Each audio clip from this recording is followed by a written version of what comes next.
A very good evening, so very good morning rather. Used to saying good evening, but it's a lovely day here in Colombo. It's close to 30 degrees already at 8:45 in the morning. Not that humid today. There is clear skies. I hope it stays like this. Could be a dry day throughout, but humidity factor plays a huge role as we are here on day 3 of the CR&FC Centenary Sevens, which has been 2 successful days here in Longdon Place, coming to you live, of course, on the Papare.com, your number 1 sports hub for another 7 series. Yes, it has been a great couple of days. Good morning, Sachin. How are you feeling? It's already 30. I'm sure you have gone up a few Celsius degrees coming from Toronto. Yes, Dinuk, good morning. A pleasure to be here. A lovely warm-up morning here at Longdon Place.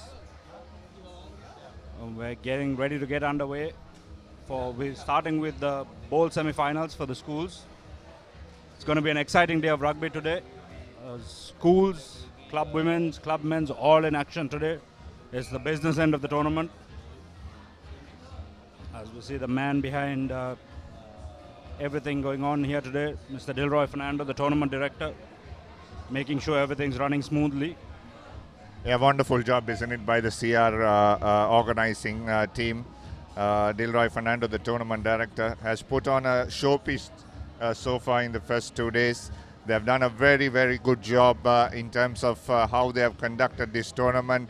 In spite, having few niggles, every match have started on time, and it has run very smoothly. Here in Colombo. Sachin, we'll be starting with the bowl semi-final of the schools very soon, but just before that we'll run into a short commercial break. We'll be back live with the schools action. Don't go anywhere. It's the action of the knockouts coming to you live from CR&FC, the Centenary Sevens in Colombo.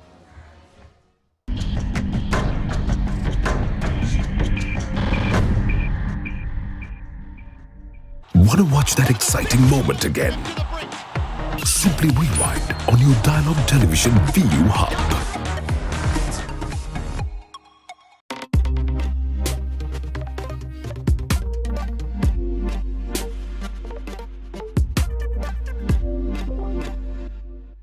Meet the Pereiras. Just like any other family, they share everything. Kanti shares her amazing cooking. Minoli fills the family in with the latest gossip. But what happens when they sit together to watch their favorite TV shows at the same time? Well, it's not the same. Now, no more fighting for one TV. Make every room in your home a TV room with Dialogue Television Multi-Room. Get your second Dialogue Television connection for as little as 625 rupees a month with a saving of up to 50%.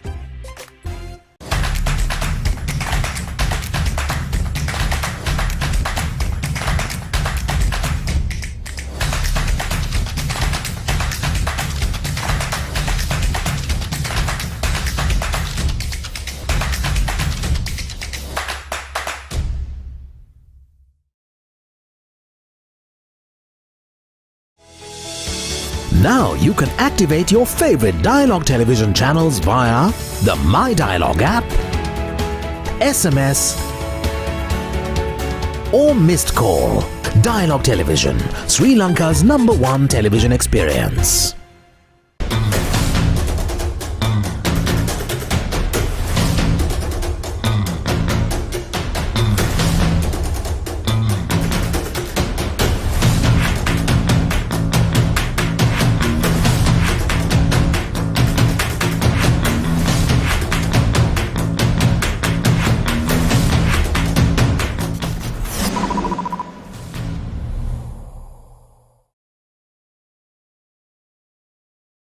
Feel the adrenaline pumping through your veins.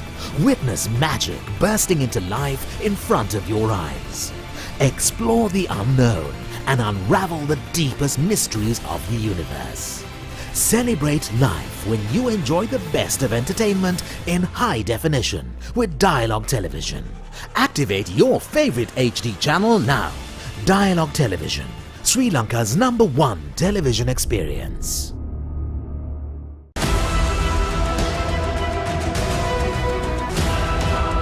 This is Dialogue Television View Mini. Wow! Live TV channels. Down the ground he goes! It's an endless movie time. I can talk to my remote. Yes, go, go, go! The screen just got bigger. Change the way you watch TV with Dialogue Television View Mini, powered by Android TV.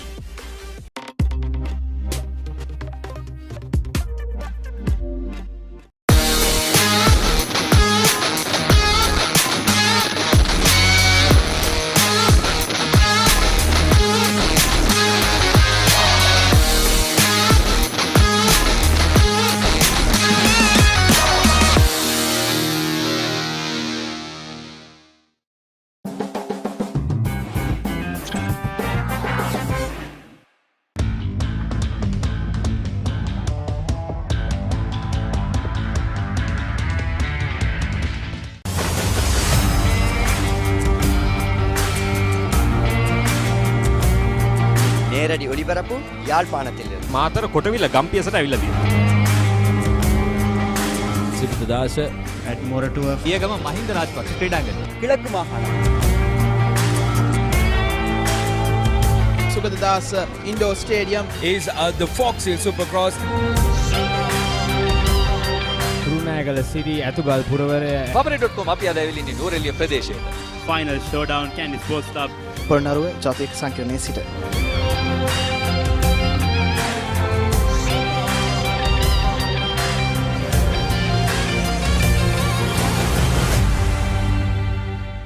Season 1 දැනුම, Season 2 චරිතාවලිය, Season 3 ක්‍රීඩා විප්ලව.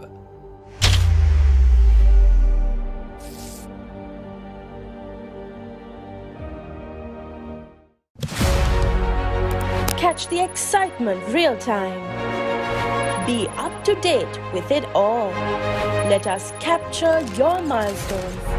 Get it sizzling hot off the turf. Hear the experts break it down. Dig deep into the nitty-gritties. Be inspired by their greatness. Relive all the scintillating action.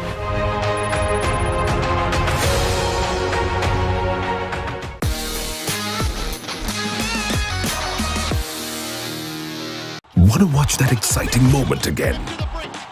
Simply rewind on your Dialogue Television VU Hub.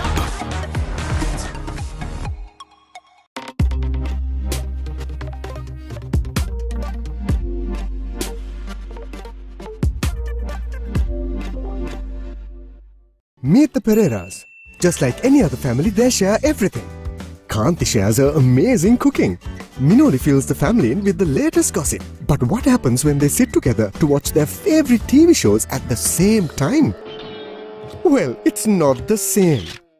Now, no more fighting for one TV. Make every room in your home a TV room with Dialogue Television Multi-Room. Get your second Dialogue Television connection for as little as 625 rupees a month with a saving of up to 50%.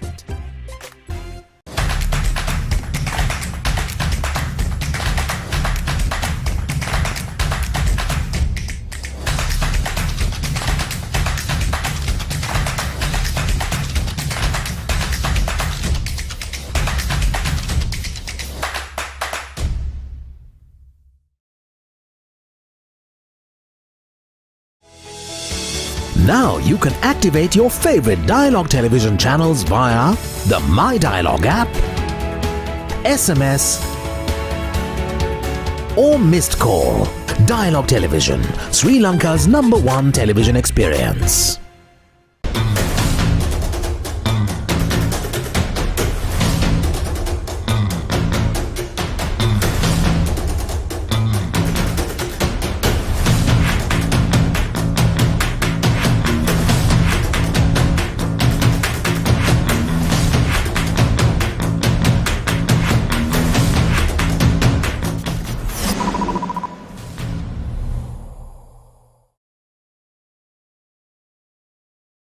Feel the adrenaline pumping through your veins.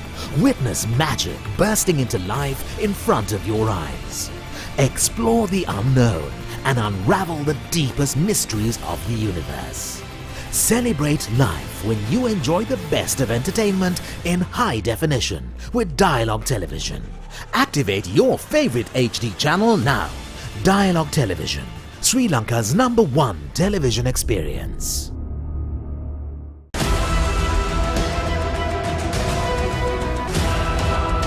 This is Dialogue Television View Mini. Wow, live TV channels. Down the ground he goes! It's an endless movie time. I can talk to my remote. Yes, go, go, go! The screen just got bigger. Change the way you watch TV with Dialogue Television View Mini, powered by Android TV.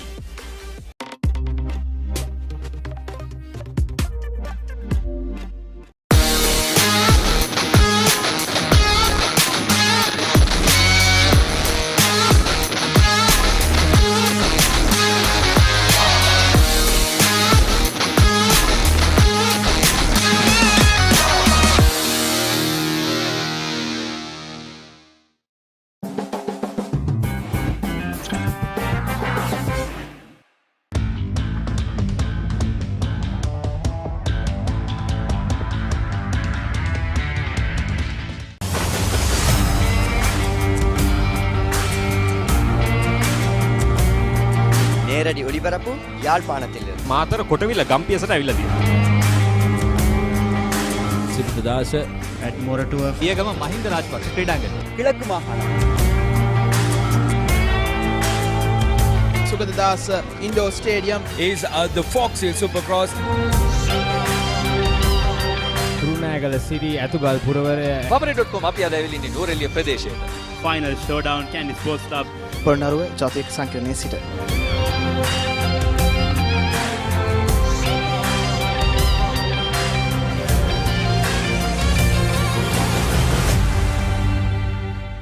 Season 1 දැනුම, Season 2 චරිතාවලිය, Season 3 ක්‍රීඩා විප්ලව.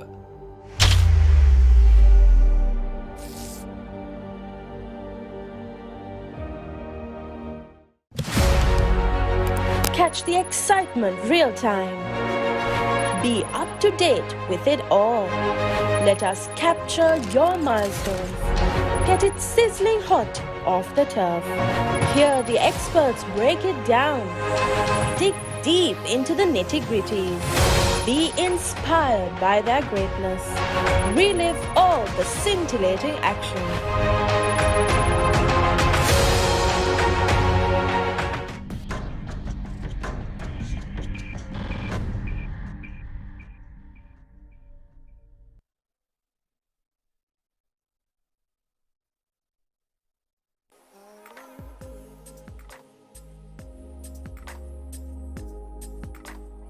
Longdon Place.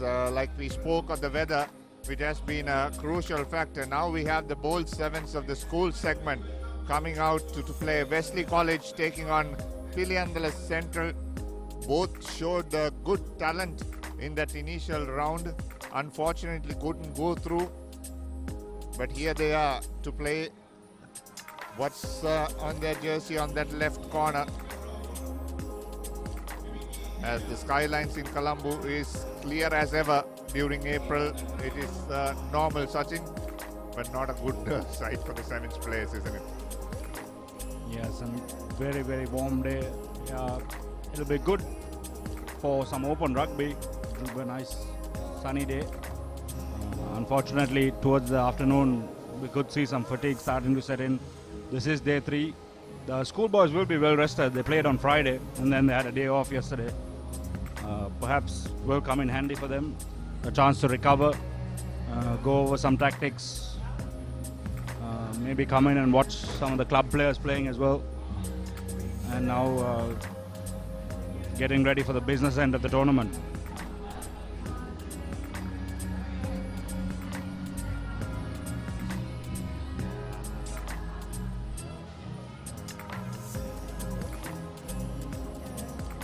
Ashen Heva Vitarnage on your screen there. As Wesley will kick off to Hadi Abdul. Puts in a short hanging kick, a lovely hanging kick, giving plenty of time to his ball runners. Unfortunately knocked forward there by Aaron Correa. Yes, the kickoff crucial for the schoolboys. They struggled on day one to make those 10-meter kickoffs. Whenever they did, it was too deep, and almost every time we saw them get hit on the counter. This time, an accurate kick to start off the day. So hopefully a good sign of good things to come. Yeah, absolutely. Kickoffs are very, very crucial in sevens. As Piliandala Central now feed the ball into the scrum. Penalty. Quickly taken by Piliandala. Danushka giving it out wide. Very talented bunch of sevens players. A lovely switch there. Steps off a couple of players and goes into contact. Sucks in 3 Wesleyites there and a penalty. Quickly taken here means it's trouble for Wesley. Not 10 meters either. Could be a yellow. Early morning rest for Nitila Rodrigo. Yes, excellent work there by Piliandala Central, putting the pressure on, taking those quick taps, forcing Wesley onto the back foot. Now they have to play with the man out. Switch, no sweeper for Wesley now. No one at the back. If they can clear these lines and send it through the hands. Oh, lovely steal by Wesley College. Here is going into contact again. Holding on, says the referee. 50-50 call. Here's Piliandala now. Once again, not 10. This could be the trouble. This is after a yellow card. The same mistake done again. Piliandala now trying to play at full tilt. There is options out wide. Can he go all the way? A good tackle there by Kavisha Dilhar as Piliandala now swing this out wide. Overlap opportunity now. Can he go all the way? He looks for support inside. And the kick is good now. The ball is turnover. Opportunity for Wesley College. Through Abdul. Hadi Abdul gives it out wide to his number 10 Yusuf Adir, who scores under the post against the run of play, Sachin. Yes, very much against the run of play. Wesley College just capitalizing on an error from Piliandala Central. They had an extra man, failed to use it, tried to kick possession away and ended up Wesley just booting the loose ball forward, and they end up under the post, 7 points up with a man in the bin, so they'll be happy with that one. The conversion is good as well.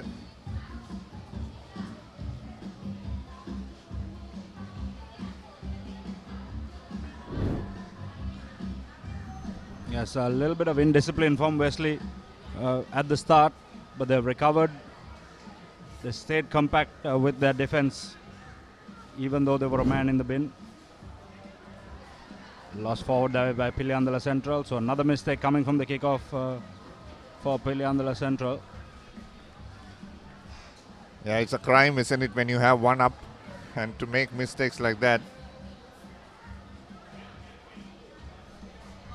Yes, we saw it from them in the pool stages as well. They had 2 men extra with 1 try in the game.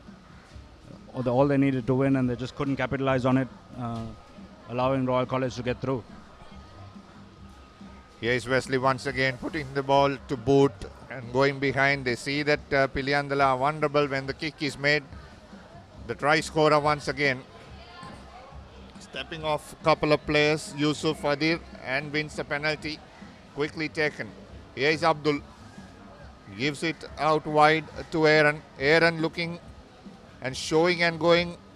Coming in a lovely support line, Aaron. Beautifully done off Shem Mendes. Lovely running line. Went really low and gave that offload to Aaron, who scored that try. Yes, excellent work there by Aaron. He passed and he followed through, kept his run going, looked for the support on the inside. And in the end, Wesley getting over the line fairly comfortably.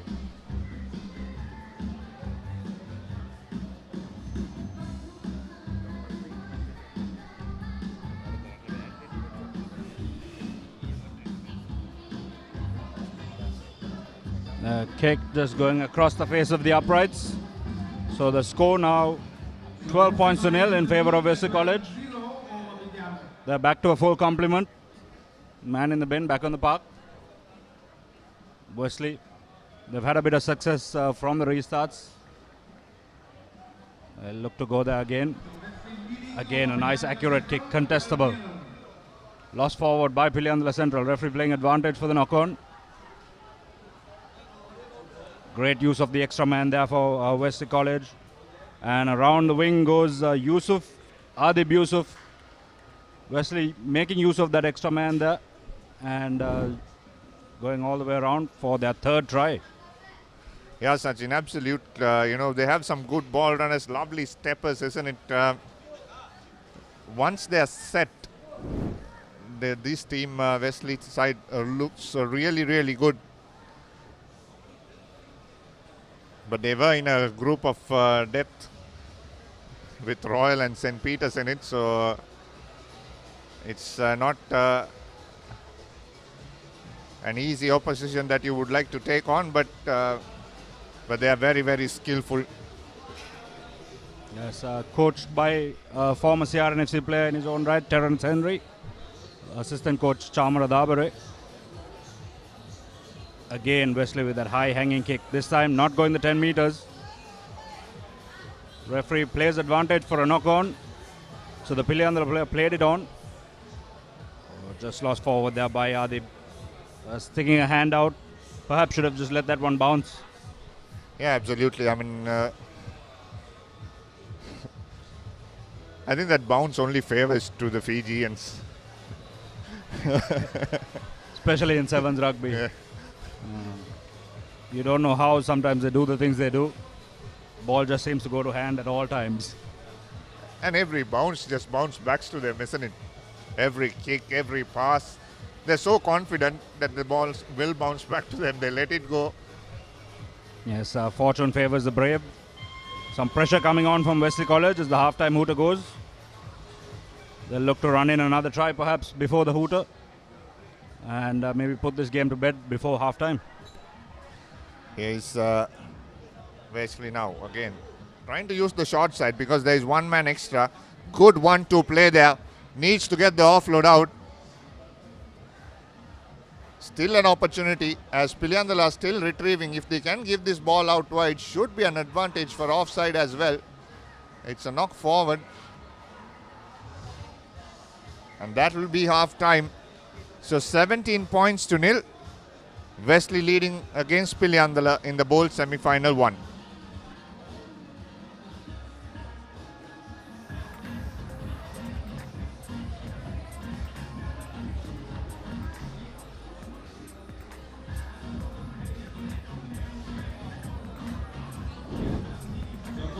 And here's some of the highlights. The first try scored by Adib Yusuf with a man extra for Piliandala Central. So Wesley scoring against the run of play. And then this lovely little offload on the inside. A puck back to Shem Mendes.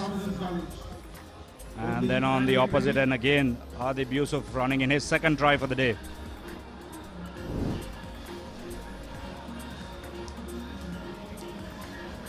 The next match, the second semi-final in the bowl competition, Vidyartha College Kandy playing against St. Thomas's College. Both teams didn't really have a good outing in the semi-final stage, I beg your pardon, in the pool stage. Vidyartha has some super players, Sachin. Brilliant steppers, very physically strong as well. Yes, they'll be looking to prove a point. They were hoping to play in the cup stages of this tournament. Unfortunately, unable to make it there. So they'll be looking to make statements against the Thomians, who look quite lackluster on the first day.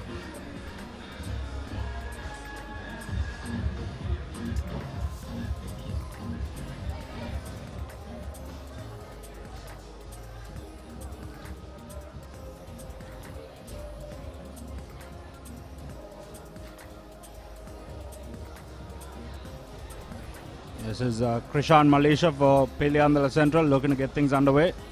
The second half. Still a 17-point game. In sevens rugby, you never know what can happen. You saw 7 what minutes is happened. an age. You saw what happened against Trinity versus St. Joseph's. Trinity was leading 17-5 and Joseph's came back. Now Wesley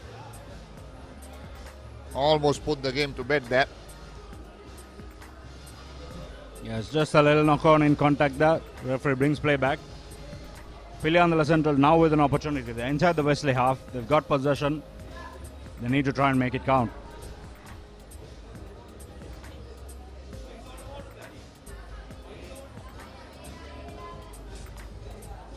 Absolutely, as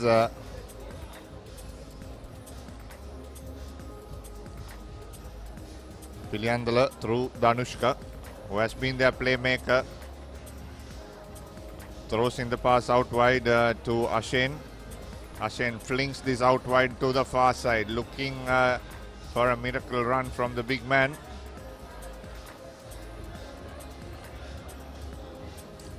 It's Piliandala now trying to break free from the 50 meter. Going on to the outside, stepping back in.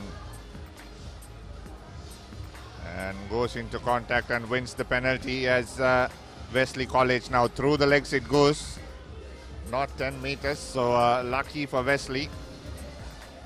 There's a little bit of inconsistency from the referee. We saw her give a yellow card for that earlier on. But then two identical penalties later on.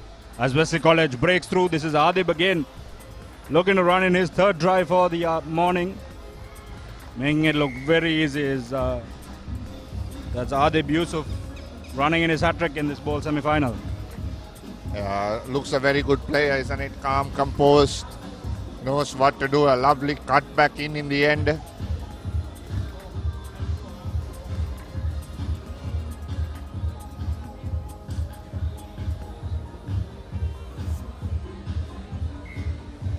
Kick is good as well, so that now takes a little bit beyond the reach of Piliandala Central. Look at that cut back in, just a lovely inside out and then back in. The sweeper at pace covering that could hardly do anything because it's not easy to defend when you have steppers like that. Yes, he did really well. Turned on the gas to beat the first man and then just a little step back in and in under the post to make it look very, very easy.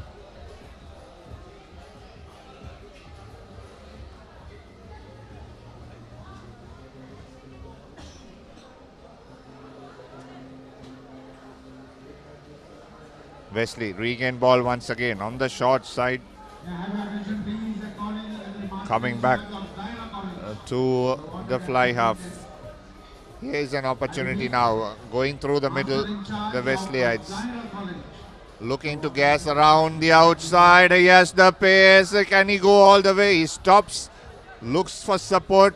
Very good work done there by the Wesleyite. Mahathir Raban, who did that, who had created a lot of space on the far side for Wesley College. The ball comes back. Good passage of play for the Wesleyites. Swinging from corner to corner. Again, Mahathir looks physical. Oh, there was no material impact in it. Absolutely nothing. Yeah, I'm not too sure about that call there.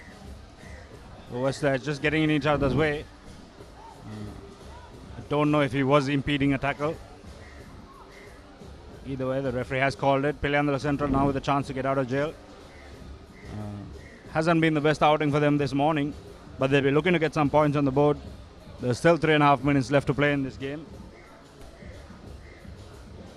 As the referee just trots over, we've got an injured player down.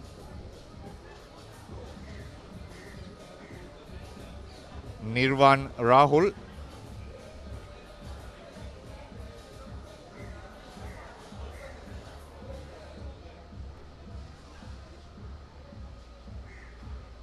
Fortunately, he's right in front of the medical tent. The doctors will walk him over there, check him out, make sure everything's okay.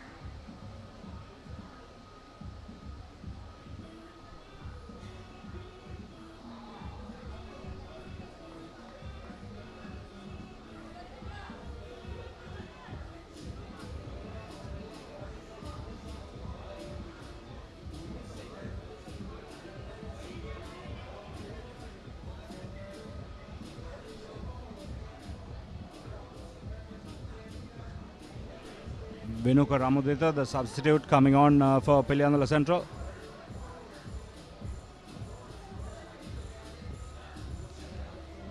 No sweep at the back. It's a foot race now, and the ball bounces in favor of the Wesleyites. Looking to go on the outside, but there is enough cover on the near side for Wesley. But a lovely couple of steps. He needs to give this out wide. He has 3 on the outside, and he'll just keep on passing to go to the corner. And touchdown there by Nithila Rodrigo rather. Yes, excellent work from Wesley College. That was Robin Mahathir who made that first break, and he did really well to look for support. He looked, soon as he beat the first man, he was looking for that support. And it's Adib Yusuf running in his 4th try actually. So a good morning for him. Oh, excellent kick there by the young Wesleyite. That's Suhab Nizam knocking over a tough conversion from the far left.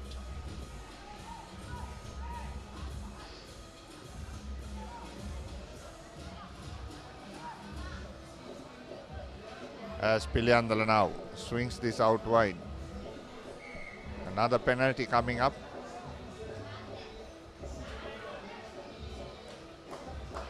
There is Piliandala now going towards the opposition half. They're trying to keep it close, and that's causing them trouble is as Wesley are putting their bodies on the breakdown. Knock forward once again, pass not going to hand.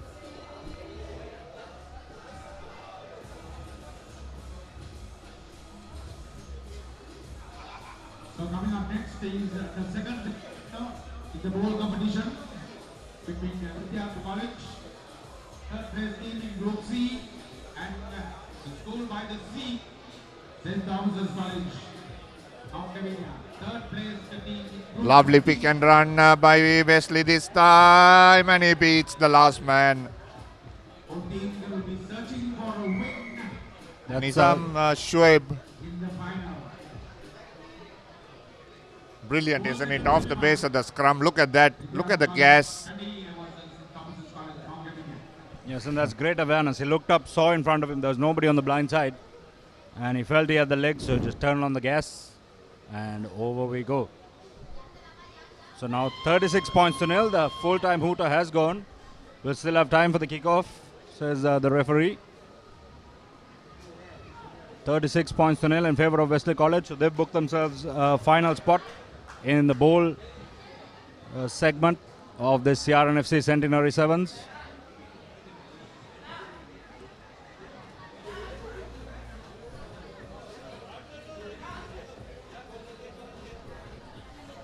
Piliandala now trying to get a consolation try.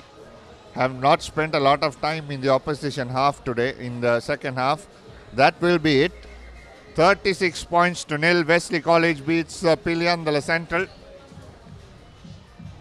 They're going to have a tough time coming up next. Both teams, St. Thomas's and Vidyartha, are in similar jerseys. You'll see them when they walk out. Luckily, we have one white trouser. Not really sure who's in the white shorts. I believe it's the Thomians. I feel for the referee in this one.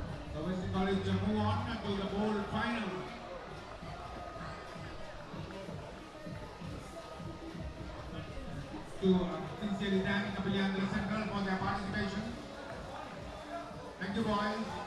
Thank you for your participation. Not the winning and the losing. Wesley, But we value your participation. on the other hand, did really well. Scoring a few tries and getting their confidence back. We'll meet one of these teams in the bowl final later on in the day. Yes, this is the next game. We're ready to get it underway. Vidyartha College versus St. Thomas's College. The Thomians in the blue with the white shorts. Vidyartha College in the light blue. and black shorts. Women's League will continue. St. Thomas's. BWRC Australia versus the Navy. Another league game. The Thomians getting things underway with a deep kick straight out into touch. So it'll be a free kick for Vidyartha College early morning. So Hirokawa, the Japanese referee in charge of the game between Vidyartha and St. Thomas's College.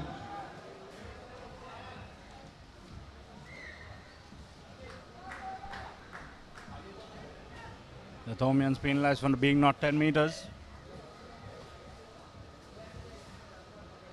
A little chip over the top from the Vidyartha lad. We do apologize if we don't get their names right. We can't see the numbers from up here. The Thomians with a turnover. They need to straighten. Oh, a little nice inside outside step. And away he goes. Needs to look for the support on the inside. Doesn't find it with a foot in touch. Beautiful little step there, Dinuk. A little swerve in and a swerve out of the hips. And he beat his man. Yeah, beautiful there. Good running line as well. Yeah, beautiful. Shows a lot of pace on him, has a lot of pace on him. That's Vikram Surya.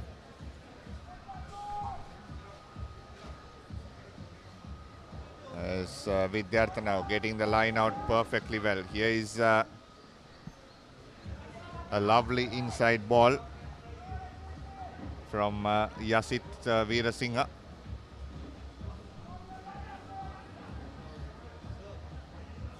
Deshan Balasuriya now going into contact. Ball comes out wide but into touch.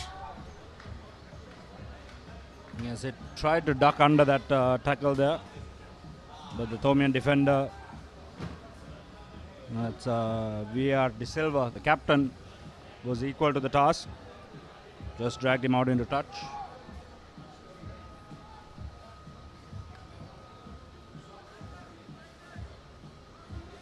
Goes above the lifter there and going into contact is St. Thomas's.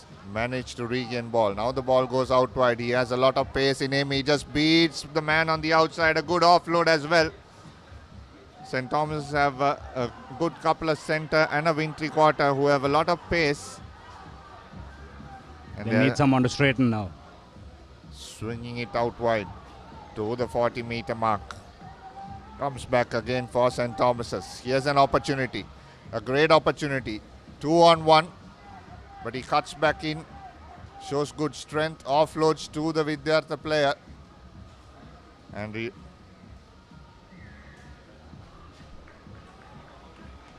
perhaps a little bit of jersey confusion there for the Thomian.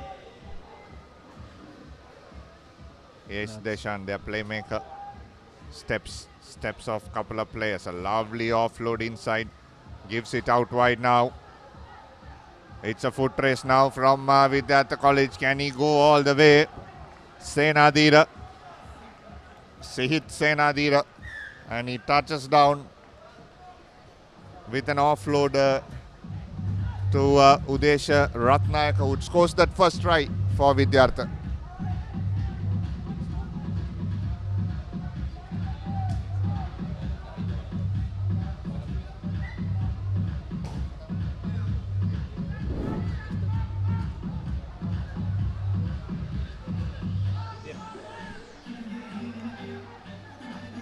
Look at that pace, isn't it? It's sheer determination.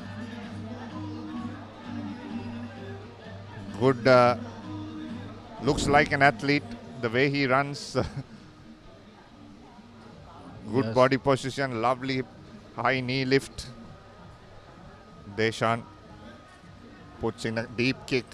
Good chase, very, very good chase. And this could be curtains again for St. Thomas's College as Vidyartha score another one. That was Ranindu Gajanayak who scored that try. Yes, great work there from Vidyartha College off the kickoff. They targeted the little man. Got absolutely smashed, blindsided in the tackle. Tried to throw the ball away and Vidyartha capitalizing immediately. Running in a quick second try. The conversion versus race, so 12 points to nil. Early start for Vidyartha College, getting things underway.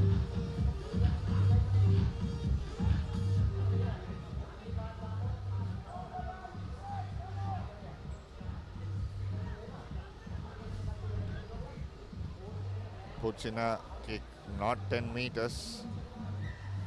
So now an opportunity for St. Thomas's College.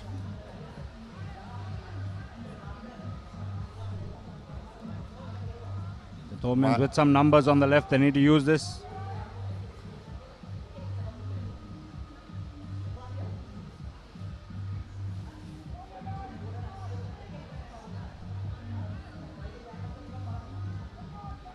Good draw and pass, good strength shown there by the Thomians. Coming back to Navaratna. Here's an opportunity now, 2-on-1. Can he beat the last man in defense? He tries to go by himself. And that could be a penalty as well coming towards St. Thomas's. He has plenty of space on the far side. Run straight and pass is what they have to do. They don't need a... Finally managing to score that try. Yes, loads of space out wide for the Thomans to exploit. They eventually do get over the line.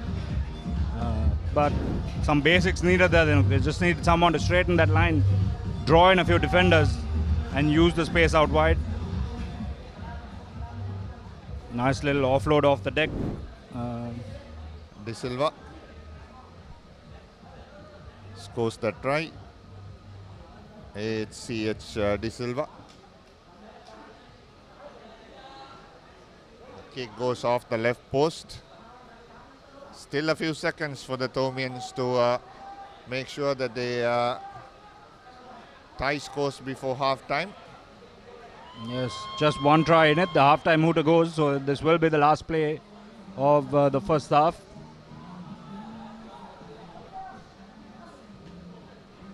Nice high hanging kick. Does it go the 10? No, it doesn't.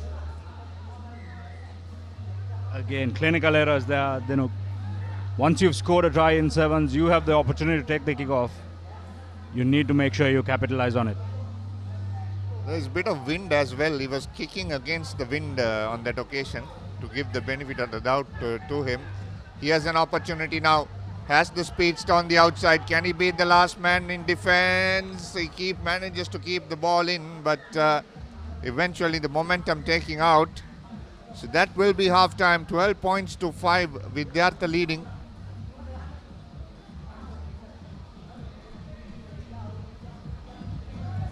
Yes, Vidyartha College ran in 2 quick tries early on. The Thomians coming back, making sure we're going to have a game of it in the second half.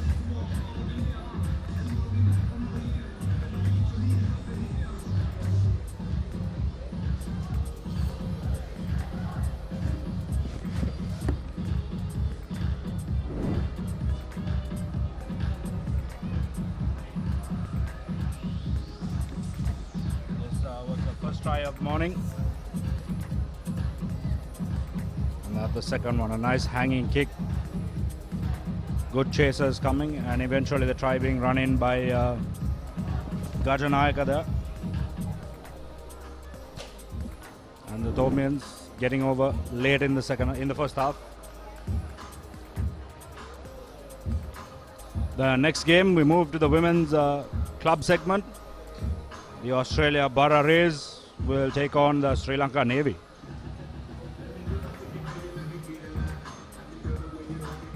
The Rays, one of the top contenders for the tournament in the women's division.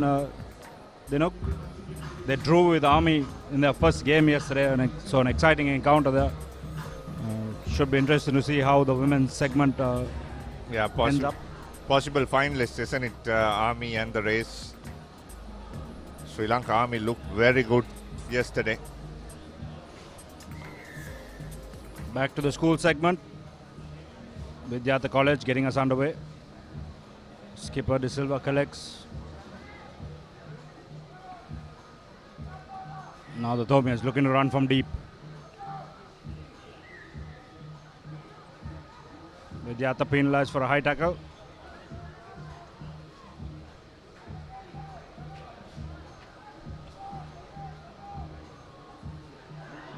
And gives it to the gas man on the outside. Does he have the legs to go all the way around? Yes, he does.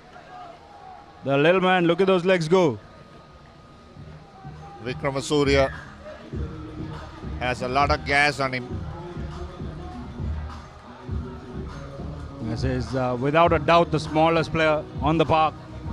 I'd have to say probably the smallest player in this tournament, but a lot of guts on him. He's been taking hits all weekend long.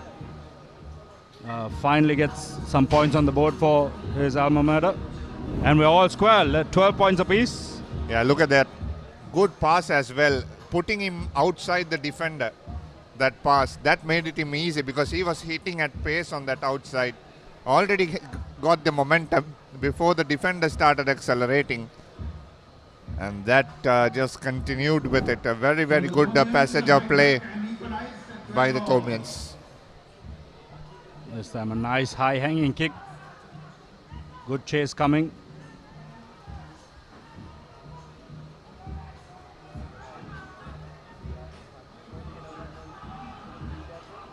This time Vidyartha, one man to beat. Just keeping the ball in play still. Here's an opportunity now for Vidyartha College. Looking for the switch. There is nobody in between. No sweeper for St. Thomas's as well, as Deshan just puts the gas around and he scores another try for Vidyartha College, taking this lead once again. So we are St. Thomas's scoring and conceding immediately. Yes, excellent work there by Vidyartha College. That was Udesha Ratna, I beg your pardon, Deshan Balasurya. An excellent support line running off the shoulder of the ball carrier and just turning on the gas, and under the post he goes.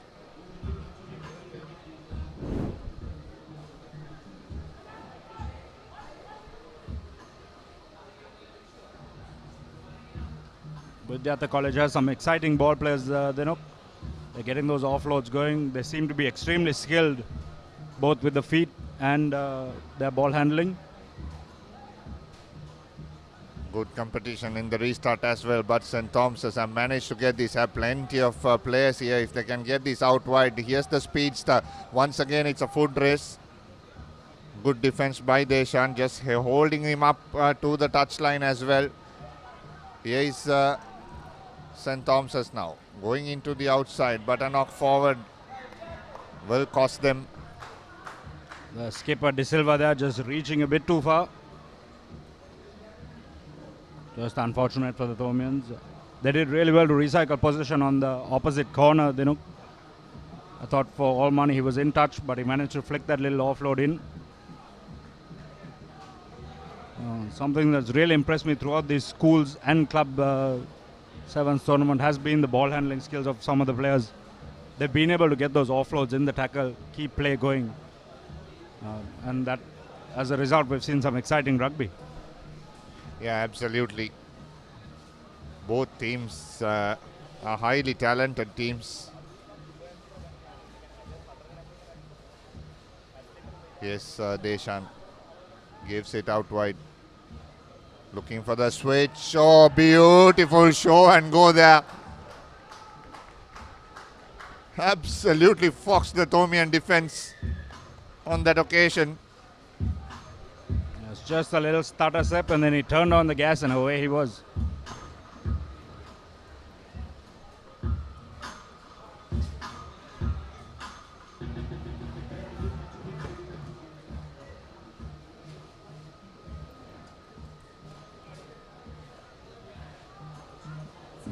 Conversion is good as well.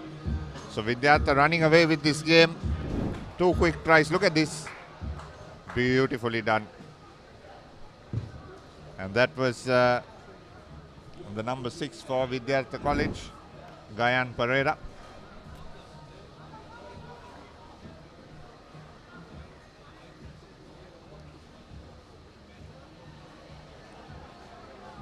Is St. Thomas's now once again looking for the outside to score the try.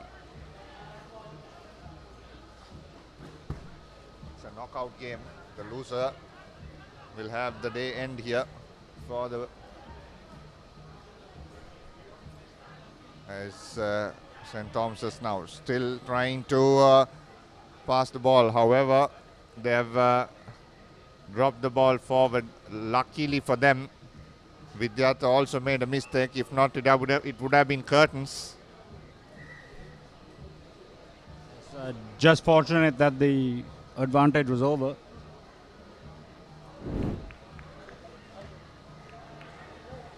Both teams bringing on a few changes.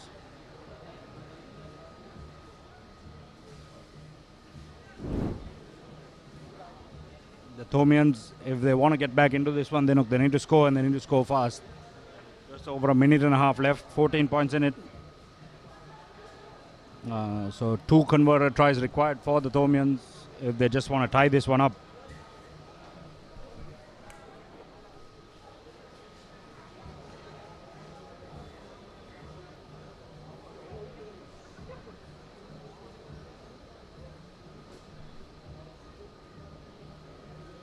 Good counter hook coming from Vidyartha College.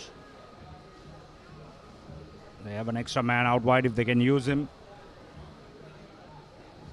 This is Iranga Ratnayaka. Takes 3 men to bring him down.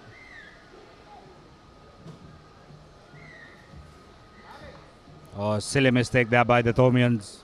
He was penalized for not rolling away. Then he got up and made the tackle without dropping the 10 yards.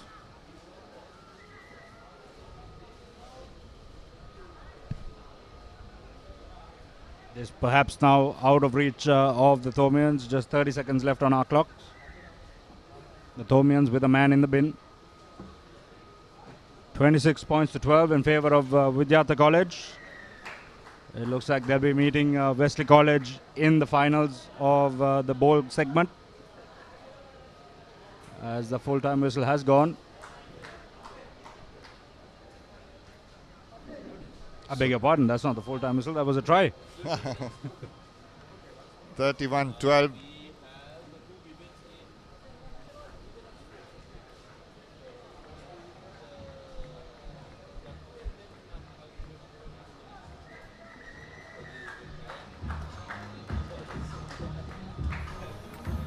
So that'll be it. Vidyartha will take on Wesley College in the bowl final, as St. Thomas's have finished their tournament.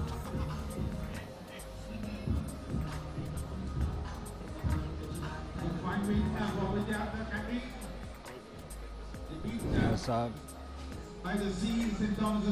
some of the highlights of the last game, Vidyartha College in the end running away with it.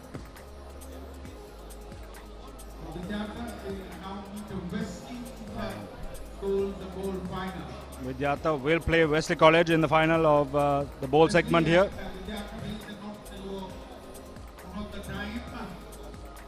The Thomians ran in 2 quick tries, tried to even things up, but Wesley in the end running away with it. Now to take you through the next 2 games, in the women's segment it will be Shana Kamarasinghe and SW Chang.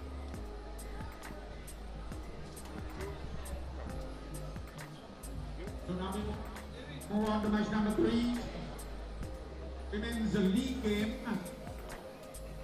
PWRT Australia versus the Navy. The Australians are still hunting, doing and 1 draw.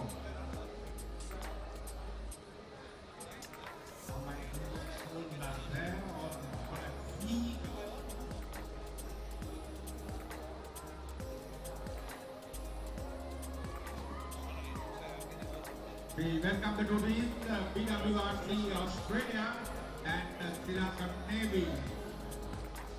A women's league game. Both the teams have played 3 matches each. They play their both. A very good morning and welcome to live coverage of the Centenary Sevens at the CR&FC grounds. The 100-year celebration of this wonderful club that unfortunately SW Chang, who's just joining me in the commentary box, didn't get a chance to play for because he played for the rivals across the street. Absolutely. Good morning, everybody. But I was just, my mind is going back. Every time I sit here, I see the women playing on the screen. I was appointed as chairman of Women's High Performance, but not to give commentaries about women's rugby. Well, I can see that things have been working out well. This Army team that we're seeing in a couple of games has looked really good, SW, and maybe this Borough Rays team will give a little bit of inspiration to our women's team as well, the way they've been playing. Fantastic kickoff there from Tian Kavanagh.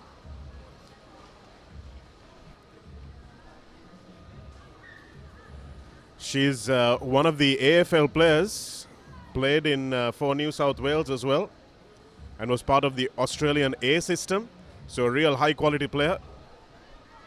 Navy trying to fox the Borough Rays by just throwing that one in short to number 1, but managing to recover the ball, and Shipton will ship it off. Looking for Heather on the outside. Stepping back in and straightening. This is Heather. Looks like she has enough gas to get to the 22, but no further. And really good defense that time from Navy, coming back and staying in the fight. I think it's a good outing, Shanaka, for our girls, ladies, play some rugby with some big-made lads from Australia. So it's good defensive work they will come in for. And it's not just big-made, isn't it, SW? It's actually really high-quality players. These are the youngsters coming through the ranks in Sydney. And big props to our good mate, Gimantha Jasinger, who's watching all the way from Sydney as we see the break going all the way through. And Tian Kavanagh will touch down. And she scored a hat-trick in the last game that she played in the first half, and has looked a cut above not just everyone else in this competition, but even her own teammates. You can see the quality and the pedigree she comes from. She's part of the Australian A system in the women's rugby, SW, and has now signed a professional contract with an AFL league. So the real deal here. Absolutely. They got a lot of opportunities to go stride forward and go forward in rugby, women's rugby. Hopefully Sri Lanka, we can come to that level one day and get the skill levels up and the speed level up. I think we require those two.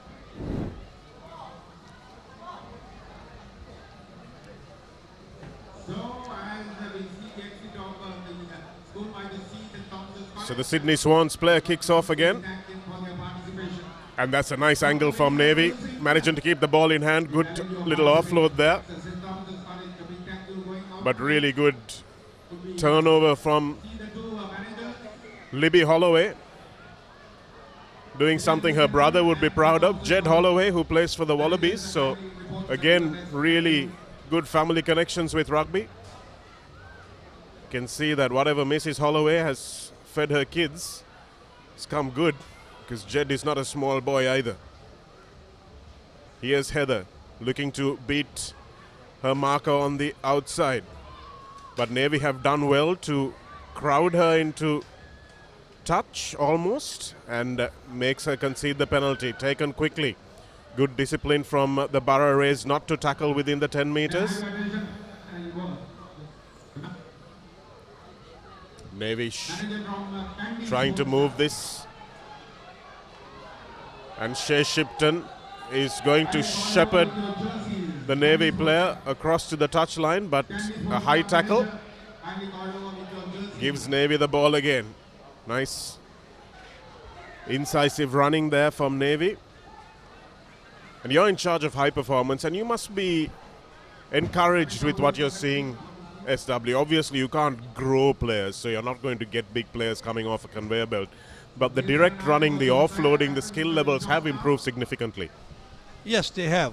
We need to spread the thing out, because if you see the number of the ladies that play rugby, thank God CI is playing, has got a ladies team. Other than that, it's the forces, Air Force, Navy and Army. Over the years, they have been contributing players into the national squads and for women's rugby. Hopefully CH, Havelocks and the police will come into fray, and Candy Sports Club, of course. Here's a little break, first time into the opposition half from Navy. Does well to leave the ball behind, pick it up and go again. Here's a little bit of movement now from Navy, managing to shift from one side to the other. Heather makes the tackle, but it's a high one. And I think the referee might just deem that it was a little too high and cut the movement down. So Heather will go to the bin for 2 minutes. Heather Scarlett.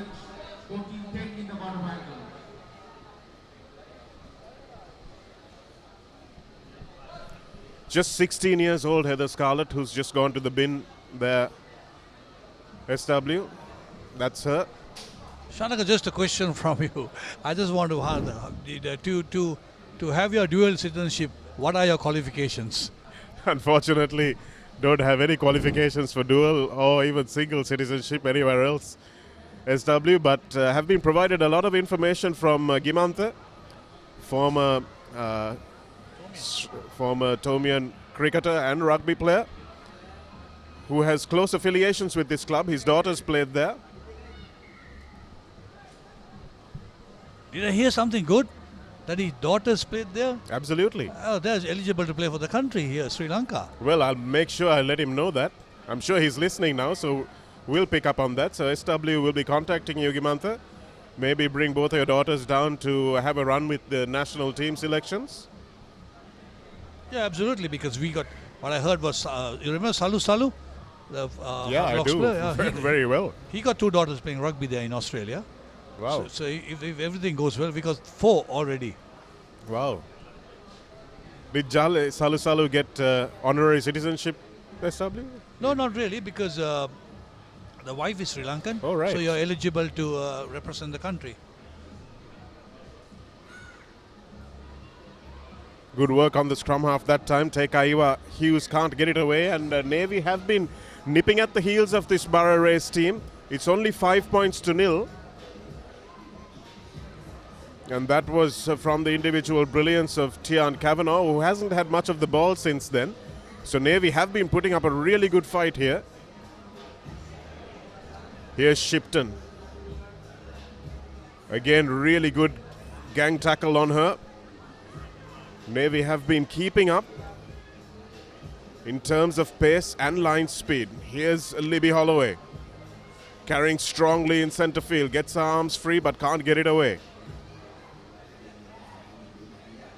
Here's Kavanagh again. Lovely offload in field, and this is going to be a run-in.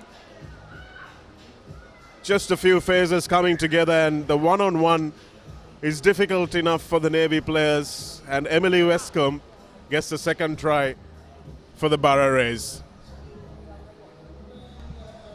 Again, it was that player, isn't it, the one with the ball in hand, Tian Kavanagh, who made the break and gave in the offload. So she's at the center of everything that these Borough Rays are doing.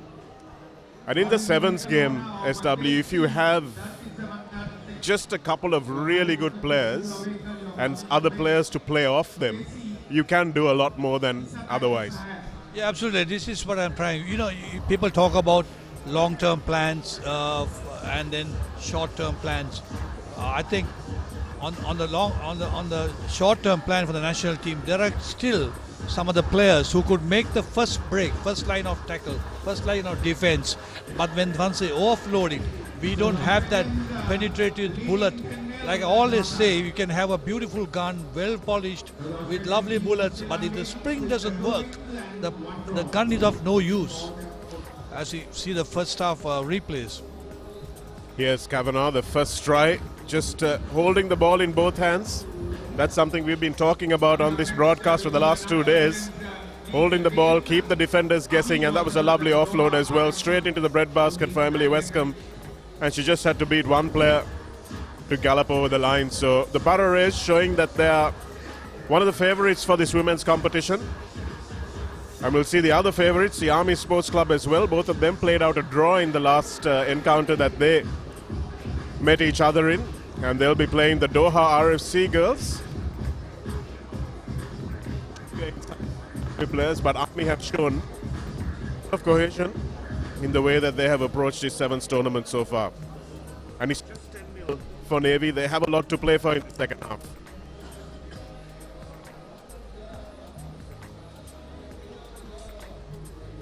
Yeah, hopefully this broadcast is watched by a lot of parents, and we'll allow their girls who are athletes to come on and join the rugby circle. Back from the sin bin is Heather Scarlett. the 16-year-old. Tian Kavanagh stays strong in the tackle, but the referee will bring them back for a knock forward.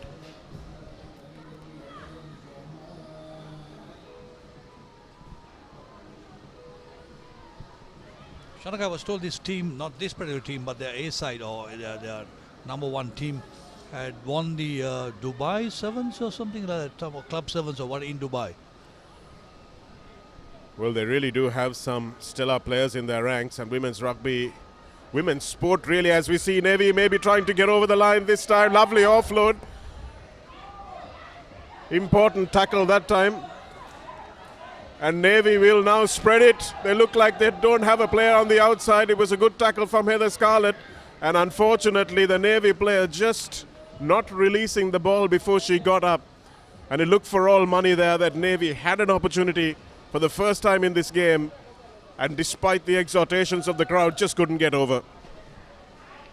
But I think the wrong option was made when giving the ball out wide to the lone player. She had no support at all.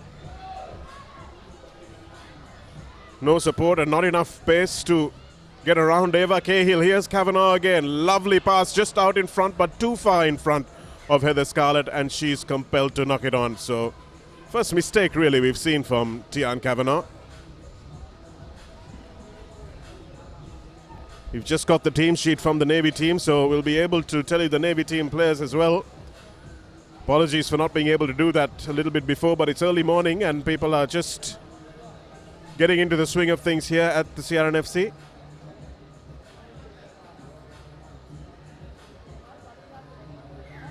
Big scrum from Papare, but an illegal wheel. Here's a little bit of space now. Jayanti Kumari looks to go back out and ends up taking the contact. Here's another step in from Randika Kumudumali. Makes the ball available. Kavanagh makes a real nuisance of herself at the breakdown. Not rolling away, says a referee, and taken quickly, but looks like that might have been a 10-meter violation there. Indeed it was, as Lisa Boa makes a tackle in from an offside position, so she will go to the bin as well. So they've had 6 players for 4 minutes of this game now, the Papare, which is why it's just 10-0 and Navy are with their tails up. Maybe he should have got something on the board. They should have troubled the scorers. But nevertheless, the wrong options, wrong calls at the same time. And they're hesitant to run is the other issue. The thing is, running angles, running lanes are important.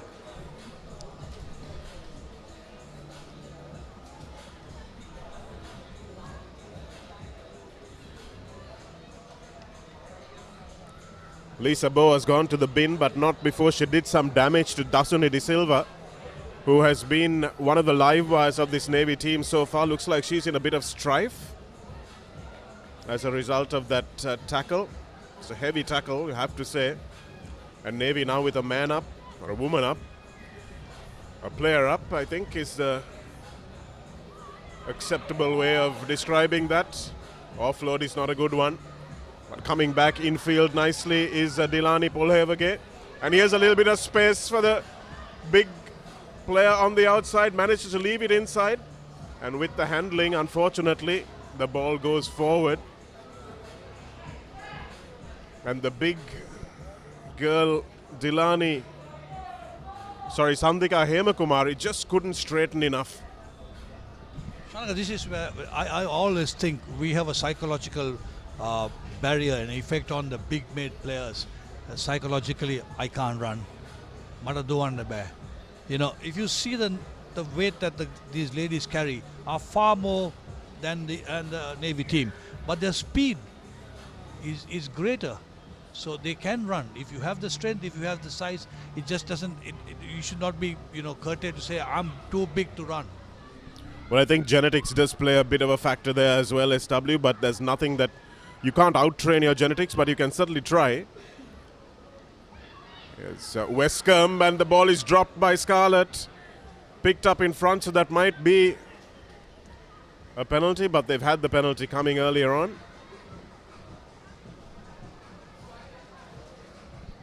So what can we do about the genetics? Well, I think you'll have to encourage some crossbreeding there, SW. Here's Heather Scarlett, the 60-year-old with Shea Shipton outside her. Shipton getting over the ball but not in time. The New South Wales player also with a hat-trick last evening in the second half in their demolition of the CR&FC team. And looks like Muwarata might have gone down with a heavy blow on her knee. And I'll tell you one thing, SW, coming from the conditions that these players play in, let's look at the injury here. A good tackle by Hemakumari on Heather, and there was the knock on there. Looks like there was a pretty heavy collision with the floor. One thing that I can say is that the ground conditions that these players are encountering here must be really alien to what they train with SW, and that can be a rude shock to a lot of the visiting players. Yeah, absolutely. Yeah, that's a crucial point about the ground conditions. So hard, they play on a very soft basis. Even if you see the soccer games, the ball is so controlled because the pitch is so nice. So you could control the kick, the speed, the direction, everything. So yes, the ground condition is one thing, and also the weather condition. I spoke to the Doha manager, and he said, it's hot there, but we play in the night. Absolutely. Big celebrations here at Longdon Place. E.H. Joseph, the founder of the CR&FC club, had the gumption, I should say, to take on the and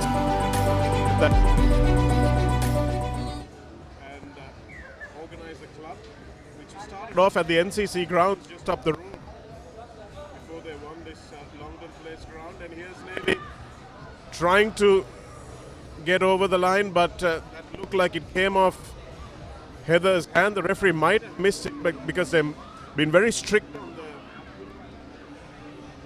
deliberate knockdowns. And good penalty that time, won by Shanika Madhumali. Lovely tackle again. It's been some desperate defense from this Papare team. They can't afford to allow a 10-7 scoreline. Lovely pass back in field. Good little switch of play, and that's some great hands and going over the line. Is she? No. Just can't get her body down. Now she has. Oh, and that was just 1 second in it.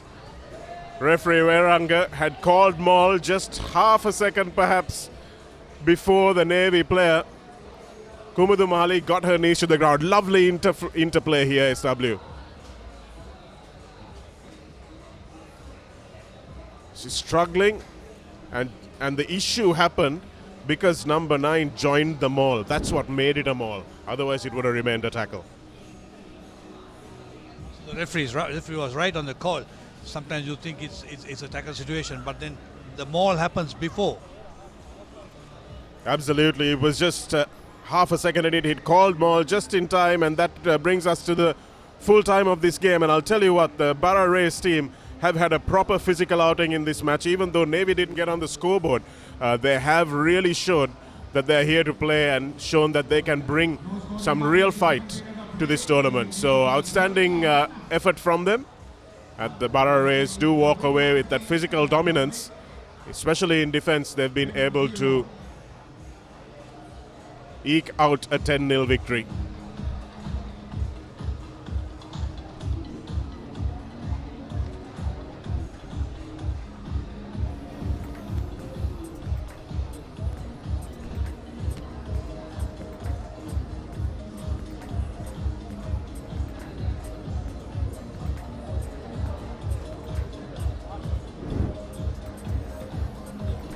Here are the highlights from the full game.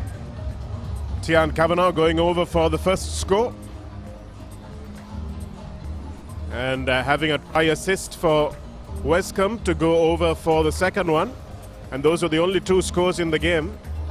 Very close encounter between Navy and the Papare. So the Army team that have watched that encounter will probably feel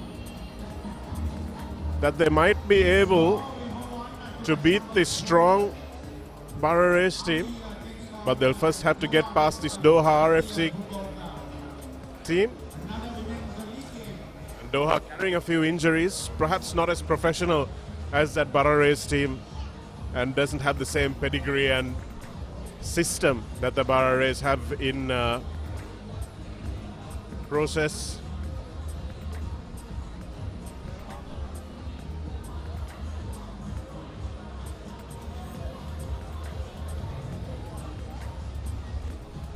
So we wait for the kickoff. It's still forgiving weather at the moment, SW. It hasn't got beastly hot, but it will in the next hour or so.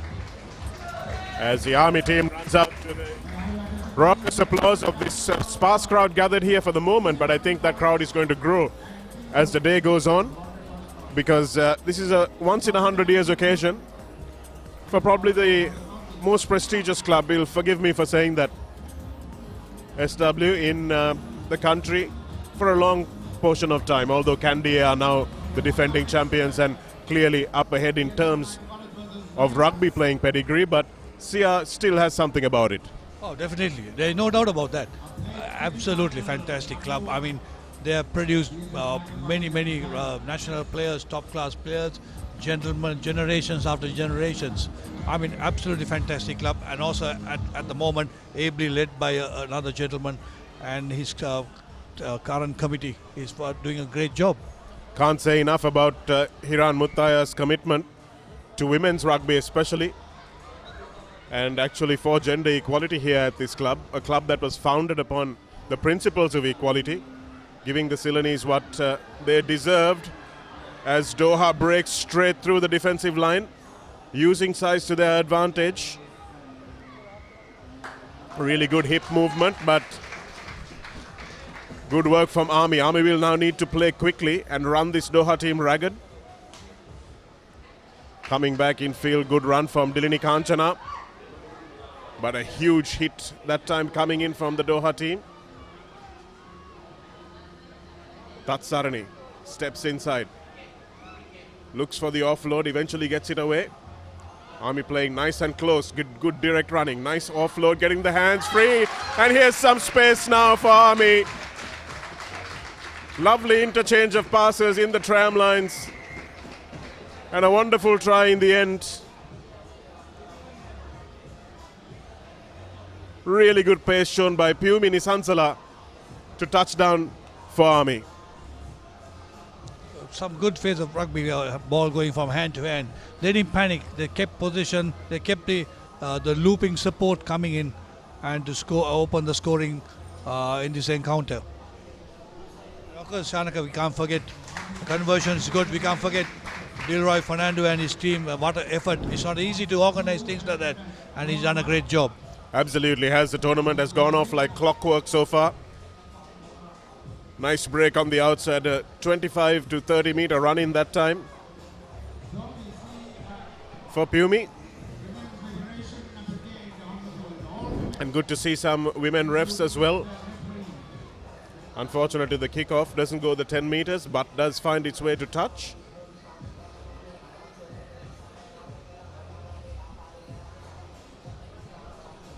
Yep, all three on the field, assisted by two lady referees. And the referee from Japan, I think she's from Japan.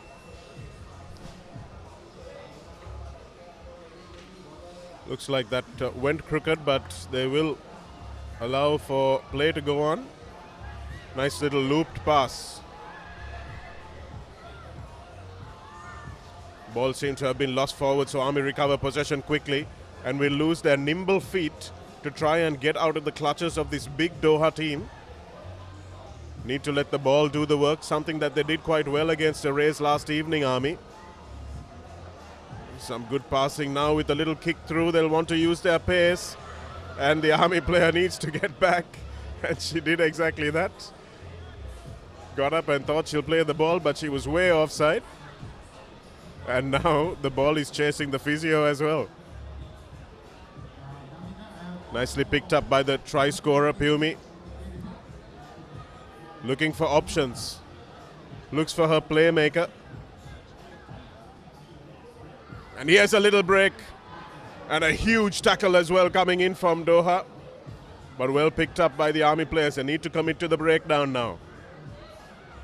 Nice ball out back to Piumi, who's been linking well.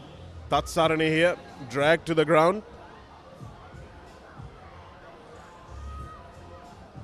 So Army will need to keep doing this and hope the game opens up in the second half for them, SW, because Doha are not going to be able to keep pace with them because they've been doing a lot of defending. Nadika Munasinghe takes her time with the quick tap. And a lovely little offload. Looked like it might have gone forward, but Tatsarani spins in the tackle and Tatsarani will go under the posts. Think they might have got away with a tiny forward pass there, but it doesn't matter as Tatsarani touches down for Army's second score under the posts. I'll go through 2 episodes here, Shanaka, about the line out. So the line out, that the ball came in straight and then got into a different direction because of the wind blowing, I suppose, and the referee let it play on. I think absolutely right. And the other one was absolutely fantastic. The player was being taken care of because she was injured, winded. She saw the ball being kicked. She forgot about the injury. She forgot about her offside. She just wanted to charge from there. That just shows the passion that rugby players have. Back in the day, remember just getting up and playing with concussions, with heads split open. Terrible for safety, but that is what the game does to you, and which is why you need officials and doctors like Dr. Namit Sankalpan, who's been in charge here in this tournament. And all those arrangements are here. I thought the tournament director, Sir Dilroy Fernando, has arranged for all the ambulances, medical care, all of that taken care of, which happens behind the scenes. So a lot going on behind the scenes. Yeah, really good work that time by the Army number 1, Dilini Kanchana, at the breakdown. Outstanding work, I have to say. Jackling really well and winning possession back for her team. They haven't allowed the Doha team to retain possession for too many phases. Here's Tatsarani, the try scorer, manages to get the ball away. They're staying strong in the tackle and offloading. Here we are again. Just grabbing onto the jersey and unfortunately can't keep that ball in hand. It's a nice little break. Just the long arms of the Doha number 2 dragging the Army player back, just like her teammate is trying to do now. I think the difference between the Doha team and the Sydney team is that the Sydney team, they went in with vigorous contest at the tackle situation, where the Doha team is not contesting much at the tackle situation. No turnovers coming through, if you see that, but they were contesting the tackle situations. Piumi thought she was through again, but just dragged to the ground.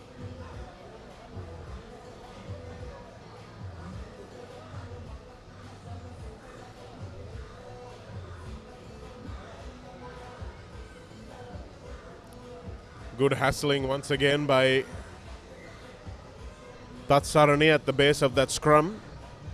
Doesn't allow the scrum half to get a good pass away. Shanaka, what baffles me is that about the feeding from the side. I mean, we were taught those days to feed in from the loose head. Now you get the feeding, even the 15 aside, the feeding is coming on the tight head. Anything to it? Well, it says, the law says that the scrum half can choose which side they put the ball in from. But I think back in the day that you played, and perhaps even in the days that I played SW, which were maybe 20 years apart, there was a lot more contest at hooker because the weight coming on was not as heavy as it is now. And now with players just getting bigger and bigger and bigger, the loose head, the loose head hooker doesn't contest.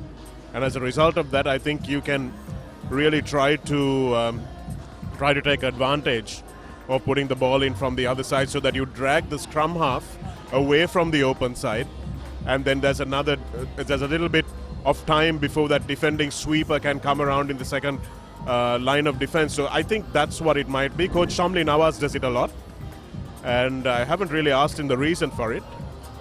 So we see the 2 tries scored by Army. Piumi Nisansala going over for the first try after a good exchange of passes, and Tatsarani, the other playmaker on this team, very recognizable in her blue scrum hat. Touching down for the second try, so it's a 14-0 lead for Army at halftime. Yeah, absolutely. I agree with you on that. The halfback, as you see, the next match is coming up is DS playing Zaira, and I think this is for the plate championship. Yeah, and then coming back, the opponent, the opposite halfback, he can come round, but once he crosses the number 8 or the last hindmost foot, he cannot advance on that side. That's one advantage, yes. But you got to win the ball at the scrum to have that advantage. That's my question. I think slowly hookers will wise up to it, SW, and because you're on the tight head side, obviously the opposition hooker is closer to you when you're the scrum half putting the ball in. And I think hookers should just realize that they need to treat that as an own ball and try to hook it back. So there should be a contest, and players will start doing that slowly. Yeah, absolutely, you're right. As you see, the second half, the ball has not gone 10 meters, so you get a short arm for Army. So Doha have just not managed to keep the ball in hand in this game, and Army have done well to do exactly the opposite. Oh, lovely offload to Tatsarani, but bundled into touch. Whoa, that was a heavy collision. And although the Doha player went all the way over in a somersault, the penalty will come for Army for that high tackle. These Doha players will be saying, how can we not tackle them high, ref? They're half our size, but they're double the scores. Lovely little break here, nice fend off as well, and that's an outstanding try for Army. Really. 1.5.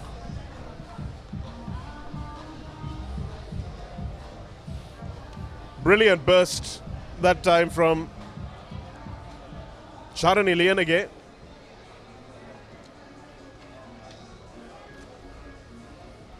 Really good fend, and it's not often you see a Sri Lankan fending off a bigger player, but that was a lovely fend, and she looked to convert her own try.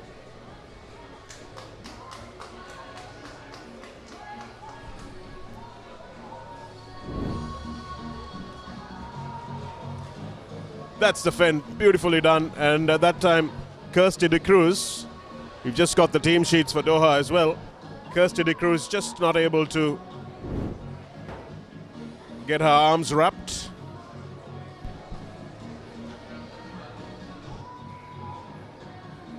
Straight through the legs, a nutmeg as it's called internationally, or boku as we call it locally, and that's a run coming through from the try scorer, trying to get back. Looks like there was a player well in front of the kicker that time. Well in front of the kicker. I was just thinking to myself, if you have some lovely girls who are fending off the defenders off with, so much of power, energy into that, all we need a few girls like Susantika Jayasingh on the wing. Absolutely, and that's a nice little burst through again from Army, and Subhashi Saumya scores. Really nicely done. And you can see the short angles that these Army girls are running, SW, and that must please you, because that's what we need at the international stage. People being able to, support players being able to pick their angles. Running angles, very crucial. How you come into the gaps, and also, this is what I say, we have this shield factor to go into the shield every time at practice sessions, and when they see a defender on the field, what they tend to do is they use that imagination that he's a shield and run into the defense instead of going into a gap like this and making two guys to commit into you. It's a lovely step after she caught the ball from Saumya, just enough to get her out of the defender's grasp. And Tatsarani will switch to her left foot to kick off and put it in behind the first line of defense into the 22. So first time that Doha have really had a chance in this half. Julianne Garvey takes it into contact, but they've just been indisciplined on the ground, Doha, giving the ball away way too often, as Zilini Kanchana will cut back in field, take it into the 22. Lovely offload and a superb collection that time as well from Nadika Munasinghe. Here's Tatsarani, will look to the outside and now to the inside. Lovely switch of support angle. Lianage. Here's Dilini. Dilini goes across field, something that Army haven't done too much. Here's Dinesha De Silva, gets the pass away as well. Lovely switch of play. And over the line she goes, and that's a wonderful try. Once again, back-to-back tries for Subhashi Saumya. And although they did perhaps get a bit selfish in that movement, some of the Army players, they managed to recover, SW. Yeah, very good handling, very good running lines.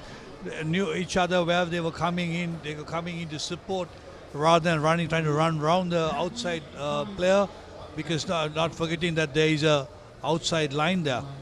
And some good rugby by the ladies, from the Army ladies. 33 points to nil against Doha. Didn't imagine this would be the scoreline coming into this game. And the Papare will be watching this match very closely. They'll know this is their real opposition. The Doha players not being too happy about the grounding there. The referee was right on the spot. Again, the ball left behind by Doha. Missed at the kickoff by Kristen Becker.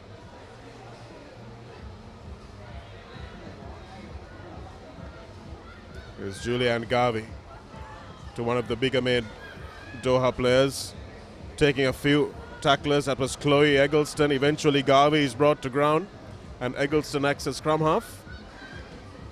Nice wraparound that time by Rachel Bird, but unfortunately the handling lets them down. And a lovely step again, superb offload, but Tatsarani just can't hold on to the ball. And the knock on. First handling error for Army in a long time.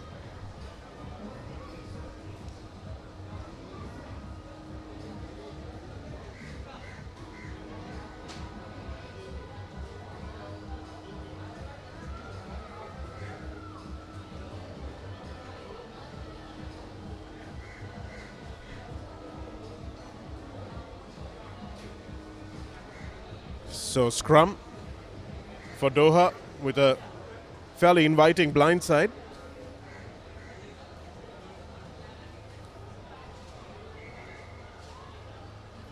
And the referee spotting that binding infringement on the loose head side, which led to the scrum being completely decimated against a much bigger made Doha team.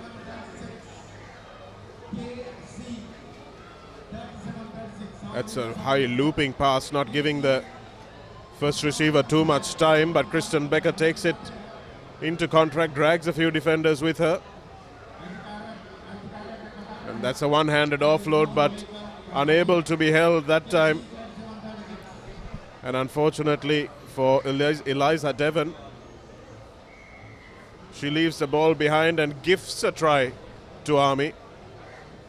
Army running up close to 40 points already, SW. It's a dominant performance. Absolutely dominant performance. Good to see Perry back on the field. The speedster for national team. I think she didn't start, but she's come back. And she had her share of injuries. So making a comeback. Good to see her back on the field and making that try. Yeah, really quick feet as well, apart from the straight line speed. The lateral movement is quite good. And it's a nice score to end on, 40 points to nil. With the last try being scored on the stroke of full time. And the try, that final try was scored by Ayesha Pereira. So many congratulations to the Army team that look like they're setting up a massive match with the Papare, whom they drew with last evening. So we're coming in to a real hotly contested women's draw as well, SW, which is nice to see. It's no longer the fact that the women's draw is just there as some sort of a entertainment spectacle or a sideshow. It really is very much part of this tournament. Yeah, very true, absolutely. I hope we don't have to wait for another 100 years to see a tournament of this magnitude. Hopefully CR&FC will have one more next year. And I was told that it's been taken over by Tikiri Elapola after Ted, and he was my captain in 1980, captain in Trinity College. So it's been good to see that they continue yearly to have tournaments of this nature. It's the first 2 tries scored by Pumi, as we saw there. Then Army with some good handling. Saumya coming in to score her 2 tries. You must be quite impressed with what you've seen from Trinity so far. SW, it's been a long time since we saw a dominant sevens performance from Trinity. Yeah, that's right. I've been happy, and I think, as you see Perry going over the line for the last try for Army, I'm quite happy with their performance. In my books, I think a tournament of this nature, the boys must enjoy themselves, have a good outing, doesn't matter what the results are, and then you go back to your drawing book, and because the season is long and it's all about the 15 seasons that come along. Coming into the plate semi-finals between DS Serenayake and Zahira, losing quarter-finalists in the Cup Championship, and it would be very hard to say that they were deserved losing quarter-finalists because the quarter-finals was so good.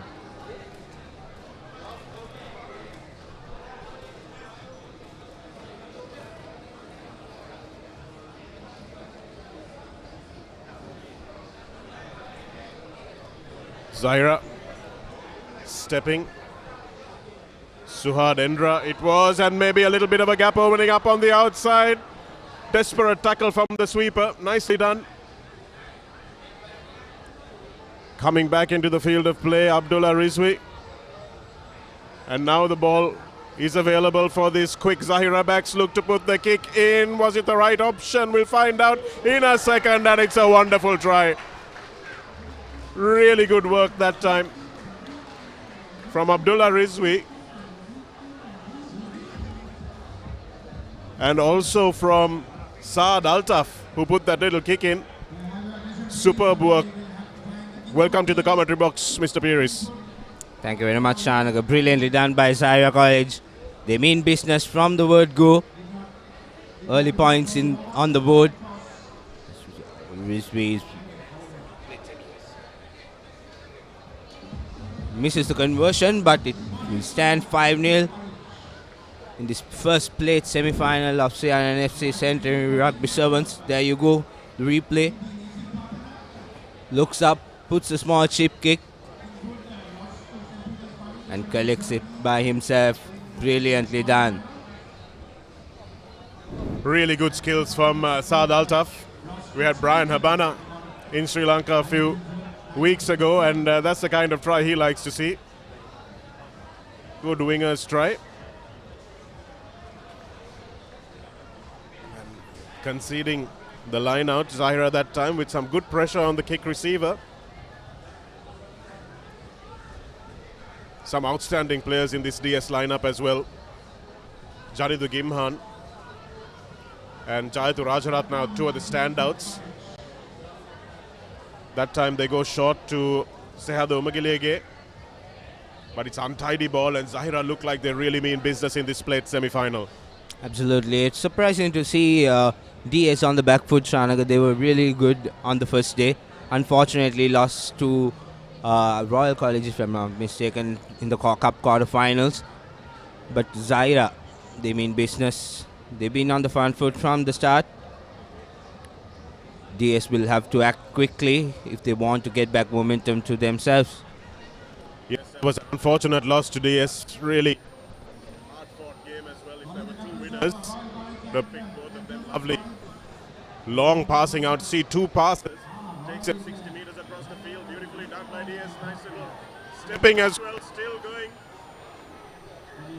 Really good work by Gimhan. Janidu Gimhan that time. That's a high tackle, still went in that high tackle. Here's Rajaratna. And that looked like it was a mile forward, unfortunately, and was partly the fault of Menura Pereira, who was well in front of the ball carrier.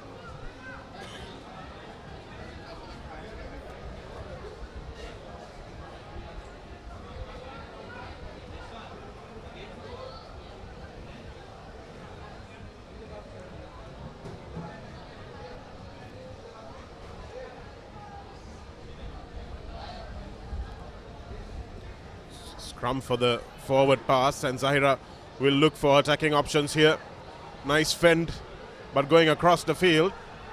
Jayatu Rajaratna looks to muscle his man and get the ball away from him. But that's a good little switch of play from Abdullah Fazloon, this little scrum half who's brought so many options to the breakdown for Zahira. Nice little step in field again. Good desperate defense from DS, but it's all Zahira on the front foot at the moment. Quickly taken. This is Rizvi. Abdullah Rizvi throws the ball away, but they might come back for a yellow card and a 10-meter violation.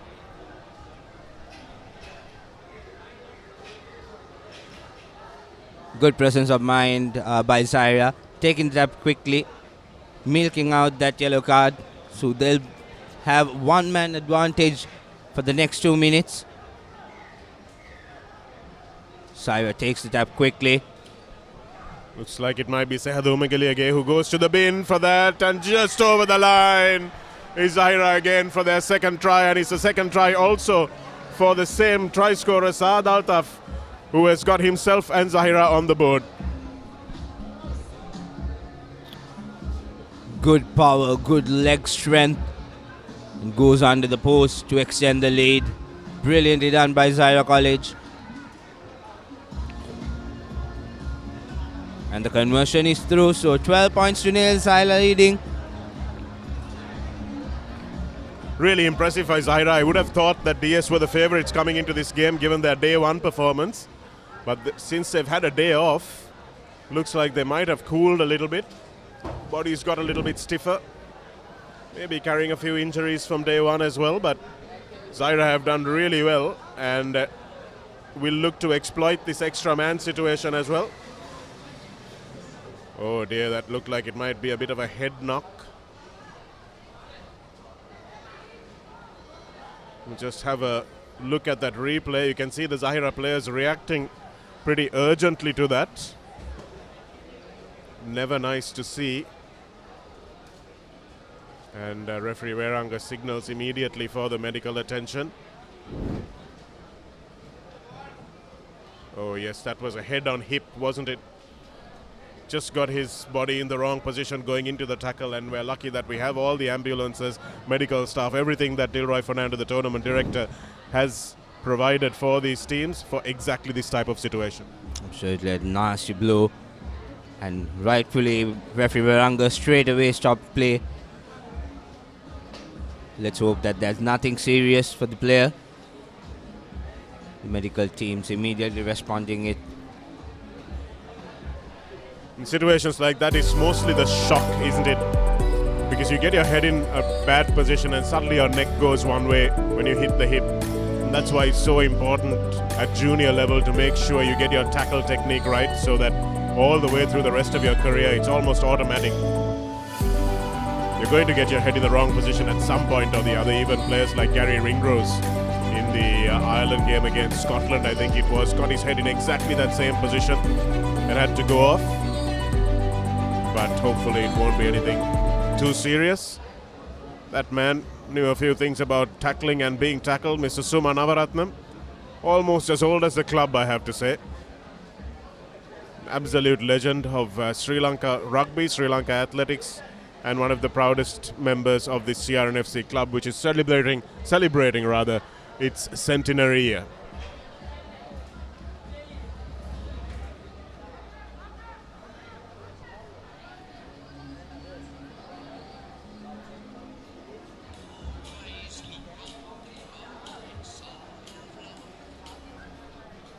Good to have a sevens tournament back, Shanaga, and a very well organized tournament, as you all mentioned earlier in the commentary box as well. Really nice to see this. Would like to see more of these tournaments, club level, school level, everything together. Everyone's excited to see. Good crowd coming into the CR&FC as well. They'll slowly trickle in as the day wears on, coming back to the rather more intense games that we're expecting later on in the piece. Zahira coaching staff. Quite concerned about their player, obviously, but also will be wondering how they can make those replacements.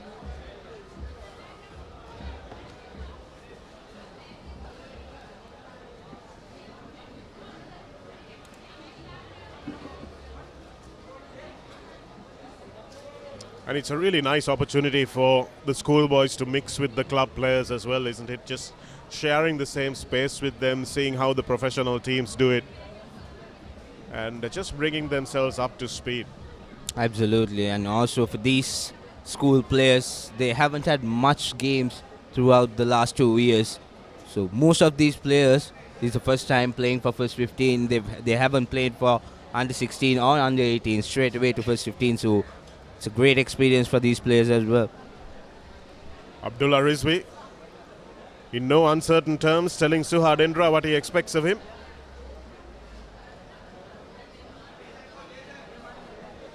Especially for the women's teams as well, we've seen some outstanding performances. So, Zahira player being given all possible attention. And this is good to see the precautions being taken and the facilities being available. But I must tell all our viewers at home that usually these precautions are done for a very good reason. But often players are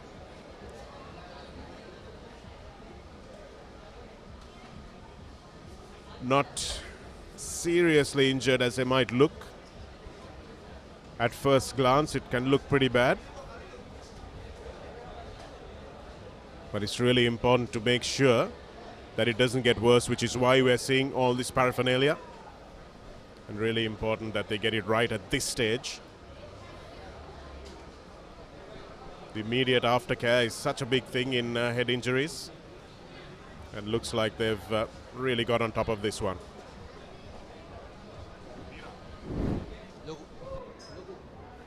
Here's the injury where it happened. So it was just side of the head into the hip of the DS player.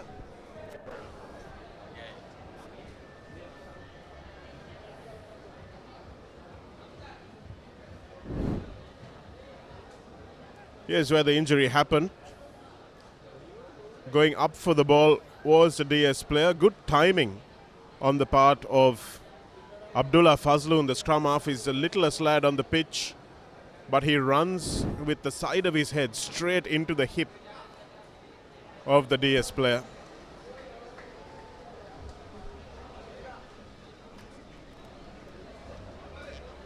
So we'll go for a short commercial break, and we'll be back with the continuation of this plate semi-final.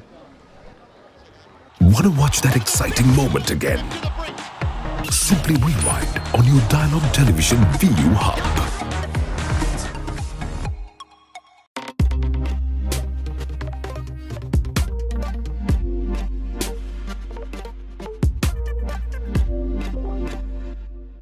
Meet the Pereiras. Just like any other family, they share everything. Kanti shares her amazing cooking. Minoli fills the family in with the latest gossip. But what happens when they sit together to watch their favorite TV shows at the same time? Well, it's not the same. Now, no more fighting for one TV. Make every room in your home a TV room with Dialogue Television Multi-Room. Get your second Dialogue Television connection for as little as 625 rupees a month with a saving of up to 50%.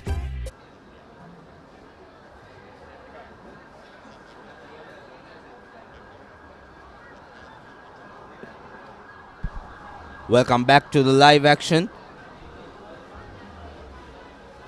After that terrible incident, we have action back again in this first plate semi-finals between Zahira College and DS Centenary College. Zahira leading 12 points to 0.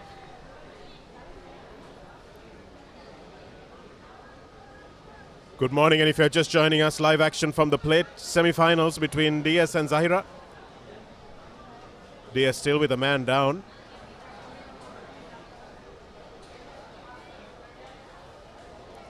Zahira will look to exploit that. Our best wishes to Abdullah Fazloon, who was just stretchered off a little while ago with a bit of a head knock. And unfortunately for Zahira, hope that will not upset their mental status too much. Fazloon, a key player, scrum half for their team. And now DS will try to get one back before half-time as the hooter just goes. Want to get the ball into the hands of their big players, and unfortunately for them, it's going to go horribly wrong as we see Azan, who scored at the stroke of half-time. Aqib Azan was alive to the opportunity, and like a hyena, he managed to pick up that bouncing ball and go over the try to give Zahira a commanding 3-0 lead at half-time in this plate semi. Brilliantly done by Azan. Pounced out the loose ball. Little chip forward. Collected it and went on to score. Brilliantly done. Zahira with a good advantage going into the half-time. Relieved to see the Zahira boys taking on the water. I was wondering whether some of them were playing while fasting. Doesn't look like it. That would be really a physical demand. That might be a step too far. Sure, they'll catch up for these 2 days, the end of the month. Here's the first try of the game.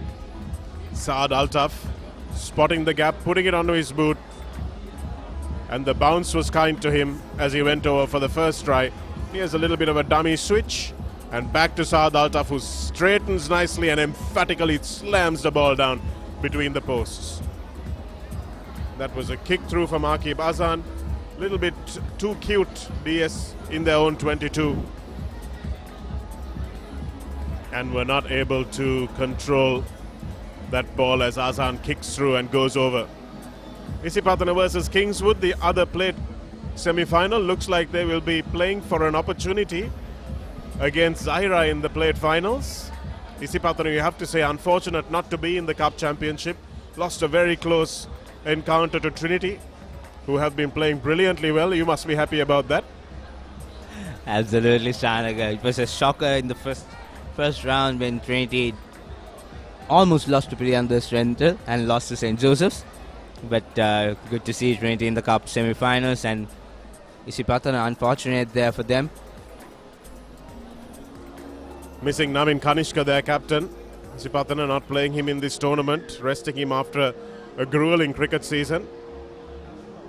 Zahira with the kick that was almost perfect, just had a little bit too much on it.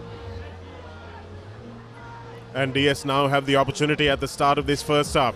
Remember, nothing in it if they get a point on the board, and they're just always about 5 seconds away from a big try because they've got some real game breakers in this side.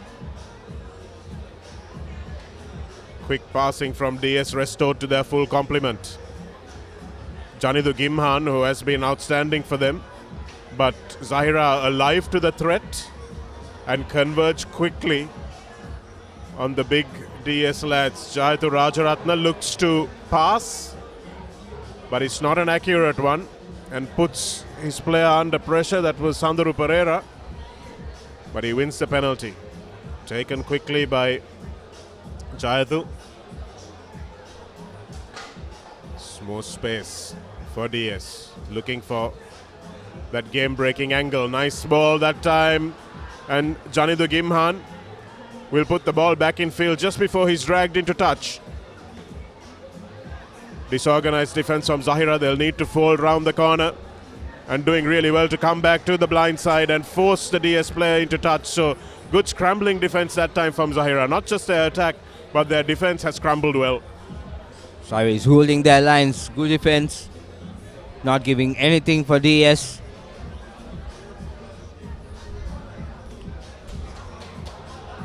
It's not a big task to come back from 17-point lead, but DS has to pounce on these mistakes, that slight mistakes Zahira does, and take the opportunities.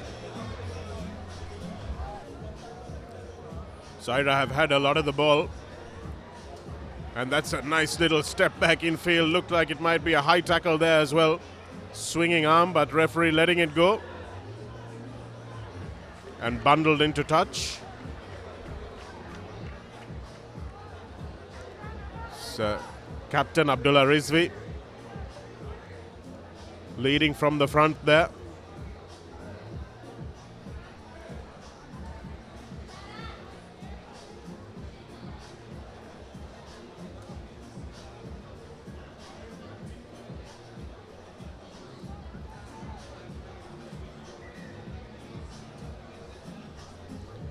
Rizvi has stayed down though after that tackle, but will come back.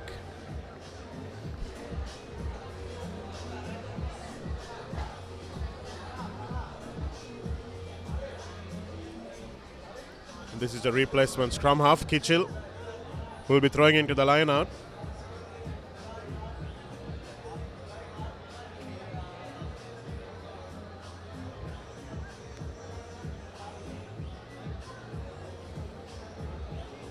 DS relying on their substitutions now.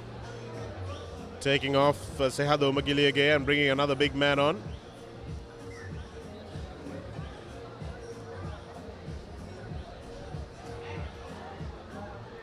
Nice long ball out from Kitchell.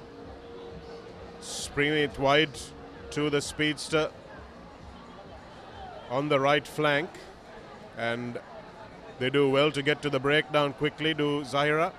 They have a few players on the floor, so they'll need to slow this one down a little bit. Running across field, which is not the best thing, but a lovely handoff from Abdullah Rizvi, and he puts the ball back in, but not into the hands of one of his supporters. And DS will do well to kick this one forward, but unfortunately, they have knocked on beforehand. And I thought Rizvi's break was brilliant if he was able to get that ball back in. Brilliant run from the outside. If he had got that pass right, it would have been curtains for the SNI College. But Zahira, yet with position, has another opportunity.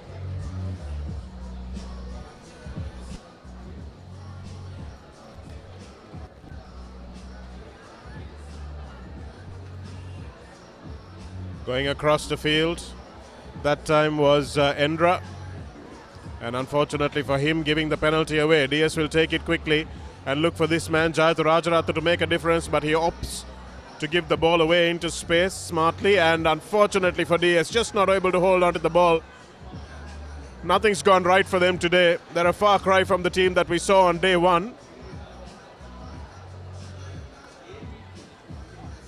Trying to run this one out. They know they're desperate. And a super bit of work at the tackle again from Zahira. Here's a little kick through from Saad Altaf once again, but that time the DS player was committed to the tackle. Let's see what the referee says.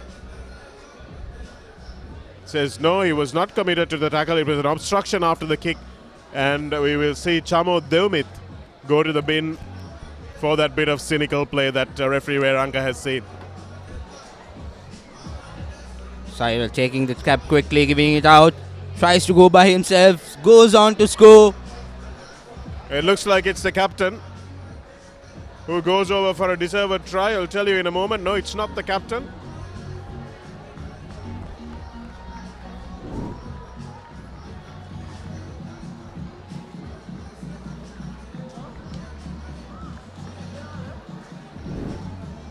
A little bit of a wobble there on the camera, so we're not able to tell you exactly what number that was. Jersey designers have no sympathy for us commentators, I'll tell you that.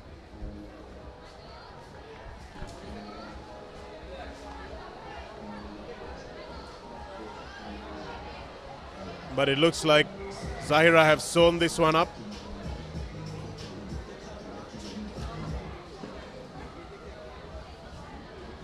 Kitchell to kick off.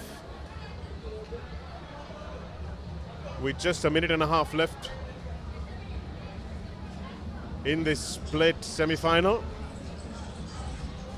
Zahira will move, we would imagine, unless something drastic happens, into the final, where they will play one of either Isipatana or Kingswood, who compete in the next semi.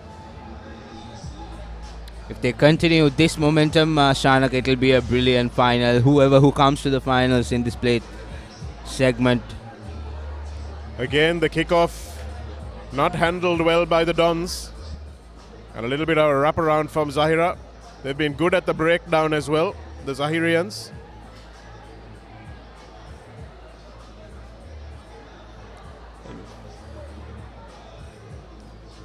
Unloading the bench. making sure all their players get a chance. A big man Rafiq that time with a carry put through by Endra into the corner, but the balls bounce, evading everyone. Still in the field of play.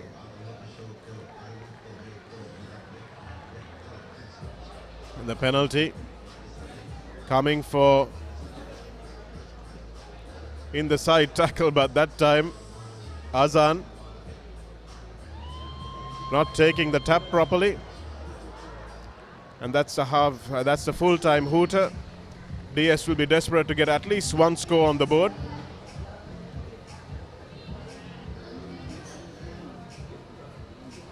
They'll have one final opportunity to do that.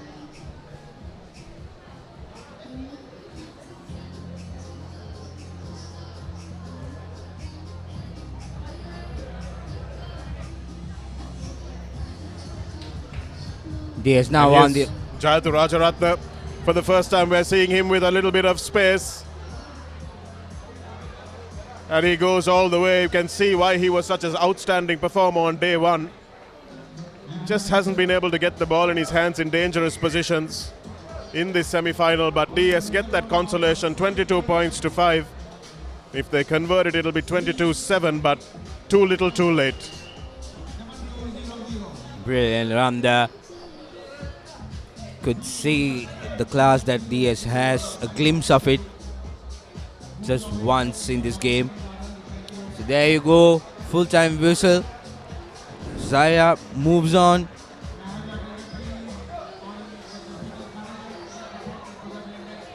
This is the highlight of the semi-final. Zaira started off with a beautiful try by Rizvi, and then yet again Rizvi with his strong legs going on to score the second try. Then we had Azan bouncing on the loose ball, scoring the third try. Then we had the final try for Zaira, followed by a consolation try for DS Senanayake College.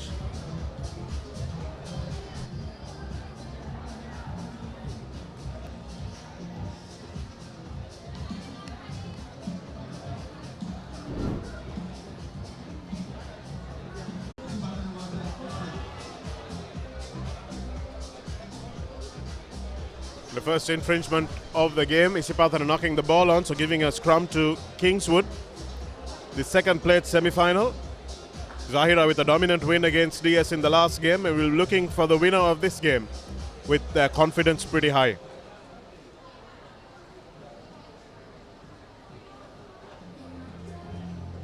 Kingswood to feed. It's a scrum half, Aftab Azmi.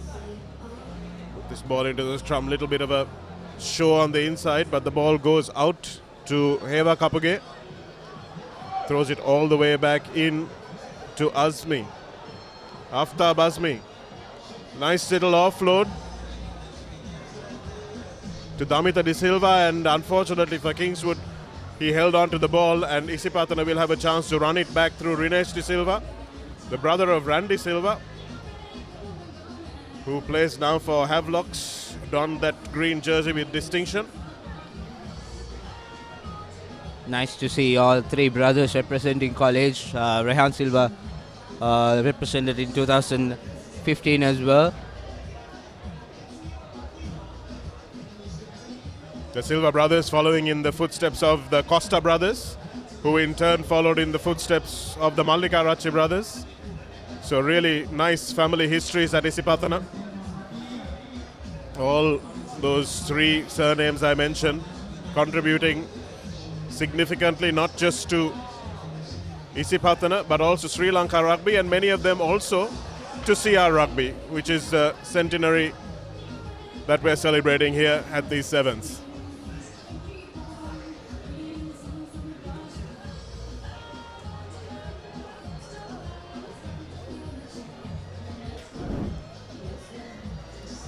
And that ball just dropped cold that time by Damidu De Silva.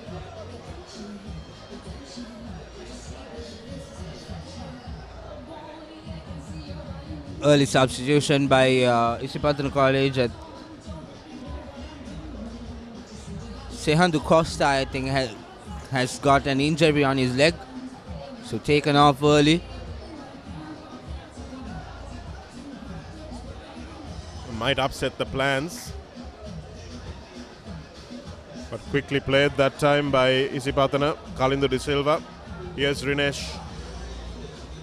And here's the other man, Gehandu, who has been very good for Isipatana, but again, not so good at the breakdown. Gesandu Manit. And good jackling from Kingswood to win that penalty.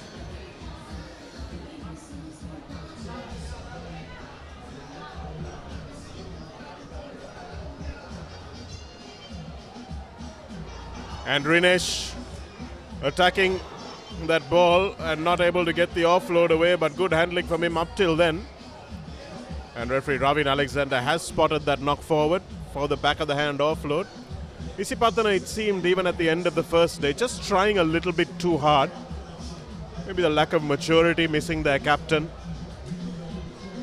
Absolutely. This is not the green machines we usually see during a sevens outing. There you go.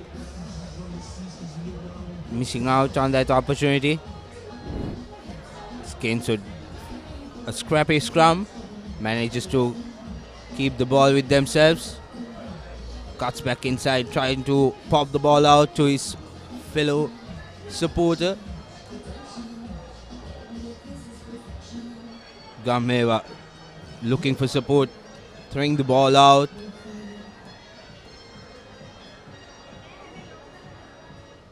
It's like we might have had an incident of foul play here. Referees conferring.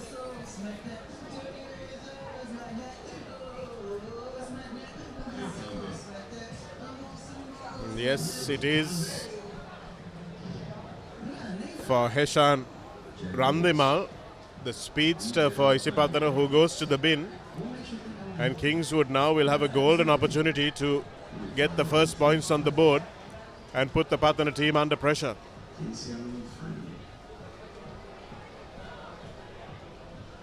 Early substitution from Kingswood College as well. Ashen Rajika is taken out. Kingswood now sending it out, trying to straighten things up, still going forward. Strong lad. Great rip by Rinesh that time, showing that he's got the tight skills as well. Coming back in field was Chamati Roshan.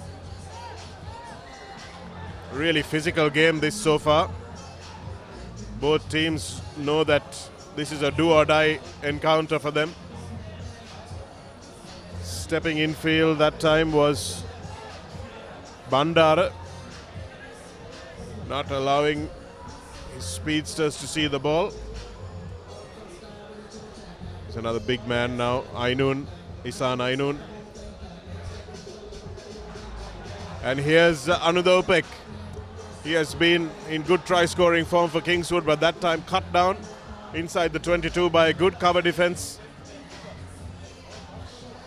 from Kalindu Silva, who was folding around. Remember, Isipatana without a man, so he did really well to get back. I think he kept in mind what all coaches would say during sevens training. Use the touchline as your last defender. He made sure that he stopped his man. And like you mentioned, Shanaka, it has been a very physical game, which we don't expect from Isipatana or Kingswood. Both teams are known to run around the field. As you can see, the big number 11, Devim Heuge. And that looks like it's going to be the first try. Isan Ainun is the man who touches down under the post after a good break by Hevage. Dragged a couple of defenders, and the numbers just coming home to roost for Isipatana. They just weren't able to fall down, and that extra man really telling. Brilliantly done. Beautiful hands. And with the conversion, 7 points to nil is Kingswood College leading Isipatana College. Go the replay. A show and go by Ainun. Right under the post.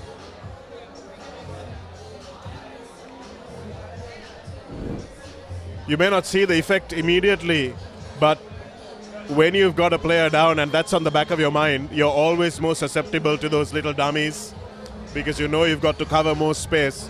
And Ainun exploited that mindset beautifully. Kalindu stepping out of the first tackle, and that was a big high tackle.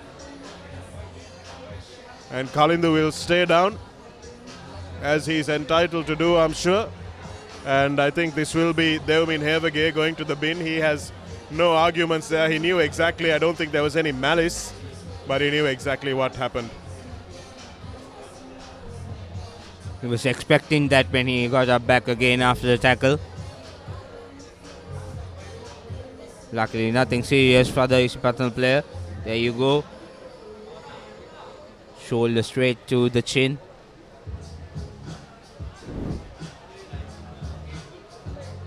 Isipatan haven't been able to get possession in a dangerous part of the field. As we see a big carry from Chabidu Chirat. And now Rinesh will try to step back in. Does exactly that, but Kingswood have 3 defenders on him, all 3 of whom he beats. And here's the big prop Iroshan, showing a willingness to run with the ball as well and not just barge it up the middle. Chirat. Kalindu. The playmaker, Rinesh, gets the long ball out. And back from the sin bin, it's the speedster, Randimal, but runs into his own player. And here he is trying to find a little bit of a gap coming through, but a nice recovery that time, but Randimal will go over in the end. Heva Kapuge did really well to get a hand on him, but unfortunately not big enough of a hand. Absolutely, at the stroke of half time, Isipatana College bounce back.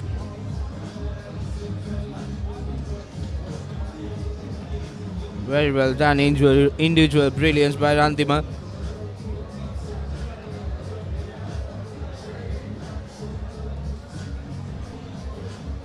Well, you can see Isipatana are playing under a bit of pressure. This is not familiar territory for them. They're usually in the Cup Championship.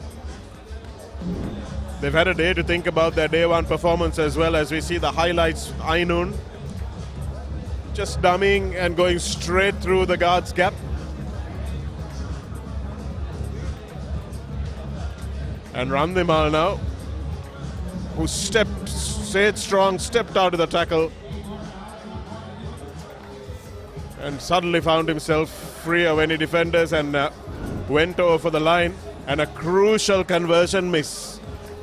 Absolutely. Will this come back to haunt them towards the end of the second half? We'll have to wait and see. Coming up next, the first Cup semi-final between Royal College and St. Joseph's College.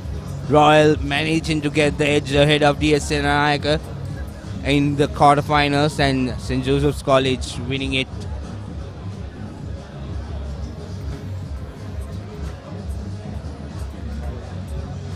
Against Saira College. Exciting games coming up. After the schools games, we have the club competition as well as the women's games. Action-packed weekend of the CR&FC Centenary Rugby Sevens. It's been a real carnival atmosphere, hasn't it? We really enjoyed it in our commentary position as well. Players enjoying the music, enjoying their camaraderie, enjoying watching each other, preparing for games, playing games. The kids who've been here have had a really good outing. And it's nice to see, after a long time with all our Sanskritiya stuff, that the women's teams, men's teams sharing spaces and no dramas. It's all really nice to see, and rugby brings all the colors, the genders, the nationalities and the ages together. Here's Ainun stepping over, but unfortunately he will be called back for the original knock-on.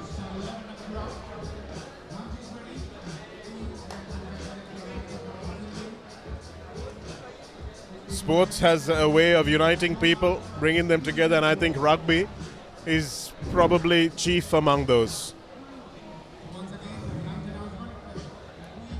It was mentioned during your interview with Brian Habana as well that sports brings people together. As Isipatana tries to get back to form that they left off in at the end of the first half. Randimal with a couple of good steps to try and find some space. And that's the speedster on the outside. Does Anudopek have enough? No, he doesn't. And that's a wonderful try from from Hussein Randimal.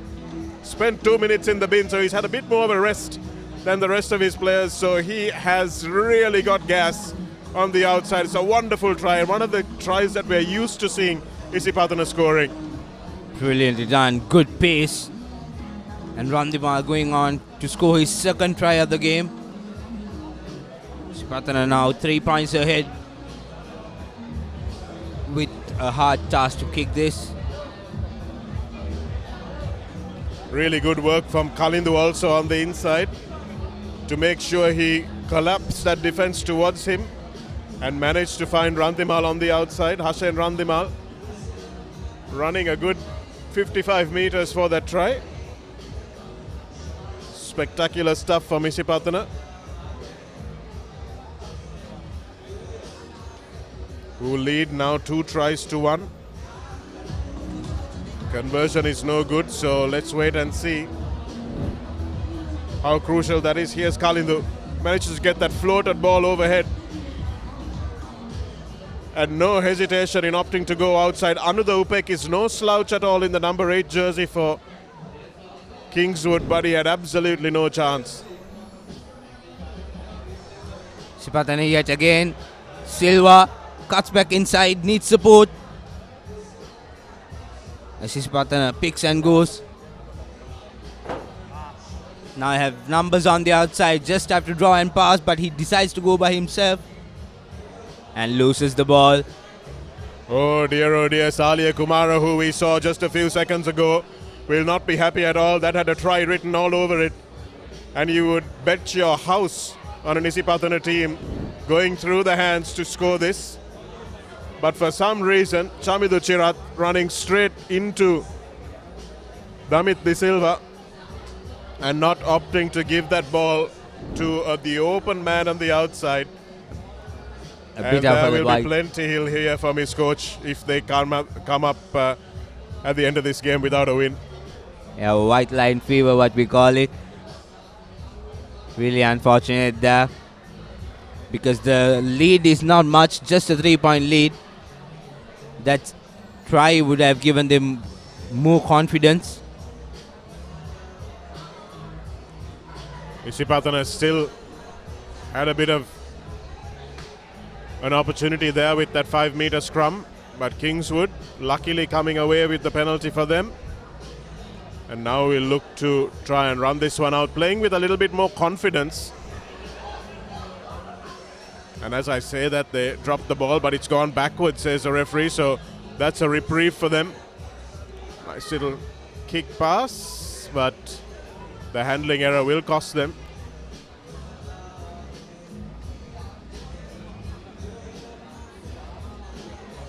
So luckily for Chamidu Chirat, they have another opportunity to go ahead.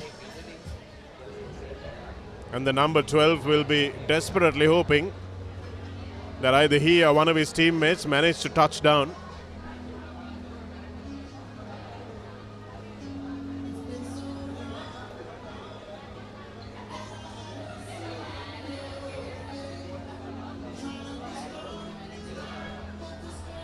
Here's Kalindu. Referee has called them back, and Rines De Silva will take this one himself. Find that long ball, and Chirat spins again. This time he makes no mistake, and my goodness, will he be a relieved man. Looks quietly over to the bench, doesn't want to make eye contact with the coach quite yet. But they will be very relieved to have a 7-point or an 8-point gap. Absolutely. Even this time he had a man on the outside, but he decided to go by himself, made no mistake. And the conversion is through as well, 17 points to 7, leading by 10 points now. He did make the right decision this time though.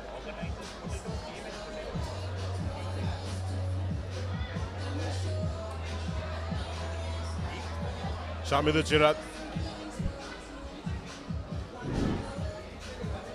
And now Rene Silva will try to put the finishing touches on what has been a good comeback performance. And this is something we've seen from Isipatana in this tournament as well, that they've managed to come back from deficits, showing some real grit.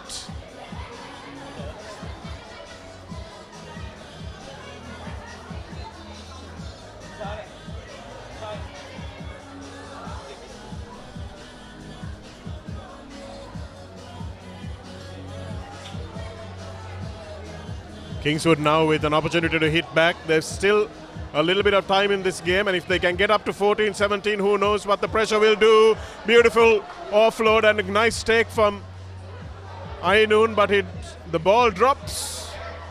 Referee says play on, because there was an Isipatana boot in there, and Chirat saves the day for his team.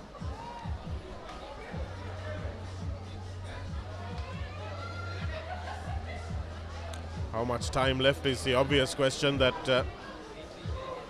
Kalindu will ask the referee. Isipatana would want to finish this off right now.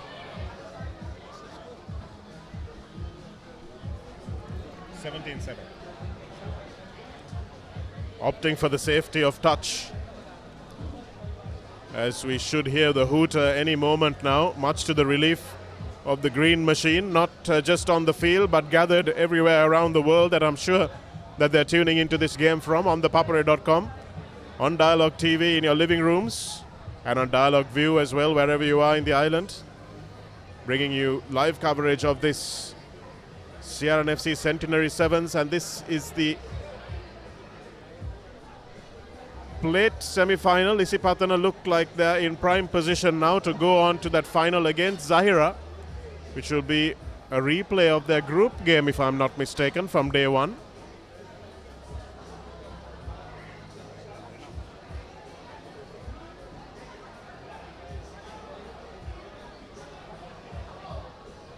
Kingswood almost getting their hand on it, but Gesandu Samat with the good win in the line out, and that's the sound that all the Isipatana supporters and players have been waiting to hear.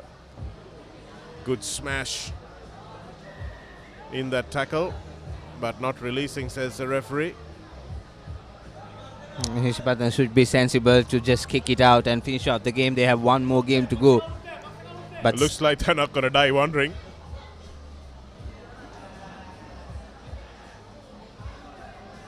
Rene Silva, you can see the look of agony on his face that the sun is causing.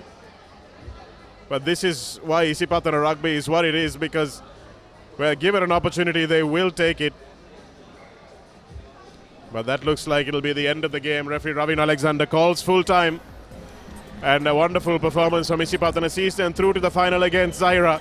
We will bring you that plate final, of course, in the upcoming few hours of the day. Lots more to look forward to. Don't go anywhere.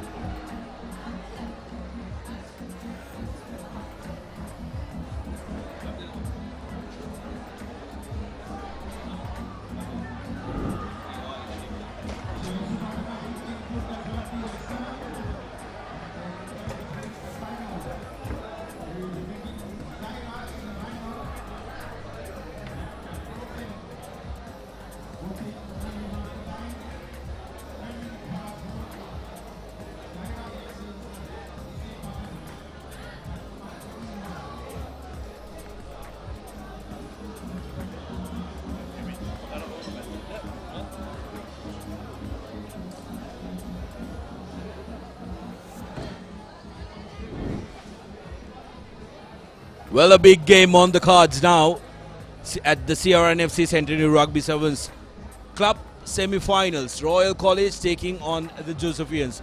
Two massive physical teams taking on each other, and this one is going to be a cracker-lacking affair here at Longdon Place. CR&FC Centenary Rugby Sevens. It's going to be an interesting finish. Abdullah, important game for both these teams. First game of the day. Got to keep that in mind as well. But this is the business end of the tournament. Knockout rugby, you got to bring it all. Absolutely. They've got to bring their A game. There are no second chances. And the only two unbeaten teams as well in the cup segment. So both teams bring some good form into this encounter, but they will have to execute to their very best for the next 14 minutes. Royal College getting that early advantage. Good kick-off by them, well contested. Joe's under pressure in that kick-off, lost the ball forward. Here's Pereira feeding it in. And in comes to Janit. Kalanaratne has been impressive for Royal College. Gamanayaka with a strong carry. Pereira yet again spreading it wide through Veera Surya to Patirana. Now on the outside is Samarasinghe, but the AR putting his flag up. He spotted some infringement by Joes. Royal with advantage. Kalanaratne again puts the ball out to Gamanayaka. Gamanayaka on the outside. And Gamanayaka touches down. We'll have to wait and see. Yes, I think it's been adjudicated as a knock-on by the referee, but they'll be going to look at that previous infringement, or is he just checking whether it's an infringement against Royal? Shankar Tennakoon will first have a word with the AR in the closer quarters. Try or no try, but yes, try awarded. So opening score for Royal College. Dulaj Gamanayaka of Royal touching down for Royal. Early lead, 5 points to 0. So just the start Royal would have wanted. Again, Sudarshana just going back. The kickoff. Dulanjana Vijay clearly not happy with Randeep and some of the mistakes they've made. Oh, well. This is trouble. Trouble for the Joes. Marasinghe, their skipper. Navid Marasinghe given a yellow card. And they'll be playing with 6. Down 5 points as well. Royal looking to try and capitalize. They will want to make sure that they make it count here. They get a free hand up the line. It's important they start off well. Here's the score again. It'll be interesting to see why Marasinghe versus yellow carded. As Pereira restarts, good high-hanging kick. This time slightly too deep. So no trouble in collecting that as Junior Marasinghe gives it out to the man on the outside. Daham Dias. Randeep makes a mess of things. Yes, it was so crucial, I think, for Josephs to control possession on that in that sequence of play, because they're down a player and it's their most influential player as well. So it's just not the physical presence, but even the psychological aspect of losing Marasinghe for the next 1.5 minutes is so crucial, and I think it's imperative that Royal try and get one more score during that period. Now they are presented with a golden opportunity to do so, Royal. Just 2 men on the outside. The natural overlap. Kalanaratne sends it out quickly to the corner. Here's Gamanayaka yet again with a big carry. St. Joseph's penalized for not rolling away, and this one is going to be trouble. Daham Dias could end up in the bin alongside the skipper, because that was cynical. Didn't retrieve Tamidas, did make no attempt as well to try and get back. Yes, that's just absolutely the pressure applied by Royal, isn't it? And the Josephian defense is under a lot of stress. Now Royal calling very correctly for a scrum, which means there will be, if I'm not mistaken, only two outside and no scrum off. Deven Pereira will be licking his fingers from this prospect up the all he just got to do is just pick up the ball and sprint across, because there are plenty of quick ball out. Now Kalanaratne to the corner. Gamanayaka, free run, big no argue, and easy as you like for his second, and Royal absolutely dominating, and St. Joseph's under a lot of pressure with 2 men on the bin. Yes, that's right. This is just the start Royal would have wanted. And you just, if you notice, Sudarshan, even in that scrum, the first scrum, Joseph's applied a lot of pressure, but just the presence of Marasinghe not being there, the lack of presence, just enabled Royal to get a clean strike, and there was no pressure whatsoever. Joes now are down to 6, with Marasinghe returning from the sin bin. They've conceded another try since his absence, so he'll have to make up. Marasinghe will be itching to go. And Pereira does exactly that. Kicks it in good position for Marasinghe to pick up, but he had overshot that. Now Royal, yet again, spreading the ball wide. Kalanaratne to Veera Surya. Now Pathirana. That could be dangerous. But luckily for Marasinghe and Pathirana, there was no head contact. Yes, I think it was just a jersey tuck, so I presume that it was not dangerous. But again, I'd like to see both teams running a bit more straight, isn't it, Sudarshan? And they're just running a bit laterally, not creating enough space for their outside backs. Something which I'm sure the coaching staff would like to work on. Just keep reminding them of. Randeep with the ball to Gunaratne. Gunaratne. Pressure showing here at Longdon Place. Royal putting a lot of pressure on the Josephians. They were down to 6.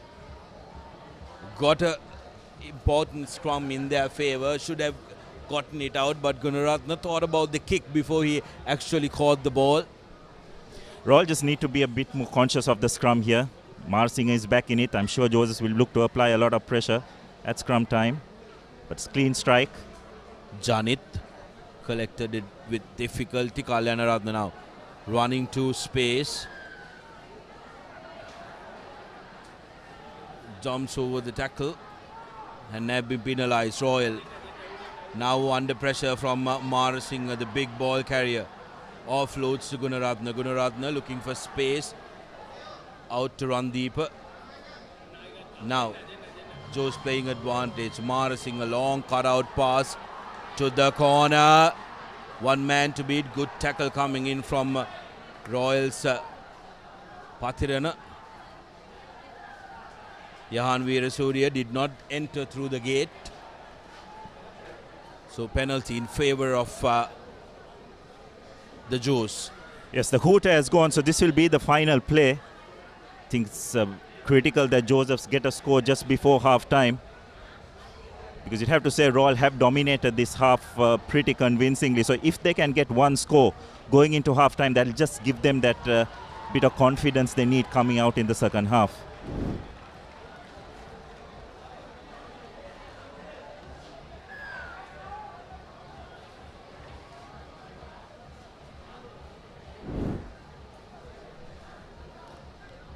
Joes recognizing the fact that they need to get a score, opting to go to touch, get that territorial advantage, need to hold on to the ball, finish this half strong. That will give them a lot of confidence. Preferred Josephian front row in this sevens format, Vaidyanath and the 2 Marasinghas. Now looking to shove this. Penalised by Ishanka Tennakone, as Joes did not retrieve 10 meters was the call. Here's big Marasinghe through the middle, offloads and gives it to the oncoming Royalist Kushanta. Another penalty. Here's Marasinghe, the younger of the 2, goes into contact. Now Naveen will touch down underneath the post, inside the 5 meters. Almost a Herculean task, stopping that man. So conversion to come, 5 points to 10. Oh well, Rodrigo makes hash out of that conversion. So the scores will remain at 10 points to 5 in favor of Royal College at half-time, but the Josephians will enjoy the momentum that they took to half-time. Yes, it was critical that they get a score, isn't it, Sudarshan? Because Royal had just dominated that first 6 minutes or so, but in that last minute, managed to get the act together, tried a driving maul. Royal were penalised for not maintaining the 10-metre gap in the line. And then they used their strengths, isn't it? They got the junior Marasinger into the game, they got the big man, the skipper Marasing into the game, and he managed to go over to cut that lead down. Highlights from the first half. The first score was through Gamanaika. Kalanaratna has been a very good man in the middle for Royal College, linking up. He's known when to pass, when to put players in space. Almost similar fashion, Gamanaika touches down for the second. And this was a barge-in try by the two Marasingers combining. Half-time confirmation, 10 points to 5. Royal still in the lead. Momentum, of course, with Joes going into halftime. Next one, another interesting one for the second cup semi-final. Trinity College taking on St. Peter's College. Should be very interesting. The next, with both teams wanting to make sure that they book their place in the cup final. But first, we'll see who will take that first seat on offer in the Schools Cup segment at the CR&FC Centenary Rugby Sevens. Absolutely brilliant story, isn't it, Abdullah? 100 years of existence and 100 years of being a trial racing club. Absolutely. They've given so much to Sri Lankan rugby over the years as well. And what a way to celebrate it with this wonderful sevens competition. Rodrigo with this restart. Good high-hanging kick. Veerasurya was underneath it. Marasinghe wanted a hand on it. So Royalist with knock forward advantage. Referee Veranga decides that there is no advantage to be played, so there will be a scrum in favor of Royal. That kickoff was just pitch perfect, wasn't it? Just that Marasinghe just couldn't get under it. Tried to just put his big arm out wide. Ideally, you'd prefer to have one more Josephian overshooting that kick in case Royal gets a hand on it. If that player was there, Marasinghe wouldn't have had to reach out as Royal absorb some pressure on that scrum. Here's Kalyanaratne again, making space. Cutting back inside was the Royalist winger. Very good spot, and that is Fahad Nazar finding space for Royal. Erroneous pass, but Royal can hold on to position. Sena Naik. Now Patirana. Kalyanaratne clears. Patirana to Nazar. Royal have been bogged down in this area for the past couple of phases. Good pressure put in by the Josephians in their defensive effort. Now Kalyanaratne tries to get away from Marasinghe, but succumbs to a massive try. That's going to be a penalty. Yes, Royal just need to try and look for support, isn't it? They're just going back to the 15s habits if by what we are seeing. They're taking the ball into contact a bit more often, even after they break that first line of defense. The other supporting players need to get a bit closer to support the ball carrier. They're going into contact far too often. Here's the incident. Marasinghe brought down Kalyanaratne. I don't think... Oh, was it this? Yes, I think it was that Yahan Veerasurya trying to clear. And that looked to me like very dangerous play, Abdullah. So Veerasurya will be lucky to be on the field and not be escorted out for that challenge. Here's Randeepa to Rodrigo. Rodrigo looking for space. Still on his feet. Goes to the ground. Clearance coming in from Randeepa. Penalized as for not releasing the man. Gunaratne takes it quickly to Randeepa now. Marasinghe has his brother Naveen on the other side. Randeepa creeps to Naveen. Marasinghe didn't get it on a balanced foot. Janit to Gunaratne. Now Dias to Rodrigo. Rodrigo has Sachin Thana on the outside. Couldn't collect it cleanly, but just managed to hold on to it inside the 22 meters. Now a challenge by Veera Surya. Jose still holding on to it. Dias rolls on to the wrong side and have received a penalty against holding on, and Nazar, I think, was found guilty of showing his disagreement, at least voicing his disagreement.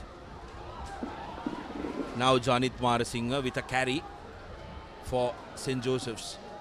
Gunaratne to clear. Naveen Marasinghe. Referee calls that he was taken out from an offside position. Line offside. Randeepa to Naveen. Naveen throws the ball away to Dias. Dias cuts back in. Will score the equalizer. 10 points all. St. Joseph's now coming back to this game, scoring true tries and have an opportunity to try and get their nose in front with the conversion. Yes, that's the importance of the presence of Marasinghe, isn't it, Sudarshana? The try may have been scored by someone else, but you knew that as soon as Marasinghe got the ball, he managed to attract a couple of defenders towards him, and that just created the space outside for the rest of the Josephian players. Well, an imposing figure as Rodrigo attempts the conversion. He's good. 12 points to 10. Joes fight their way back into this game and are now in front. Take a look at this. Naveen Marasinghe hoists the ball up. Daham Dias cuts back inside and touches down. Brilliant work. Rodrigo with the restart. Need to make it a good one. Doesn't make it a good one because it doesn't travel the 10. Royal will be looking to take this one quickly. They will want to have the final say. Just over 2 minutes to go on our clock. As Royal look for the game deciding try. Pereira. Kalyanaratne changes direction, spots a gap. He's through. One man to beat, offloads to Pereira. Tiven Pereira in 5 meters, and Lennox Kalyanaratne, who started it off, will finish it. Has been the standout player for sure in this game for Royal College, Abdullah, and gets rewarded with that try. Absolutely. The difference this time is there were supporting players coming once that line break was done. And they just had the presence of ensuring that they make sure the passes go to hand. Last 90 seconds, Royal have a 5-point lead. Well, make that 7 because the conversion was successful as well.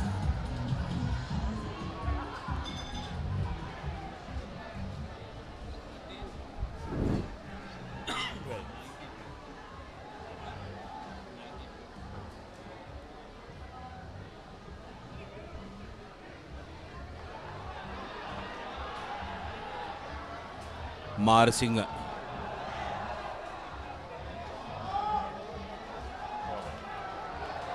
Forward pass, says the referee now. Yes, trouble. You'd have to say that Royal were a bit lucky on that occasion. That's not the person you want to make your kick-off to.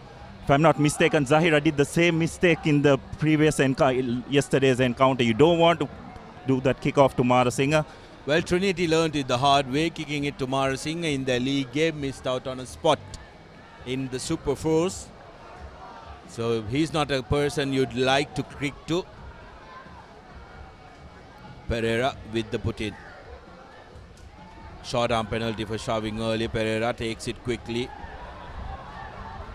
Joes now 10 meters retrieved. Offload is not good. Randeepa picks it up. Here's an opportunity for St. Joseph's. Randeepa trying to run from the outside. Offloads back to a hand of a Royalist.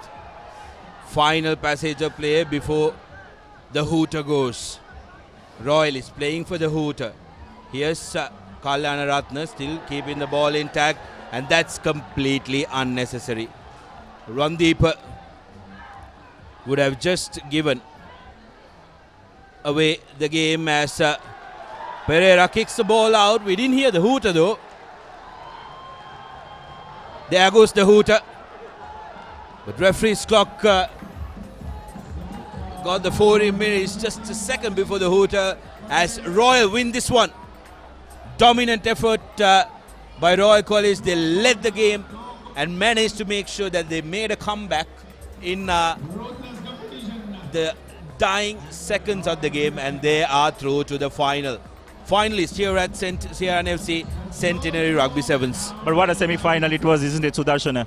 It had all the drama associated with what you want to see in a semi-final. And if the next semi-final can live up to this, I think all spectators would have got their money's worth. So that's the final score, 17 points to 12 in favor of Royal.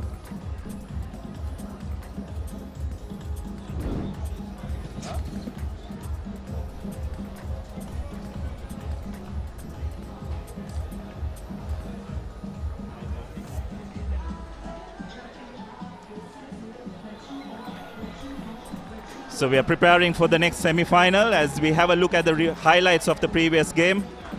Gamanaika going over for Royal's first try.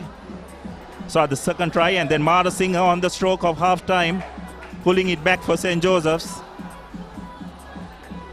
Then Mara Singh again doing his thing, attracting a couple of defenders, offloading for the Josephians to go into the lead. But then just with a couple of minutes, Kalyana Ratna making a break, a step off his right foot, looking for the support. Tiven Pereira running a wonderful supporting line and passing on to Kalyana Ratna again, who touches down under the post to secure the victory for Royal. Coming into the commentary box is Sachin David. Sachin, another entertaining semi-final on the cards as we have St. Peter's kicking off. Yes, an exciting morning of rugby. A big smile on Abdullah's face as Royal have made their way into the final. Now Trinity looking to make a final themselves. Trinity College with possession inside their own half, looking to run it from inside their own 22. Big wayward pass in front, they're going straight into touch. So the Peterites making their intentions clear, pressing up on the Trinity defense, forcing the error. Yes, I think the style of playing this semi-final is going to be vastly different than what we saw in the first semi, isn't it, Sachin? Both these teams like to run the ball much more elusive runners in their ranks. So it'll be an entertaining semi-final, no doubt. Yes, Royal and the Josephians both very physical outfits. Let's expect to see a bit more traditional sevens rugby.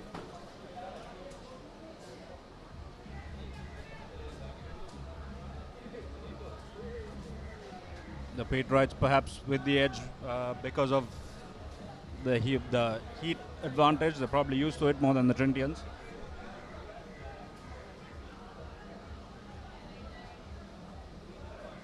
Trinity with possession.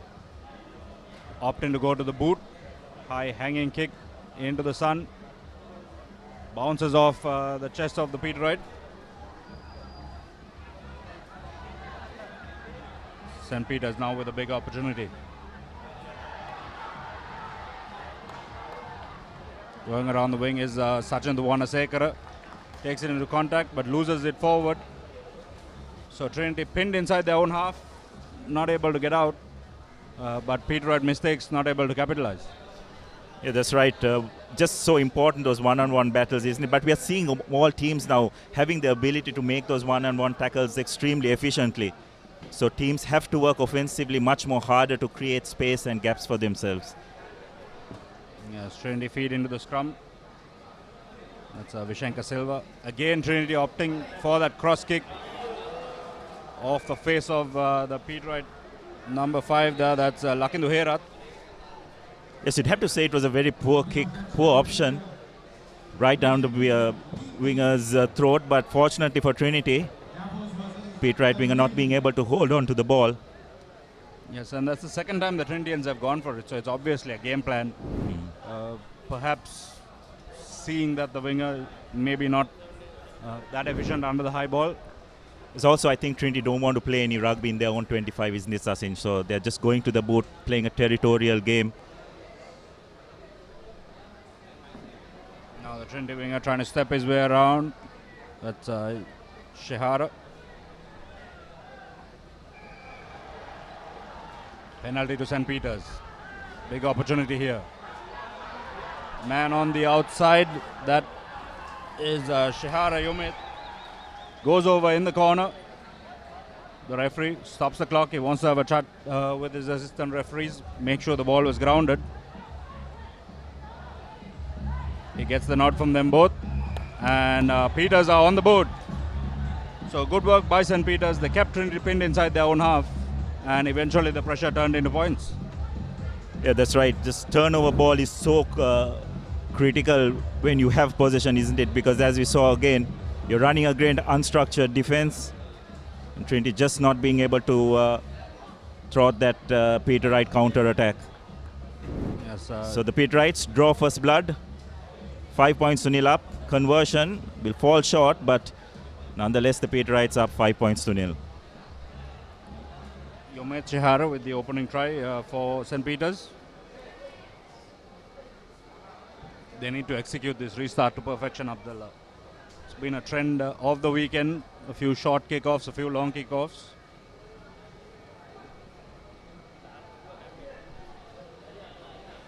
This time opting to go deep. Trinity's Mona Singh takes it into contact. Now swinging it from left to right. Wanasekara beats one man. Needs to look for the support. Decides to go on his own. Steps out. Excellent work there by young Wanasinghe. Beautiful little step off the right foot and beats his man on the outside. Absolutely brilliant. He didn't have much space to work with, but his footwork, the ability to stand up his opposite man and go around him. Wanasinghe showed what he can do yesterday, and he's definitely kept up his form today as well. He's brought Trinity right back into this game, and dare I say, with the conversion to come, Trinity are going to go into the lead. Comfortably slotted over. So Trinity go into the lead. We're approaching the final couple of minutes. As we have a look at this again, broke that first line of defense, and the sweeper did not have any chance because the one has got some serious pace on him. Yes, a good step off the left foot first to beat the first line of defense, and then the right foot step to go around the sweeper.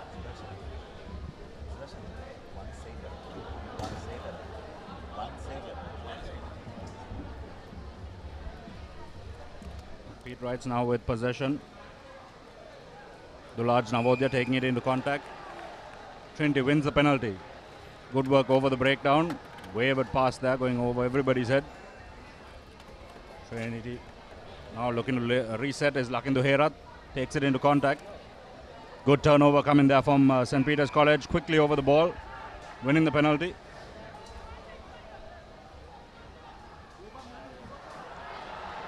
Now breaking through. Right down the middle goes Shehara Yomit. The scorer of the first try finds the offload. And the little scrum half, Praneeth Silva, manages to get his way over, barely over the line, but makes it in the end. Yes, again, we find such in turnover of possession, isn't it? Trinity had possession of the ball. The player found himself isolated. They were forced to hold on, penalty given, and St. Peter's took the quick tap and executed brilliantly. So it's a game that, as you can see, is opening up as the game progresses, and the Peterites again find themselves in the lead. Yes, the half-time hooter goes just as the conversion is about to go over. Just left of the uprights there. So St. Peter's will go into the lead, into half-time in the lead, 10 points to 7. Exciting game on our hands, just 3 points in it.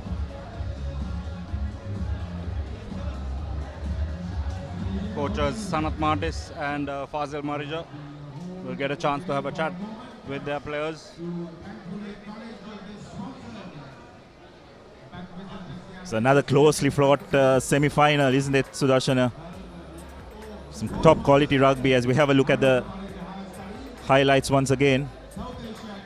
There's Pete Wright's number 5, Yomet Shehara, going over for the first try. Wanasekara going over after a wonderful run under the post. And then the Pete Wrights again replying with Yomet making that initial break, and the nippy number 9 putting the finishing touches to the move, Praneeth Silva. And the conversion was not successful, so the score remained 10 points to 7. So this will be the next played semi-final between Air Force and Navy in the club segment at the conclusion of this semi-final. But there's a lot more rugby to be played in the next 7 minutes, isn't it, Sachin? Yes, a lot of exciting rugby yet to come today as well. We're just getting this day started with the schoolboys. We're in the club cup semi-finals here, the second semi-final. Royal have booked their place in the final. They could be on for a Bradby final. The Pete Wrights looking to spoil the party.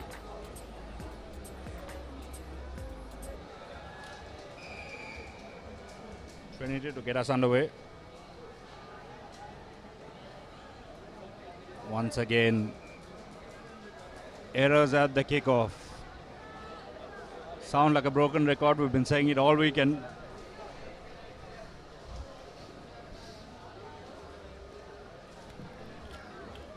Pete Wright's now looking to get through.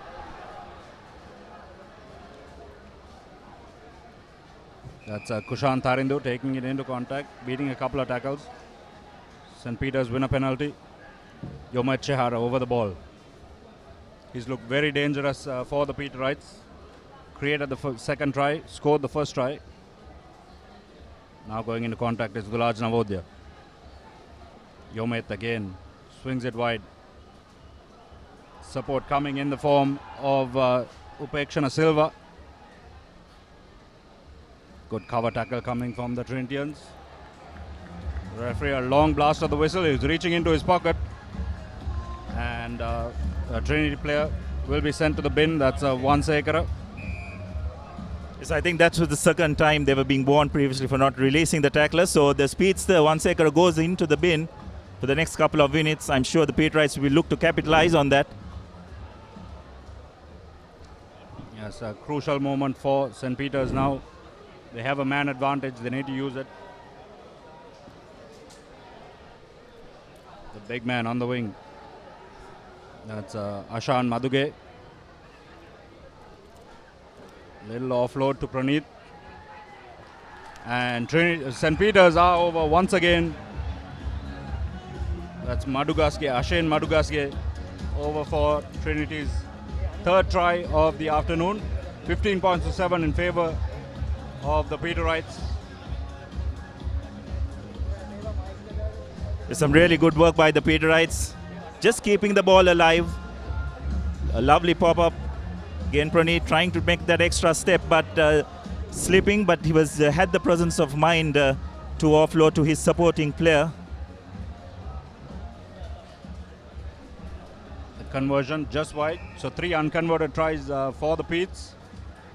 Trinity now with some work to do. Still 6 minutes left in this game. Yes, and more importantly, Pete Wrights are now 2 scores ahead. So Trinity need to score at least twice to get back into this game, and they'll have to do it at least for the next 1 minute with a player short as well. So Trinitians do have their work cut out. Yes. Try score on that occasion was Ashen Madhu Sangha, Madhu Angsa, as it were. So Pete Wrights will fancy their chances. Just about 4.5 minutes remaining, but seen stranger things happening in this game of Sevens rugby. Yes, 4.5 minutes is an age in Sevens rugby. Position is the key, isn't it, Sachin? Both teams just need to try and hold on to the ball, execute properly, not rush things when they do have possession. and just eliminate those unforced errors. It's just a break while an injured player is attended to off your screens. The Papare sucking in the big air, trying to get those lungs recovered, getting that oxygen into the lungs. It's a very hot and humid day at the CR&FC.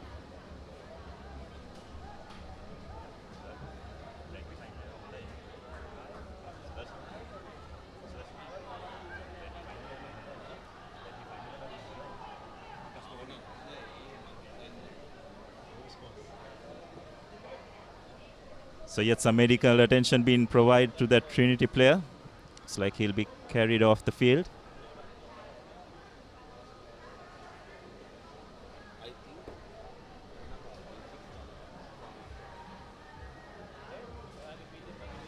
Looks of it looks like Shamendra Dhanapala is the player who has been carried off the field.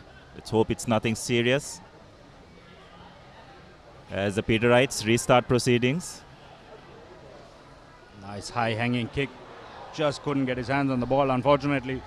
Papare. It just landed in that pocket between the two lifter pods there. Perfect kick for St. Peter's. Lost forward by the Trinitians, so we'll have a scrum.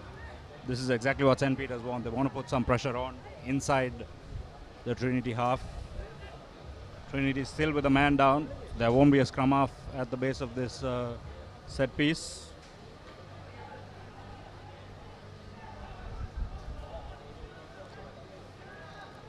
Garlage feeding it in. Short arm penalty taken quickly by Garlage. Now Yomet in the middle, looks to step his way through. Steps one, steps two, changes direction, sends it back the other way. Big numbers here for St. Peter's.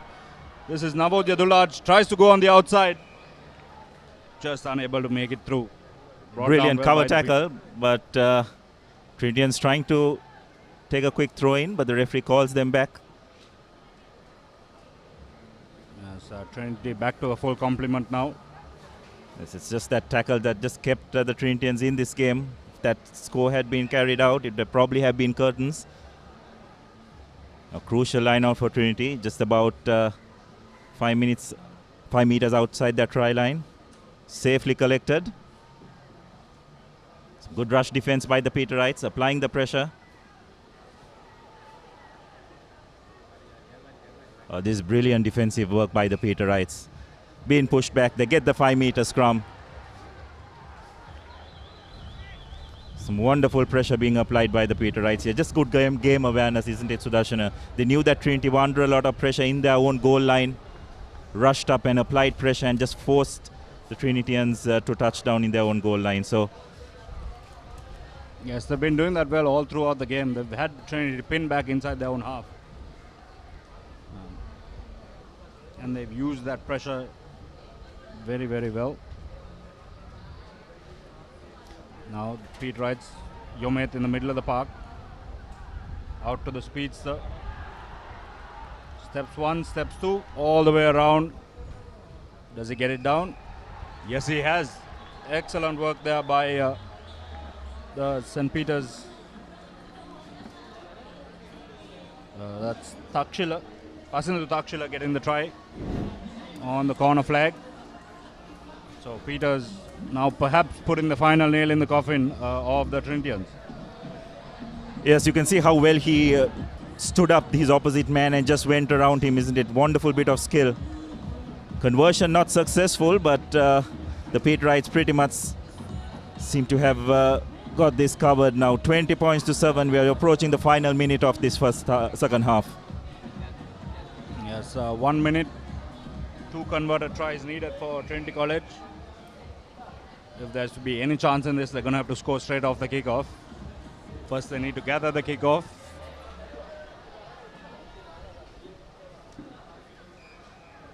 Experienced coach Sanat Martis taking his time, bringing on some changes, bringing on the fresh legs. High hanging kick from the Petes. Very contestable. Once again, getting it over that first pod.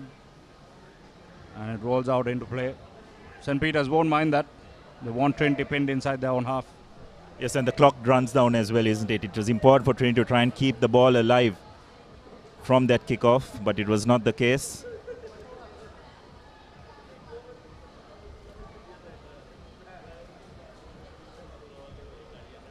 A lot of movement in the Trinity line-out. They do gather possession. Looking to run from inside their own 22. Ansekar again, what a wonderful run. Will he be able to put the finishing touches? Cover defense gets down time, but the Petrites have managed to retain possession. Good attempt for a counter-ruck, but not rolling away has been adjudicated by the referee. So not taken from the correct mark, so they'll be called back. I don't think he took a tap there. Trinity need to score and need to score fast. The clock has gone red on our clocks. As you hear the hooter sound, so this will be a consolation if Trinity can get over. Wanasekara, step in, step out, gasses his man. This time the cover tackle comes. Lost forward by Trinity College, and that will be curtains. So St. Peter's book their place in the final. They'll take on Royal College. Trinity will have to contend with the plate final. 20 points to 7 in favor of St. Peter's College. Yes, well, it started off looking as it's going to be a really close semi-final, especially in that first 9 minutes or so.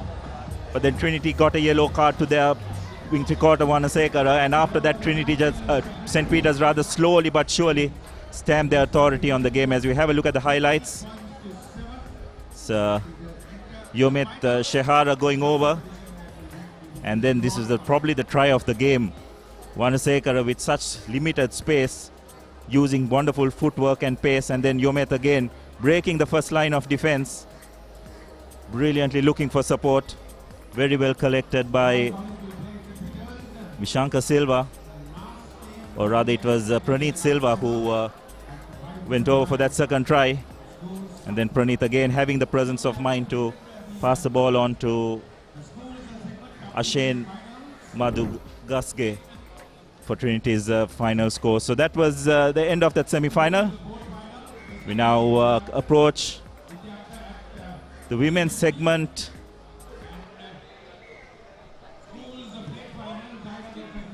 It's the league phase of the women's segment between Air Force and Navy. It's a battle of the forces here.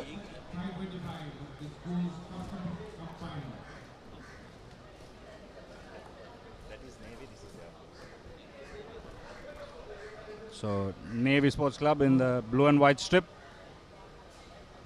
and Air Force in the double blues. Maybe the speedster out wide trying to get through. This is Sandika Hemakumari taking it into contact. Nice flat run there by Kumudumali. Just lost forward. Unfortunate there for Navy. If that was a lovely wraparound move by the Navy, Lasses. Unfortunately, that final pass not sticking. But nice bit of creative play by Navy. Yes, they used that short ball to pull in a few defenders and then had a wraparound to try and create some space out wide.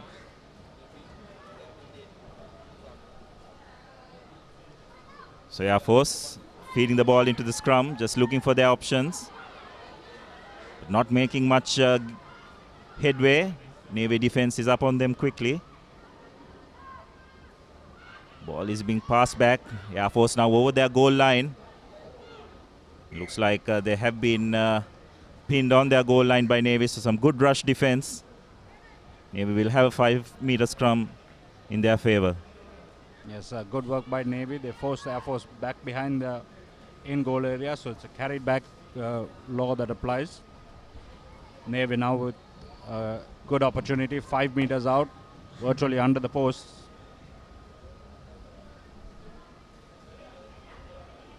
Sandika Hemakumari will be the player to watch for Navy at first receiver. Tries the little switch play. Air Force penalized once again. So quick tap taken and Navy gone over for the first try. It's their number 3, Shanika Madhumali having the presence of mind to take the quick tap and found Air Force's defense snapping. So Navy will be going into the lead. Conversion to come.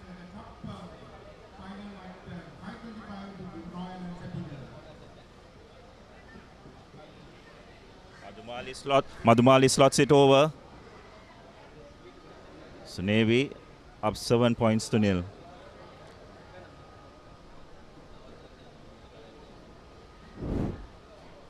As we have a look at that play again, bit of a no-look pass, didn't find the hands, but fortunately for Navy, an Air Force player not staying on their feet at the ruck. So another opportunity for Air Force. Again, some looping passes, not making much of a headway. The Navy defense is up on them. Bit of space out wide. That's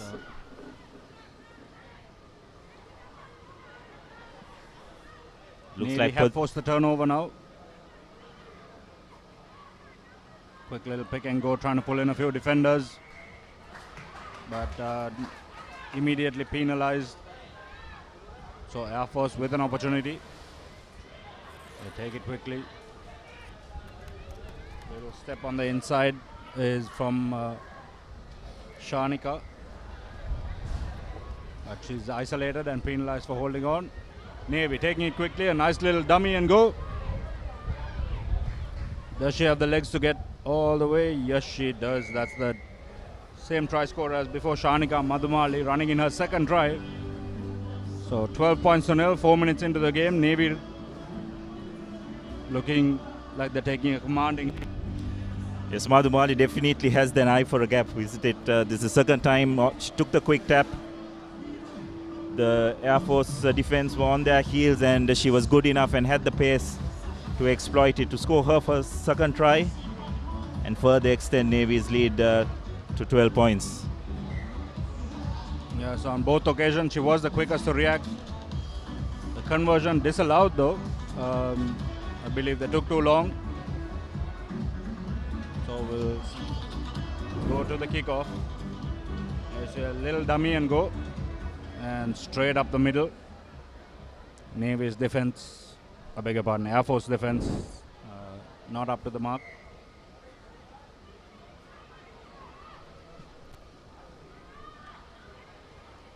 So once again, kickoff not meeting the 10-meter requirement. So Air Force will have an opportunity to launch an attack.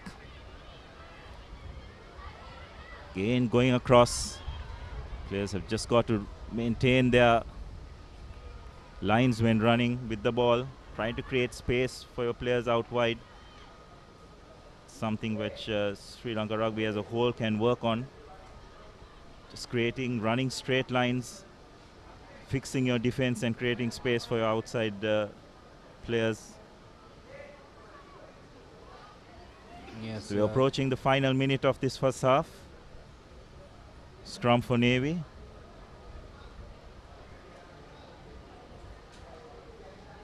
Fed in by Madhumali. Out wide, looking for the support in the form of Randika Kumudumali, but just losing it forward. Perhaps a little bit of fatigue setting in there. Yes, S.W. Chang during one of the previous commentary stints said how he pushed Madhumali, the number 6, the burly number 6 of Navy, to the pack.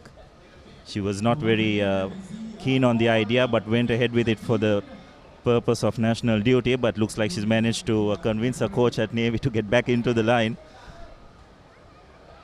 She can definitely cause some damage even from the center position if she runs straight and hard. Nice pressure defense from Navy. Some space out wide. This is the speedster. Brought down in the tackle. The ball is out of play. Nobody from the Navy line reacting. The half-time hooter has gone, so this will be the last play of the first half. Penalty in favor of Navy. The game can't end on a penalty, Abdullah, so we'll keep playing. Yes, and Air Force will have to do that with 6 players. What's been the feature of this performance by Navy is their rush defense, isn't it? They haven't given Air Force any space to maneuver offensively. And by applying that pressure, they've managed to accumulate some good points as well. Yes, that's Shanika who'll take a 2-minute break in the bin. Quick swing out from Navy. This is the number 4, Dilrukshi Jayanti.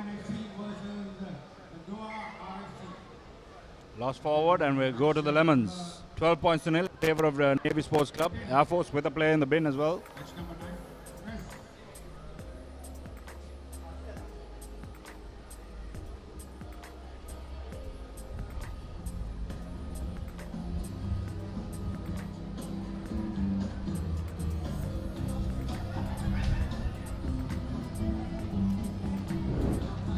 So we have a look at the replay once again of that first half. In Navy going over for that first try. Madhumali taking the quick tap, and once again off a quick tap found the Air Force defense, caught unawares and went over for Navy's second try. So just those were the 2 scores. The final try was converted as well, and this is the next match between Doha FC and host CR&FC. Another league match of this women's tournament coming up. Yes, CR&FC will be looking to get their first win in the women's competition. They've struggled this far in day 1 yesterday. It's their first game of the afternoon.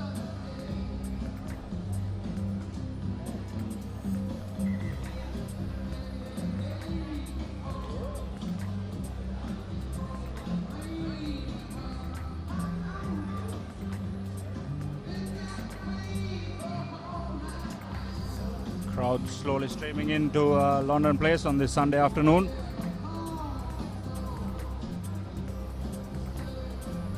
As we celebrate 100 years of CR&FC Rugby at the CR&FC Centenary Sevens.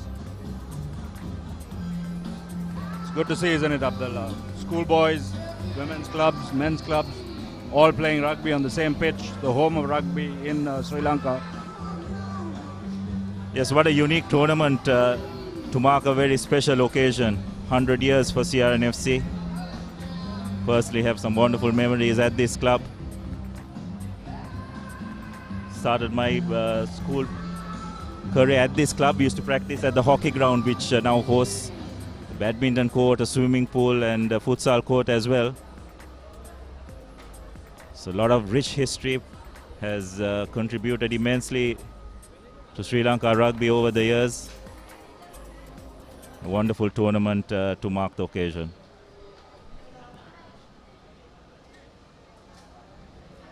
A hanging kick from Air Force. Little fumble forward. Navy with an advantage.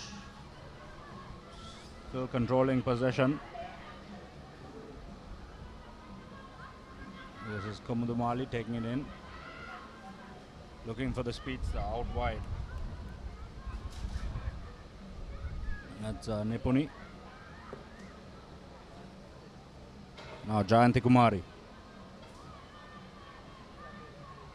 Navy doing well, recycling possession.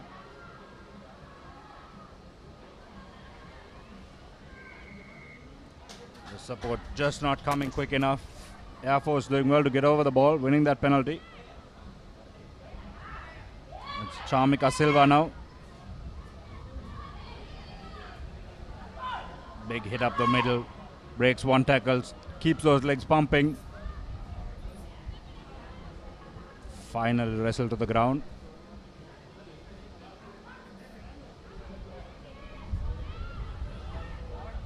Good pressure defense coming from Navy Sports Club. That rush defense has been paying off all afternoon for them.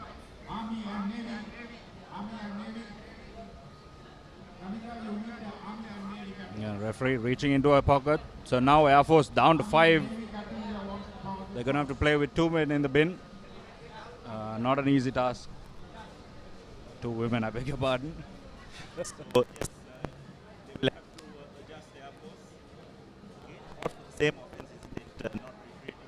meters from the penalty.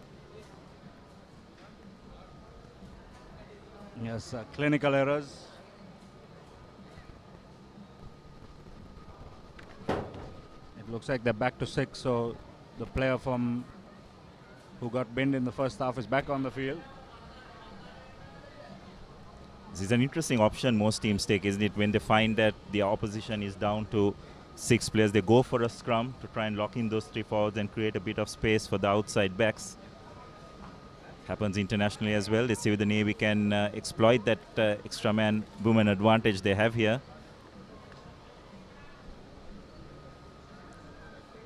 A little pivot there from Kumudumali, brought to the ground. Penalty taken quickly by Jayanti Kumari. A little step on the inside, and away she goes for the third try for Navy Sports Club. It's been a feature of their performance today, taking those quick taps, catching the Air Force defense napping, and it's worked well for them. They've been the quickest to react to those penalties.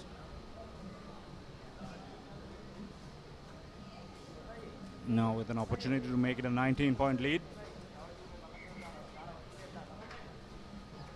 The conversion. So there have been 3 tries in this game, Sachin, and all 3 have come off quick taps, which Air Force just haven't reacted to. As you can see, there are a lot of just looking sideways, not knowing exactly what is happening. Got to be very alert in this game of Sevens rugby. Can't let your guard down even for a second. Yes, and good awareness from Navy to pounce on that as well. This time going for a deep kick-off. Bit of a fumble, eventually gathered by Nimesha Fonseca.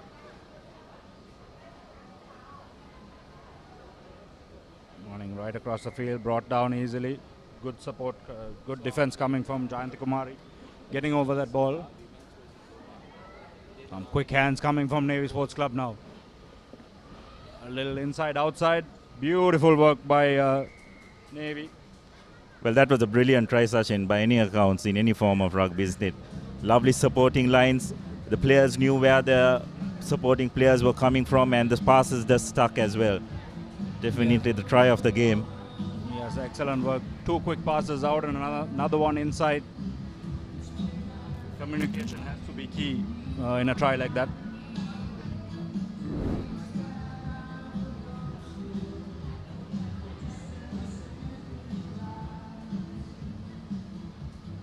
Excellent communication for sure. She was looking the other way. She heard the call on the inside and immediately just switched it back in. And a great supporting line by the try scorer as well. That's Nipuni.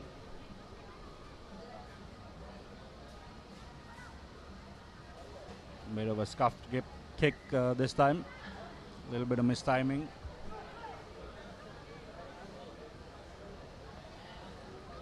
Air Force looking for at least a consolation try. Good running line. Defense up to the mark.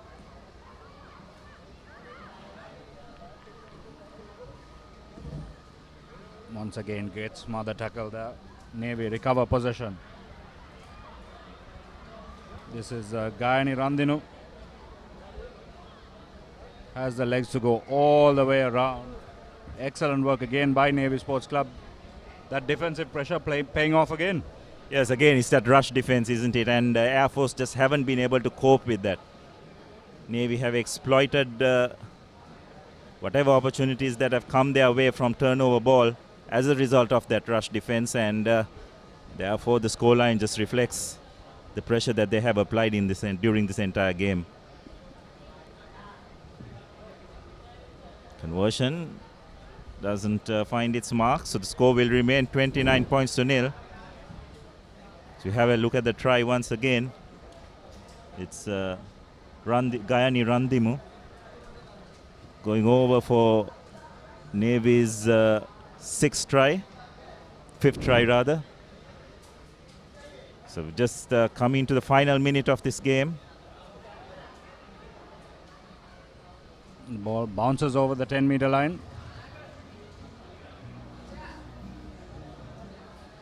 Oh, nice little swerve on the inside. Looks for the offload, but it looked forward for all money. And the referee has spotted it, called it back.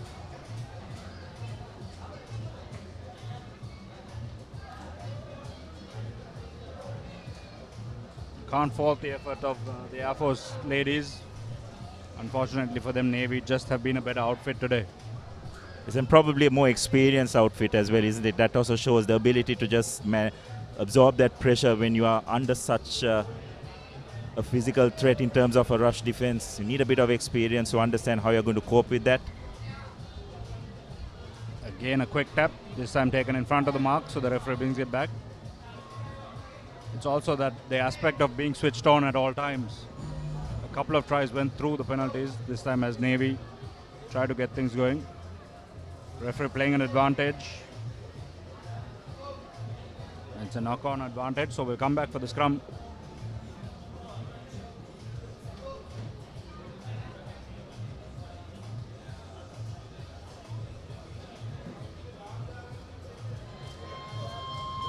The full-time hooter has gone, so it's 29 points to nil in favor of Navy Sports Club.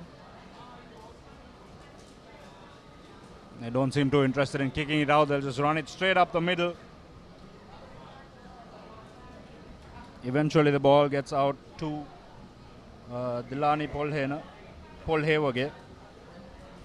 And they run in yet another try. So no mercy shown by the Airmen.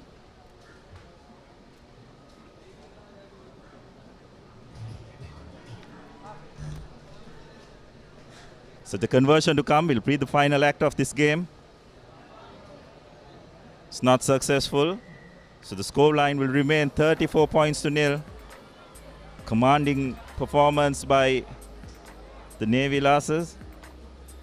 They'll be pretty happy with that victory. 34 points to nil at full time.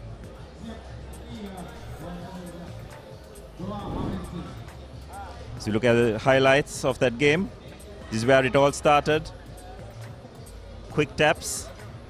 Shanika Madhumali going over for the first couple of tries, which really set Navy going in this game. And the Navy just continued the onslaught. Jayanti Kumari going over for the third try. And again, this was probably the try of the game. Some wonderful bit of passes. Samantha Jayamali putting the finishing touches to that move.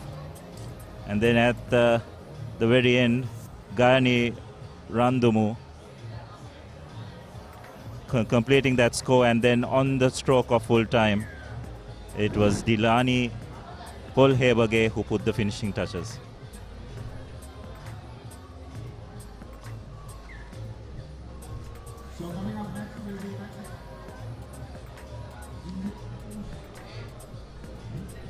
So just kicked off the game between CR&FC and Doha RFC. So it will be Paris and Amarzinga who will take you through this game. Thank you, Abdullah. Great atmosphere here as CR women's team takes on Doha RFC.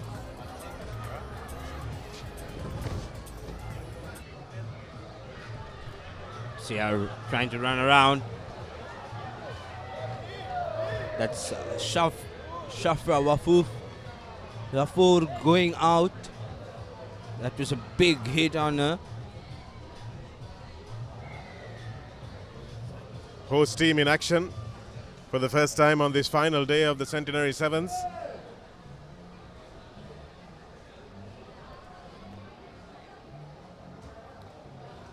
Looks like there's a casualty first up. Shafra Wafour has not moved too much on the touchline.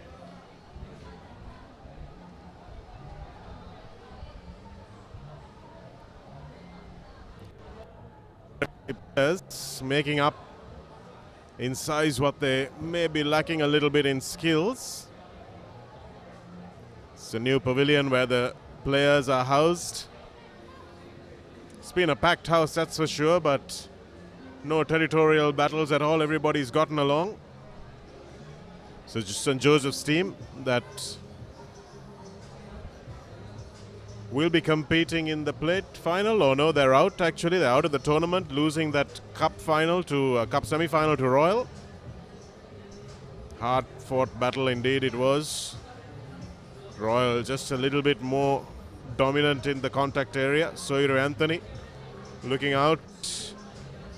He's not part of the 7th setup for the CR team, the home team, but one of the key players in the 15s format for CR. So we look at the referees as well. A couple of Japanese referees also who have flown over. Lovely to see the international flavor at this centenary tournament.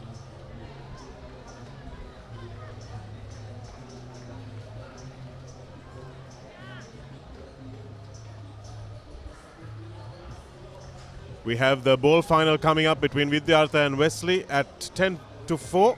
The plate final at 10 past 4, Isipatana versus Zahira. That should be a cracker.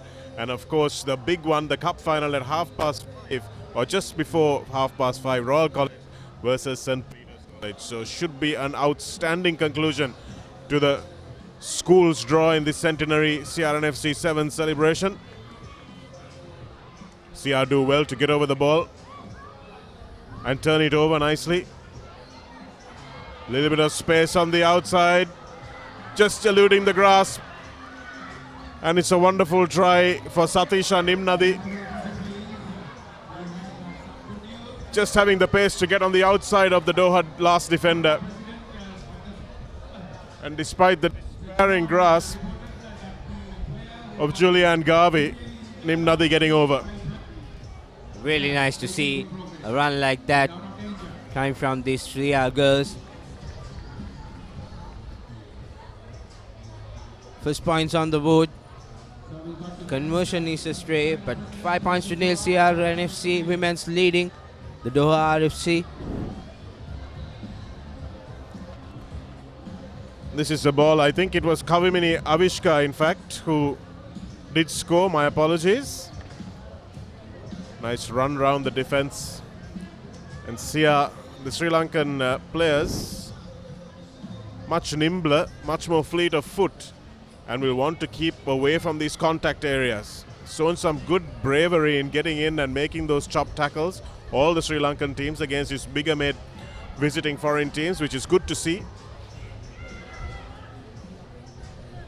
Dickinson. That one is off to Jennifer Camara and bundled into touch by Hashini Anuttara, using the touchline well. Really good defense from CR&FC to push the Doha RFC team out.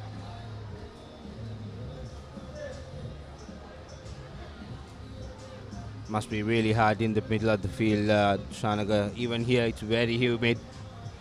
Can't imagine how they're taking out that physicality. A try scorer winning the line out as well.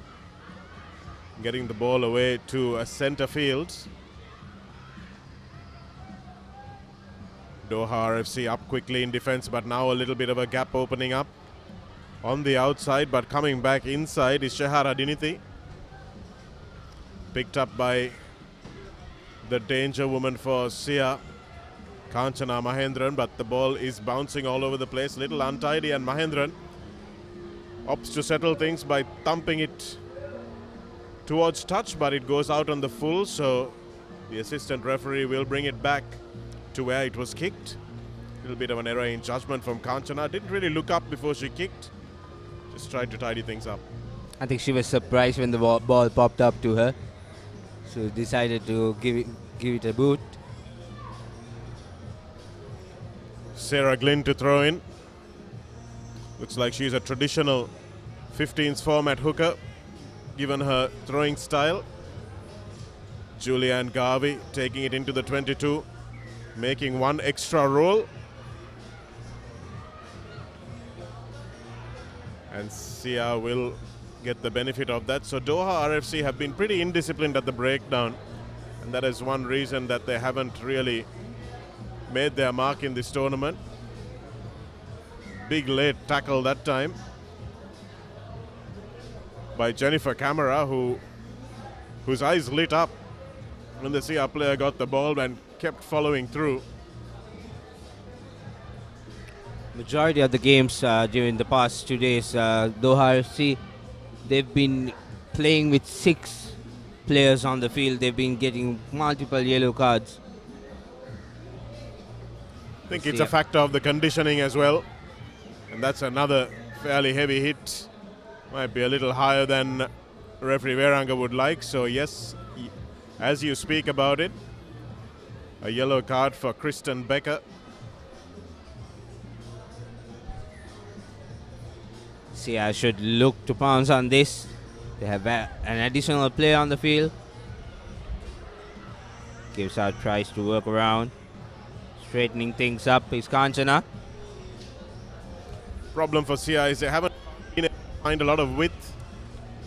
Their passing skills don't allow for passes to go more than maybe about 5 meters accurately, which is why they are clustered up, and this looks like a turnover try for Doha. If they can keep onto the ball, no they can't.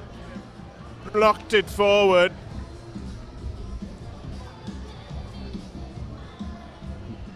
That was a gift on a silver platter.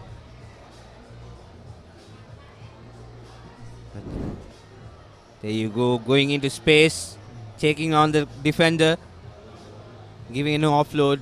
Unfortunately, going forward. Christy De Cruz's little offload to Hannah Nash. Not going to hand. And they look to try and dominate this scrum. Can see the weight advantage. Don't need a scale to tell you that one. So there they go, and CR do well to get it out of that scrum in the first place. And now stepping through, but the penalty is, the scrum was coming. You can see this Doha team remonstrating with referee Veranga, saying that there should have been play on. Disappointing faces on the Doha team. But referee Veranga says that's half time. So 5 points to nil. CR&FC leading against Doha FC in this Centenary Sevens. This is the only try by CR&FC. Kavmini Avishka scoring under the post.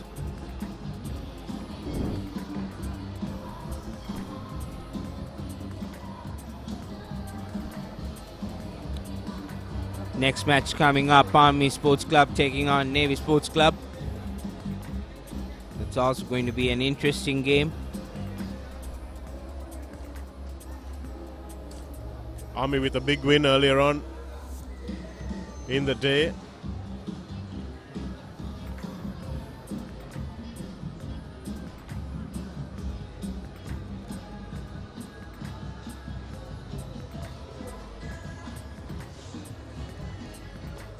In the women's competition, but that will be the men's game that we're seeing, the bowl semi-finals. The assistant referees, so bringing women into rugby, not just as players but as officials as well. Wonderful to see the game expanding, becoming more and more inclusive as we go on. Inclusion a big factor for CR&FC's ethos over the last 100 years, and will continue to be so, I'm sure. It's a very progressive club, spearheaded by a very progressive committee as well. Not just a general committee, but also the Centenary Committee, which has worked so hard with tournament director Dilroy Fernando to get this tournament to the state that it is in, which is an amazing celebration. As the kickoff doesn't go 10 meters, and Shehara Diniti will take the quick tap. Yes, Kanchana Mahendran. Spin pass.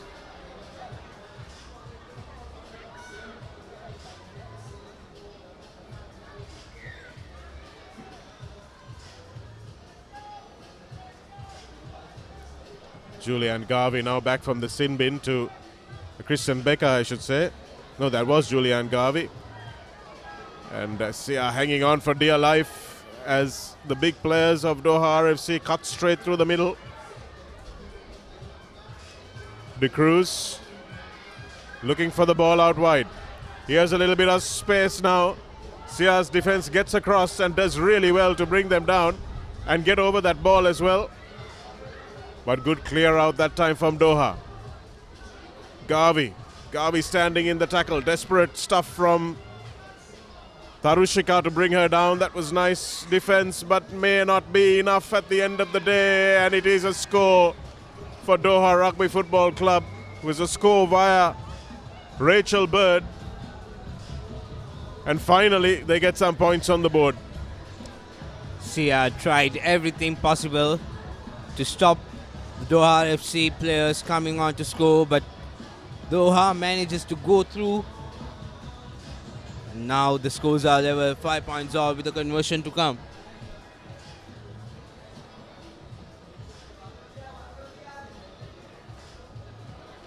The conversion is not good. Doha responding to that early thumping from Army. Big fend by Rachel Bird, who goes over in the face of a double tackle. Kanchana Mahendra not able to do enough to keep her out or get her body underneath.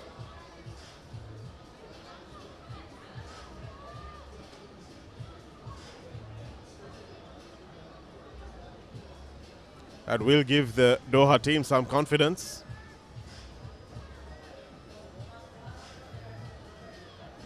Not with the kickoff though. That's not what we want after leveling up the score. You would want to hit back fast. Seems like this Doha team has still to get a bit of a handle on the rules, trying to run up there to stop the quick tap. And here's a little bit of space opening up on the outside, but a collar tackle, as we call them colloquially. Referee saying that was okay because it was not around the neck. But Ruanti Tarushika getting spun around before being dragged to the ground.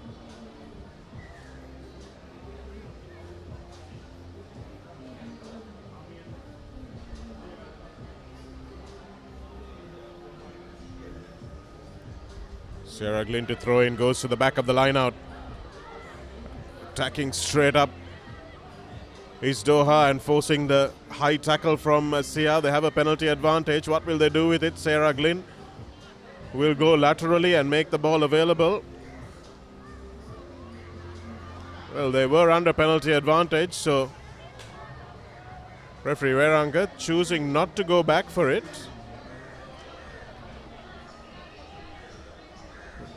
I think multiple mistakes confusing the referee as well.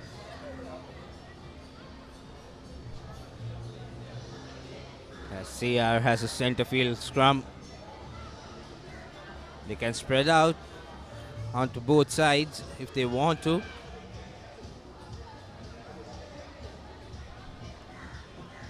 Here's CR trying to use their hands, but again the players clumped very close together. The width on the passing has probably been not great from CR, as we might have another head injury. Kanchana Mahendran going for the ball on the floor. Bit of a thump with the onrushing Doha player. So you might see a bit of time taken here. Referee Veranka very quick to make sure that Kanchana doesn't move. But she realizes exactly how badly she's hurt. So she's up and ready to run, but hopefully the medical staff will get the final say in whether she gets to play on or not.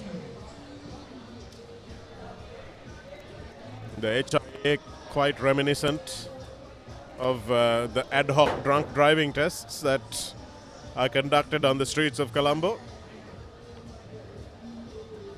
Hopefully not too many of us are familiar with them.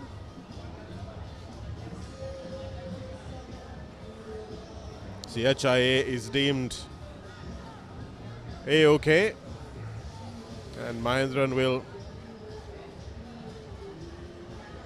continue on the tight head side of the CR scrum, but it is Doha ball as Julianne Garvey feeds. The pass is not a good one, and in the end it's Hannah Noble who's dragged down a good 10 meters behind the advantage line. as a try scorer.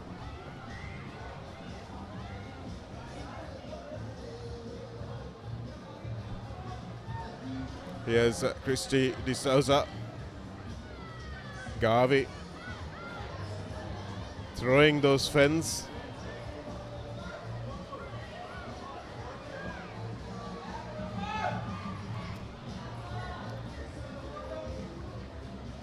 You can see how tired both teams players are.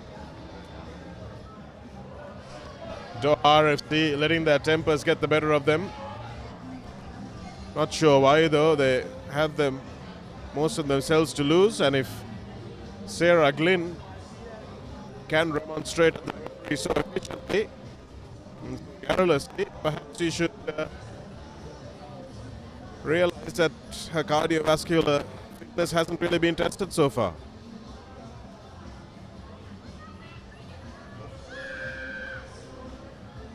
Big scrum as expected by Doha, but boring in and on the angle, says referee Veranga. And Kanchana Mahendran will also remonstrate, and there will be a yellow card for not putting the ball down. A 10 meter violation. They've not got on the right side of referee Veranga in this game, Jennifer Camara.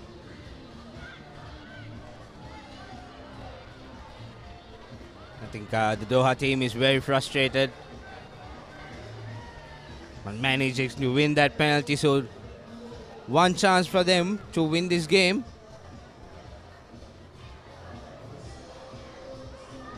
Almost fumbling the ball, going into contact.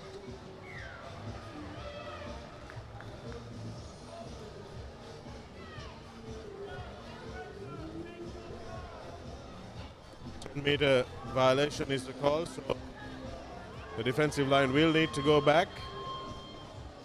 As prize scorer, who takes the quick tap and will give it to the big player to try and run this one in from close quarters, and it will be Rachel Bird. Second try as well.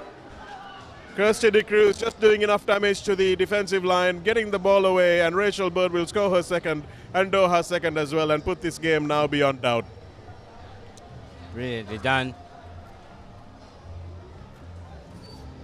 Strong run there to score under the post.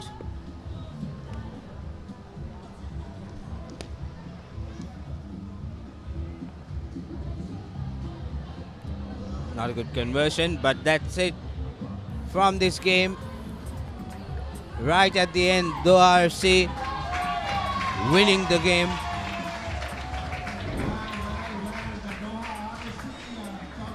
Here's the highlights, the first try being scored by CR, but then a good comeback win from Doha, who battled the weather, their frustrations, their own tempers, and a couple of yellow cards to come back into the game. Rachel Bird there scoring, and the combination working again. Kirsty De Souza stepping in, stepping out was Bird on a nice angle in support. You can be happy that made them. Coming now to the men's draw, the bowl competition semi-final between Army and Navy. These two teams being second best in the men's draw on the opening day yesterday.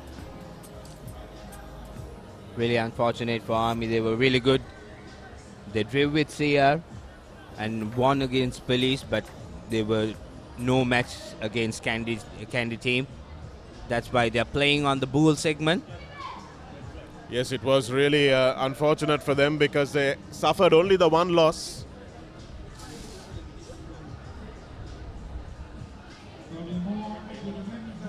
Here's the captain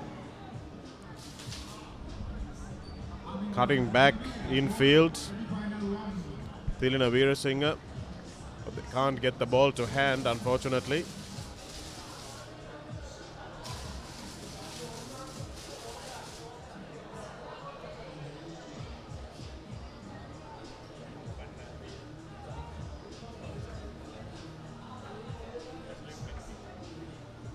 First scrum of the game, Harsha Madhuranga to feed. Harsha Madhuranga has been the main man so far for Navy yesterday. Navy cuts back inside, goes to the middle, needs support. Musin Falil taking on the defensive line, making a burst, but didn't have the support with him. And he looks like he might be a little worse for wear.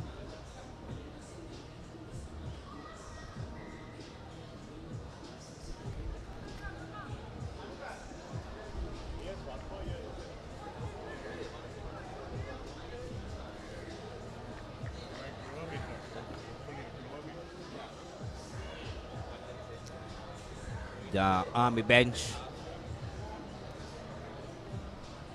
looking on. Bit of a hold up while Musin is attended to, and if they lose him, this could be a big blow early on in the game for Navy. He's one of their Lynch players, and it looks like he is going off and will be replaced by Sansoni. That's a big blow for Navy in this bowl semi-final.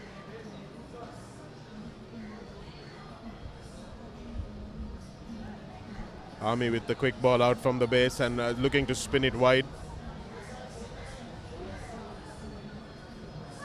Good run by Nalaka Maduranga, still going, drags it into the 22, and it's Sudaraka Dikkumbura that takes it. And now Army having a little bit of space, looking to cut back into the field of play. Lahiru Ratnayaka. Chaturanga Pereira now coming back to Manoj Kumara.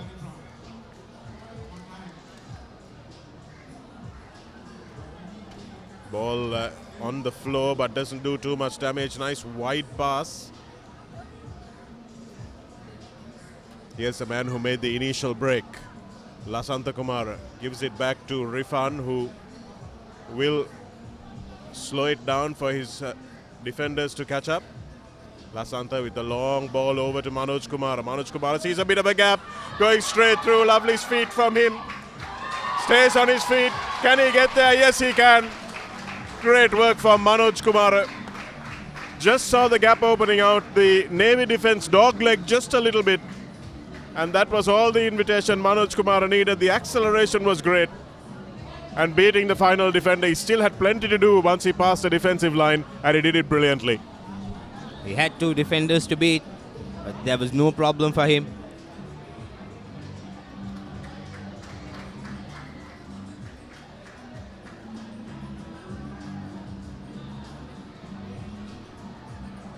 So, and points to nil. There you go. Sees the gap, goes through it. One more man to beat. Cuts back inside. Beats the second player. Goes on to score. Brilliantly done by Kumara. And Nami in the lead early on in this bowl semi-final of CR&FC Centenary Rugby Sevens.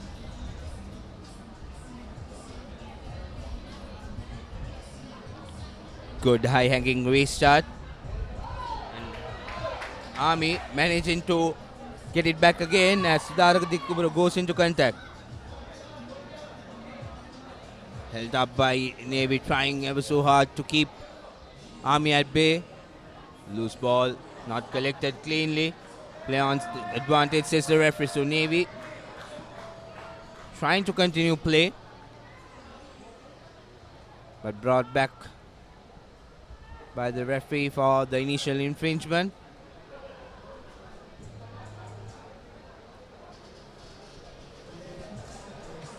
Referees also, we haven't really given them enough credit for keeping up with the play in these really hot conditions. They're on the field much more than the players actually, and do a fair bit of running, especially the main refs in the middle of the park. Maduranga, Lakmal. Running across field is Navy, which is not something that coaches like to see. Dinesh Lakmal now again to Maduranga with the long ball. And a little bit of a fumble, had their hearts in their mouths, but that's a good run back and a good recovery. Maduranga gets smashed from behind by the Army defense, but Manoj Kumara is illegal over the ball.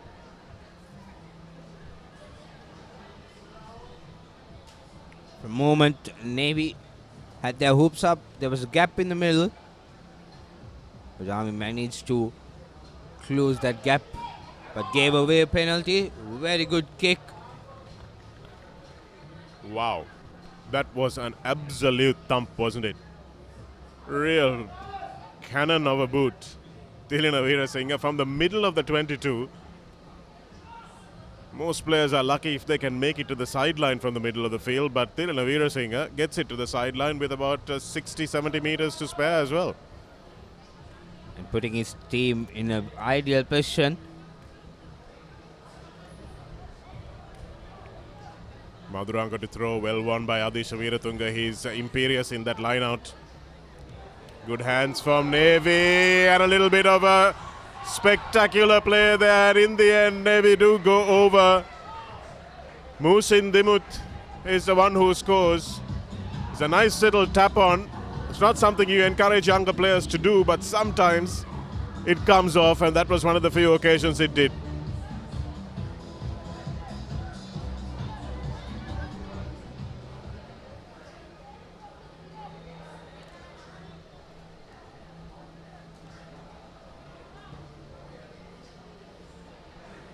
Conversion is no good, so Army will still lead 7 points to 5.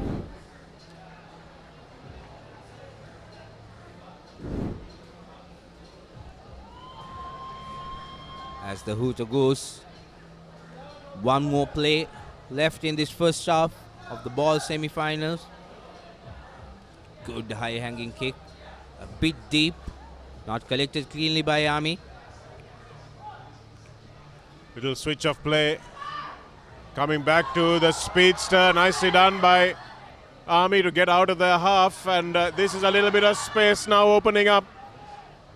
Kumar steps back infield. They need a little bit of support now, Army. Navy have scrambled well to stop that movement. They were blown wide open. And instead of coming back to the open side, they've gone blind. But it doesn't matter, because Rifan Mohammed will exploit that smallest of gaps and get in for the score. That really was a wonderful team try by Army. Started in their own 22 and finished at the deadline. Everyone was expecting them to go on the open side. They decided to go on the blind side. Made it work. Brilliantly done. So Army getting the upper hand right before the half time. 14 points to 5.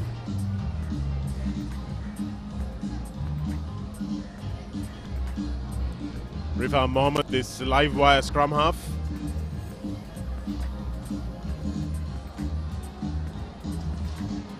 (14-5) to Army at half-time. It looks like a bit of a mountain to climb, especially after they lost their first choice centre. Here's Manoj Kumara with the first score of the Army.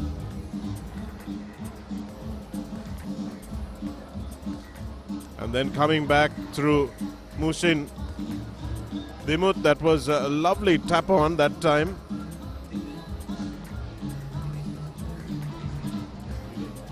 By Dinesh Lakmal, I think it was.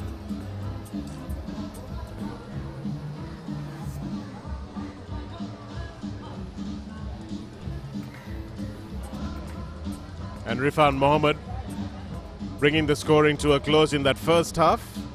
Taking his time, dotting it down, finishing touches on a superb move by Army. Pool semi-final 2. Air Force taking on Police. They will take on the winners of this game. Interesting set of finals coming up towards the evening. Club finals, the schools finals, and also the women's finals. Exciting rugby yet to play today. Lots of fare coming up later on as the weather will cool and the crowds will come out in their numbers to Longdon Place to celebrate with CR&FC, this institution of Sri Lanka rugby, which celebrates its 100 years. And would love to have all its members and well-wishers at the club to support with them. Army opting for the big kick. Falls to the try scorer, Dimuth. And here's Harsha Madhuranga getting dragged down behind his support players, so Navy have to scramble to get back.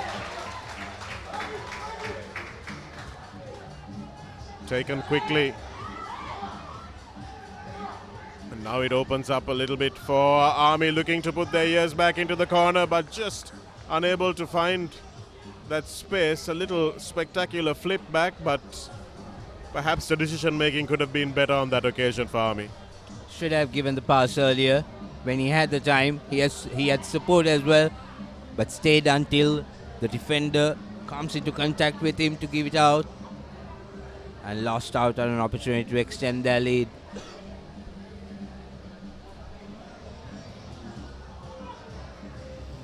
Still a difficult scrum for Navy to withstand here.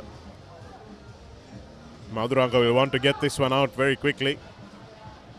And Thilina Veerasinghe will, if it goes according to plan, put his boot through the ball. But no, they're looking to run it out from under their 22, and that was really unfortunate.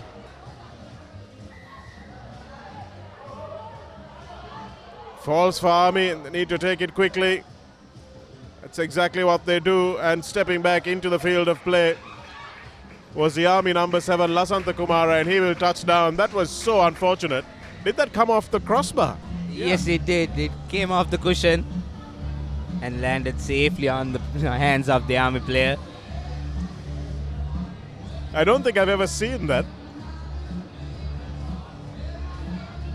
We have everything in this Centenary Rugby Sevens, organized by CR&FC.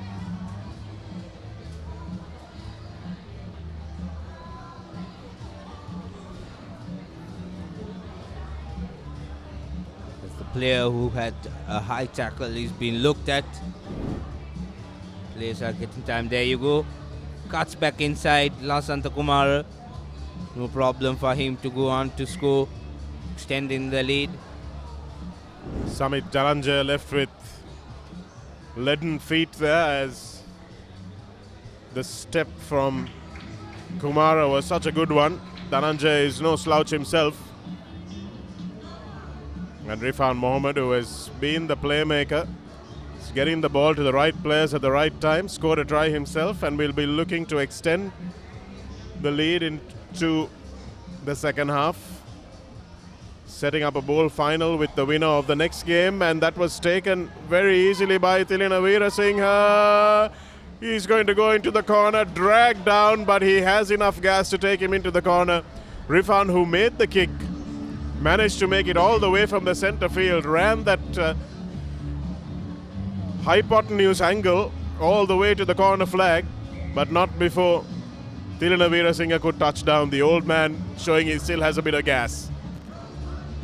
Very nice to see Thilina running like that again, and he was too strong for Rifan to take him down.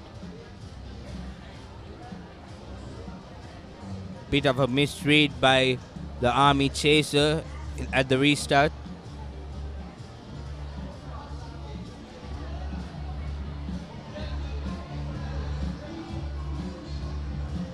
Thilina Veerasinghe is too knackered to take the kick, so he delegates it, but this is a run, and he'll remember that for a long time. Rifan hits him hard, but just not enough weight on the tackle to do any damage.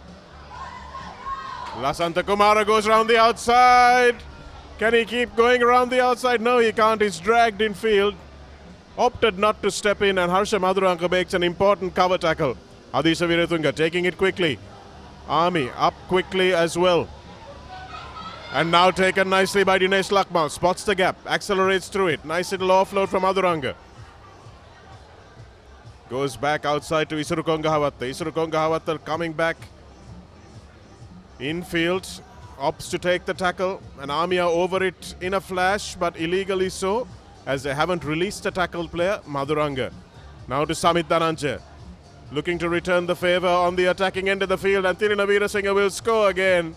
That time he dismisses Rifan from his presence and makes a ungainly step to come back into the field of play, and he says, please mate, get me out of here, I'm done.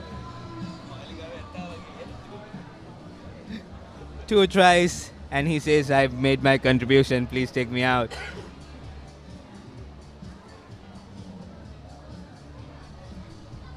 Well, it's entertaining, I'll give you that much. Navy breaking away, capitalizing on that quick tap penalty and putting the ball through the hands. Samit Dhananjay did really well to free his hands in that tackle. And Rifan Mohammed, second time, not as lucky as the first one. Tiruna Veerasinga will enjoy that. He certainly won't enjoy being back at the field as he takes a well-earned breather, the veteran. And he'll be looking to his left and thinking, I wouldn't mind one of those. These are pictures that our cameramen live for. Yet again, that's not what you want after scoring a try. And being just 4 points away from snatching the lead of Army. But manages to get back the ball. It's Madhuranga. Looks to give it out. Navy now on the charge. Dhananjay Seneviratne is on the field as well for Navy. Coming on for Veerasinga. Isuru Kongahawatta now. Looking for the switch. Nicely done. Coming back infield. Shows and goes. Isuru Kongahawatta. Does he have the gas? Rifan Mohammed does well as the sweeper. And not releasing is the call. Rifan Mohammed, I think, got away with that one a little. I think the tackler, Rifan, should have rolled over. But referee gives a penalty to Army. So Army trying to run off. Trying to accelerate through the gap. Taken down. But tackler not racing, says the referee. Taken quickly. Yes, Army with another opportunity to extend their lead to some kind of safety. It's not a lot of time left on the clock, which is something they'll take comfort in. But Navy now have a chance to win this game. Kongahawatta gets the ball out, and oh, it can't be held by Adisha Veeratunga. It wasn't the greatest of passes, and that's the end of the game. The referee blows a long whistle, and Adisha Veeratunga will be kicking himself, as will Isuru Kongahawatta, his one-time teammate in the green jersey, now teammates at Navy as well. But just a little bit too little too late. Tiruna Veerasinga putting them on the board, but just don't have the talent or the gas to put the finishing touches. And Army coming away deserved winners in that bowl semi-final, and they will play the winners of this upcoming game between Police and Air Force.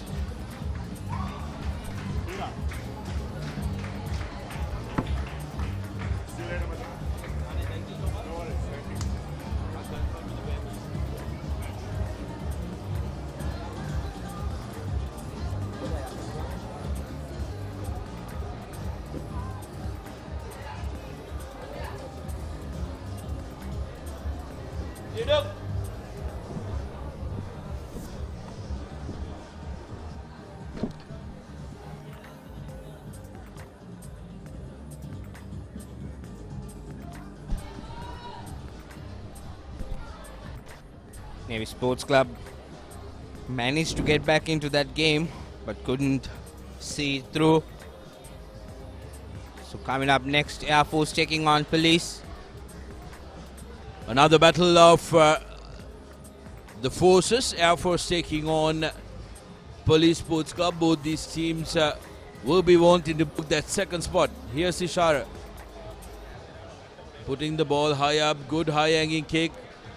Made a hash out of both the teams.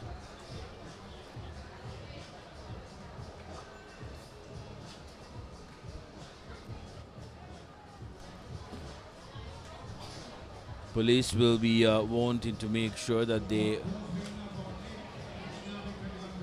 try and settle down. They've been guilty of not using opportunities that came their way.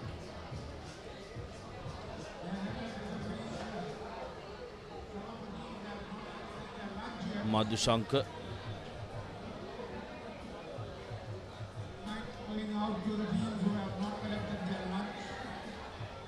Good contest there, but then referee spotting some illegal work, penalizes Air Force. Police on the charge now, has a man on the outside, doesn't have the pace that you'd expect. Akash Madhushankar. Police recycling. Long cut-out pass, and Air Force managing to charge on to that ball, but the referee has penalized the Air Force defensive line for being offside. Slow start for both teams. For a moment, Air Force thought that they would get their first try, but referee had seen an infringement. So police yet again in attack, trying to work through their lines. To the corner, cuts back inside, sets a small rock. And holding on, says the referee. Quickly taken by Air Force. Air Force now looking to get going.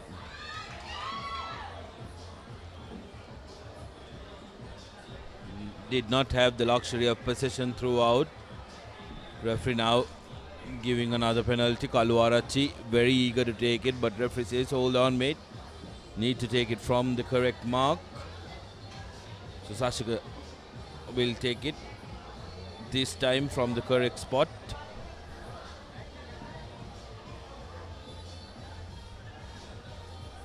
A pass.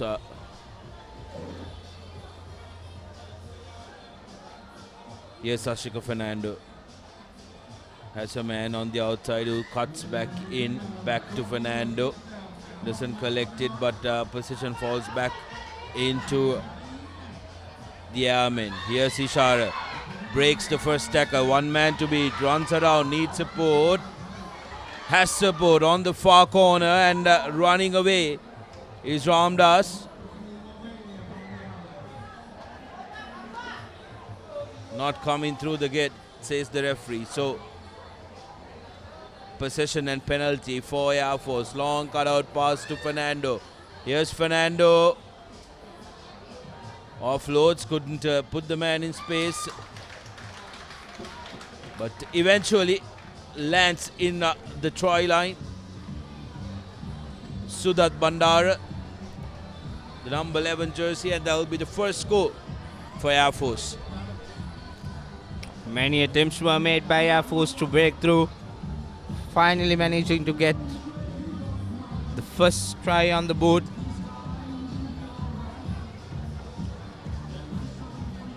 Five points to nil.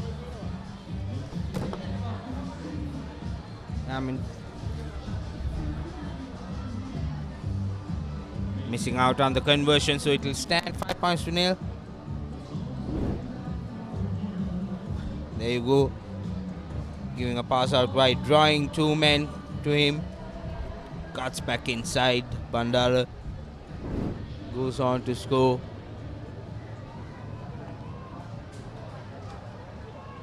Very good restart, good high-hanging kick, collected cleanly by police.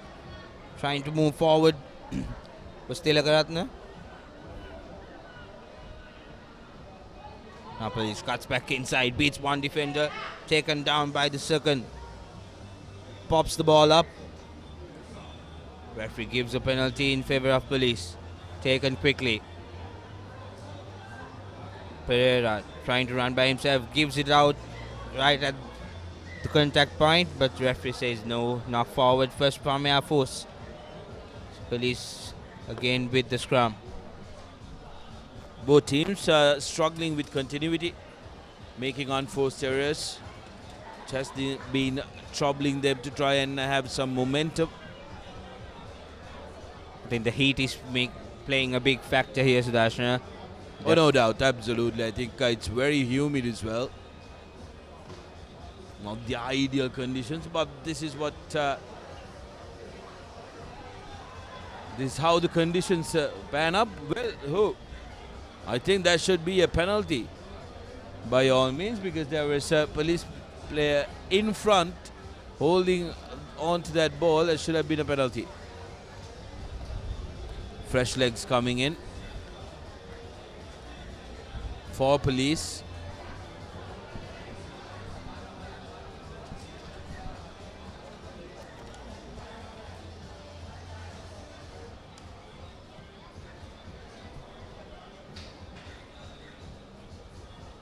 Just under 6 gone in this first half of the second bowl semi-final. Army have already booked their place in the bowl final. We will have to find out who joins them after this semi.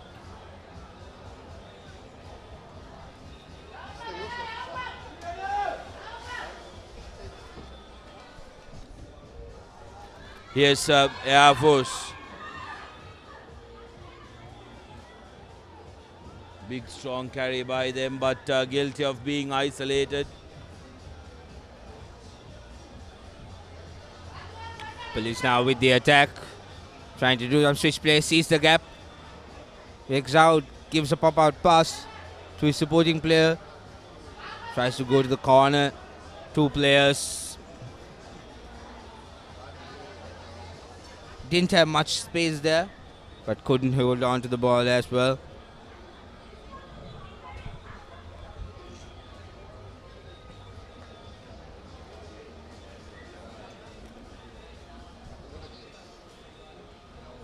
Police have been trying to speed up the game, increase the pace, but their handling has not helped them at all in this game. It's important that you try and keep your composure on the lid despite wanting to try and speed up the game, which is what Police have struggled with so far. Airmen, on the other hand, have used possession that have come their way very well. Coach of the Police outfit, Nilufer Ibrahim, taking a back seat. Letting Dolanjan handle this one. Here's Air Force trying to run on the outside. Left behind, that'll be a loss forward. And referee decides that time's up. So half time, only 1 score in the first 7 minutes of exchange, and Air Force go into the break with the lead.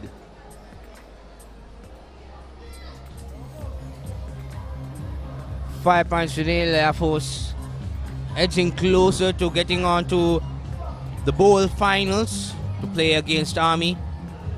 That's the first and only score of the first half. Sudal Bandar was the try scorer. And coming up next, Cup final, semi-final. CR&FC, the host, taking on Havelock Sports Club. It's going to be a interesting one, as the host will want to make sure that they feature in the final.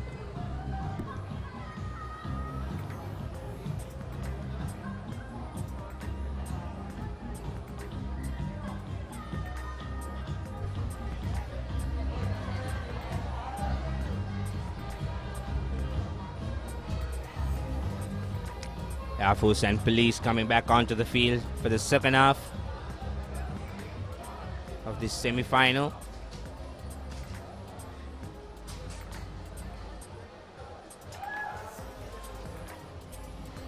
Both teams would want to finish off as fast as possible, get some points on the board early on in this second half. Police kicks it off. Short kick into the gap. That was collected cleanly. Switch around, but Police defense right there to stop them with an advantage. Cuts back inside, tries to go by himself. He needs support, but he goes on to score. So Police. We do apologize for not being able to identify these players. Police Sports Club have changed their jerseys.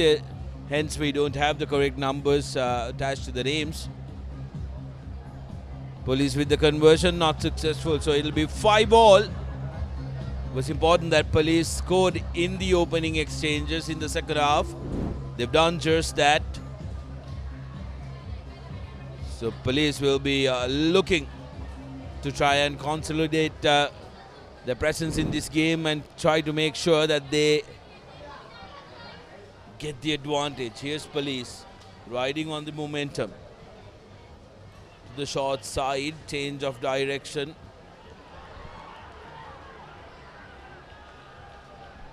And they run in for their second, Police. Very quick succession. This is what you want right at the start of the second half. When you're down by just 5 points, starting the second half in a knockout game, you would want to have back-to-back tries. So Police leading 10 points to 5.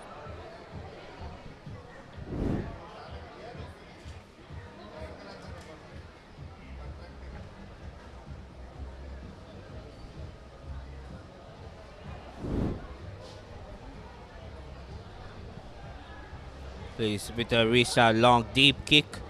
Granted, the Margoda gives it out. As the Amen trying to run around, gives up a pass out wide. And goes through, beats the defender. Well, that's Dabare, the young lad who's risen to fame for his heroics for Air Force. Doing the work, getting through, adds the extras as well. Important 2 points for Air Force. Turns around, one step away, and a little burst of speed, and Dabare gets through. 12 points to 10. Air Force in the lead. Just over 4 minutes to go in this second half of the bowl semi-final.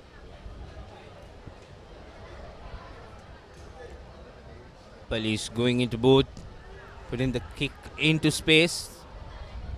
The bounce is not kind, but manages to collect it at the end. But referee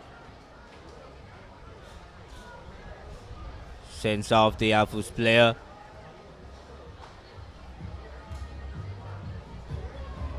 Shashika Fernando. Was it? No, beg your pardon, that's not Shashika Fernando. But Air Force now reduced to 6. We'll have to make sure that they manage this for the next 3.5 minutes. The guilty party that time was Rumesh Ramdas. Police now with a one-man advantage, looking to capitalize. Here's space for the man on the outside.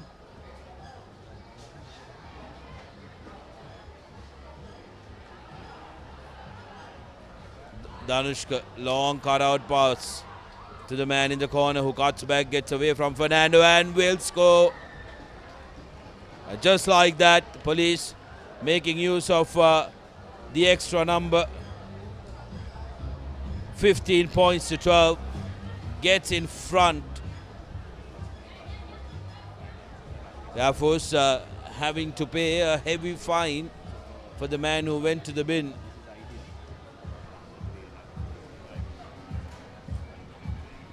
Police would want to get this conversion right so that they could be one try up. But the conversion goes astray.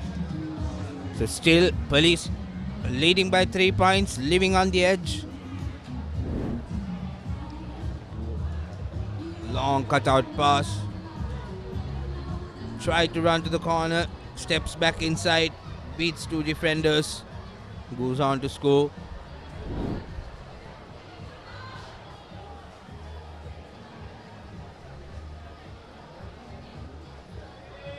Here's Police coming again, looking for options. They just have to hold on to that slender lead of 3 points for just over 2 minutes. They're in the correct half of the field and they will want to try and camp here as much as they possibly can. Air Force will be desperate to get out of this. Lost forward advantage, Air Force. Could very well be the last play of the game. If they are to get their lead back, they have to run from their own half. First of all, Sunat, I think they will have to make sure that they collect this line out. Some lanky forwards that Police, they'll want to try and put pressure as much as they possibly can.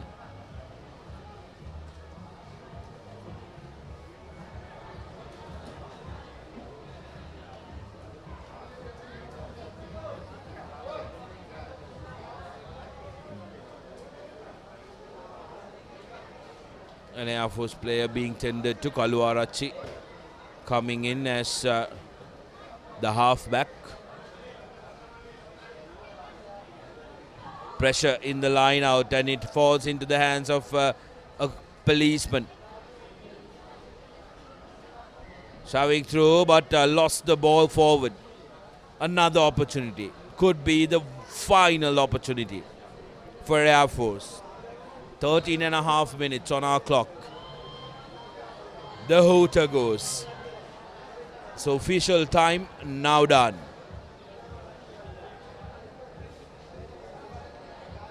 Referee says play to my watch. And Kaluarachi with the put in. All comes down to the experience. Here's Idda Malgoda. Idda Malgoda takes the man. Space for Air Force. Cuts back inside. Good tackle coming in from Police. Air Force have numbers. Plenty on the open side. Will they have the speed? Here's Fernando. Breaks one tackle. Flirting with the touchline. And has been bundled out. So it'll be Police who book their place in the bowl final. Managing to win that one. That would have been a very exhausting game for both the teams. But Police ended this game with a win. 15 points to 12.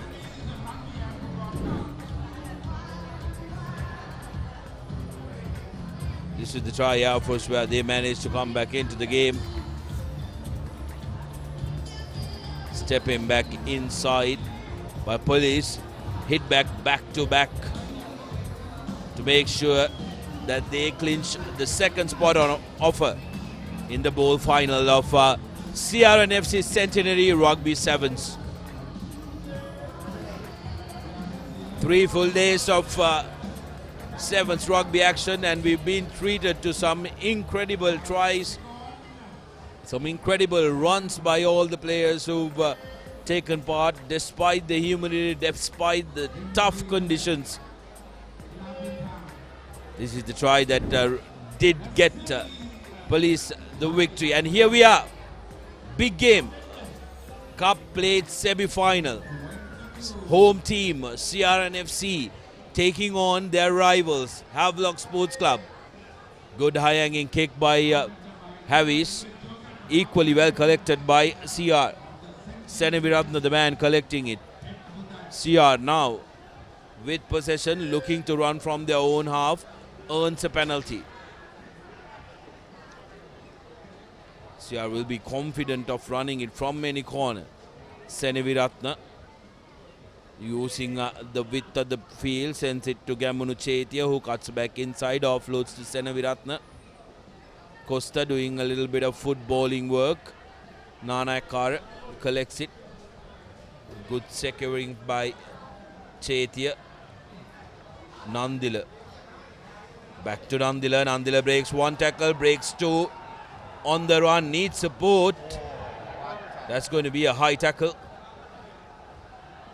Ishan Kabikon stops the clock. Well, that's going to be a yellow. Vimukti Rahula sees yellow for that high charge. Pretty much climb on top of him. Here's Nandila to Costa. Nanakara. Chatura on the outside. Back of the hand pass to Chetia. Nanakara now. To Nandila again. Nandila again. Breaks the line. Takes a step. Breaks the line. Offloads to his skipper. Costa. Good clearance work, but holding on to the ball, says referee Bekon, and Havis take it quickly. Both teams wanting to play the game at pace. Here's Fernando. Strong in the contact.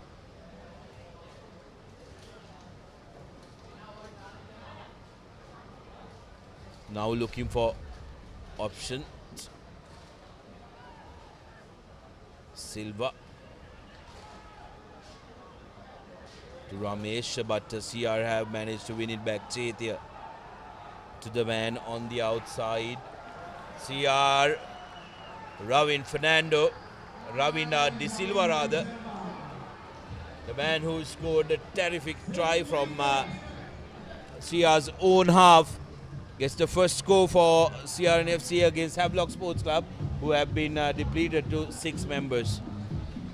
Yeah, lovely bit of play, isn't it? I thought Havelocks just could have taken some time, thumped it into the corner, kill some time to get the clock running before they get into full. So this is how it happened.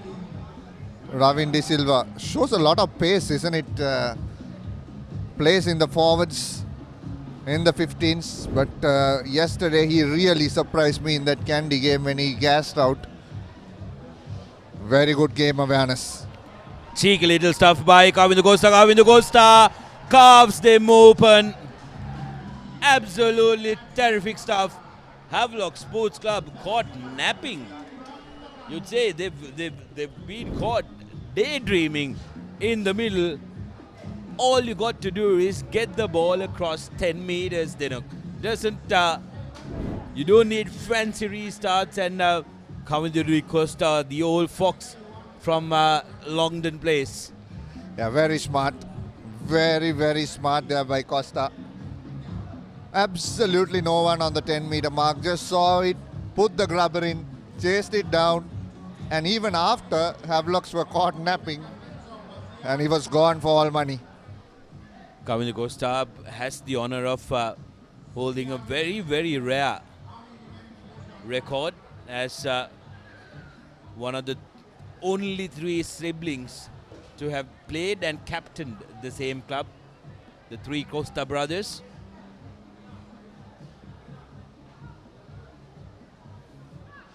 And only fitting that he got the rare distinction of captaining CR&FC in this centenary year as well. Here's Harris looking for their first try. Sending the ball out wide, spreading it. Space, and here's an opportunity for Havelock Sports Club. Broke the first try. First line of defense that time is Varnapura, who touches down for Harris. Beautiful. That's what Havelocks needs to do, because if they spread the ball from corner to corner, they have threatening runners throughout the park. That was one. And the gaps will open up if you just spin it from one corner to another. Especially in this heat, it's not easy to move. CR being the home side, but would have never trained at this time of the day. Yes, it's very important to use the width of the field, like you mentioned. And Harris that time doing exactly that and making sure that they find that all-important gap in the defense of the home side. Harris with the restart, important one. Good high-hanging kick, but safe underneath it is Seneviratna. Here's Karunatilaka, big man. Lasidu Karunatilaka takes a couple of defenders to bring him down. Quick ball available. Seneviratna now swinging it wide. Here's Costa. Costa looking for a little stop-go. Good defensive work, not letting him offload. That should be a penalty, yes. CR penalized. Harris steps in, steps out, and this is Fernando. With a forward roll as well in front of the clubhouse of CR&FC. Gets their second underneath the post. 10 points to 12. Harris now with a chance to equalize. Absolutely, this is what we were talking, Sudarshana. If they spin the ball out wide, they have enough game breakers in this side, Havelock Sports Club. One can step and run. That was Ravin Fernando on that occasion who did it. Look at this step off the right foot, bang, he went. And it was a little too hard for the CR chasers to go back. A mismatch as well there, forward on back.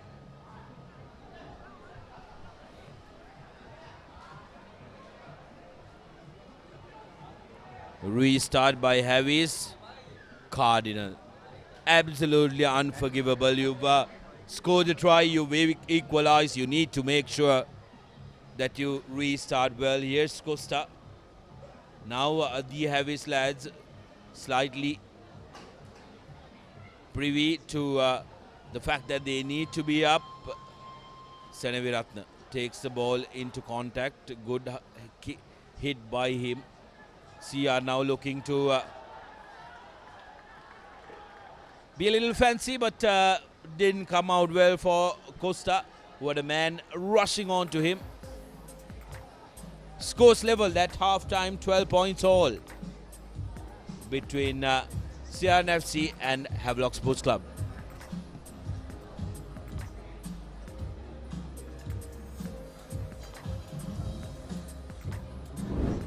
What a semi-final it was. This was the first from Ravin De Silva. Showed a bit of gas, showed some patience and just ran around and scored that try. Then it was Carmindo Di Costa, the skipper, who was smart enough to fox the defense. From here on, Randita Varnapura, a good fend, scored that try, and Ravin Fernando eventually bang off his right foot. He went, letting the defender to test the grass at his own ground.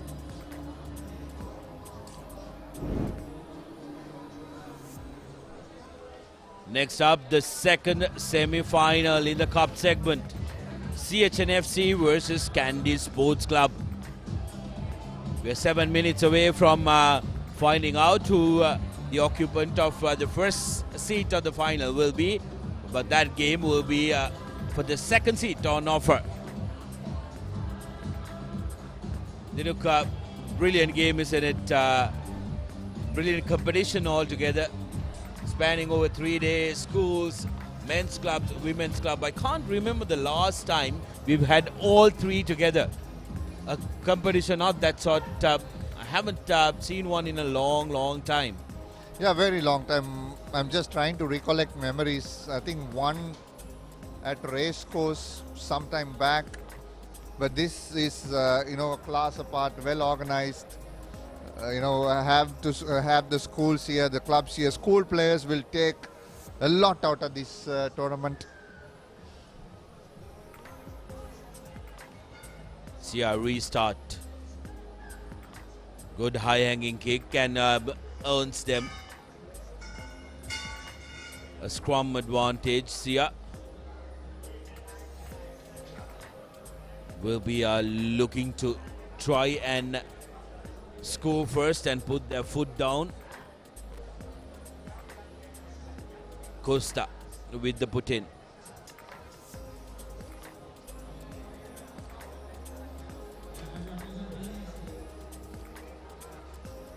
Good solid scrum for CR&FC. Here's Nanayakara to Chetia. Chetia cuts back inside.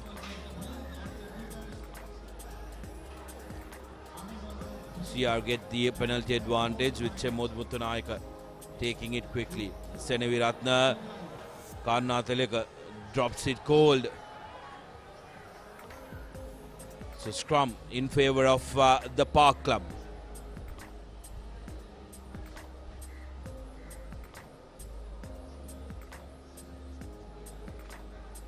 The bench from Harris would have really enjoyed it. Karnatalaka, a long time servant of Havelock Park, crossed over just last season. So there'll be plenty banter. Hassan Amanet Haturusingha rather, has come in the number 20 jersey for CR&FC. Here's Harris, serving options, change of direction. Swarnapurat takes the ball into contact. Fernando to Suri Dinupa, and in the corner is the older Fernando, Ramesh. CR pouncing on that ball. Zubair. Here's Zubair to Chetia. Chetia puts ball to boot. Horrendous kick up and under, really. Amanet collects it. There was no whistle. Ishanka Bekon will consult the AR before he makes a decision. It will be interesting to see the replay, but we'll first wait for Ishanka's consultation and decision.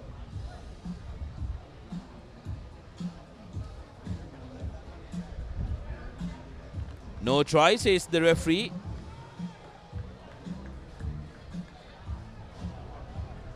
Lost forward by the Havis.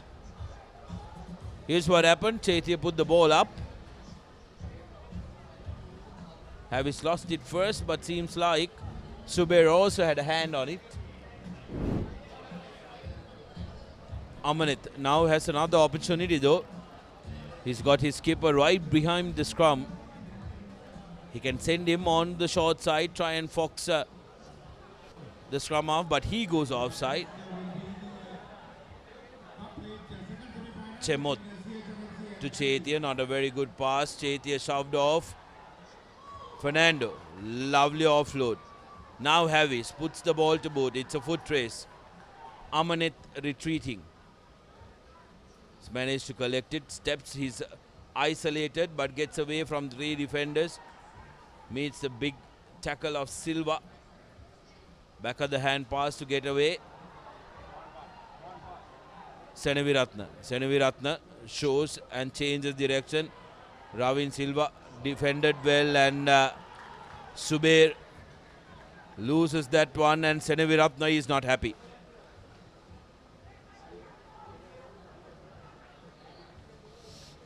A lovely bit of play there from both sides, Sudarshana. Eventually, ball not sticking there for Zubair. But Ravin should have kept hold of it because Subair was trying to clear it. He was in no position to collect that one. So Chatura Senaviratna straight away saying, why did you have to lose that? I was just around the corner because everybody who was around from my blocks gathered to that breakdown, and Subair clearing it. Chatura could have used the shorter side and made use of that ball. Chatura also not giving that out wide initially. Havis now looking to use the width of the field. 12 all still, just under 2.5 minutes to go. Here's Ravin, Fernando stepping in, out. Spot on offer, and the home team now has a 50-50 chance to get it. Fernando, inside ball to Varnapura. Makes it available. Subair jumps on top of that. Completely illegal, doesn't let it go as well. Might cost his team a member. Murshid Subair hasn't had a good run since coming on in this game. Will be quite disappointed in himself. 11.5 minutes on our clock. 2.5 minutes to go. Out of which a minute CR will have to play with just 6 men on the park. How will the host team manage this? Or will it be a massive upset where the Park Club destroys the hopes of the celebrating crowd here at the home of Red Shirts, Havis. Spots a gap. Fernando, well put. Varnapura in space. Randita Varnapura touches down for his second. 17 points to 12. Havis go in front with just 2 minutes to spare in this game. Problem. Huge problem for the home team. With 1 man down probably for another minute as well. It's going to be crucial they score next. And a big kick coming up as well. If the kick goes over, then it's going to take a little more sting. Possibly, quite possibly, Dinok, the oldest man in the competition, Chanaka Chandimal, He's had a marathon career since leaving school. Former CR player as well. His former CR player. Chandimal.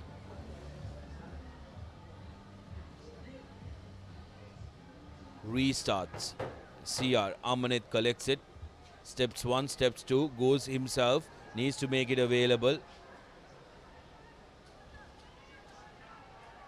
Costa. To Ratnayaka. Beg your pardon, Nanakar. Coming from the side, says the referee. Costa takes the penalty quickly. Seneviratna in the corner. Lovely inside ball to Chetia, who coughs it cheaply. There goes the buzzer. And then Fernando. Well, haven't they heard the siren? Chandimal kicks it out. And just like that, CR&FC have succumbed to their rivals Havelock Sports Club in the semi-final and will have to be satisfied with the plate semis. Kudos to Havis. They fought and they fought hard. They fought really hard to make sure that they booked their place in the final. Not much was expected of them, Dinuk, but they've really risen to the party. They've risen to the party to spoil a big party tonight. That's, I'm sure the CR team would have having plans to celebrate tonight, but they started early. Here's how the scoring happened. Robin De Silva started all the scoring underneath the post. Then came the cheek little try. Individual brilliance from Kamidu Di Costa. Rande the Warnapura, boy oh boy, he's been a live wire for Havelock Sports Club. Did incredible work, touchdown. And then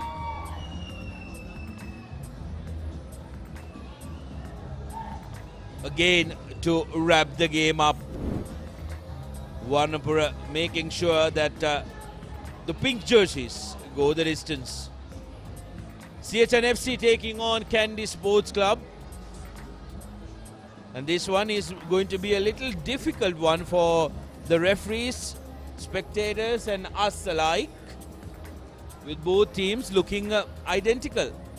Couldn't they have found similar looking boots, Dinuk? At least we had one team wearing a white shorts and another black shorts in the morning. Vidyartha versus St. Thomas's. Here it's identical as Kandy kick off, and straight away there is a offside call from the referee. And yes, CR&FC now gives it out wide early on. CH have been a revelation, are the only unbeaten team in the competition so far. Hapugoda. Long cutout pass to Janidu Dilshan. Janidu tackled in the corner. Abzal to Lee. Lee looking for space, still on his feet. Leaves the ball on the ground and recycles. That's a penalty. Good work by Suranga Tenakon. Got on on top of that ball and managing to win it for Kandy. Yeah, lovely bit of work at the breakdown there. Knew exactly when to go as well.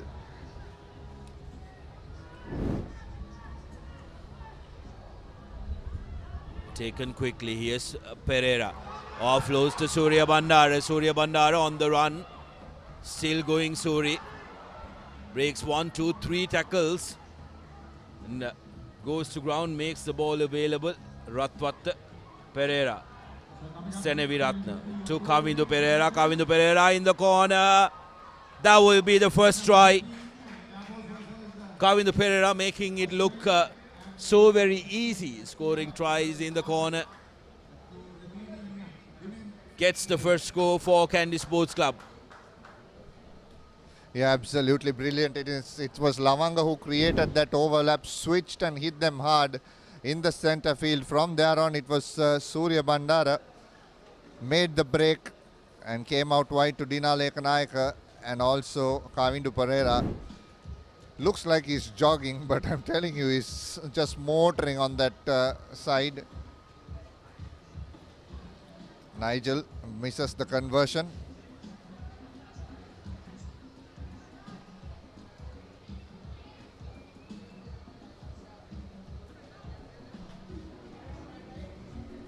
Kandy going in front, 5 points to 0.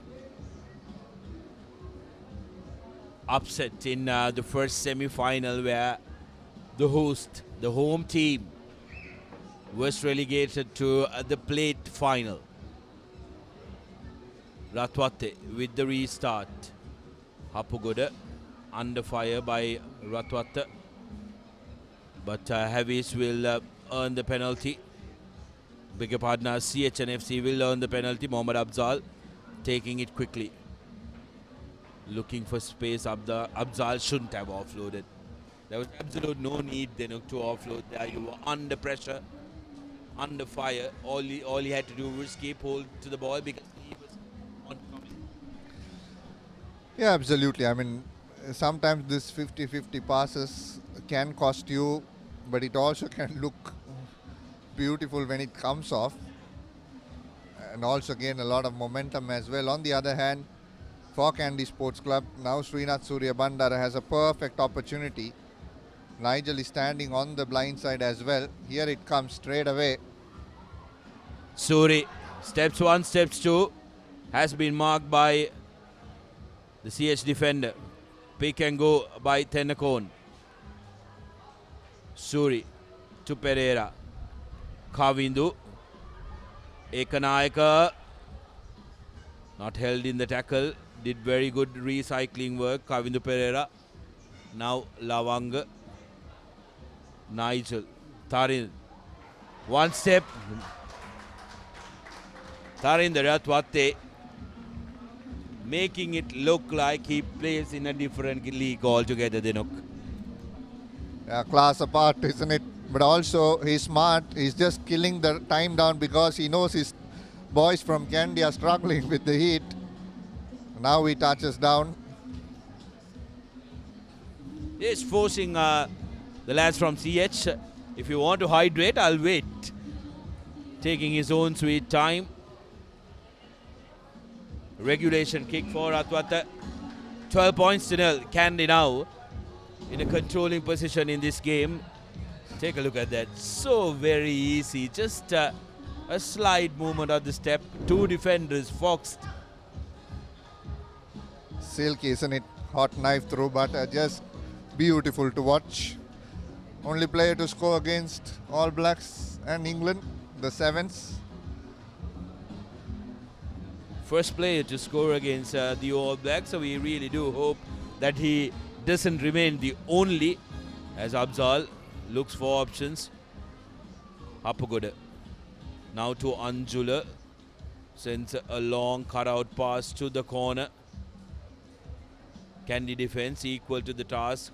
Ratwate, lovely bit of work going over that ball, and Pereira putting pressure. That's going to be a penalty, and most likely Hapugoda might end up with a yellow.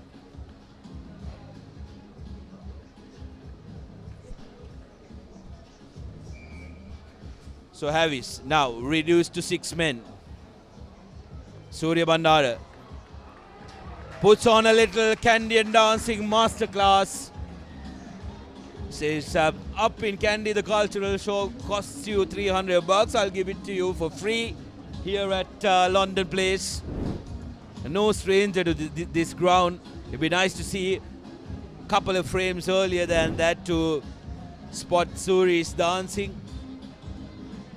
Started off his club career at the Longdon Place. Surya played all his life. Played for Isipatana here. Isipatana used to have their home ground at CR when he used to play.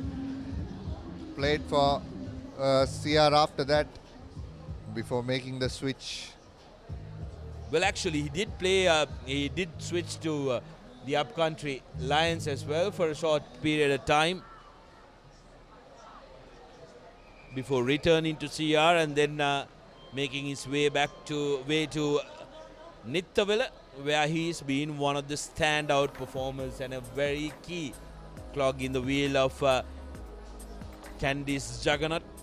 Half time, Kandy comfortable, 19 points to nil in front, and will be having an eye on the final.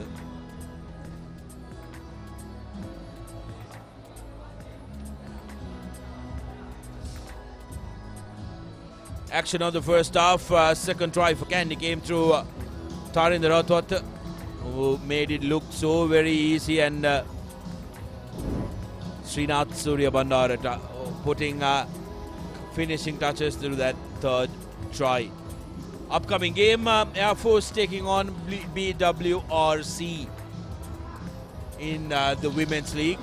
Going to be some interesting rugby lined up for you, so do not go anywhere, because we will be bringing you back-to-back games which are going to pique your interest.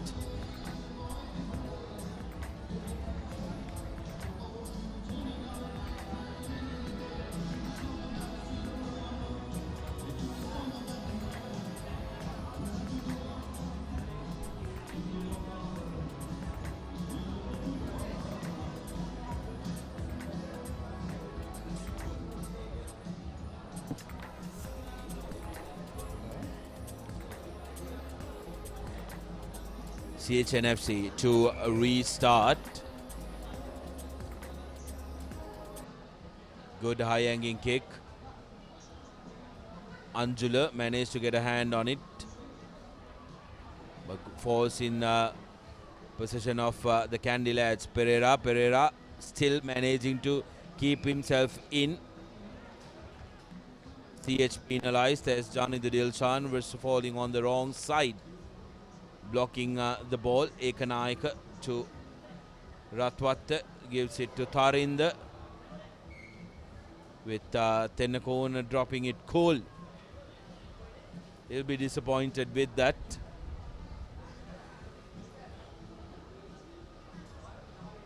CR&FC still with 6 men on the field.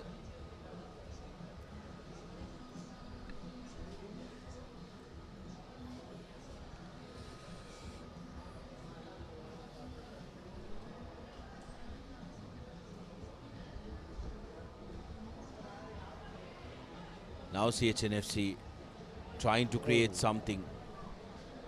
Good carry there, and some stepping by Fernando, Ishan Fernando, the former Pete Wright.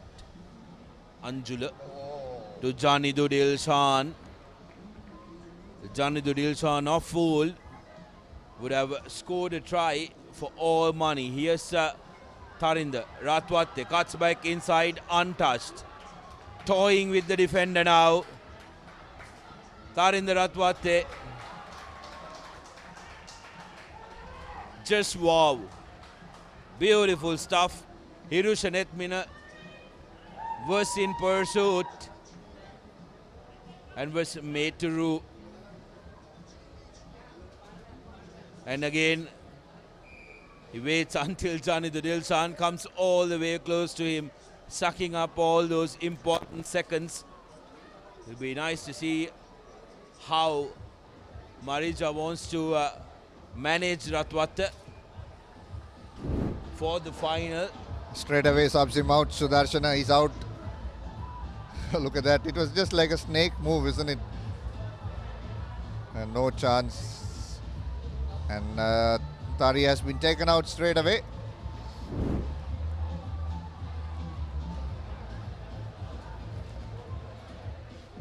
And in comes Tilina Bandara.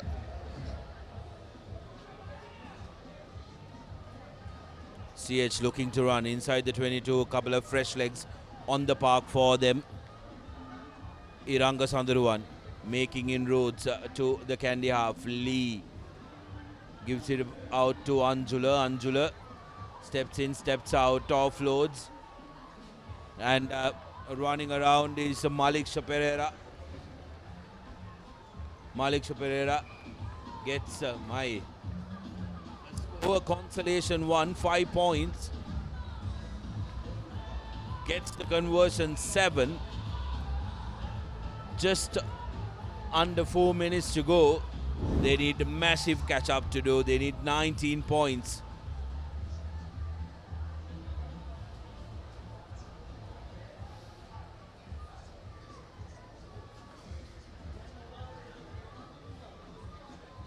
Not easy in this heat to do that kind of catch up, and when you have a luxury of replacing Tarinda with Ranjan.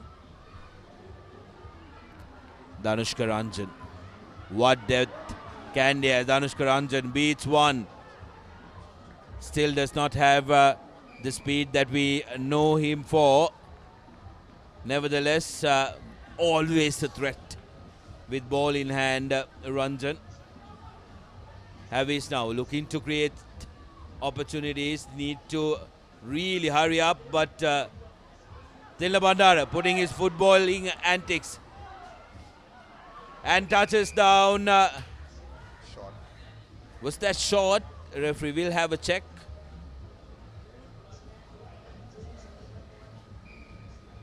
No try. Lost forward is the call.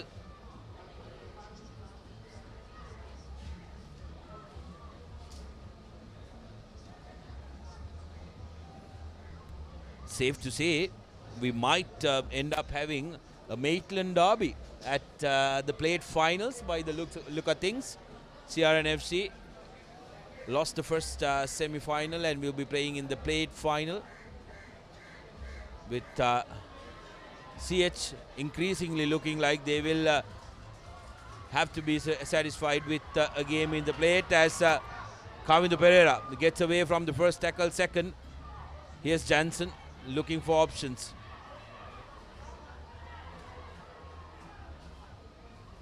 Now Ranjan, Danushka Ranjan inches away, lovely offload, and this time around Tilna will not be denied. Gets the score 31 points to 7. That's a dominant scoreline for Kandy Sports Club.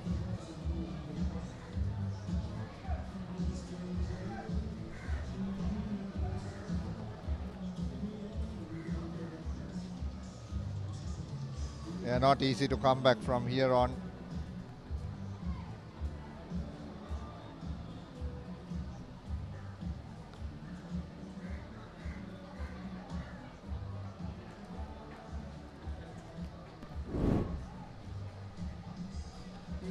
Here's the last try. Jansen sucking in a couple of defenders. Quick pick and go from Ranjan.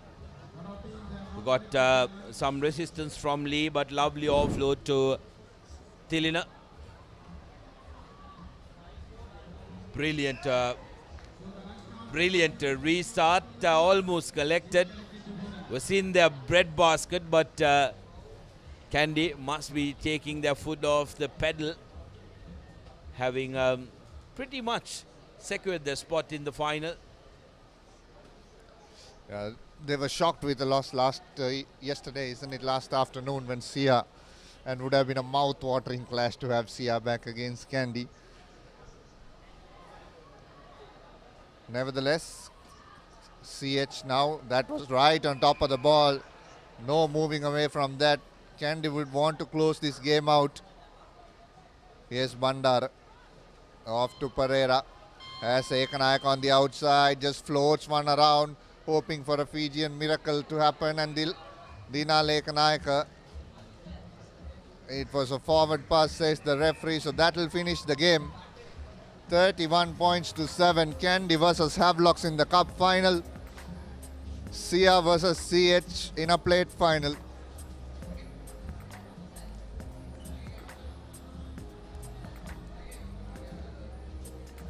Full-time confirmation, 7 points to 31 as Kandy booked their place in the final.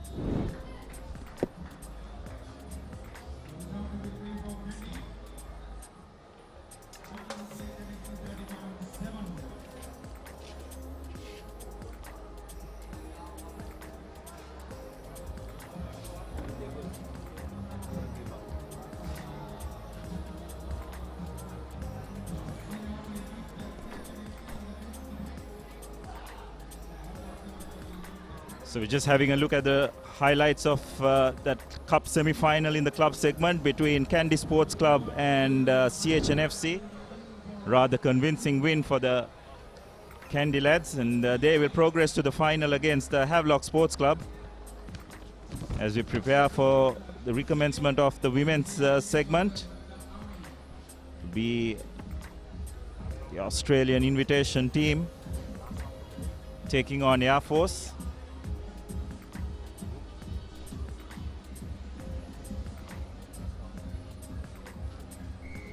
So it'll be the Australian invitation team to kick off. It's a long raking kick. Air Force let it bounce, eventually collecting it and taking it into contact. Ball spread out wide, but the passes are very lateral and very loopy, putting themselves under a lot of pressure, resulting in an own try. So a bit of sloppy work by the Air Force Lancers on that occasion. Passes were going behind, not making any movement forward, thus enabling the Australian team to have a 5-meter scrum away from their goal line, putting Air Force under a lot of pressure. Yes, the Borough Rays now with a chance to get some points on the board early on. Going down the blind side, this is Emily Westcombe. She's been one of the best players for the Rays. Walks it in easily. Yes, a lovely switch from the scrum. Didn't Air Force defense caught napping. They were all lined up on the open side. And Westcombe just identifying the bit of space on the short side and exploited it brilliantly well. Tian Kavanagh knocking over the extra points. So we have a look at the replay once again. Lovely switch, catching the Air Force defense snapping. And Westcombe goes under the post for the Australian team's first try. Yes, this is the last round of the league stage for the women's competition. The Rays, since their draw with Army yesterday, haven't looked back. They've been very dominant, beating all comers. Air Force under a lot of pressure inside their own 22. Managed to get the ball to boot. Chase coming. That's Libby Holloway taking it into contact.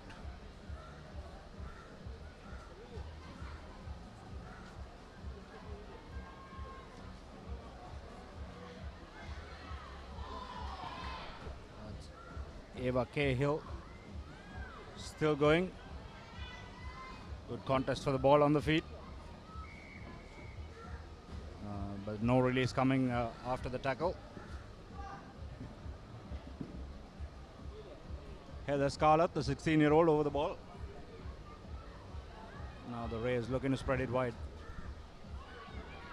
Going straight up the middle, little offload. And this is Kavanagh.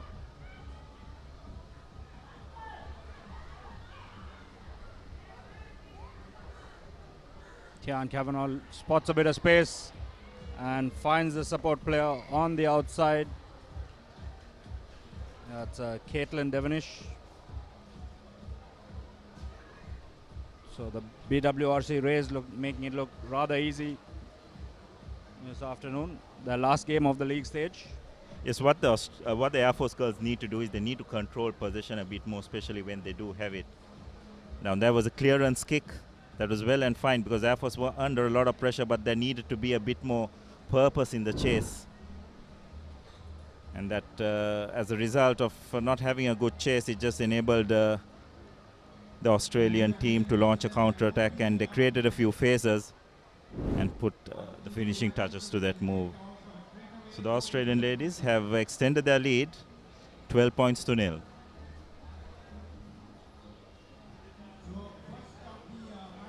Again, a high hanging kick here from Kavanagh. Finds a bit of greenery, one bounce and into touch.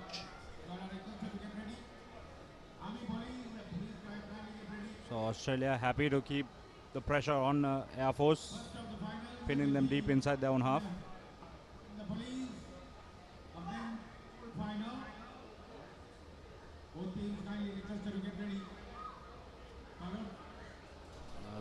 overthrow. Eva Cahill going down route 1. Takes 2 people to bring her down. And now Scarlett out wide. Has the legs to get over, making it look very easy. Heather Scarlett, the young 16-year-old. Yes, Air Force again paying the price for not getting their line-out accuracy. An overthrow resulting in the turnover of possession, and the Australian girls just good enough to exploit that. Conversion is successful, so the Australian team extend their lead further, 17 points to 0. So that's just the final phase before the touchdown by Scarlett.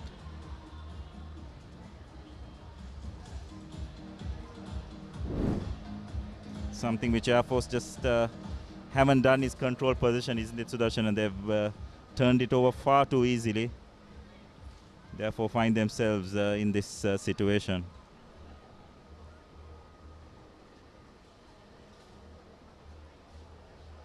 Ball taken into contact. Not cleanly collected from the kickoff though, but no harm done. Air Force again looking at their options, but again it's very static and lateral. And the Australian team just good enough to come up, do brilliant work in the breakdown, and some lovely passes sees Tiana Kavanagh going in for her second try. Yes, Kavanagh has looked a cut above everyone in this tournament in the women's segment. I don't have the stats, but she's probably the highest try scorer in the women's segment. She's been knocking over all the conversions as well. Again, as we have a look at that, some really good work by Mary Matarek at the breakdown. Did all the hard work which enabled Kavanagh to go over for the Australian girls' third try, or rather fourth try. And we heard the hooter, so this will be the final play of this first half. Nice loopy kick, comfortably collected by Air Force's Nirasha Veerasinghe. Takes it into contact, but again penalized for not releasing. The Australian team take the quick tap. It's taken forward by Libby Holloway. But this time the Australian girls penalized for not releasing. Air Force take the quick tap. They'd love to get some points on the board before half time, but deciding to go to the boot. It's a nice long kick, but the chase has got to be much more purposeful. Eva Cahill doing the mopping up at the back. Kavanagh decides, let's take half time. Boots it out into touch. So 26 points to 0 in favor of BWRC Australia over Air Force Sports Club, making it look very easy in this their last game of the league stages.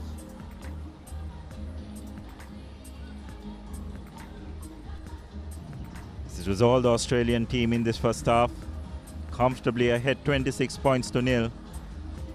The Air Force guilty on many occasions of not holding on to possession. As we have a look at the highlights of that first half, started off with a lovely blindside switch by Emily Westcombe, over for the first try.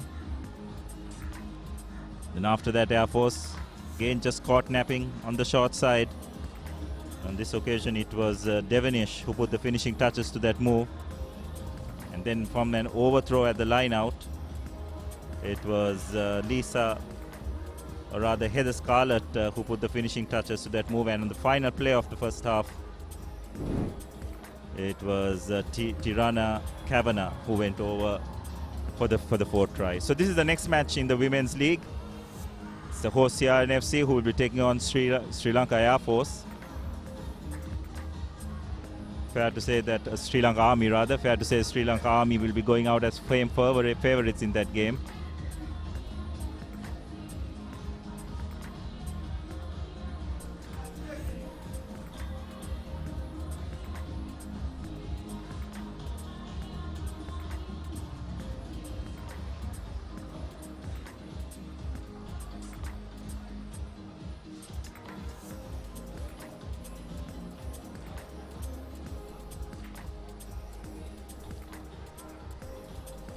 Air Force will get us underway in the second half. trailing 26 points to nil.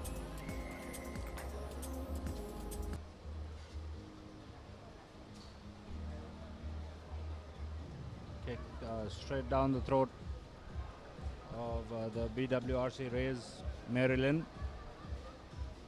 Libby Holloway out wide. Big hit up coming down the middle.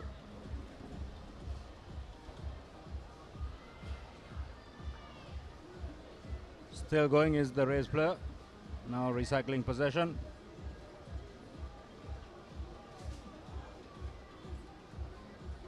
Takaiba Hughes finding Libby Holloway. Great work there by the Air Force player getting over the top. That's the number 3, Sanjeevani Pereira. Pereira with the ball. Ooh. Bit of a swing there. That's going to get her in trouble for sure. You should have said a bit of frustration creeping into the Air Force girls. Have to say on a certain occasion, probably lucky to get away with just a yellow card. I think the referee thought it didn't make as much contact as the intention was. So she probably got away with that on that account. With just a yellow card, but Air Force have just again turned possession over and they made another error, and it's Mary Lynn Matreke who goes in for another try for the Australian team. There's too much pace out wide for the Air Force defense to cope with. Yes, with the play in the bin. The BWRC Rays capitalizing and penalizing the Air Women. Kick from out wide, just across the front of the post. So have a look at that replay again. Lovely bit of hands, creating the space for Marilyn to go over. So it's pretty much one-way traffic in this game. Yes, great skill there from Takaiba Hughes. She drew in 2 defenders and found the speedster out wide.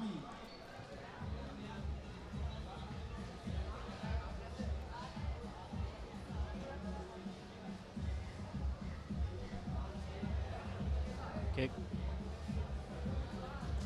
The Rays looking to play it quickly. This is Marilyn taking it into contact again.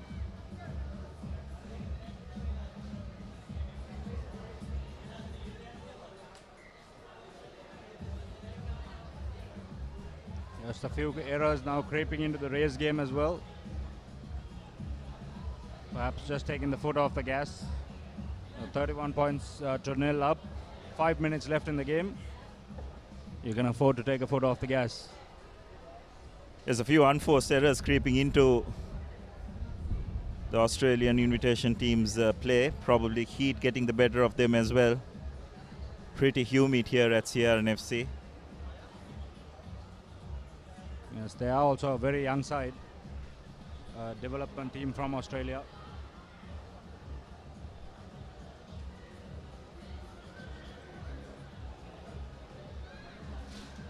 Air Force now with possession on the halfway line. Big hit coming in from Libby Holloway.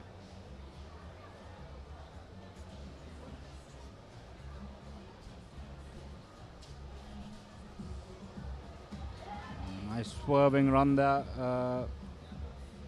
by the Air Force lads. That's tried to get it on the outside of Ava Cahill. But Cahill up to the mark, making the tackle. Yes, you can really see fatigue setting into both teams now, isn't it, Sajin? You can see they're making errors, not just in execution, but in their judgment as well. It's not easy playing in these conditions. It's probably around the 5th or 6th game within 2 days for these girls. As you can see on that occasion, Holloway just didn't have the endeavor to bend and pick it up. That's just fatigue there. So another scrum for Air Force, deciding to go to boot. Well collected. She needs support coming her way, but that just hasn't been the case. The ball has come back out their way of the Australian girls. Looking the short side, needed to get that ball out, but referee has adjudicated that it's a high tackle.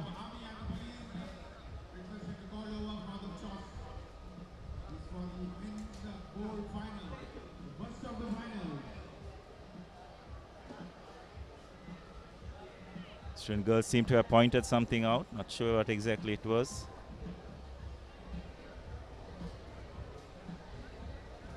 Was Air Force playing with an extra player by the looks of it?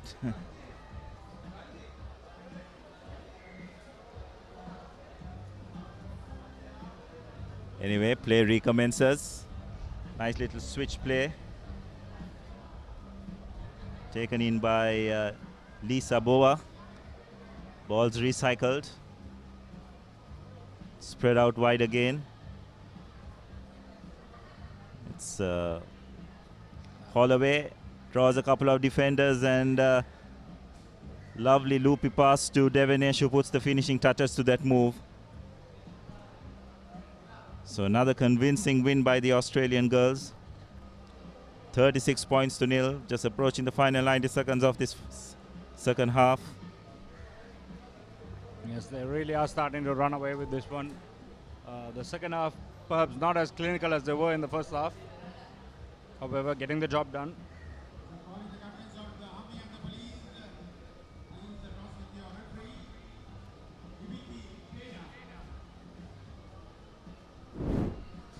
So we have a look at that game.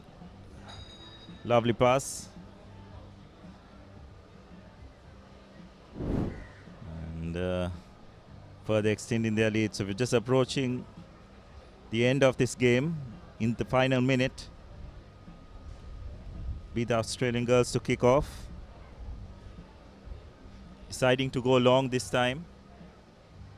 See if the Air Force will be able to mount one final challenge and get some points on the board. Hasn't been the case so far. A lot of passing but not gaining much ground. Yes,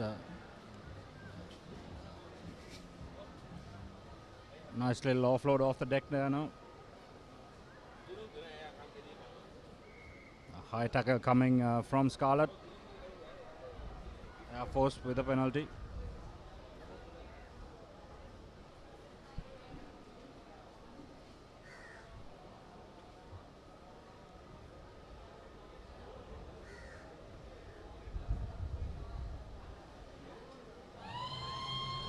As the full-time hooter goes, Air Force opting to just boot it out.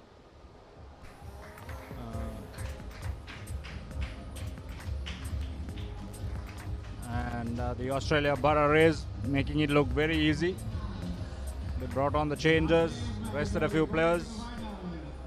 And we'll see them later on today in the final of the women's competition. And now taking the field. 36 points to 0 there, confirmation.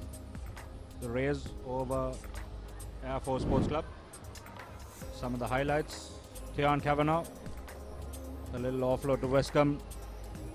Just runs it in under the post.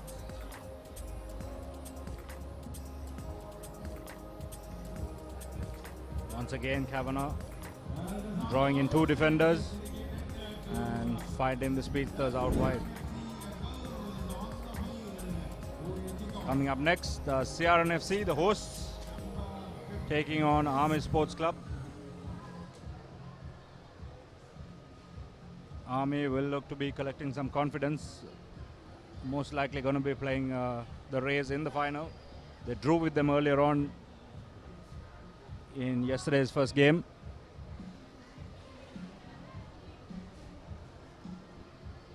Army would definitely be the favorites going into this one, but CR&FC will have a point to prove. They are the hosts at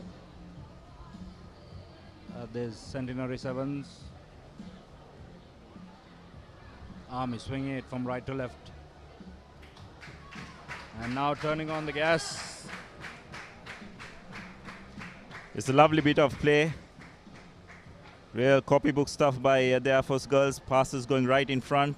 Running onto the ball, and the CRN defense not moving well enough to thwart that attack. And Air Force go under the post for their first try.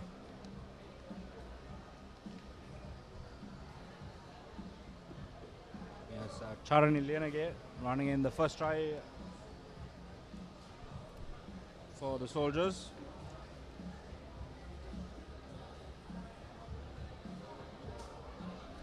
Conversion not successful, so Army will remain at 5 points to nil as we have a look at that.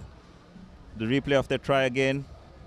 Passes going right in front, eventually managing to identify a hole in CR&FC's defense. And it's Charani Lienage who was a try scorer. Army getting us underway again.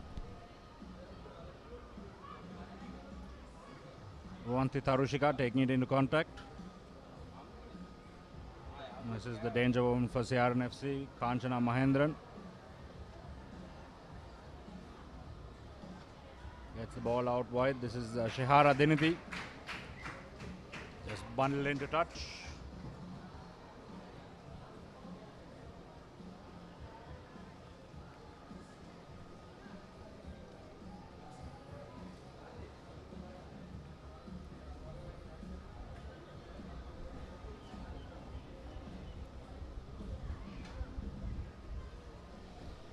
So Air Force, the undisputed #1 women's team in Sri Lanka,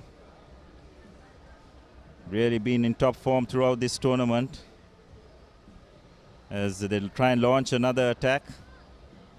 CR just about managing to hold on, looking to exploit the short side, but CR have that well covered. Swung back to the open side. It's evaluating their options. Eventually bit of space created out wide, and a lovely step by Nadika Munasinghe. Yes, using excellent rugby there by Army Sports Club. Going from right to left and then all the way back to the left and finding the space out wide. And Munasinghe just sprinting it in over under the posts. So Army 10 points to nil, 3.5 minutes gone. Conversion yet to come.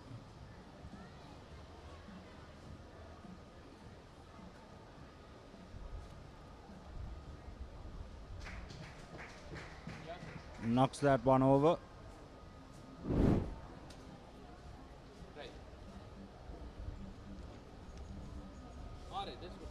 So we have a look at that replay again. Wonderful bit of footwork by Munasinghe to evade a couple of defenders.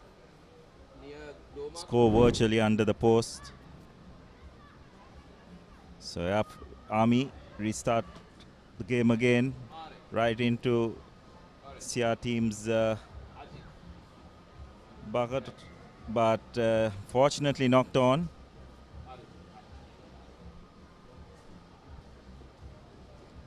CR&FC just finding their feet in women's rugby here at a high level, struggling to cope with the intensity of the forces teams, particularly Army.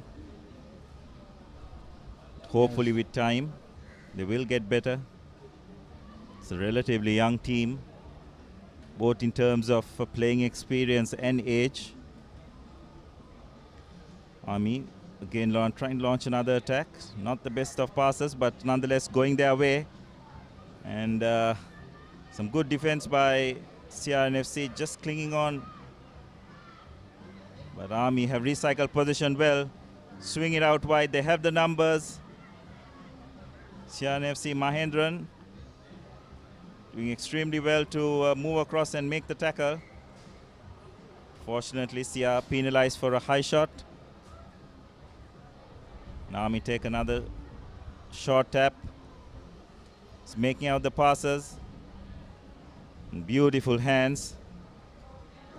Evading a couple of tackles and going over for Army's third try is Saumya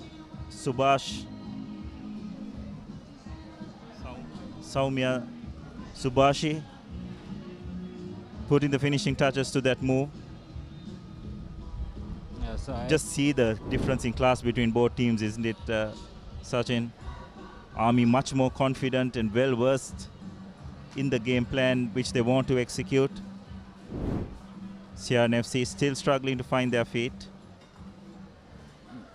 Yeah, and what I've liked about the Army performance throughout this tournament is they're not trying anything too fancy. They're sticking to the basics, just getting the ball from one end of the field to the other, looking for that space and exploiting it whenever it opens up.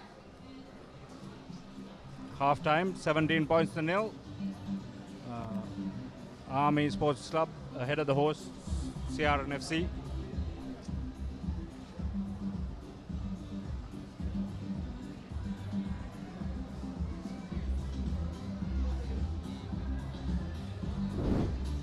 As we have the replay of the first half proceedings, that was Army's first score, courtesy Charani Lianage, who went over.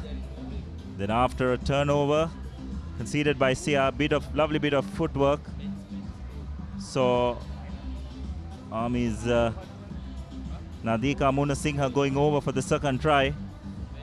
And then in the last play of the first half, Charani Lianage going over for her second try. So it's 17 points to nil at halftime in favor of Army against CR&FC.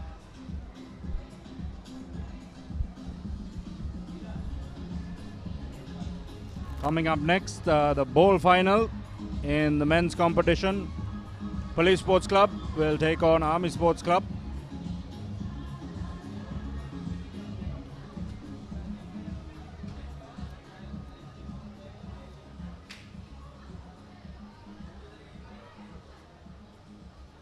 Getting towards the business end of the tournament now.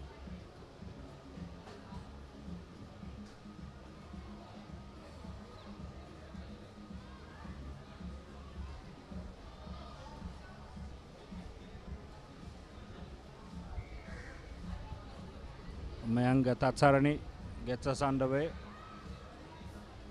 A deep kick, finding space. Lost forward by Army Sports Club, says the referee. So CR&FC with a chance to get some possession now.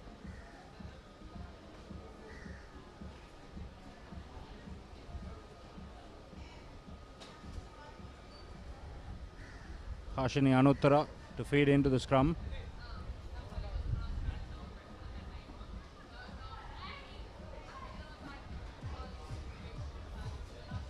Looking to step back on the inside, that's Kavmini Avishka. Loses possession. This time Army have it now. And running over for an easy try is Dinesha De Silva. So Army piling on the points now. Making it look very easy. 22 points turn nil. Conversion yet to come under the post.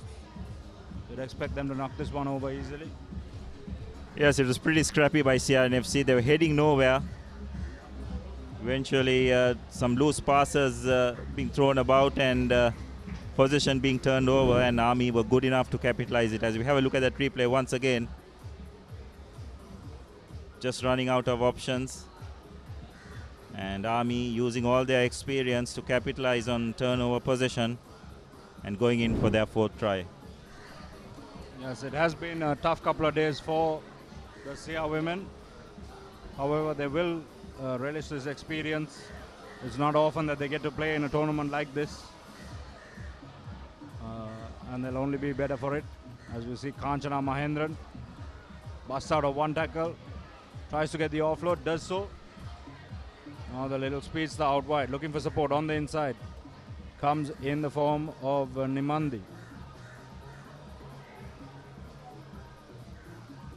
Lost forward by CR&FC in the breakdown.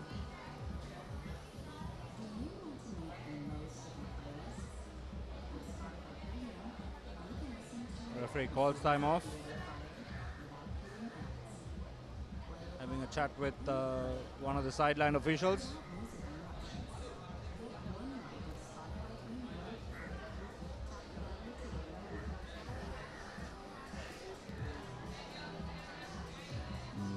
Time back on and we're underway. 24 points to nil in favor of Army Sports Club. They'll be facing Bara Rays later on in the finals of the women's segment. That's going to be quite a thriller. Now going around on the outside, turning on the gas is Ayesha Pereira. Just had that extra person out wide, and they used it to perfection. Yes, fresh legs on the park. Definitely showing her ability to go around the CR&FC defense. So this is a real warm-up game for Army as far as they're concerned before the big one. Conversion not successful. So we have a look at that once again. Lovely wraparound by Ayesha Pereira. Just shows the understanding amongst that Army players. Knew exactly where the supporting player was coming from.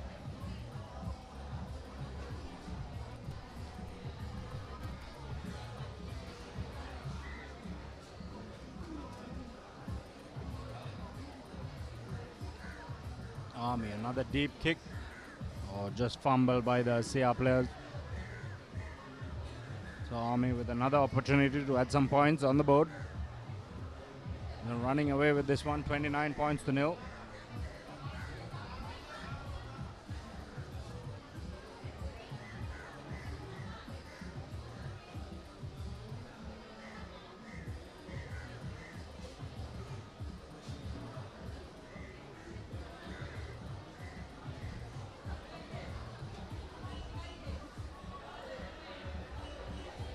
So Ayesha Pereira leaving the field.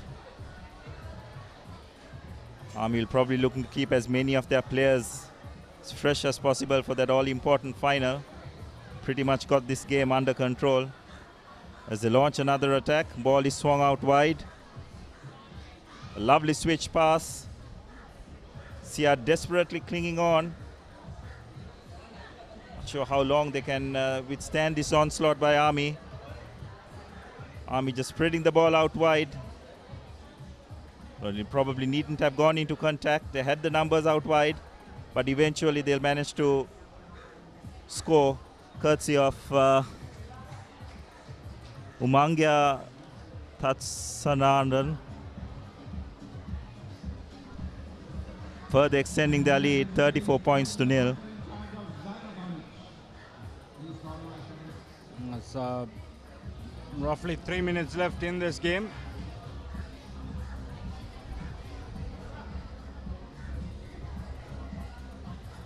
Army having a blast. 34 points to 0.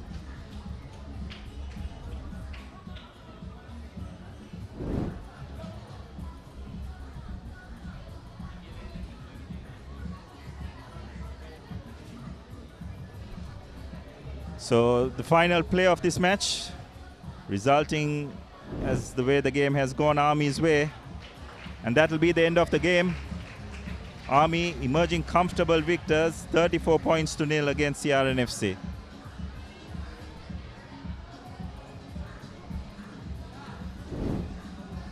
So have a look at the replay of that second half of the entire game, rather. Some good tries by Army. Really exploiting the lapses in CR&FC's defense and their inability to hold on to possession. Just showing why they are the number one club team in Sri Lanka. Cut above everyone else. Some good understanding both out wide and at close quarters. And the young CR outfit just unable to cope with the class and experience of this Army team.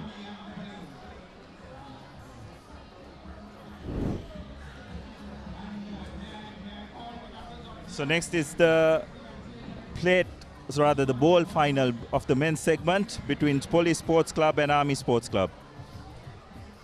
Army getting us underway. Nice high-hanging kick contested, but doesn't go the 10.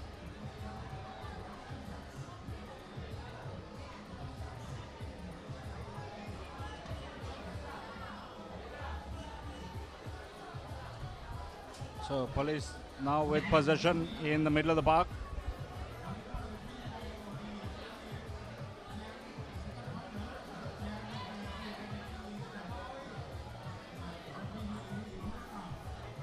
Police Sports Club looking to spread it wide. Out to the speedster. This is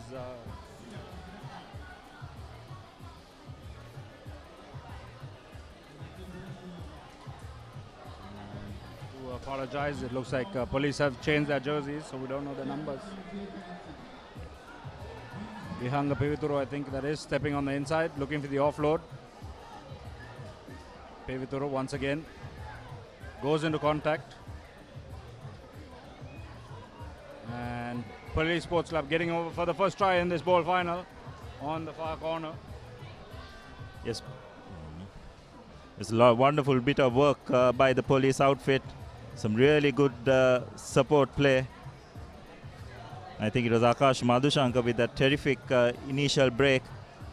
And after half offloading, did very well to come and support his team again and create that first score for Police Sports Club. Yes, Prince Charmer getting the first score.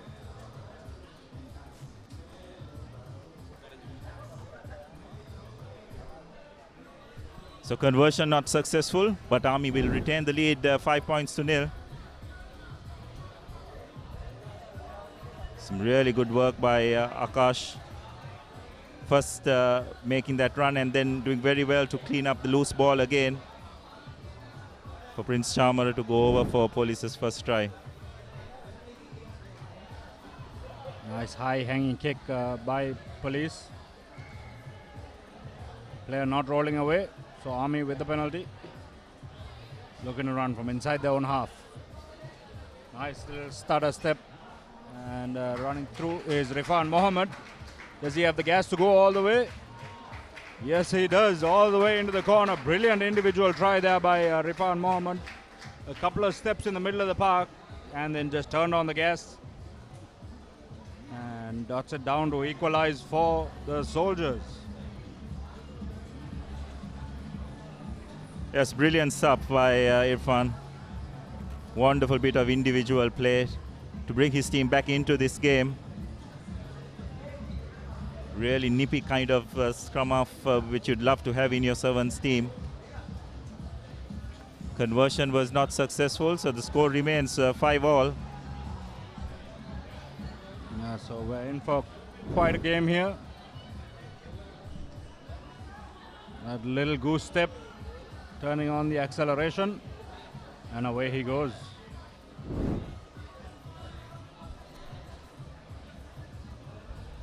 Army to get things underway.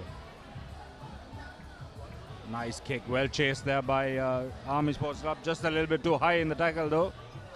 So Police now with an opportunity.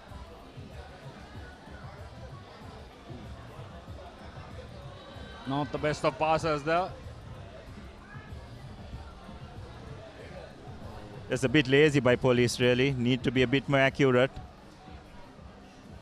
They just turned possession over after receiving the kickoff. Don't want to give the momentum to Army after they've scored.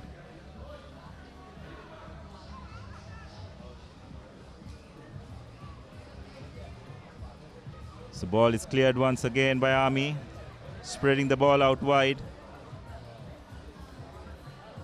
Again, lovely bit of stepping, going into contact, but have made a bit of ground. Army recycling the ball well, but the Police defense has come up and is applying pressure, but importantly Army yet managed to retain possession. Gone into contact. Chaturanga Pereira going into contact. Now trying to step his way through. This is Ashan Bandara. Finds support in the form of Lasanta Kumara. Kumara goes to ground. Tackler not rolling away. So Army with another penalty. Nalaka Madhuranga out wide to Kumara. And Ashan Bandara will go over for Army's second try of the afternoon. Again, quick reaction from Army, taking that quick tap, finding the space and exploiting it well. Yes, the experienced Ashan Bandara showing his class. Police defense was just drifting out wide. And just catching that gap with the Police defense drifting across. Bandara converts it himself to further extend the lead 12 points to 5. Favor of Army. Yes, he saw that gap through the big dummy, and through he went.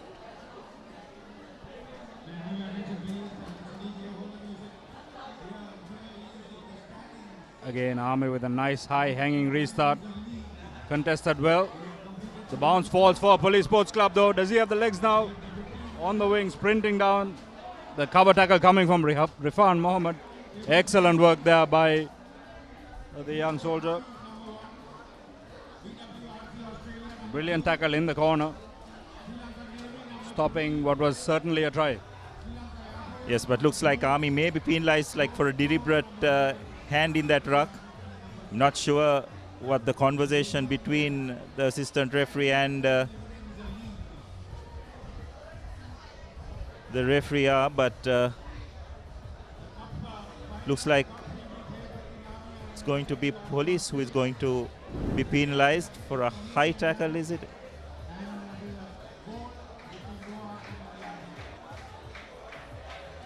So the high tackle coming after the knock-on.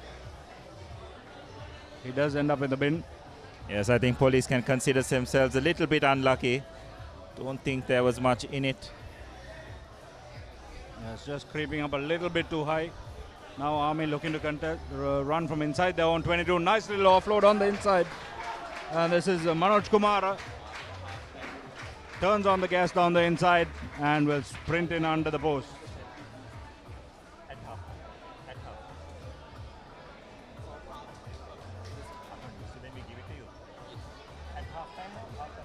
After the highlights.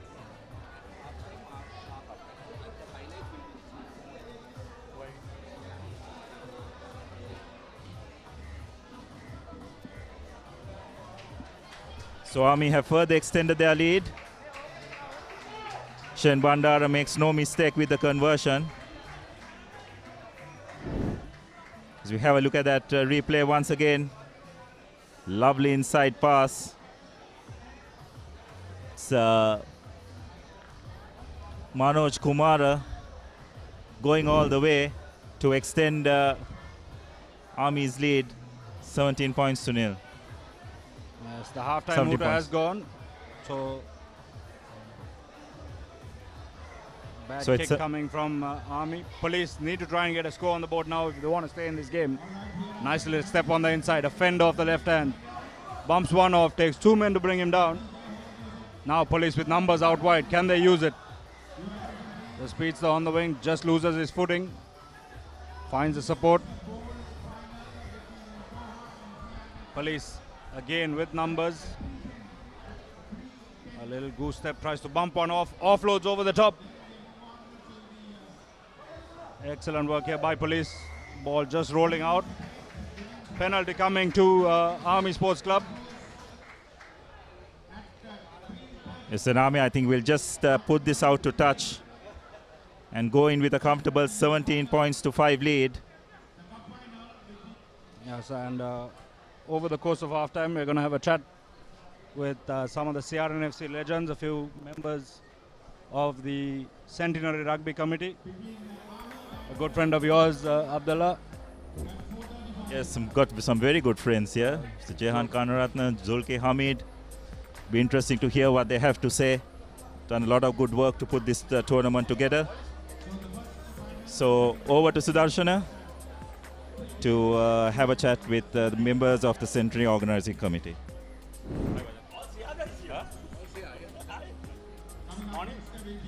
Well, as we take a look at the highlights of the first half, interesting game we have on our hands here as the two teams battle out to clinch the much desired bowl championship here in the men's club segment. And joining us in the comm box is a very busy man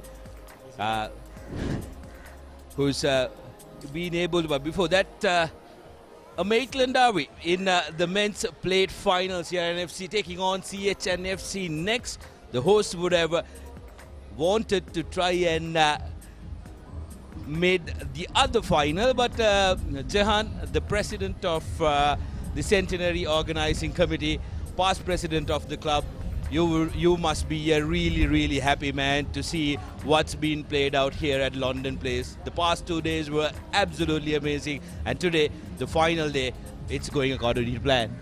Definitely. I think it's a wonderful tournament that we have managed to put out here, and if not for the team that's been involved to get all of this activity done, it would have never happened. Obviously, we are disappointed we are not in the cup final, but that's what rugby is all about, you know. Absolutely, that's what rugby is all about. But then, job not completely done, Zehan, especially given the fact that the plate final is against your bitter rivals just across the road against CR&FC. You will want to make a statement here in the plate final. Yeah, definitely. We would like to end up on a winning note. But in the end, you know, rugby is all about, you know, winning and losing. It's a team sport. We as administrators out here want to ensure that the whole atmosphere is conducive for people to come and watch and have a fantastic outing here. And who knows, we may want to do this yearly. Never know. Well, I think it's a tournament that deserves to be played every single year. And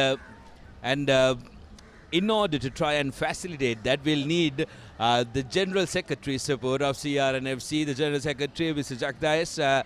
It's a momentous year, a momentous occasion for CR&FC. This is the biggest celebration of your centenary celebrations, one of the leading ones. How do you feel after 2.5 days of interesting rugby? Oh, fantastic. Fantastic. Actually, we've been happy to see 12 schools participating, all 8 men's division teams and 2 teams from abroad coming to participate in this tournament. It's been a warm 2.5 days so far, and you know the weather is telling on some teams, but it's been some exciting rugby, and it's a fantastic culmination of the centenary celebration so far. It's good that you mentioned that it's been quite warm the past 2.5 days, because if you are not here, friends, at Longdon Place, you'll be fooled by the quality of rugby that's been dished out. It doesn't look like it's too warm for these gladiators who are in the middle, putting out terrific displays. And another man who's been involved heavily in organizing and making sure all these centenary celebrations goes according to plan is a former CR Royal skipper and also the secretary of the Centenary Organizing Committee, Mr. Sulka Hamid. Sulka, again, must be a delighted man. There must be so much of, as we take a look at Police trying to make a comeback into the game, 17 points to 5 with just 4 minutes to go. Sulka, you must be a very happy man at how this tournament has panned out. Yeah, Tusita, it's been a lot of hard work. We spent actually more than a couple of years actually planning this entire tournament, and it's good to see. I mean, to see schools, ladies, and even all the clubs team participating and having a lovely time. I mean, it's much needed. I think for a few years we didn't have any good rugby, so I think this has been a great tournament. Hopefully, we continue to have a full also. Yes, especially in Sri Lanka, where we try to look at sevens rugby as a type of rugby that we can try and dominate Asia in. As Sudaraka Dikumura touches down another time for Army Sports Club. Well, no try. Penalized for holding on to the ball that time by the referee.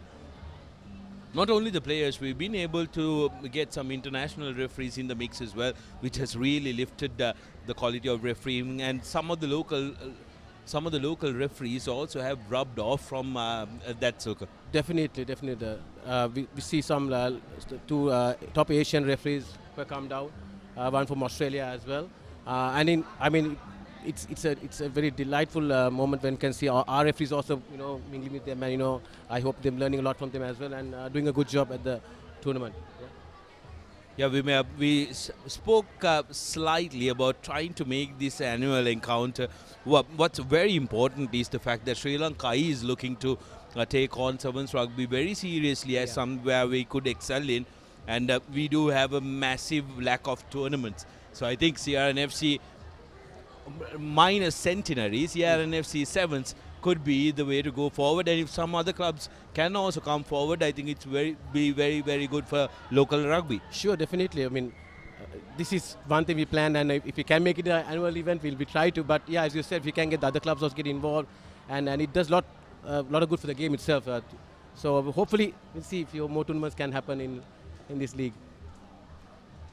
Jan, the game has been played in the right spirit, and we are currently at the new pavilion, on top of the new pavilion, bringing you the broadcast, and it has been home to the teams. None of them have been territorial. They've been mixing and matching, and this is exactly how you expect the game to be played, and this is exactly the fellowship that CR&FC expected from this Centenary Sevens. Tusida, I can't be happier with what has turned out here. Certainly, I mean, we do have a few shortcomings that we need to look at and see how we can do better the next time. But all of them getting together, not being, as you said, territorial with what they want to, where the space that they are in. I think it's fabulous. So certainly, rugby needs a big push like this, and if we can also attract more international teams in the future, and as you said, the much desired competition for our local teams, right? Because in the end, you can't practice for 3-4 weeks and then go and play an international tournament and expect to achieve good results. So there has to be a whole structured culmination of how we get to a Sri Lankan level. So certainly, I think we would like to kick that off for Sri Lanka Rugby by hosting this tournament. Thank you. Lovely thought by CR&FC, because remember, this is the first time, very first time, the top 8 club teams are featuring in a competition after 2019, and that's a long time, Jehan. Yes, certainly. I didn't realize that it was the first time. But another historic aspect is that it's the first time in our country, in total rugby, that we have boys, men's and women's in the same tournament. And just to add one more thing, our prize for men's and women's are the same. Yes, it's another very important aspect as well. CR&FC organizing committee has decided that they will award the same financial rewards for the men's and the women's winners.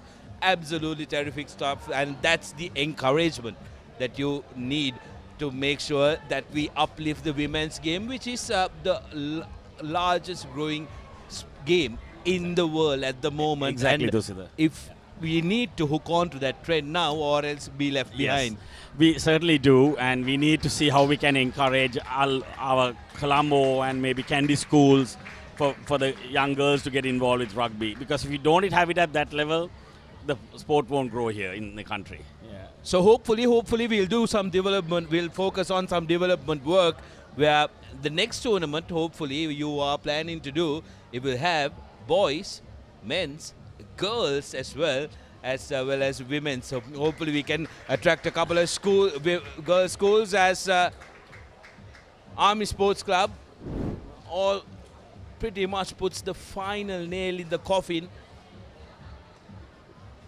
benefiting from that quick tap. There was a yellow card flying, but benefiting from the quick tap, Army scoring, getting to 26 points. There's time for one kickoff and maybe a consolation effort from Police Sports Club to cut the deficit, but Army have been dominant. They did very well yesterday, drew with CR&FC, put CR under a lot of pressure in the group stages, and then competed well against Kandy Sports Club as well. But will have to be satisfied with the bowl championship here at the Longdon Place, earning a penalty. I think time is up. It will be good if Army can put them out of their misery, as the siren goes. That's full time in the plate bowl final. John, thank you so much for taking your valuable time, busy time around, and to Sulka and Jack as well. Thank you so much for coming across, and we've absolutely been thrilled at being able to showcase this to the rest of the country, and we really hope that we'll be able to do much more like this in the future. Thank you, Tusita. We appreciate Papare's help and support in this and making this event a successful one. Thank you. Brilliant. Thank you very much. As we look at what's up next, the Maitland Derby for the plate final.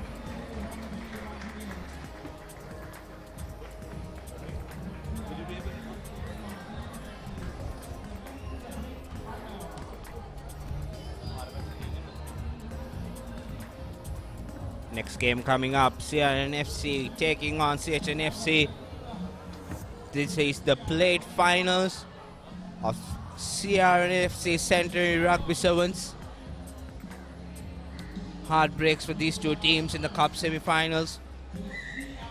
CR&FC losing a hard-fought battle against Havelock Sports Club, and CH getting massacred by Candy Sports Club.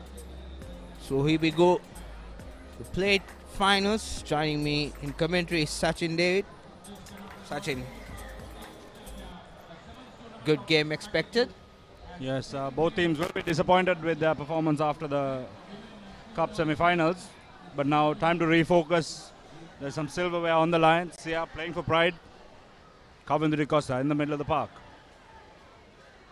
Now Chatra Seniviratna looks to bust his way through. Does well to recycle possession. Costa with the attack taken down in the middle of the field. Referee penalizes CH for holding on. CR takes the tap quickly. Changes direction. Because again, barging through using his feet. This time around, CH does very well to turn over the ball. Jayendra Dilshan steps outside. He has a man on the outside. Comes back in, pops the ball out. Mithun Hapagoda kicking it forward, but doesn't win the foot race. Yes, carried back there by CR&FC. That's Chetia. Chetia. Didn't really have much of an option. Good pressure coming on from Mithun Hapagoda, booting that ball under the post and then sliding in or forcing Gamanu Chetia to slide the ball back and touch it down. CH now with a big opportunity against their rivals. Scrum under the post. Expect them to split the back line. CR players didn't look like they were happy because I think Gavin Chetia managed to keep the ball going in to the in goal, but the referee said it was taken back. So Mithun Hapagoda with the feed in, giving it to Abzal. Abzal sending it out, cutting back inside is net winner. Now Hapagoda back again to his line.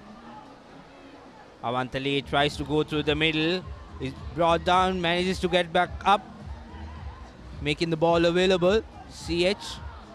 Good counter up coming there from CR&FC. Step back in on the... Now Nandila looking to break through. CR under pressure, ball pops up. Hapagoda tried to score the try, but fumbles the ball. Now Chetia. Out to his guy De Silva. Chatra Seniviratna shows and goes. Has Abzal to beat. Beats Abzal. Can Seniviratna go all the way? Ravindu Anjula is on a mission to bring him down and manages to bring him down. Ball is still in play as CH&FC tries to run from their half. Ravindu now gives out to Mithun Hapagoda. He's under pressure, needs support, but referee stops play, saying that it was knocked forward first from CR&FC. Good passage of play. Yes, excellent break there by Chatra Seniviratna. He looked up, looked for support, couldn't find anyone around, had to try and go himself, just didn't have the legs.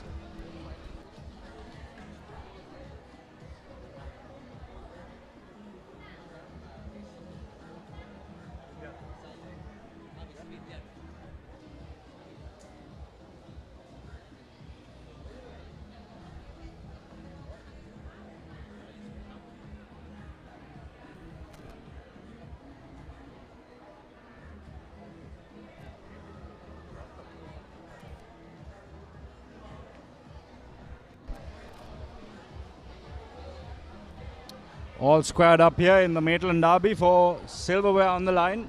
The plate championship played out between CH&FC and CR&FC, the hosts in Longdon Place in this their centenary year. Mohammad Absa loops around, gets the offload out to Ishan Fernando.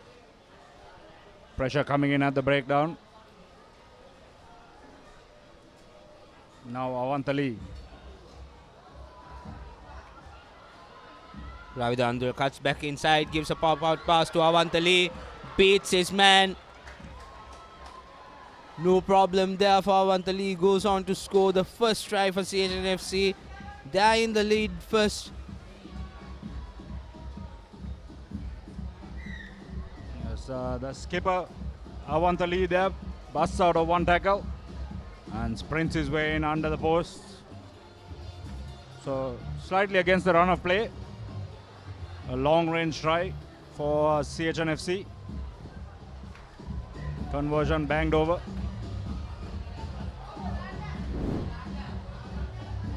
Ravidandra taking two men and giving the ball out to Awant Ali, goes on to score there.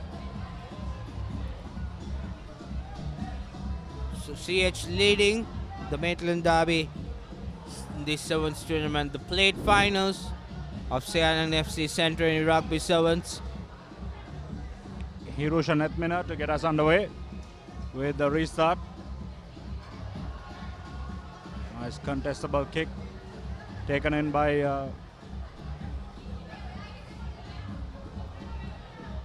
CR now trying to exploit the space out wide. Seniviratna, big hit and a pass up to his colleague Tenuganana Akara. Referee stops play, says a high tackle. CR wants to take it quickly. Tap taken quickly, sends it out. Kalinandila gives it out to Asaskure. Asaskure fumbles the ball, but penalty stands because CH&FC was not 10 meters behind. Yes, referee was playing advantage. Great work there by Chhatra Senviratna earlier on in the phase. A nice bump off and an offload off the deck.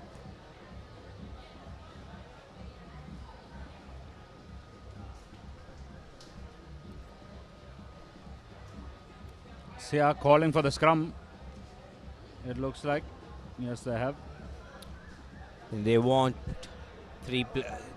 they want three players stacked up one place so they can exploit the wide areas. Amane Thatrusingha to feed into the scrum. Now Nandila swings it out wide. A little fumble there. To the gas man on the wing. A nice pass back inside to Nandila.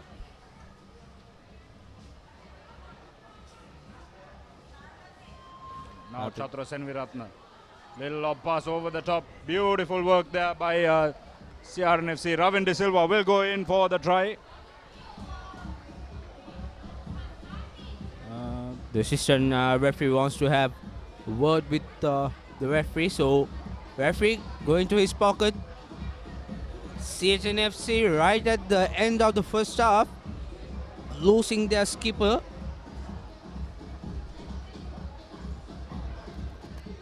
Not too sure what happened there.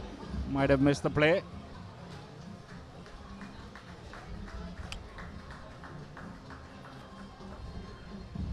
Nanakara with the conversion. Crucial conversion. They are down by 2 points.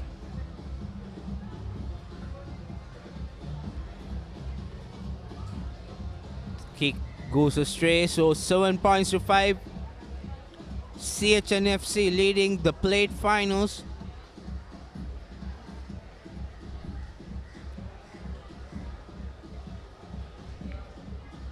So interesting battle here. 5 points to 7 in favor of the visitors, CH&FC. Interesting. Good to see this intensity in these games, Sachin. Both teams have been up to the task. As you can see, the highlights of the first half. Awant Ali with the first try for CH. And then Rehan De Silva, I beg your pardon, Ravin De Silva brother of Rehan De Silva, scoring the first try for CR&FC. So I believe the yellow card coming for because Avantali kicked the ball there. That's the only thing I could see that happened there. Not too sure. Coming up next is the bowl finals of the women's segment. CR&FC taking Doha RFC, the visiting club from Doha.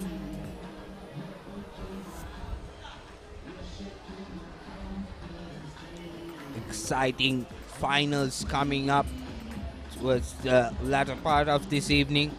This Centenary Rugby Sevens organized by CR&FC. Yes, the last half of rugby here for the hosts. Expect them to leave everything out on the field. Skipper Kavindu de Costa looks determined, smile on his face. He's enjoying himself. Not where he wants to be. They wanted to be in the cup final. But the game of rugby can be cruel. CR&FC getting things underway. Chatura Senviratna, he's been a monster in this game. Once again, brilliant tackle, gets over the ball, takes a quick tap. Looking for some support. They have numbers on the outside, cuts back inside. Snanaikara, beg your pardon, Kure. Kure is taken down, so referee brings back play for the initial infringement of not going back 10 meters. De Costa now out to Silva.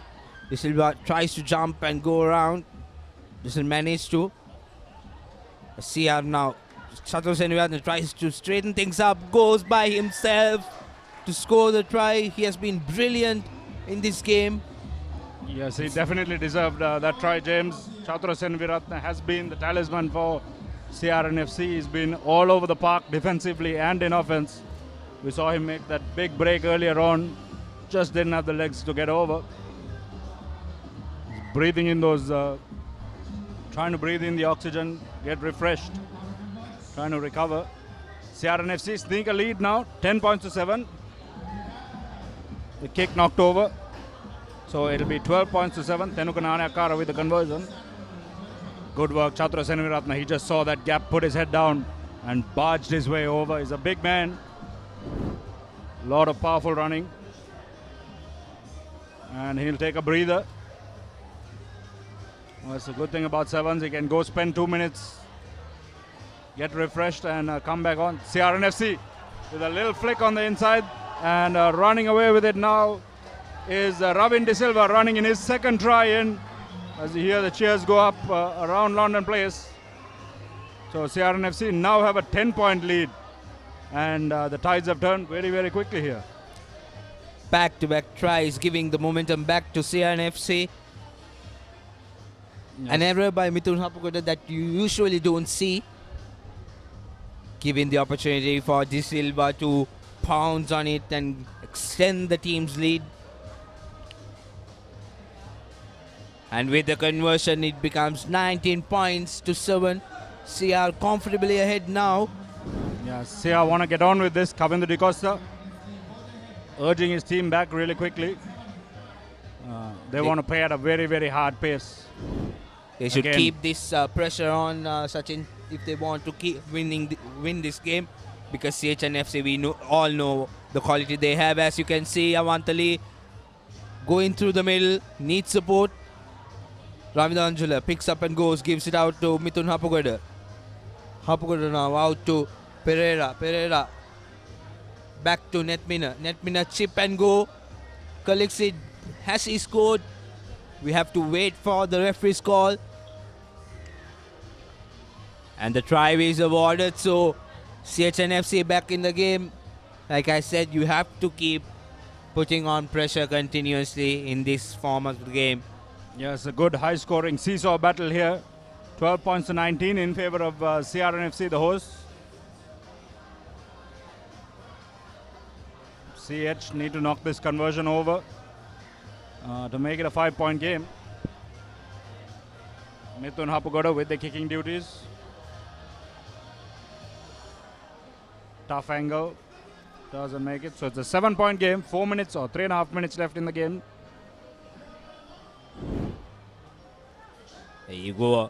Round answer to Hapagoda. Hapagoda to Pereira, who gives it out to Netmin, Hirusha Netmina, who chips forward and goes on to score the try. CR back with the restart. Oh, little dancing step there by the skipper. CR with a penalty advantage, but turned over by CH. Hapagoda now, quick tap and forward. Drops the ball. It was a knock on and the player was in front. That's why the penalty was awarded for CR&FC. Chatura Seneviratne has taken his couple of minutes in the bin. Comes back on. Massive boot on him. Kept in play by the CR&FC chaser. Excellent work there. Just a little overexcited. Unfortunate fumble. He's held down by Pereira. Yes, coach Dushant Luke has used Seneviratne really well.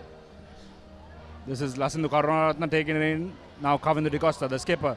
Little flick over the top. Just unable to hold on is Ravin De Silva. Yes, as I was saying about Chatura Seneviratne, Coach Luke has used him really well. He used him as an impact player in the first half. Gave it his all. Took him off, gave him a 2-minute breather and then brought him back on. Good tactical awareness from Luke, using his biggest impact player to good effect. In the meantime, CH&FC losing one player to the bin. Not going back 10 meters. It has been the same case from Friday up to today. Majority of the teams going down to 6 to 5 men because of the same infringement, not going back 10 meters as soon as the penalty is awarded and deliberately stopping the attackers. Yes, cardinal error. So Kavindu De Costa over the ball in the middle of the park. Sure to point out that Mithun Hapagoda wasn't the 10 meters. Chatura Seneviratne looking to switch the play. Puts a little boot in behind. The chasers coming for CR&FC. Good covering from Hirusha there. Boots it in off the player. Charged down by the CR chaser.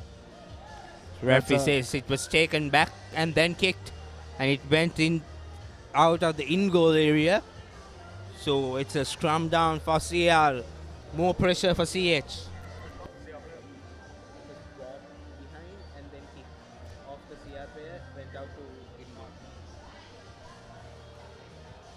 Yes, so charged in to touch in goal. Now big opportunity for CR&FC to try and put this game to bed. 5 meters out. Kavindu De Costa behind the scrum, marshalling his troops. An extra man on the park for CR&FC. Free kick coming, taken quickly. De Costa, right down the middle goes Kavindu De Costa. The skipper puts the final nail in the coffin, giving CR&FC, almost certainly giving CR&FC some silverware in this tournament. The plate under the post goes the skipper, a fitting end to CR&FC's journey in this Centenary Sevens. Absolutely, right in front of the clubhouse. The skipper scored in the try. 26 points to 12. CR comfortably leading ahead in this plate finals. There you go. Quick tap. And off to Kavindu De Costa, who goes straight into the middle and scores the try. Yes, De Costa had this determined look on his face when he ran onto the park. He was not letting the Centenary Sevens go by without getting some silverware. CH&FC. Johnny Dudale Shan was penalized for the same infringement match earlier as well as CR. Yet again, brilliantly done. Wonderful piece of work there by Kure. Running into space and scoring the try. Yes, CR&FC now having a bit of fun. Can hear the cheers coming from around the park, this Longdon Place crowd. Happy to see the hosts running away with this. 31 points to 12. perhaps a flattering score at the end of the day, James, but CR&FC will be very, very happy with that. Absolutely. Played final, won by CR&FC against HNFC. That was a brilliant game. First half was an uphill task for CR&FC. It was a tight contest. Awant Ali was the first to score in the first half for CHNFC. That was the only try CH managed to score. And CR started off scoring right at the end of the first half. Robin De Silva was the first to score. Then followed by this try from Chatura Seniviratna, using his strength to go down the middle. And then the second try for CHNFC. Hirushan Edmina, kick and a chase. Very well done. So the next match has started. CR&FC taking on Doha RFC. This is the bowl finals of the women's segment. Yes, the CR women definitely will be looking to add to CR&FC silverware cabinet. The men picking up the plate. Can the women get the ball? They're yet to record a win in this tournament. But no better time than in a final. Kanchana here, busting through a couple of tackles. CR recycle possession well. Looking to spread it wide. Running across field, Cardinal there. And just throws it off the deck. Lost forward by CR&FC. Played in an offside position. So penalty to the Doha Rugby Football Club. And it's been a spirited performance from Doha as well, James. They've come down in this hot, humid conditions. And they've put on quite a show. Absolutely, as Sarah Glynn goes into contact. Garvey gives it out to his line, but a little fumble. That's been the case throughout this tournament. Doha FC have been having a bit, struggling a bit with their handling.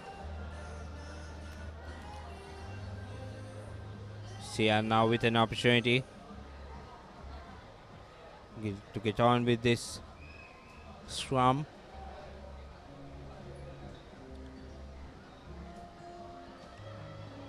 CR scrum under pressure, but referee awards a penalty. Kanchana points to the corner. He's going to boot it out. Make some territory, and they'll have a line out.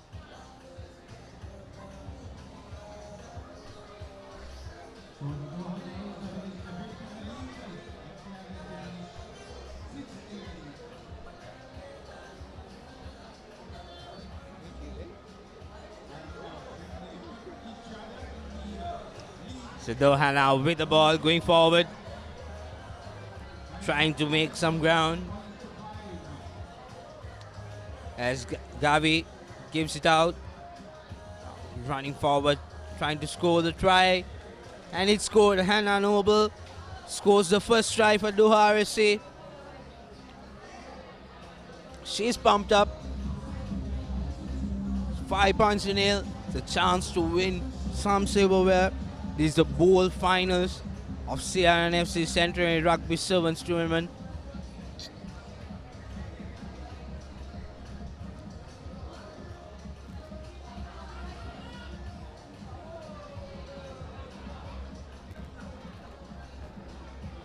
Sarah Glynn doesn't make the conversion, so it will stand as 5 points to nil. Beg your pardon.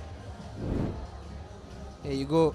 Harvey gives it out to her line, and Hannah Noble takes on 3 defenders and scores the try.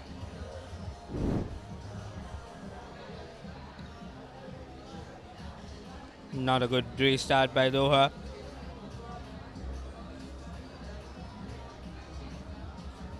Disadvantage for them. CR now with an opportunity to hit back, get some points on the board. Yes, they've opted for the scrum in the middle of the park. Good opportunity for them to use both sides of the field.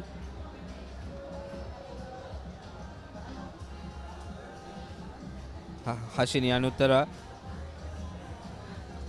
feeds in the ball. Yet again penalized for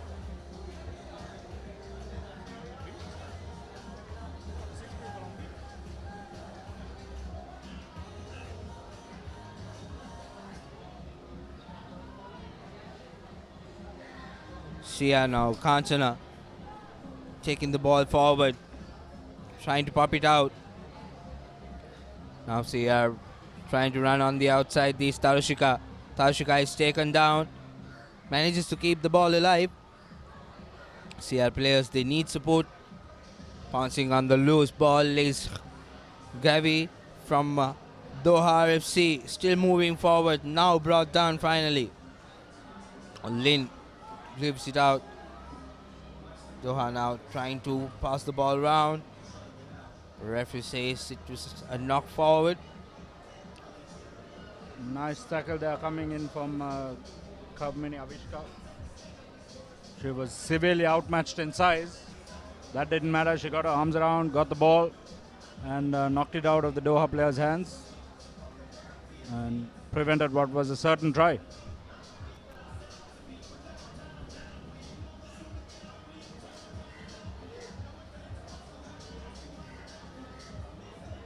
This time around, CR manages to get the scrum in order. As now Avishka trying to run by herself, gets tackled. Anuttara under pressure, gives it out to Diniti, who pops up the ball. Out to Nimnadi. Nimnadi is taken down. Referee penalizing Doha for coming from the side. CR has got multiple penalties and opportunities to move forward, but their handling has been an issue, as Kanchana trying to use her 3/4. CR moving around. Diniti running across, not running straight, just throwing the ball away. Kanchana tries to go forward. Referee says it's for pass. Half time. So Doha RFC leading this one 5 points to 0. The host ladies CR&FC trying to get some silverware.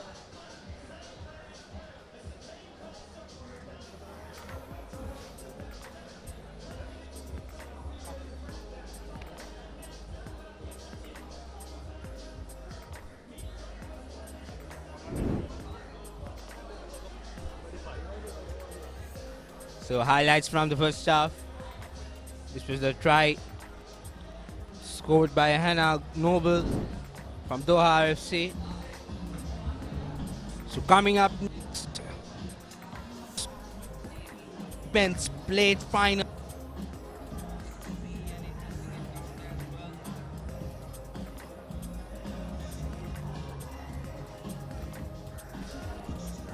Brilliant weekend for rugby. CR&FC big competition. The CR&FC Centenary Rugby Sevens.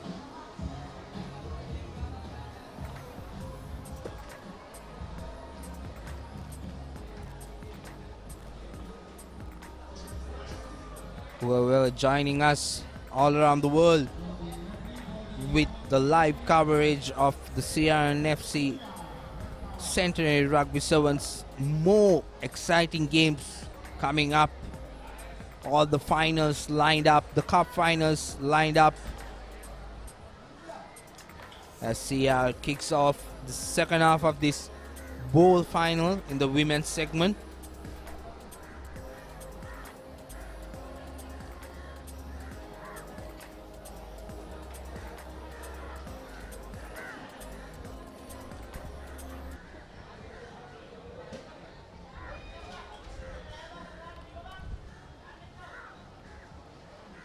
Anuttara feeding in. CR yet again under pressure on the scrum, but manages to recycle.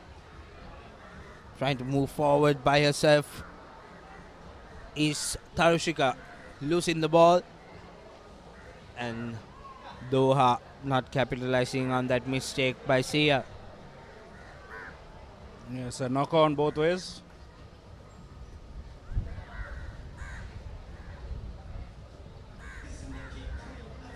The Doha ladies huffing and puffing, getting used to this hot, humid conditions. We've got a little bit of a cloud cover coming over top now. Things have cooled down a little bit. By the looks of it, we could expect some rain during the cup finals because it's getting gloomy very fast. As Sia now on the back foot, trying to run around from the outside. Avishka needs support, gets it in the form of Diniti, who has been pushed into touch.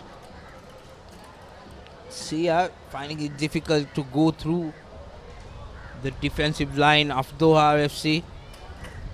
Yes, earlier in the tournament, Sia were very reliant on Kanchana to do a lot of their ball carrying. Now she's opting to use her teammates. It's a nice offload off in the tackle there. Tackler definitely not rolling away here.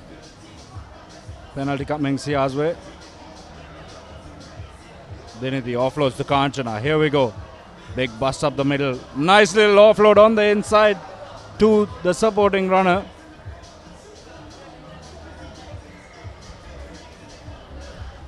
CR&FC winning a penalty. The Doha player had her hands on the ground before she went for the ball there.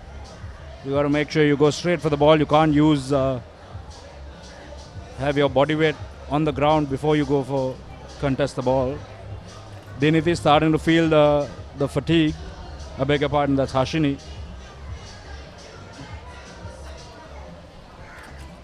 Kanchana now yet again. This is the best opportunity they've got in this final. They have to make it count. Yes. They want some silverware as the host team. As Kanchana goes into contact, the tackling player not going away, but referee says play on. Yeah, Doha put 4 players in front of her. They knew there was only one route she was going.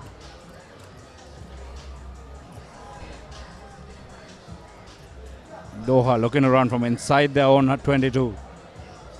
Pressure coming from CR&FC.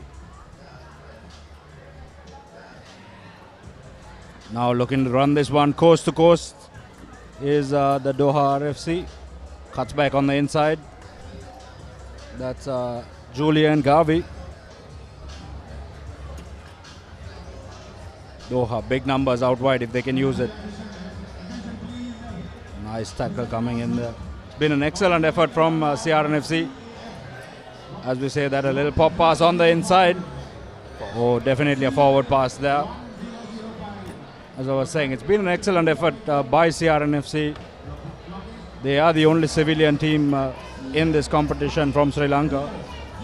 And you can see they're clearly outmatched size-wise against these much bigger, much more well-trained Doha RFC ladies. Absolutely, and you can see the humidity is playing a big part as well. Both sets of players from both teams having it hard, taking time, trying to take as much breath as possible. As Anuttara lines up to feed in the ball to the scrum. The referee not happy with the scrum there. He wants a reset.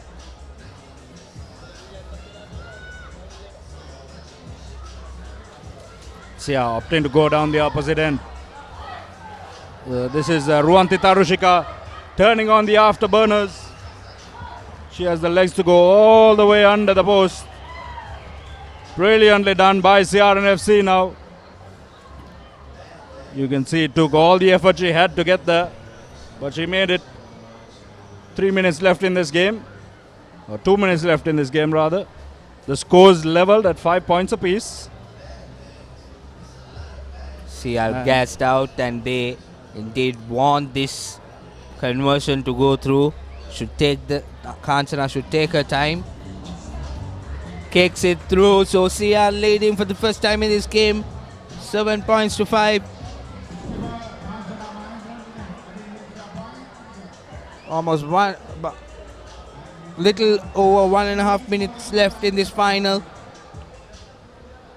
Brilliant run there by Tarushika. She saw the space on the left side of the scrum. Nobody there for Doha. She just turned on the afterburners and away she went. CR&FC leading for the first time in the tournament. James, they've been struggling all tournament long, but they'll be more than happy to walk away with this bowl final. Still have a minute and a half left in the game. Tarushika still struggling to make it back after that run. It took everything she had to get there. But it's really nice to see all these girls, 5 girls, 4 teams from Sri Lanka, women's teams, playing in a tournament. Huge hit there coming in from Kanchana. Now Doha on the outside, trying to run by herself, gives a pop-out pass. Beautiful tackle there by Anuttara. But Doha still in attack. Has space on the outside and support. And Doha goes on to score. Christy de Cruz, who gets the try. Heartbreaking there for CR&FC. All the effort coming in the tackle. Desperate defense. Just coming up short in the end. There's about 40 seconds left in this game. And Doha RFC will have the conversion to come. The entire CR team looks gassed out.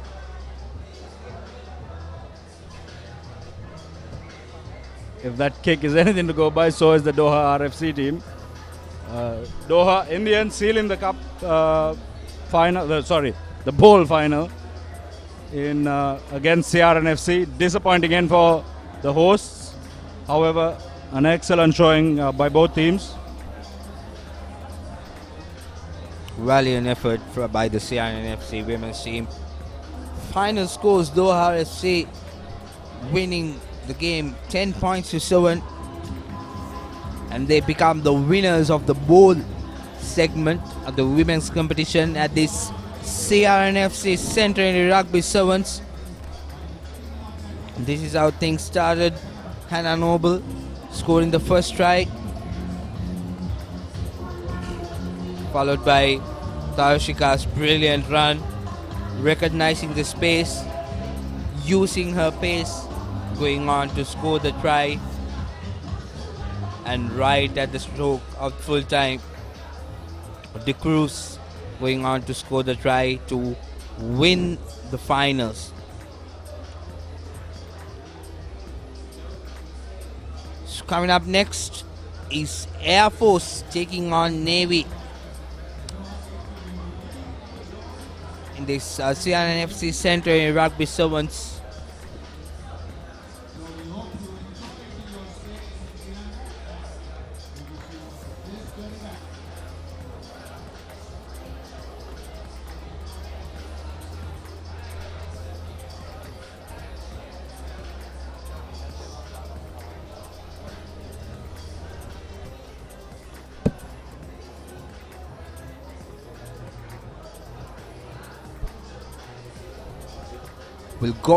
We'll go to a short commercial break, and we'll come back with the plate finals of the women's segment. Air Force taking on Navy.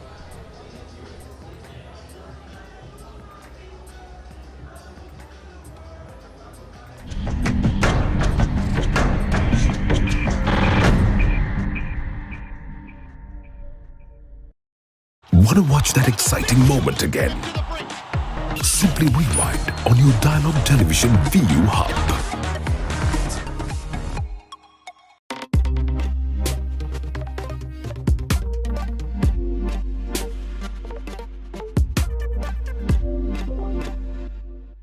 Meet the Pereiras. Just like any other family, they share everything.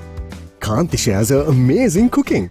Minoli fills the family in with the latest gossip. But what happens when they sit together to watch their favorite TV shows at the same time? Well, it's not the same.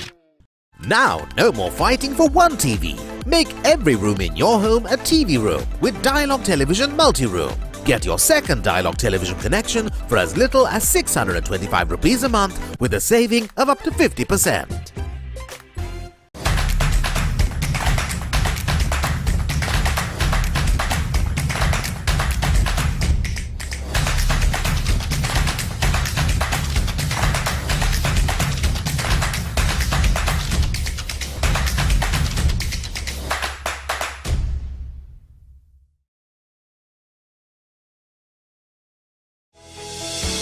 Now you can activate your favorite Dialog Television channels via the My Dialog app, SMS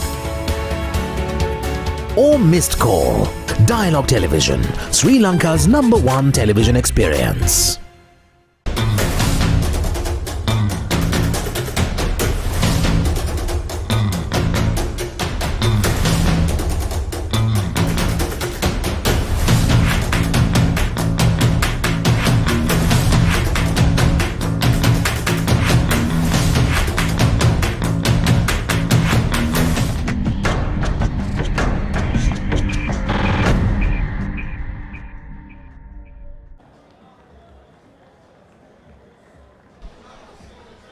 Welcome back to the live coverage of CR&FC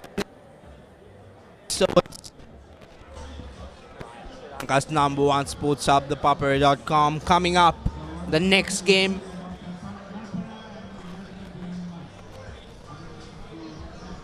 Wesley taking on Navy. Beg your pardon. Air Force taking on Navy Sports Club. This is the women's plate final.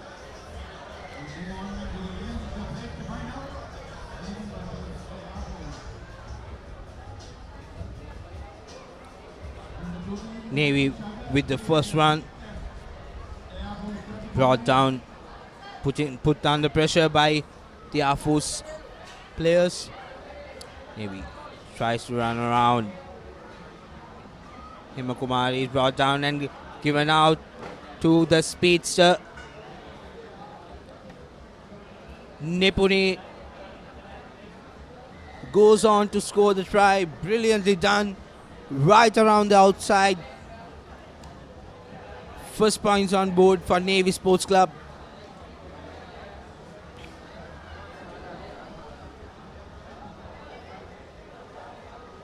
Shanika Madhumali adds the extras. So 7 points to 0. Navy leading, as you can see.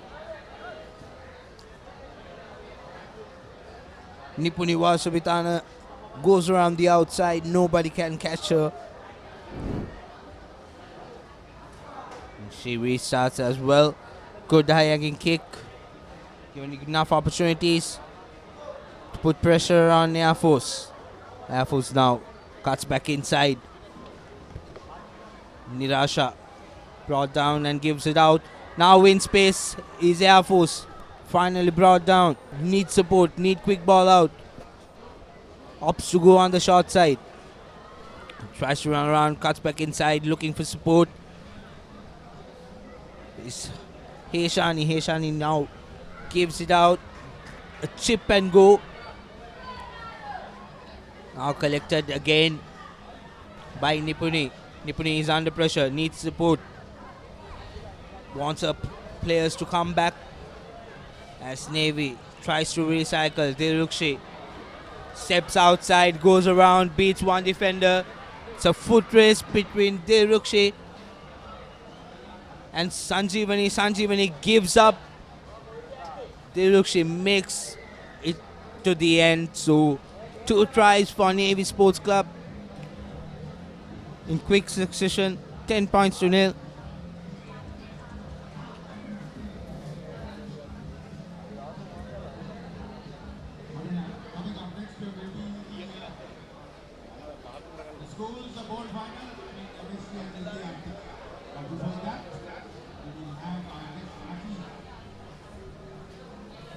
It's all important plate finals, the women's segment. This CR&FC Centenary Rugby Sevens missing out on the conversion there.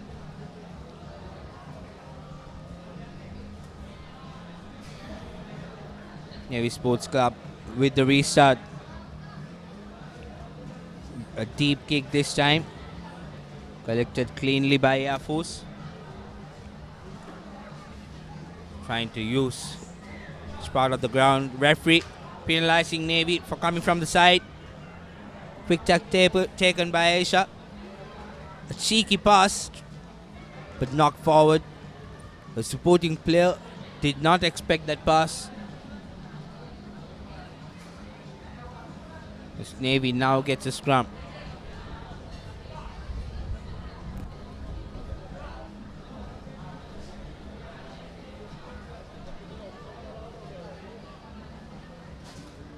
Navy defeated into the scrum here in this plate final.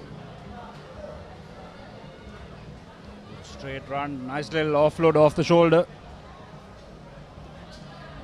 Good counter ruck coming from Air Force there.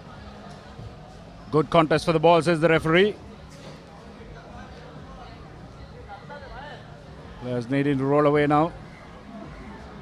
So penalty goes in favor of Air Force. We're going to switch play back the other way where they have the numbers.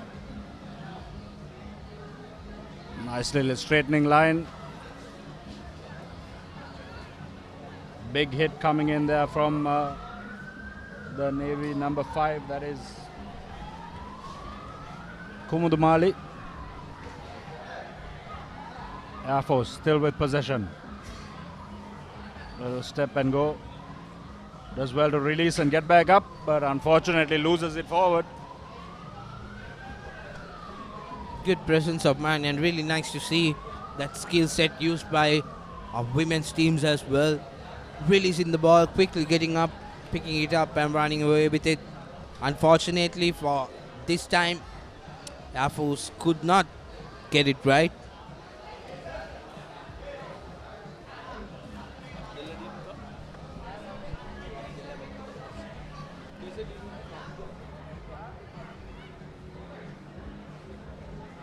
Loose ball. Under pressure Navy this time. Air Force trying to counter ruck and steal the ball. That was handling in the ruck. Knockback, says the referee. Air Force now with the ball. Penalty for holding on. Navy taking it quickly. Tries to run by herself. Deliberately stopping play after a penalty, not going back 10 meters. So a yellow card for Air Force for Shanika Atauda. As Navy moves forward, brilliant switch, identifying the space, exploiting the extra man, and Dilrukshi scores the second try of the game for her. 15 points to nil. Navy extending the lead in this plate finals of the women's. About 45 seconds left in this first half. Navy Sports Club 15 points to nil ahead. Conversion to come. Knocked over. 17 points to nil. Navy leading Air Force. They have an extra woman on the park as well. Nice little short angle run there by Nilrukshi Kumari. Brilliant set move there by Navy. As they restart it again into space. Air Force now gives it to the short side, tries to run around the corners, cuts back inside, takes on 2 defenders to take her down. Air Force now trying to run around, goes straight, goes into contact. Referee has a penalty advantage, gives the penalty. Navy takes it quickly. Air Force yet again, not going back 10 meters. Referee goes to his pockets again. So 2 players down, Air Force. Nirasha is also sent to the bin. There's a guilty look on her face there.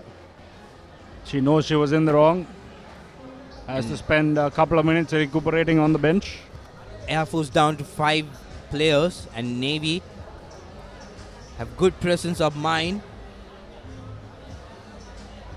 to take the scrum, so they could stack all the players together. Air Force back to 6 players now. They decide to go on the blind side where there is no defender. Good defensive work coming from the prop there, breaking out of the scrum. Dilrukshi now puts the head down and goes. Navy recycling possession. Nice handling there. Straight up the middle goes the first receiver, Dasuni De Silva. She'll run it in under the post for Navy's 4th try of the evening. So 20 points to nil on the brink of half time. Navy looking like they're running away with this one. Beautifully done. It was a hard pass to collect. Looked up, saw the space, and went through without an issue. There you go. That was Dasuni De Silva going on to score that try. So at halftime, in this plate finals of the women's segment, Navy leading Air Force 22 points to nil.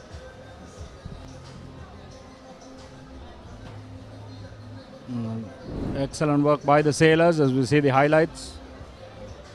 First try of the game, run in by Nipuni Varnashavitana.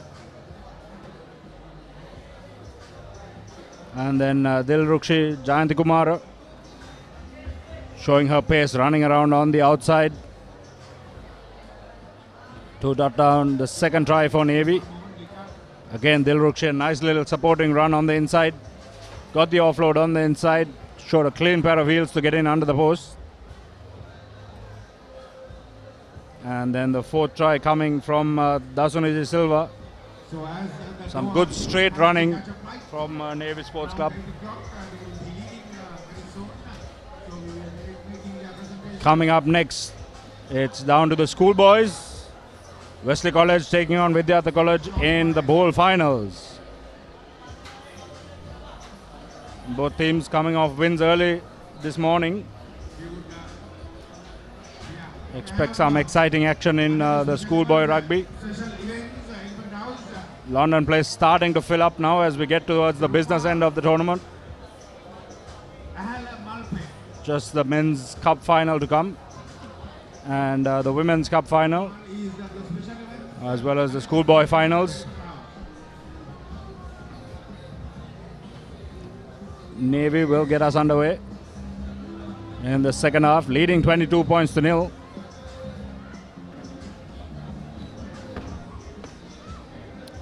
Air Force now with the attack, losing the ball. Navy pouncing on it. Scoring try under the post. Brilliantly done. Nipuni Valsubitana. To acknowledge the presence of manager special events event house, Rupal Ahalamalpe. Randika adds the extras, so beg your pardon, Shanika adds the extras. So it's 29 points to nil. At the end of this game, they will award the trophy to Doha at the half. They're doing that because they have to get the fight at 5 o'clock. Elephant House.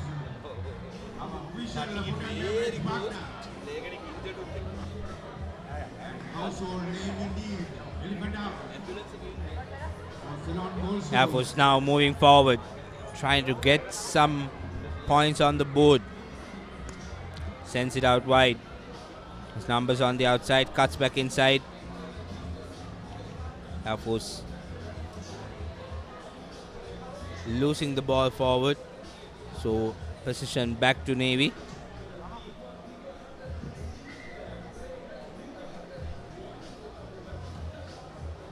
So immediately after this presentation, we will have our guest artist performing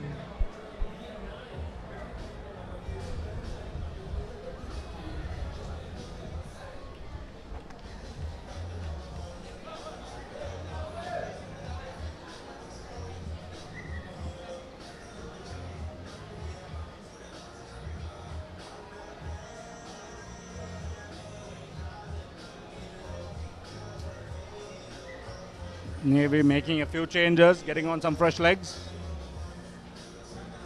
5 minutes left in this game, all but done. 31 points to nil in favor of the Sailors.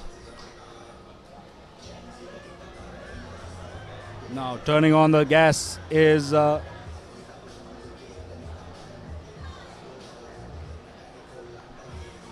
Varshavitana. We think there's 2 number 9s on the field for Navy Sports Club. So apologies if we got her name wrong.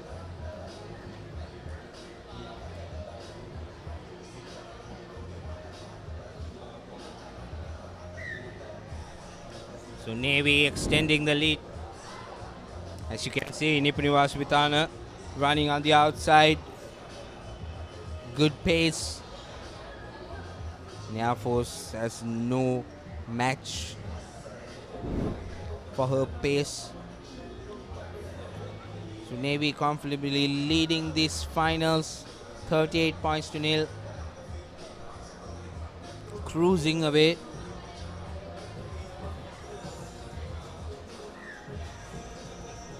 They're a bit too comfortable, I think, not getting the restart right. Air Force now trying to hit back, at least to get a consolation try. Brought down at the 10-meter mark. Referee says play on. Advantage for Air Force. He tries to get back up. Coming from the side, says the referee, so penalized again. Air Force trying to take things fast. Cuts back inside, puts in a little chip kick. Blocked by Navy. Now Navy with possession. Varshavitana picks up, sees the gap, goes through the middle. This should be her hat-trick. Scored in the first half. Right before this, a try. Now going all the way. Scoring under the post. So hat-trick for her in the plate finals. And Navy very, very comfortable in this game. 43 points to nil. Yes, you can see it took everything out of her, that run. It's been a long couple of days for these ladies. They've been playing games back to back. Played all five other teams in the tournament, and now the bowl final. So 6 games over the course of 2 days.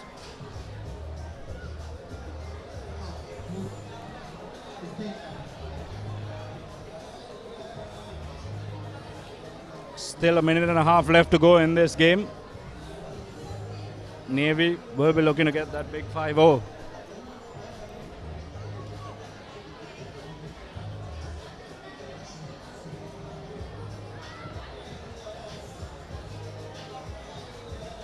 Yet again, not a great restart by Navy. But it has gone the 10 meters now, so we'll continue playing. Air Force cuts back to the short side, tries to go by herself. Brought down. Shanika gets back up. And finally, at the 50-meter mark is brought down. Air Force now working the line. Had an extra number on the outside, but yeah, Navy doing well with their defense. Now Navy with position. Referee gives an advantage, little switch, and goes to the middle. Easy try for Samantha Jayamali. Identifying the space, doing that switch, and running away with it. Navy Sports Club, 50 points to nil.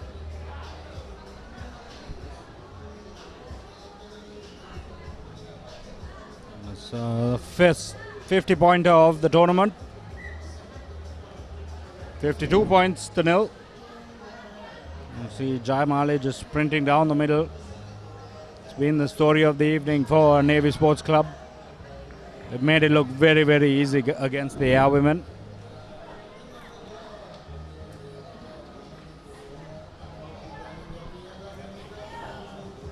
Restart by Navy.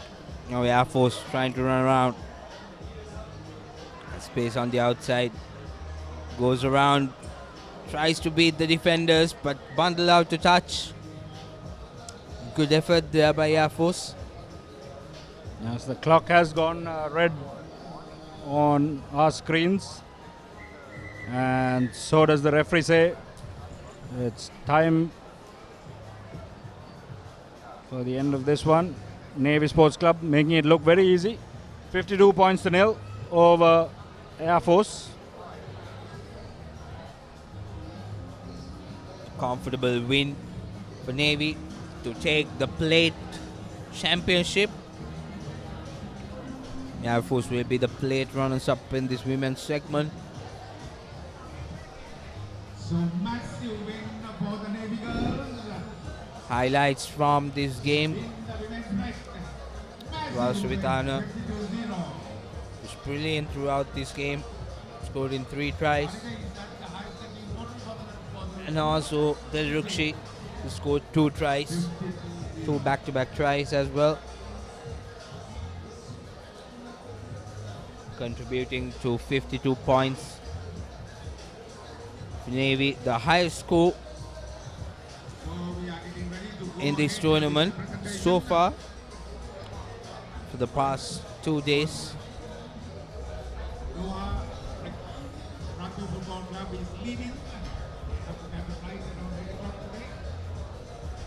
Navy just ran away with this game.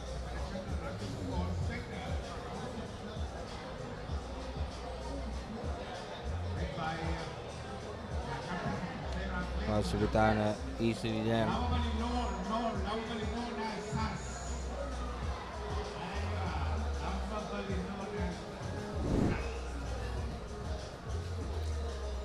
So we have by the Centenary President. We are having the presentation of the Bowl Championship.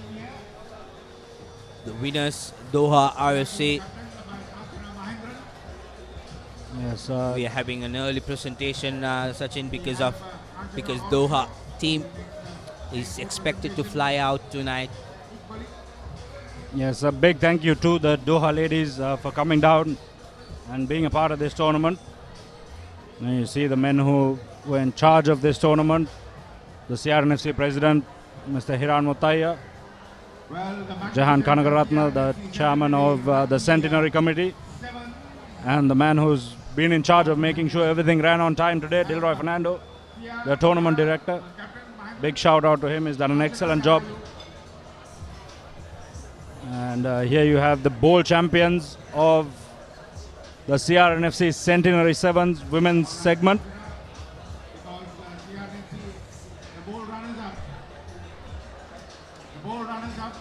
Beating CR&FC in an exciting 12 points last minute try to win the game over CR&FC, 12 points to 7 in that game. The RFC will be very happy to return back to their homeland with a trophy. Yes, Doha RFC supposed to catch a flight in just over an hour. It's going to be a tight squeeze for them. Big thank you to them for making the trip down here to be a part of this momentous event for the CR&FC and for Sri Lanka rugby as a whole.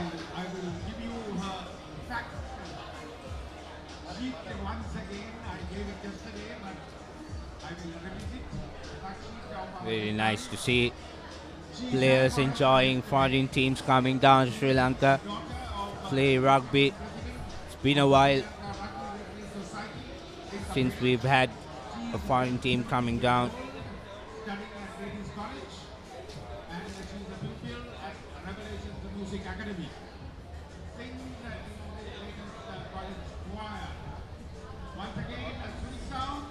There you have it, the bowl champions, Doha Rugby Football Club.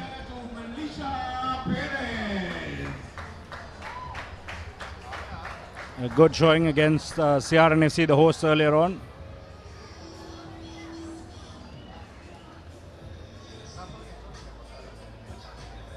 They're going to have to make a quick dart to the airport.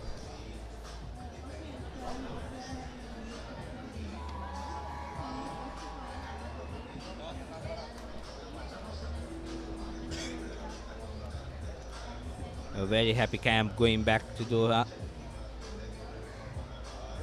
Yes, picking up 2 wins in this tournament, beating the host CR&FC twice over. Once earlier in the day today and then in the bowl final a few minutes ago.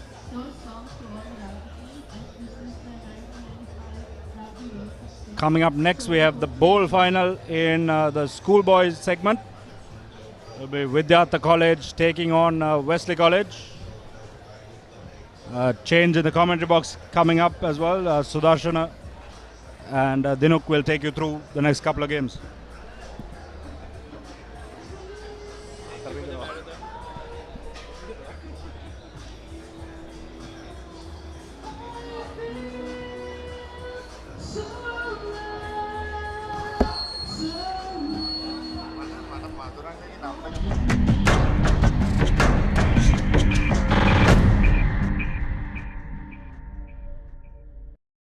Want to watch that exciting moment again? Simply rewind on your Dialogue Television VU Hub.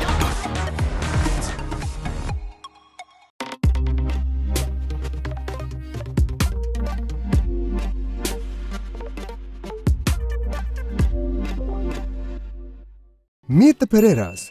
Just like any other family, they share everything. Kanti shares her amazing cooking. Minoli fills the family in with the latest gossip. But what happens when they sit together to watch their favorite TV shows at the same time? Well, it's not the same. Now, no more fighting for one TV. Make every room in your home a TV room with Dialogue Television Multi-Room. Get your second Dialogue Television connection for as little as 625 rupees a month with a saving of up to 50%.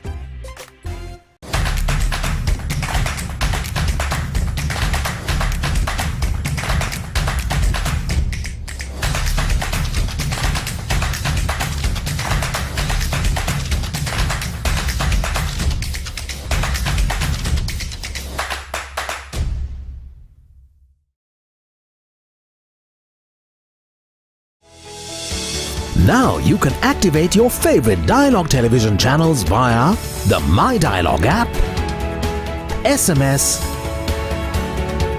or missed call. Dialogue Television, Sri Lanka's #1 television experience.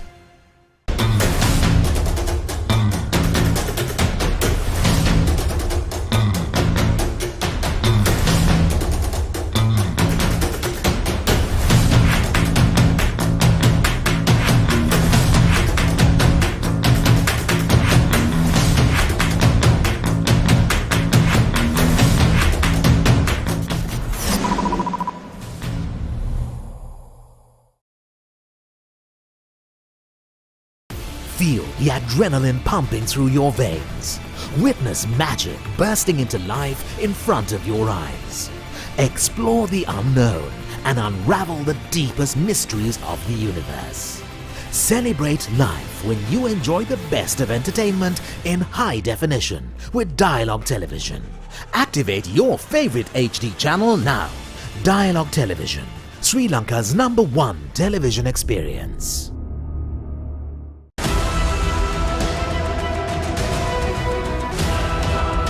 This is Dialogue Television View Mini. Wow! Live TV channels. Down the ground he goes! It's an endless movie time. I can talk to my remote. Yes, go, go, go! The screen just got bigger. Change the way you watch TV with Dialogue Television View Mini, powered by Android TV.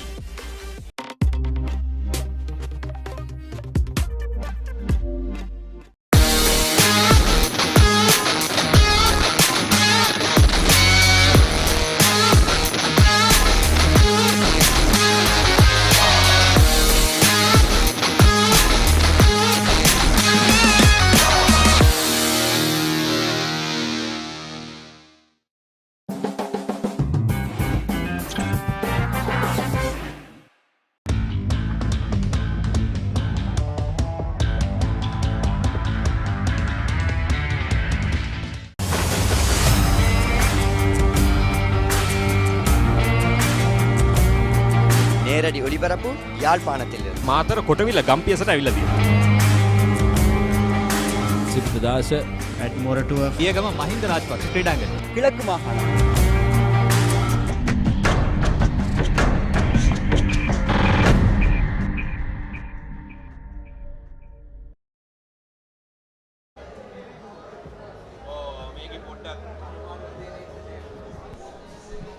Welcome back to the live action brought to you from Longdon Place.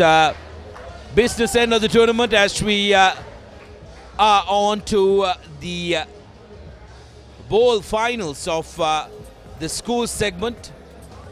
Vidyartha College taking on Wesley College in the bowl final. They were from the bottom ranked teams, Wesley and Vidyartha, going into the bowl competition, now have made their way up to the final. They'll want to go home with some silverware to their name. Yeah, absolutely, especially knowing Vidyartha, a team that is very, very confident, has been playing through the under-18 tournament as well. And on the other hand, it's Wesley have worked hard for this, and they have here after having a very, very good performance in the morning as well against Piliyandala Central. So it's going to be a big game. It's a bowl final, but it's going to take everything out of this as Deshan Balasurya puts the kick, a lovely kick just on the 10-meter mark, straight away putting Wesley on the back foot. Trying to counter is the Wesleyites. As now Wesley trying to run from their own 22, giving it out wide to their speedster, who cuts back in. Has had still one on the outside. Here's Wesley once again coming to the near side now. Good swing using the length of the field, and also earning a penalty in the meantime. Here's Wesley once again, another opportunity. The highest try scorer in the game in the morning. That's a knock forward. A bit of push and shove, some character shown there by Vidyartha. Interesting matchup here, Wesley versus Vidyartha. Both these teams will be looking to make sure that they go back home with some silverware to show for their troubles over the past couple of days.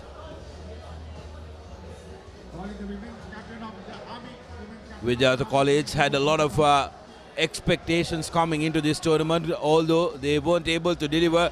Nice cutback inside from the Vidyartha number 5 Balasurya. But equally well counter-ruck by Wesley while looking to run from their own 22. Step out, step in. Luckily got hold of the jersey. And Vidyartha have now won the penalty. Need to take it from the correct mark and onto the short side. Here's the Vidyartha number 7, Ratnayaka, who's been bundled into touch by the Wesleyite in pursuit.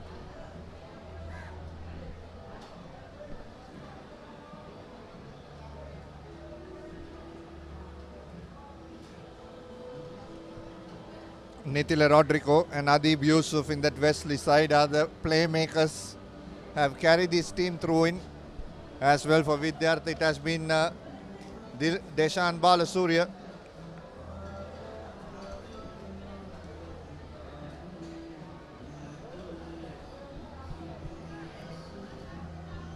Wesley with the putting in a dangerous area, need to get out of jail as soon as they possibly can. Looking to run from in goal. Wesley puts the ball to boot. Nice little work from the Wesley fly-off, who collects it himself. That's the number 13 for Wesley, Abdul Hadi. Beg your pardon, Nithila Rodrigo. Lovely little chip. An even better collection. Takes a breather up until a tiger scroaches into the in goal. Can take all the time in the world. And now touches down. Wesley with the opening score. The two players we just spoke of in motion, Adib Yusuf and Nitila Rodrigo, who have been instrumental in bringing this team up here today. And they start the score as well with a chip and a chase. There goes the chip. Nitila Rodrigo just slapped the ball out of Deshan. It's going to be a confidence booster. Lovely hanging kick. Almost on the 10-meter mark and took it out. Almost just perfect, Dinuk. And here's Vidyartha with an opportunity. They will want to strike and strike fast. Space on the outside, needs support, but Willie does not need. Straight after that score, Vidyartha replying with a score of their own. 5 points to 7 with the conversion to come, and loud cheers erupting from the Air Force team who are right in front of us. Dinuk, plenty of them, all Vidyarthians, supporting their alma mater. Yeah, it's nice to see, isn't it, to have especially teams coming from Kandy, because not a lot of people will come from Kandy. Here's the replay. Look at that. Using the width of the field on the outside. Eventually pushing the Wesley 15 down. And a score for Nirman Vijay Surya. As now the kickoff deep inside the Wesley half. We'll get a line out Wesley from here.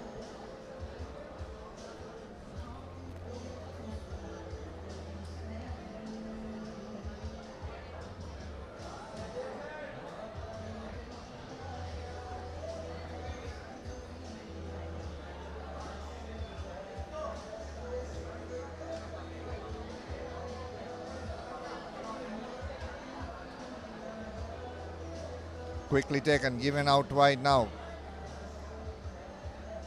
Wesley trying to run from their own half. This is their try scorer, Nitila Rodrigo. Now trying to give on the outside to the big man, Aaron Correa, who also had a decent tournament. Oh, knock forward, says the referee.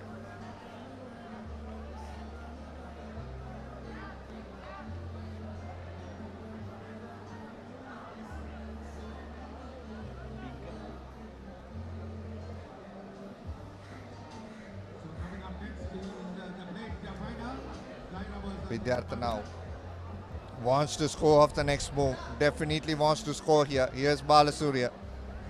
Gives it out wide to the speedster. He puts the gas on.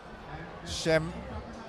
And a lovely ball inside to Balasurya.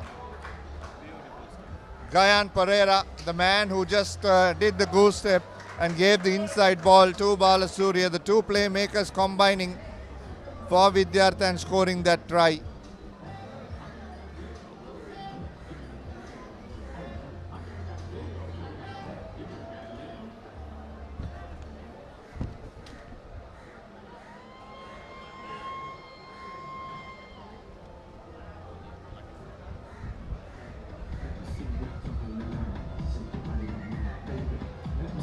Half time, 10 points to 7.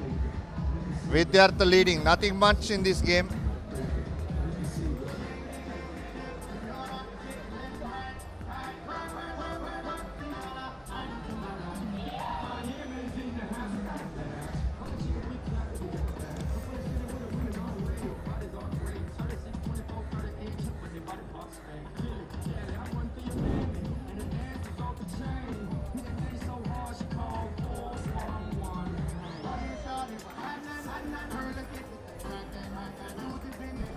Highlights of the first half as Wesley started off scoring, and this was an incredible run by the Tigers to touchdown.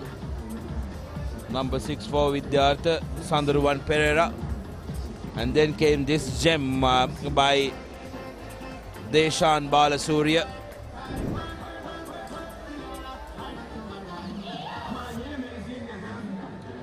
Upcoming game will be the played final of the school segment. Isipatana College taking on Zahira in the schools played finals of CR&FC Centenary Rugby Sevens.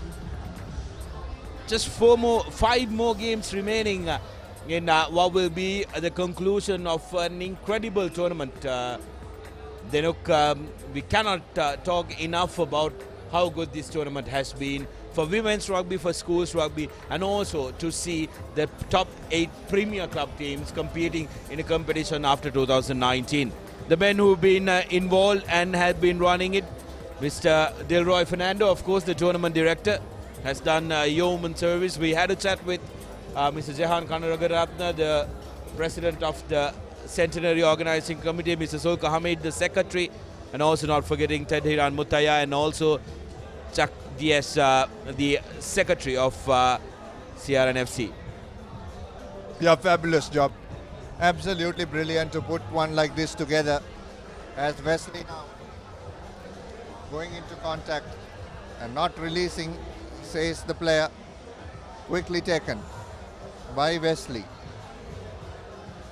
Hadi Abdul still with the ball, going sideways, now looks to cut back into Yusuf Adib.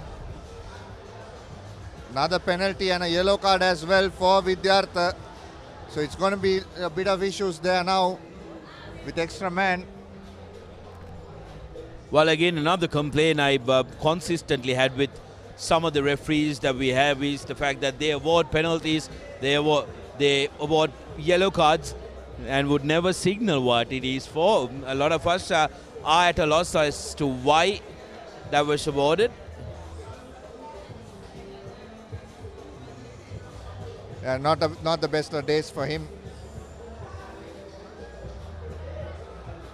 Good Pushing pressure back. coming in from Vidyartha, who want to put Wesley under pressure. Most times not teams, when they lose a player, they tend to play out of their skin. Vidyartha taking a quick tap. Good work to try and lost the footing completely. The CR&FC's turf has been absolutely phenomenal so far this tournament. This is the best I've seen the CR&FC surface in a long time. The lack of rugby since the league conclusion of the league, and the rains in the past couple of days has really helped the green outlook of this surface.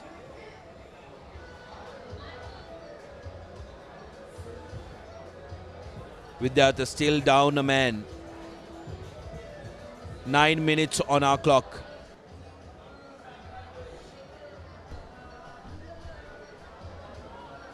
Here's Wesley looking to take advantage of that extra number they have.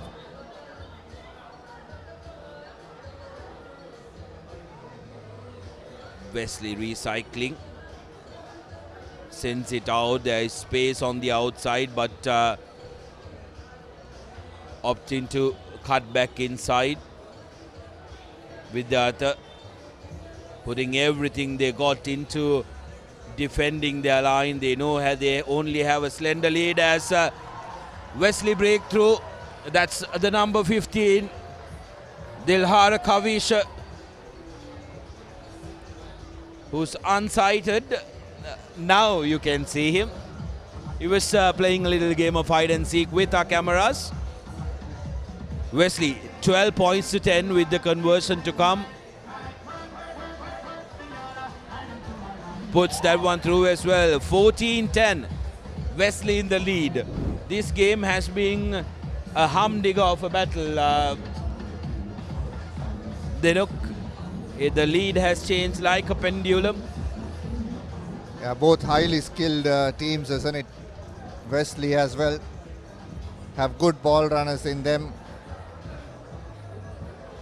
Have a big vision.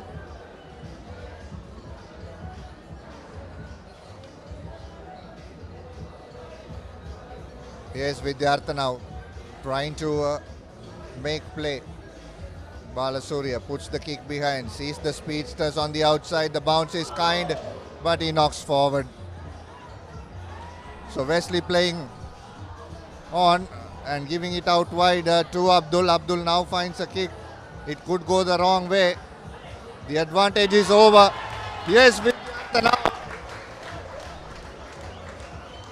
A stop start, eventually scoring that try. Vidyartha College through Gayan Pereira.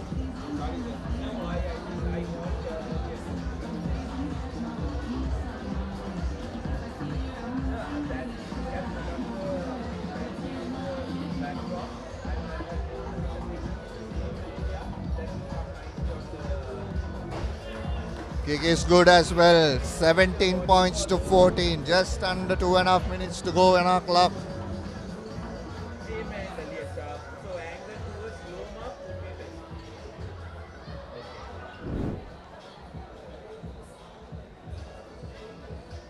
Page Pereira on your screen.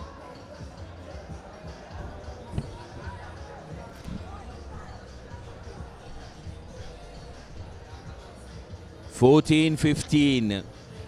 Just a couple of minutes remain. Can Wesley turn this around? Looking to run on the outside. Vidyartha putting them under pressure. That's going to be a penalty. Collected in front. Vidyartha taking it quickly. Now we'll have to manage time.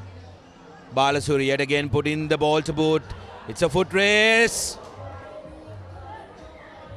Unfortunately, lost the ball forward Vidyartha. But the idea is correct from Balasuriya. He's trying to play as much game as possible in the opposite side of the field, because then Wesley will have to make run the entire pitch to try and score. Yeah, absolutely. With the clock also on their advantage, on their side. Just a point in this game, isn't it, Sudarshana?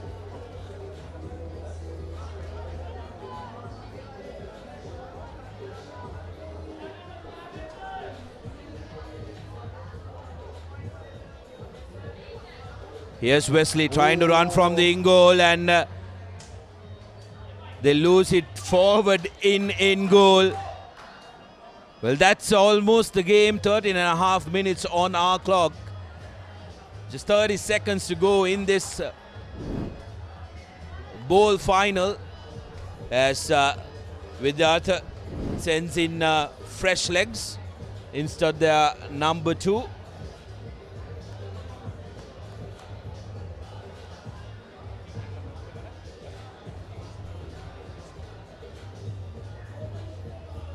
Tigers now. One final charge to close this one out. Will we see a drop goal coming out? We'll have to wait and see. Surely a kick came through. Balasuriya to man in the middle. Wesley trying to recover that, earns a penalty. This could very well be their last opportunity. Here's Wesley trying to run from their 22 meters. Speedster in the corner has been dragged out to the touchline, and that will be the game. Vidyartha College, winners of the bowl championship here at the CR&FC Centenary Rugby Sevens, will be thrilled despite missing out on an important victory and missing out on making the cup segment. They will be satisfied of some silverware. Vidyartha College winning this game 14 points to 15 to become bowl champions of CR&FC Centenary Sevens. Yeah, absolutely. This is how the game panned out. Initially, Wesley put in the early strides, scored the first try. Then from there on, it was Vidyartha who put on a great show.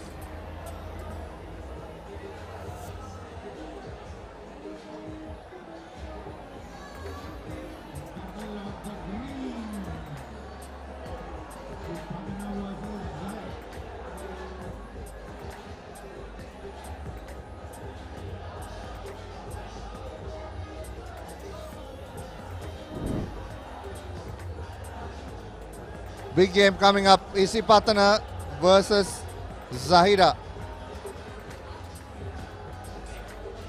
plate finals. Both teams a highly skilled, good physical team, Zaira College. Isipatana, on the other hand,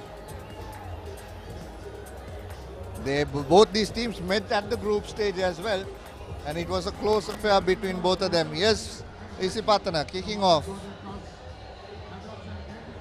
Good take, beautiful kick off, a lovely take into the 22. No holding on, says the referee. Opportunity for Zahira now.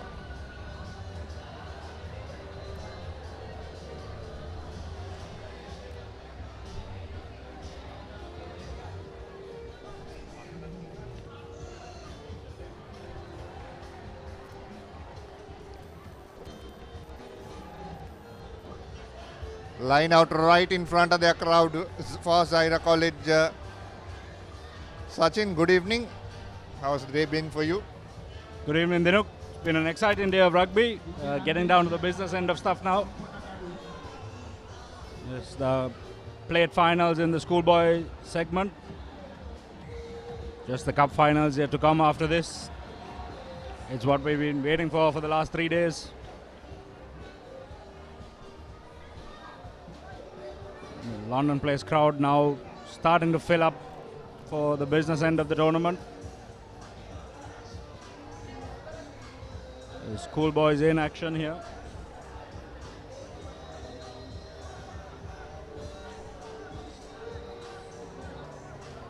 Zahira, good pressure by the Vidyartha scrum half. Equally nicely placed ball by Zahira.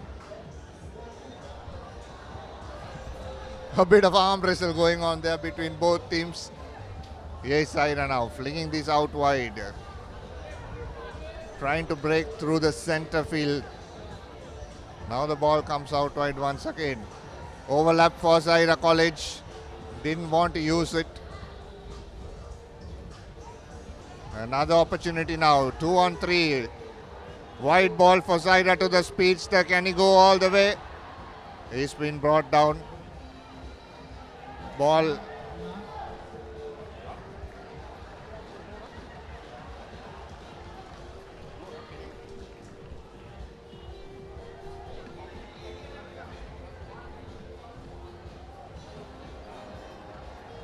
Isipatana pinged for coming in from the side. Zahira College opting to kick to touch, not making touch, so kicking too deep into the in-goal area. So cardinal error for Zahira College. Isipatana will have the option. They choose to take the scrum from the point where the ball was kicked.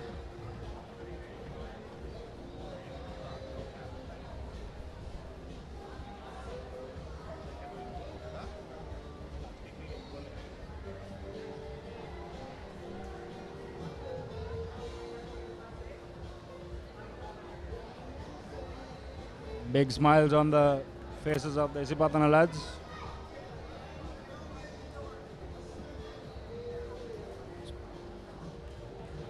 Three and a half minutes gone. Still the score is 0-all. Isipatana with possession. Looking to swing it out wide to the winger. Steps in, takes two men with him. Nice little offload out the back. Now the speedster Jayavira looking to step his way back in. Just ankle tapped and brought to the ground. Good pressure coming on from Zahira College. Well ripped there. Beautifully done by Said Altaf. Stepping in, stepping out, looking for the support. Comes in the form of Rafiq. So Adil Rafiq will run in the first try of this plate final as the Zahira College crowd goes wild.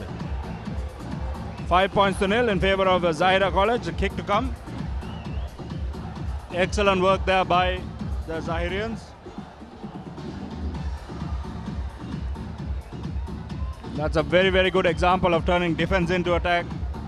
Some good high pressure defense. They rip the ball and a quick counter attack to go in under the post. Yeah, absolutely. Just awareness on that occasion. Look at that. Just ripped the ball off and he just kept on going. Big number 2 for Zahira College, Sood Altaf.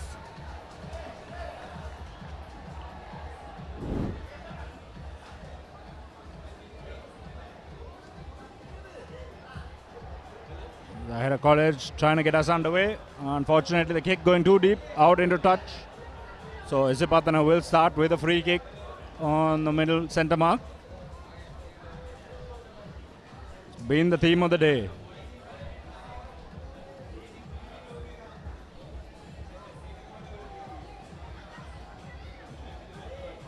Kavindu Silva standing over the ball.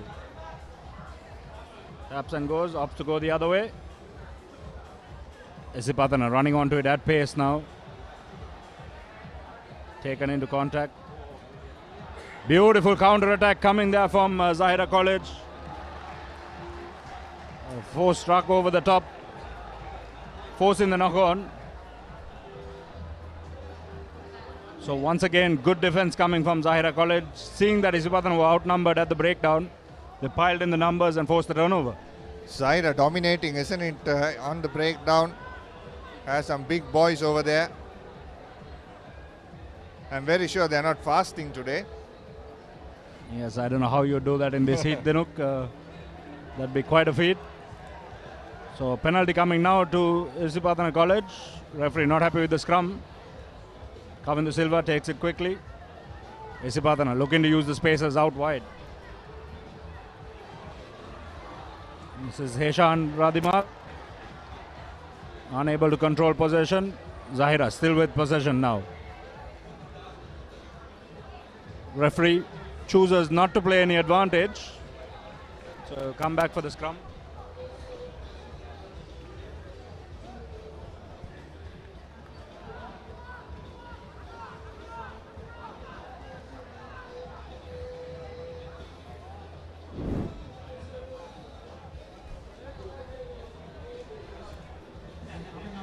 Zahira scrum just outside their 22. Now they're looking to use the wings. Nice little loop around.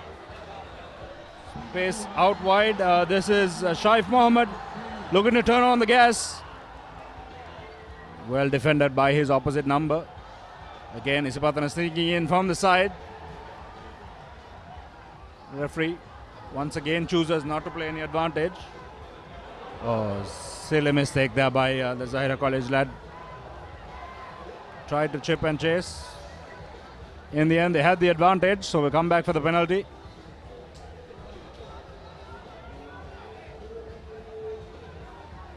Zahira using the short side now. Isipatana trying to go for that interception.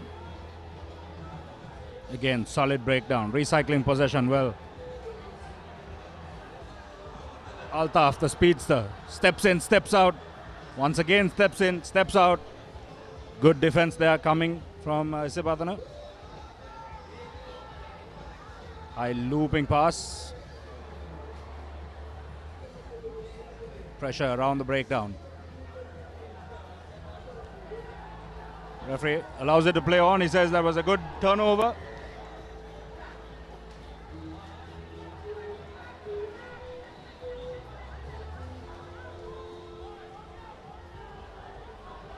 This is the big man for Isipatana College. That's Chamate Roshan. Steps his way through. And over under the post he goes. 5 points to 7, just as the halftime hooter goes. Expect Isipatana to knock this one over, and will be all squared going into the break. Yeah, good comeback on that occasion by Isipatana College, but exciting game of rugby, isn't it? Zahira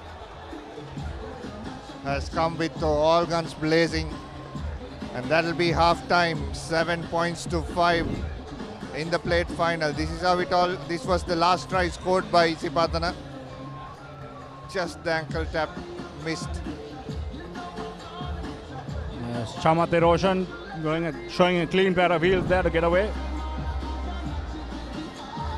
So half time, 7 points apiece.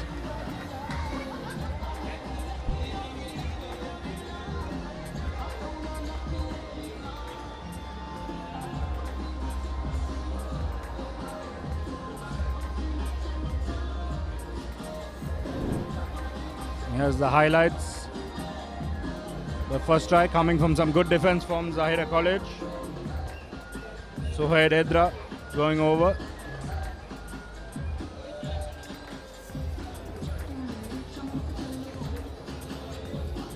And then at the opposite end, just on the stroke of half time, Chamate Roshan equalizing, running in his first try of the day. Coming up next, the Women's Cup final, down to the business end of the tournament. BWRC Australia, the Borough Rays taking on Army Sports Club. They played out an exciting 19-all draw yesterday morning, so it should be an exciting clash on our hands there. The only two unbeaten teams in the women's segment.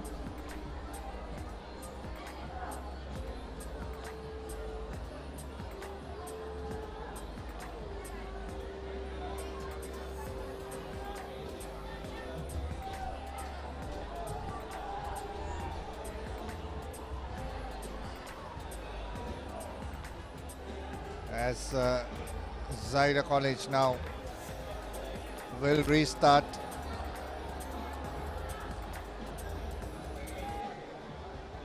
CR&FC slowly becoming a packed stadium. Kick and chase. Zahira have put two sweepers behind.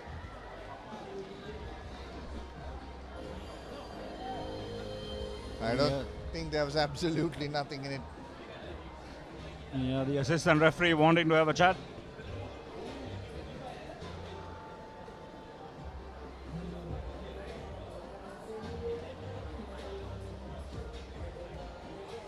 He's reaching into his pocket, sends the Zahira player to the bin. That's Hisham Hamaldeen.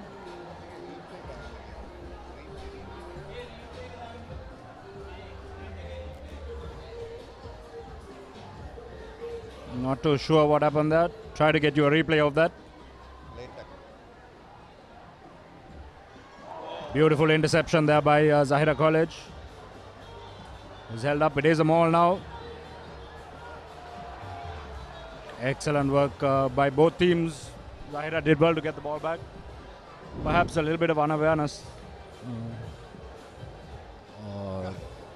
Very soft penalty there. Definitely a very soft yellow card. I don't think he changed his line. He just turned around and looked to go for the ball.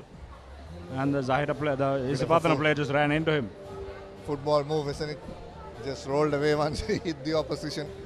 Yes, very Neymar-like.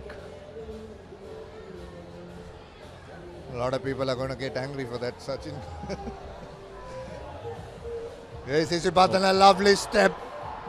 Opens up. One to beat. Pushes him. Still on his feet, and he scores in the corner. Rinesh Silva.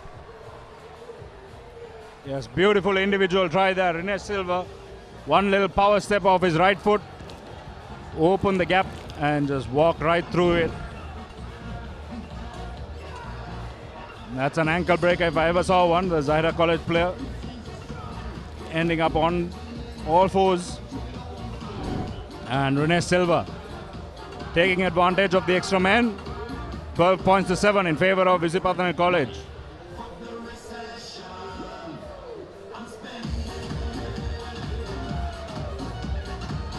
Yes, both sides of the Longdon Place grounds now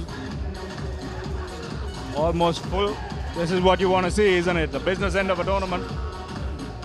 The spectators all coming in to enjoy this seventh fiesta.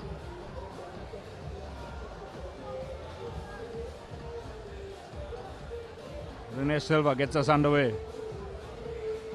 Did that go the 10 meters? No, it didn't, says the referee.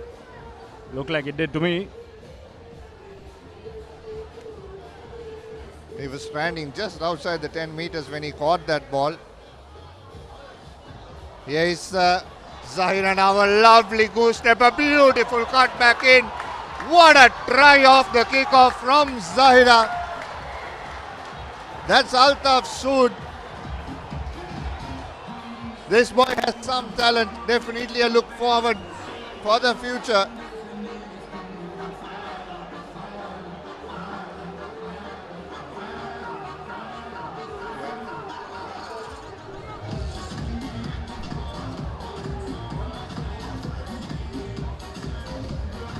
conversion is good as well. So 14 points to 12. Zahira College now taking the lead. Exciting stuff here at Longdon Place. Beautiful work by Saad Altaf. He created the first try for Zahira College. Finishes off the second one for them. He's been the key player for Zahira College this evening. Zahira looking to put some pressure on. Nice deep kick. Renee Silva tries to put on a little bit of magic footwork. Trying to power through the tackle is Jayavira. Brought down, not releasing, says the referee. So we'll have a penalty. Now Shaif Mohammed takes it quickly. Referee calls play back. Isipathana were not 10 meters. So off to the bin you go, young lad. Hussein Radimal will spend a couple of minutes in the naughty chair.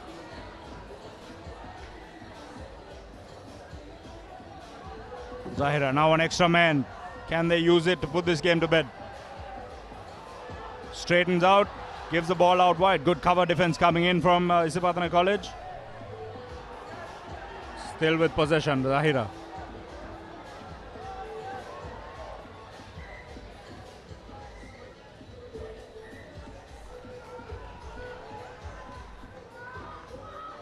The assistant referee needs to have his say once again in this game.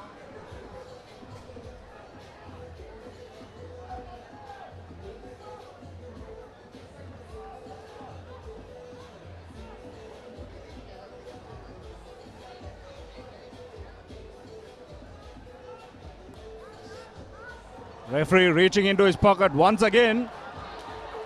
So another card coming out.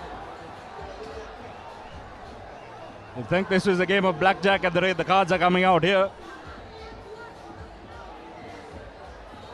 Gasindu Manesh ends up in the bin.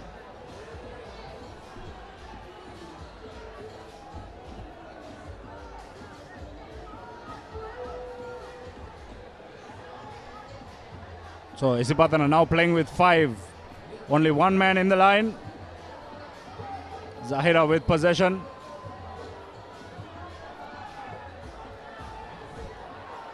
The Isipathana forwards break out of the scrum really quickly. Good cover defense coming there. Excellent work. Defending with 2 men in the bin. Now can the numbers count? They need someone to straighten this line out. Decides to go himself. Excellent work there in the end by Hisham Hamaldeen. Zahira College making Isipathana pay for their ill-discipline. 2 men in the bin. And Hamaldeen says, thank you very much. 19 points to 12 now in favor of Zahira College. The try awarded.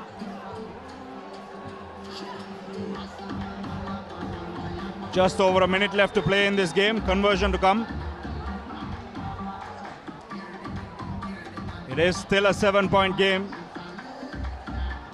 This conversion all important to put the game out of reach of Isipathana College.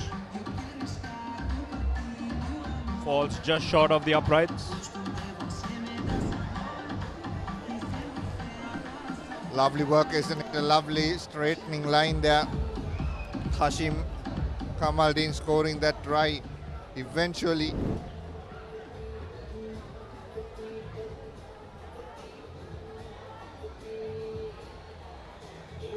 So a 7-point game. 38 seconds left on our clock. Isipathana 2 men in the bin. I beg your pardon, 1 man in the bin. Almost back to a full complement. Now what can Isipathana do from inside their own half? This is Kavindu Silva. He's been a little dynamo all game. Silva again looking to step in, steps out again. Trying to go himself. Little no look over the shoulder on the inside. Beautiful little offload. And this is Radimal looking to get in. The big man Jayavira takes it into contact. A little bit of a fumble, but the referee says penalty. So Isipathana now with an opportunity. Big hit coming in from the Zahira lad there. That's Abdullah Rizvi.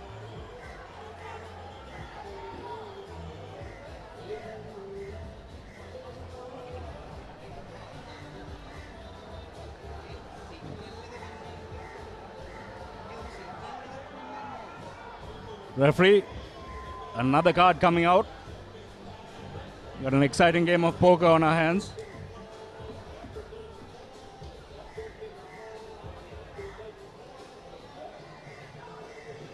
All to play for now. Isipatana now with the man advantage. Big hit up. Recycling possession. Rene Silva from the base. Extra man out wide. 7-point game. They need to go under the post. Heshan Radimal eventually brought down, manages to score the try. Is he close enough to get under the posts? This conversion going to be very, very crucial, Dinuk. Looks like the hoot has gone. It's going to be very, very interesting if this conversion takes them through.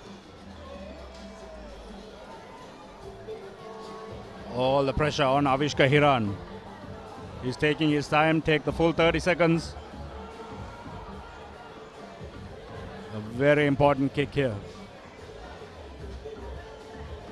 Strikes it well. Flags go up. And we are all tied at 19 points apiece. Excellent work there by Hiran. The full-time hooter has gone. So we'll go to extra time for the plate.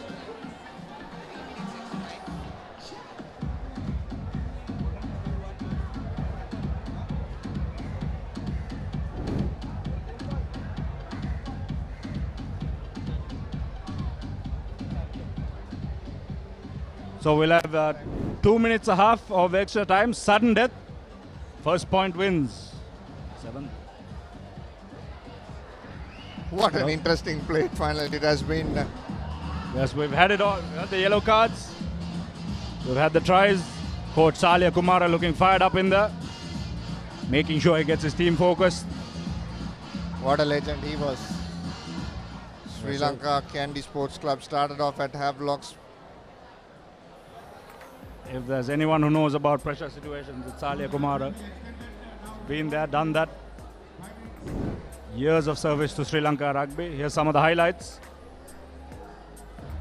The first try, Suhad Elta running it in. We saw 3 points apiece, 2 conversions going over. There's the big man Chamati Roshan running in the equalizer on the stroke of half time. And then some beautiful little stepping from Rinesh Silva to go over in the corner. And then Saad Altaf stepping his way through, goes in under the post. For all money we thought Zahira had won it there, but Isipatana with 2 men in the bin kept on fighting. Hashim Hamaldin scoring the 3rd try. And this brilliant work here from Hashan Radibal. The key there was that he got as close as he could to the post, making it easier for his kicker to put it in.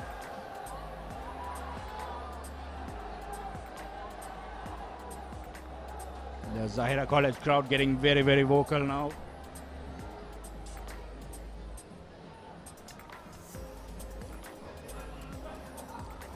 Conditioning definitely going to come into play now, Dinuk. It's been a long couple of days for these school boys. A little bit of trash talk going on between the two of them as well.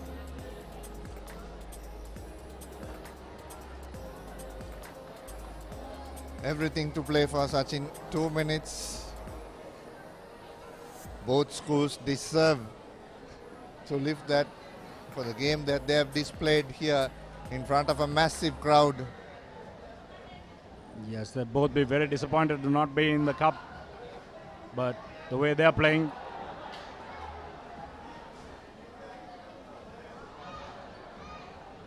it just rolls out into touch.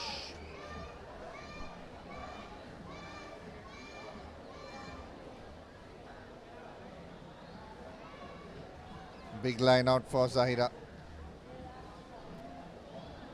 If this is a sign of things to come in the finals, we're in for an exciting couple of games. Match extended for 5 minutes and it's a sudden leg situation. 5 minutes. That's the golden point, sudden leg.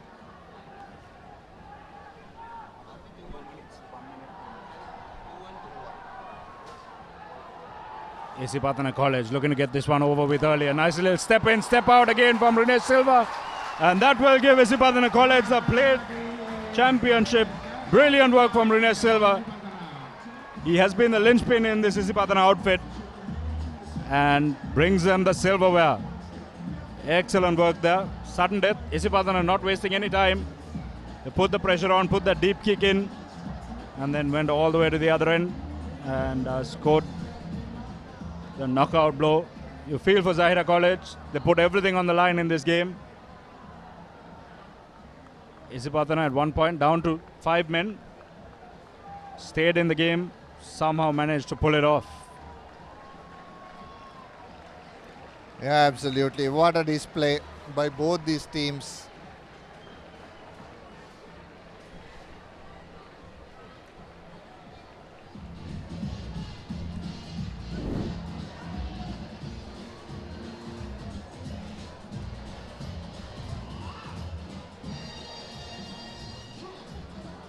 Yes, as we have a look at the replay of that enthralling plate final between Isipatana and Zahira. What a wonderful exhibition of Sevens rugby. Went into extra time and Isipatana just holding their nerve to come out victors in the end. What a wonderful try to finish it off. Isipatana's Silva who scored the equaling try. And then Zahira on the stroke of full time, equalizing, or rather it was Isipatana who equalized on the stroke of full time to take it into extra time. And then just that experience of having played in big matches coming to the fore. Wonderful step by Silva to seal it for Isipatana. We now come to the women's final of this tournament between the Australian team and Army Sports Club. The league match ended up in a 19-all draw, so nothing much to choose between these two teams. I'm sure we'll be in for an enthralling final. It'll be the Australian team to kick off.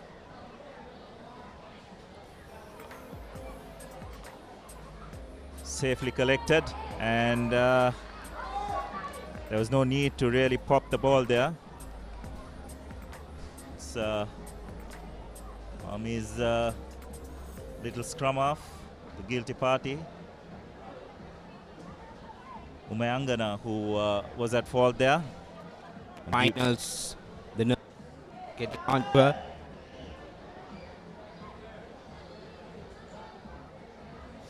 As Burrows Women's Rugby Club with passion gives it out, tries to run around. Kavanagh still going forward, pops it out to Heather. Heather brought down right at the corner. Trying to move forward, straightening up, pumping the legs. Devnish wins the penalty for her team. Yes, I think the Australian ladies will just look to try and use their superior physicality in this final. It's what has got them thus far. Army will need to try and run this team ragged, but it looks like it's the Australian team who will draw first blood through Heather Scarlett, putting the finishing touches to that move. I think Army need to be aware that they do have a physical disadvantage in this game. Just try and keep the ball moving as much as possible to try and tire out this Australian outfit, because if they do get into an arm wrestle, I think there's only one team that's going to emerge victorious.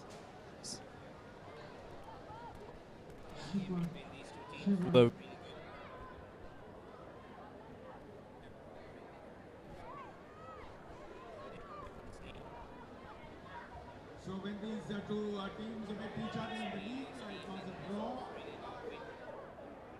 So it's a fitting final between the Army and PWRC Australia. At that time, Ratnayaka steps out. She can go all the way. Heather coming back to defend, but cannot. Tilni Ratnayak, first try for Army Sports Club. Well, she's definitely made amends for that initial mistake she did from receiving the kick-off the first time. And boy, what a wonderful step. Just stood the entire defense up and went right round it to score under the post. Just the reply you would have wanted from the Army girls. And a thumbs up for good measure as well. Conversion is successful, so Army Sports Club move into the lead in this women's final, 7 points to 5. We've been having good matchups during these finals, knockout stages, Abdullah. It's really exciting to see this kind of rugby in a tournament like this. Kudos to the organizers. As Tilni Ratnayaka restarts. Nice hanging kick, safely collected. Ball being spread wide. It's taken up by Mary Lynn. Ball's recycled nicely. Army's defense needs to reform quickly. And the ball is taken. It's the big number 12, Kathleen Devenish, who takes it forward. But not release in the tackle is the call.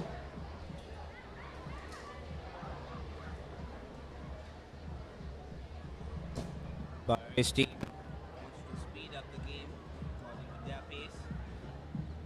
Straightens up, brought down, tackle there by Army. In the way of the attackers, gives it out to the corner. Heather now around the outside, beats one defender, one more to beat. Goes around, no problem there. So Barares extend their lead.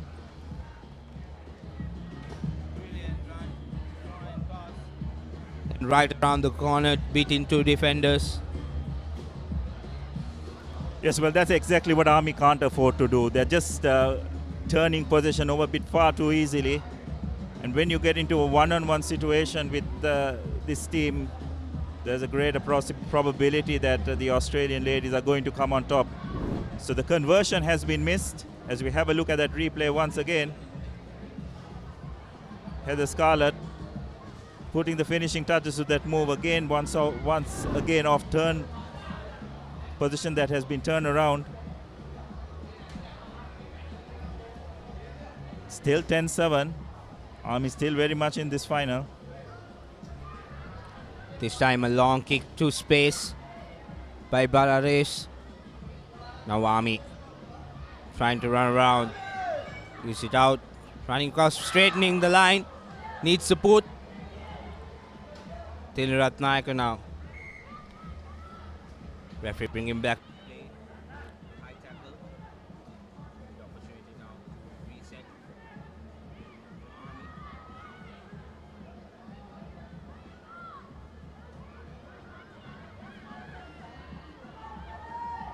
Moving forward, trying to go through the gap. Taken down. Mix and goes. Tying again. Going into contact. Not the brightest of ideas. Manages to retain possession. This time around, trying to go straight.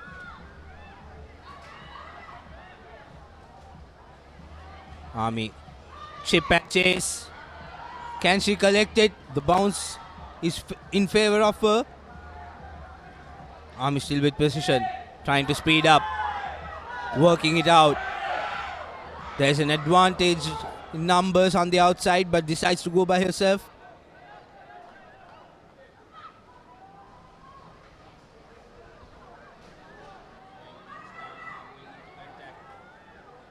Still moving forward. Brought down finally. Penalty.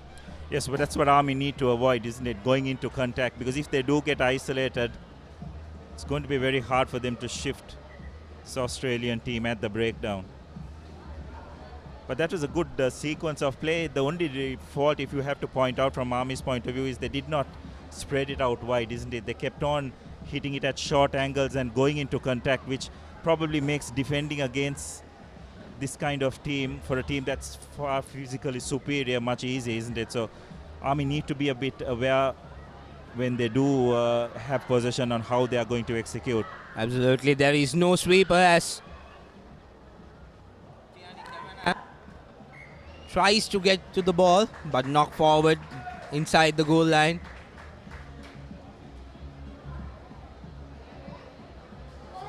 She says that she not knock it on, but the referee says no, it was a knock on, so it's half time in this Women's Cup final of CR&FC Centenary Rugby Sevens.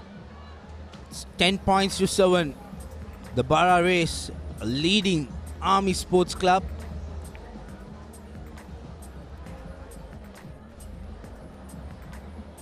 Tirani Cavendish definitely having a word with the referee, indicating that she was held back as she went to touchdown, but the referee seems to think otherwise. So that will be the score at half time. Australian girls are leading 10 points to 7. So this was the first try, had the Scarlet going over, and then from the resulting kickoff, Army responded immediately. Tilini Ratnayaka going over. And that try was converted, and then had the Scarlet going over for that second try. So it's 10-7 at halftime in favor of the Australian team, but everything to play for. And this is the grand final of the men's cup between Candy Sports Club and Havelocks, who created an upset in that semi-final, beating CR&FC. That game too should be a real cracker of a encounter between two teams that do have a fair history between each other. Absolutely, and with yesterday's performance, no one would have thought that Havelock Sports Club would make the cup finals. And CR&FC, the home team, wouldn't have expected them to come back hard like they did in this semi-final. So 2 more big games to be played as we start off the second half of this Women's Cup final. TNA with the ball, brought down. Referee penalizing Army for entering the ruck from the side.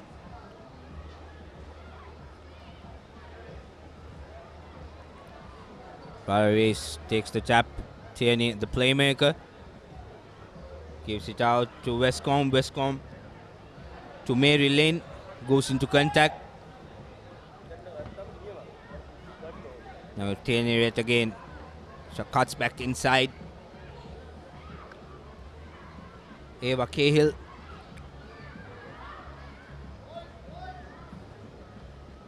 Mary Lynn again tries to go by herself. Brought down. Good tackle by the Army player. Barways trying to get out of their half. Okay, Heather now trying to run around. Beats the first sector. Gives the ball out, but bundle into touch. It's a good defense there by Army Abdullah. Yes, that's Ayesha Pereira. I think she's a veteran in the Sri Lankan 7 setup, so she knows a thing or two about shadowing your player towards the touchline and bundling out. That was a really good technique. Did not overcome it. Pushed, and eventually used the touchline to her advantage. It's really good defense in Sevens rugby.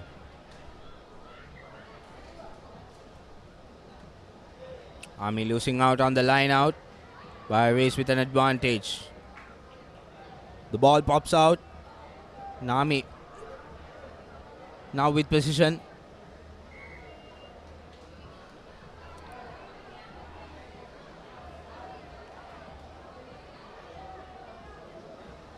Yes, tempers flaring up, isn't it? It's been a long 3 days, or 2 days at least, but it's been long 2 days for these teams. And tempers seem to be getting the better of them, but hope they keep their cool.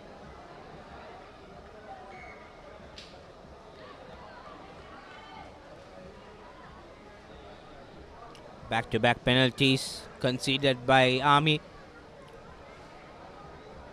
Barways now has the option of passing it out. Long cutout pass to Cahill. Cahill now cuts back inside goes into contact, needs support. Still on the feet, finally brought down. Caitlin out to Tierney. Tierney now sends it out to her line. Lisa is brought down. Army winning a penalty. Takes it quickly. Tries to go around Madeline. The Australian team were definitely not 10 meters there. So a bit unlucky is Army. Thought that the Australian team definitely did not retire 10 meters. But Army putting on a real plucky performance here. An unforced error, just taking the eyes off the ball. I think she was looking at the defender before catching the ball.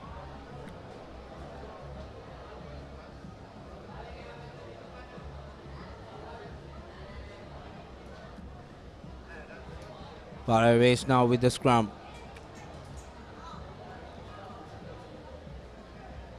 Cheney sends it out. Now on the side, cuts back inside. Emily Westcombe trying to work it through. They have numbers on the outside. Cahill draws and pass to Heather. Heather yet again cuts back inside, goes into contact.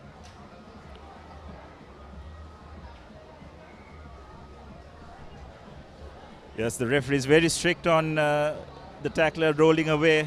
So another penalty conceded. Army just unable to get possession of the ball. They're making a lot of tackles. I'm sure it's going to take a lot out of them. Kavanagh takes a short tap. Ball goes behind.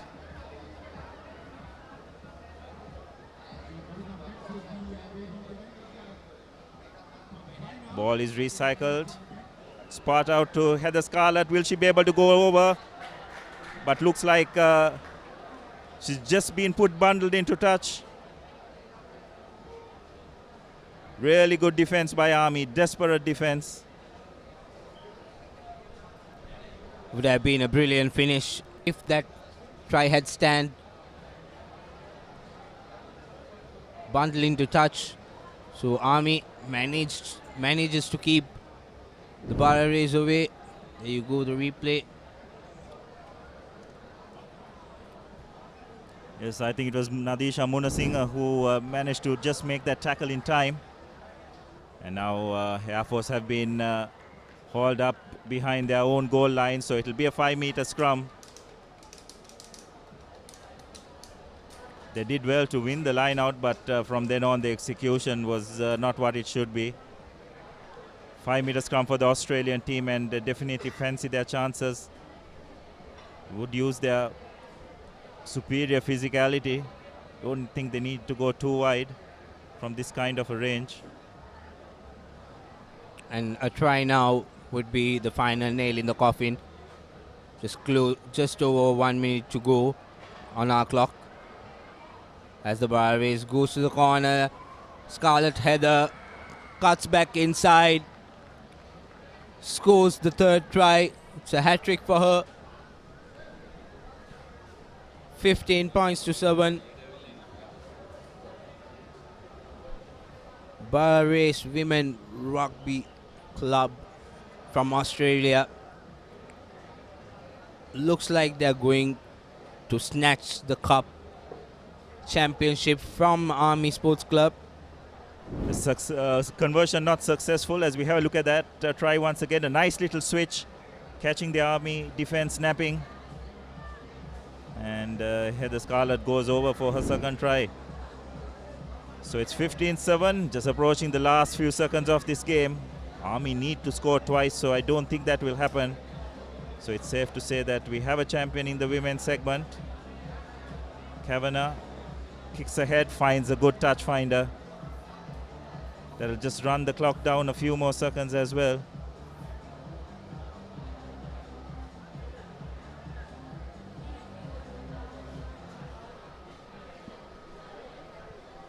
Regardless of the result, you'd have to say it's a really plucky performance by this Army girls. Definitely handicapped physically, as you can see at the line out, even they're really struggling. good option. Lovely wraparound pass. Can just create a bit of room. Will she be able to go all the way? Cover defense is coming in. Need to get the ball out quickly. Spread it out wide. They have numbers out wide if they can spread it.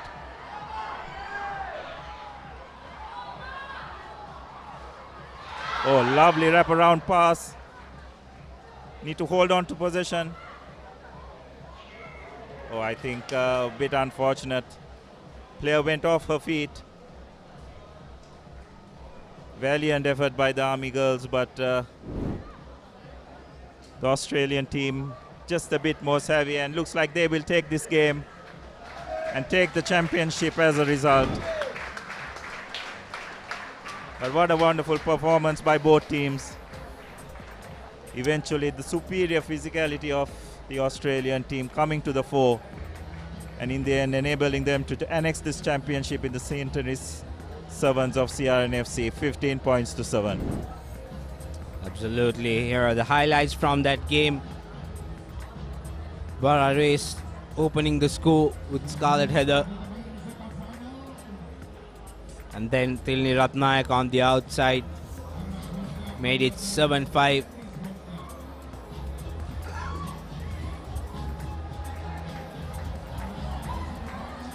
Brilliant effort by the Army girls. And then the second try for the Papare, yet again by Scarlett Heather. And the third and the final try for the Papare. Super final. And coming up next, the big one. Well, yes, the big one. The cup final in the men's segment of CR&FC Centenary Rugby Sevens. League champions Candy Sports Club taking on Havelock Sports Club. This one is going to be massive, Abdullah. Both teams will want to pour everything out here. They are quickly losing light, so the game needs to start in a hurry in order for us to have enough light to play the all-important schools final as well. Yeah, so far everything has been going as if with clockwork precision, and I'm sure we'll be able to get this done before it gets too dark. But what a tournament this club segment has been. Yesterday CR&FC upsetting Candy, but they've come back really well today to make it to the finals, while Havelocks have a story to tell themselves, beating the host team in that semi-final, going into this match with a lot of confidence, managing to collect that ball cleanly at kickoff, taken the ball into contact, managed to recycle possession again. Lovely switch pass, breaking a couple of tackles. Dinu Pasani Viratna that time gives it out to Fernando. Here's Fernando, the speedster, against Kavindu Pereira, another speedster, but the big tackle from Srinath Surya Bandar preventing Fernando from going all the way. Srinath Surya Bandar with a decisive cover tackle. A lot of people talk about Suri's abilities when it comes to attacking, but a lot forget to mention how brilliant he is in defense, being the sweeper in some of those games where he has to face six-footers. Abdullah, he's been absolutely phenomenal for Sri Lanka. Suri with the put-in. Finds Nigel outside to Kavindu, who drops it like a hot bar of soap, and then Havis with an opportunity. Tarinder Atwate managing to hold on, but referee deems that there was no advantage. Havis with another opportunity from a centre scrum to go either way. Yes, nerves can get the better of many players in the final, isn't it, Sudarshan? As we saw there, an unforced error by Kavindu Pereira, one of the more experienced players going around in the Sri Lankan club circuit. But he's not immune from big match nerves as well. So what a wonderful attacking opportunity for Havelocks. Short arm penalty to Havis. Ravin takes it quickly now on the short side. Silva takes the ball to ground. Back to Ravin. Here's Silva going for the line, offloads to Senaviratna Dinupa. Ravin looks at both sides, decides to go on the open. Front foot ball for Havelock Sports Club. On top of that ball is Tarinder Ratwata. Lost his balance that time, so was penalized. Quickly taken by Havelocks. Ravin. No hands, says the referee to Tennakone. Silva cutting back inside. Ekanayaka with a body hug tackle. Senaviratna, beg your pardon, Fernando to his sibling Ravin. Back of the hand pass to Randita Varnapura. We'll want to check with the AR whether it was okay. Yes, well, regardless whether Havelock score or not, that was brilliant defense by Kandy on their goal line. Did not concede any penalty. Maintained their structure. But no try. There's no try. Absolutely brilliant effort by Kandy Sports Club. Vimukti Rahula. There were about 3 or 4 phases there on the goal line, and it's very hard to defend that in Sevens rugby, but Kandy did exceptionally well to do that. Nonetheless, Havelocks yet have another great opportunity to launch an attack. Ravin Silva feeds the scrum, but good pressure applied by Kandy, and they've won a penalty, so this is the experience coming into it. 100% Abdullah. I mean, any team would panic if you are to defend time and time again, but Kandy managing to make sure that they absorb the pressure like a sponge. And here's Ratwata making the way out of the danger zone. Tarinder, big no argue. Tarinder still on the move, one man to beat. Get out of my way, says Tarinder, but loses it forward. Broke 3 tackles and makes it look so very easy, beating a couple of defenders. Yes, we've early known Tarinder for his playmaking ability and his wonderful distribution skills, but he's added on to that ability with by bulking up a bit more, and he's now really become a line breaker. You can see by the fact that he's playing in the pack as well. Another big scrum by Kandy, but Havelocks have done well to retain possession. Change in direction now, back to the short side. Rahula to Ravin. Gives it to Dinupa Senaviratna. Pops the ball up. Space for Fernando. Fernando trying to run around. Has been bundled into touch, but ball stays in play for Havelock Sports Club. Now Fernando. The inside pass. Plenty numbers for Havelocks. Need to score, but they gift it to Tarinder Ratwata, who says, mate, nobody has been so kind to me. Foot race on. Tarinder says, thank you. Right underneath the post. Coast to coast stuff. Kandy absorbed the pressure like a sponge. And Havelock Sports Club, when it looked like it would be a definite try, gifted to the player who can go the distance. Well, that's what you call a brilliant defensive read, if ever there was one. Havelock's guilty of delaying the pass, isn't it? He need to go out first time, but he delayed the pass. And Tarinder, with all his experience, just read that brilliantly and end-to-end stuff. Now, that can be a real energy-sapping, confidence-shattering phase of play for Havelocks. Tari puts his hand up and tells the coach, listen, I need a breather. And luckily, now in the game of sevens, you can have rolling subs. So Fasil Marija can get his star man in, give him a couple of minutes to have a breather, refresh, and then bring him later on. You replace Tarinder Ratwate with Danushka Ranjan coming on the field, Abdullah. How often are you able to say that? Yeah, that's right. Danushka Ranjan making a comeback. He'll be up against his former club as well, and immediately into the action. Havelocks have collected that cleanly. Not rolling away is the call. Kavinda Pereira was guilty of not rolling away. Ekanayaka was in a position to jackal that one. Havis looking to spread the ball wide. Silva now to the corner. Rahul cuts back inside, changes direction. Fernando. Now space on the outside for Ramesh. Ramesh serving his options, cuts back in. Tennakon hangs on to him. Ball in the loose, but Havis holding on to possession. Again, Ratwata not guilty, of not releasing the man. Varnapura, Silva. Big hit on Danushka Ranjan. That's going to be a penalty in favor of Kandy. Quickly taken by Surya Bandara, and that's going to be a yellow card to Vimukti Rahul. Absolutely unnecessary, and this is not how Havelocks wants to start their second half with. Yes, this is just experience coming to the fore, Sudarshana. Defensively, Kandy have been brilliant. We're talking about their offensive capabilities, but defensively, just how they manage themselves. Just keep their structure, be patient. They know when to attack, when to defend. And this is a real masterclass in defensive sevens rugby. Here's Pereira. Kavindu Pereira.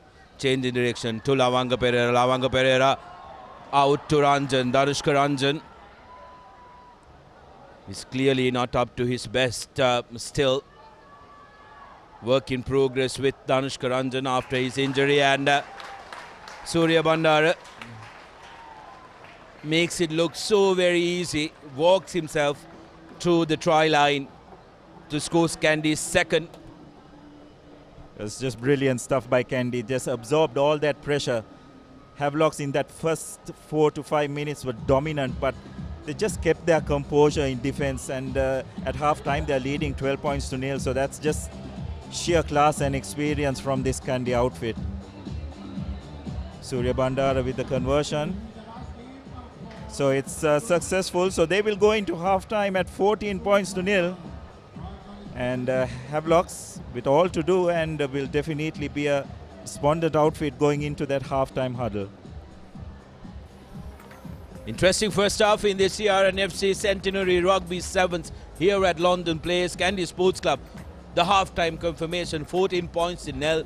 They are in front. They have one hand at the trophy, and what better way to win their first competition after the 2019 Club Sevens, Abdullah, than winning it at your opponent's home.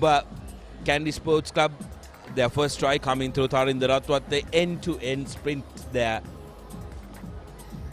If we are to put in a try assist, it'll be credited to Havelock Sports Club, like in football. If we were to do that, this is another look at the first try. Second score was through Surya Bandara, who touched down just before the final half-time whistle. Now it's imperative that Havelock Sports Club score first. They need to make sure to be in the game. They need to make sure that they are the team that will score.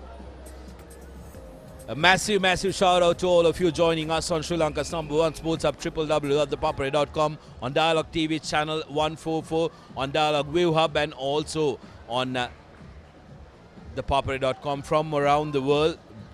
I hope you are enjoying these pictures as Kandy yet again go on the charge. Ekanayaka cuts back inside, makes the ball available. Lovely bit of work by Ramesh Fernando, jackling that ball. He was right on top of it.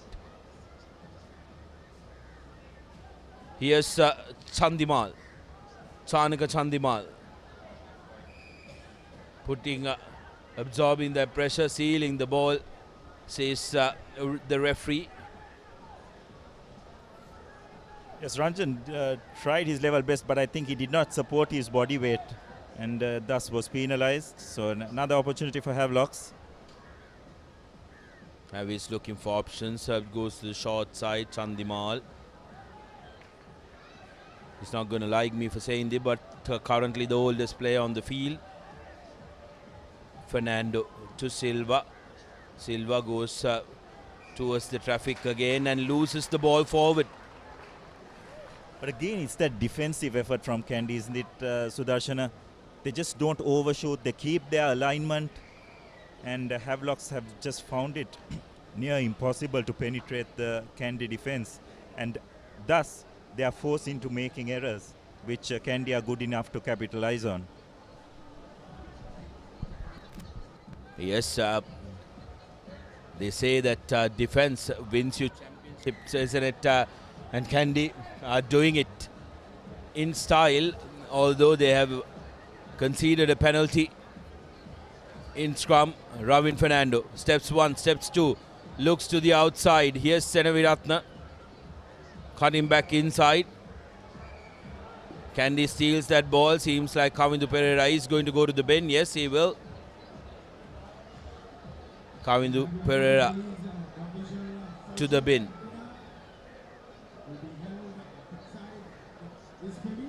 So this is the situation Havelocks need to capitalize. Cannot afford to let this opportunity pass. Kandy down a player. They've got to make sure that they do score within the next minute or two.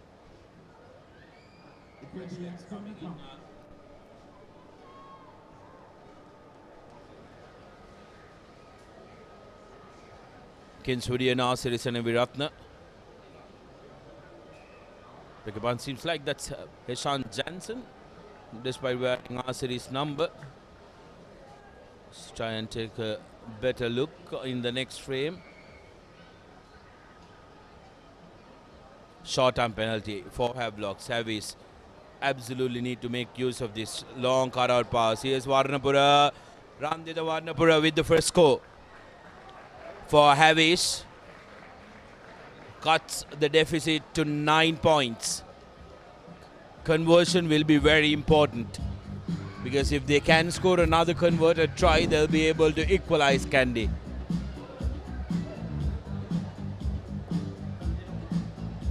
Good work by Varnapura. That time, Abdullah, again, he's able to score that try because his initial couple of steps was towards Ekanayaka, which stopped Ekanayaka in his tracks, rather than wanting to just run around. Well, Chanaka Chandimal comes to the party, brings his experience and converts. Brilliant stuff. 7 points to 14. Kandy, one man down. Havis with the comeback. Lovely restart. Oh, it did look like it went the 10 meters though. Referee deciding otherwise. So now Kandy will look to just slow the pace of the game down until they get their full complement of players back. Jansen takes the short tap to Surya Bandara. Will try and create something for his team. Lavanga Pereira takes the ball up. Looks like he may be isolated. Yes, Rahul doing good work of turning that ball over, but pressure doing wonders. Ravin Fernando, generally a very safe man as at halfback. I think it was Chanika Chandimal, the guilty party there. But another missed opportunity for Havelocks. Cannot afford to turn position over like this. Surya Bandara. Pass it on to Jensen, who passes it back to Surya Bandara. Spreads it out to Ekanayaka. Will he be able to create something for Kandy? Manages to stay alive. Good strength shown. Lavanga Pereira takes the ball up. Not much options, but does well to hold on to position, but not the case. Havelocks have managed to pop the ball out of his hand. They need to go wide.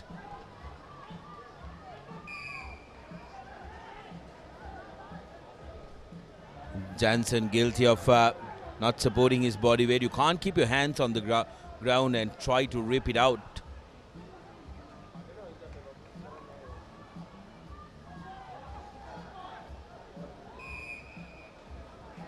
Not rolling away is the call. Chandimal takes it well quickly. Fernando surveying his options. Kavindu Pereira with a good tackle, but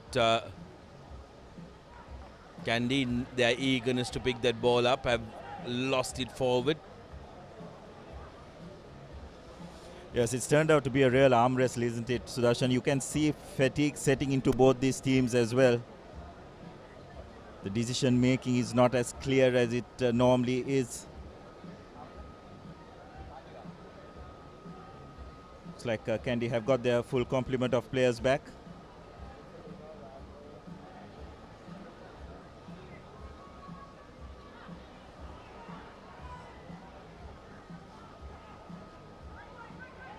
Havelocks have got players out wide.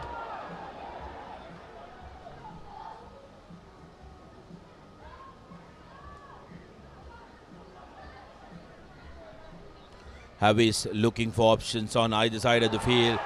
That's dangerous looking tackle, another high shot.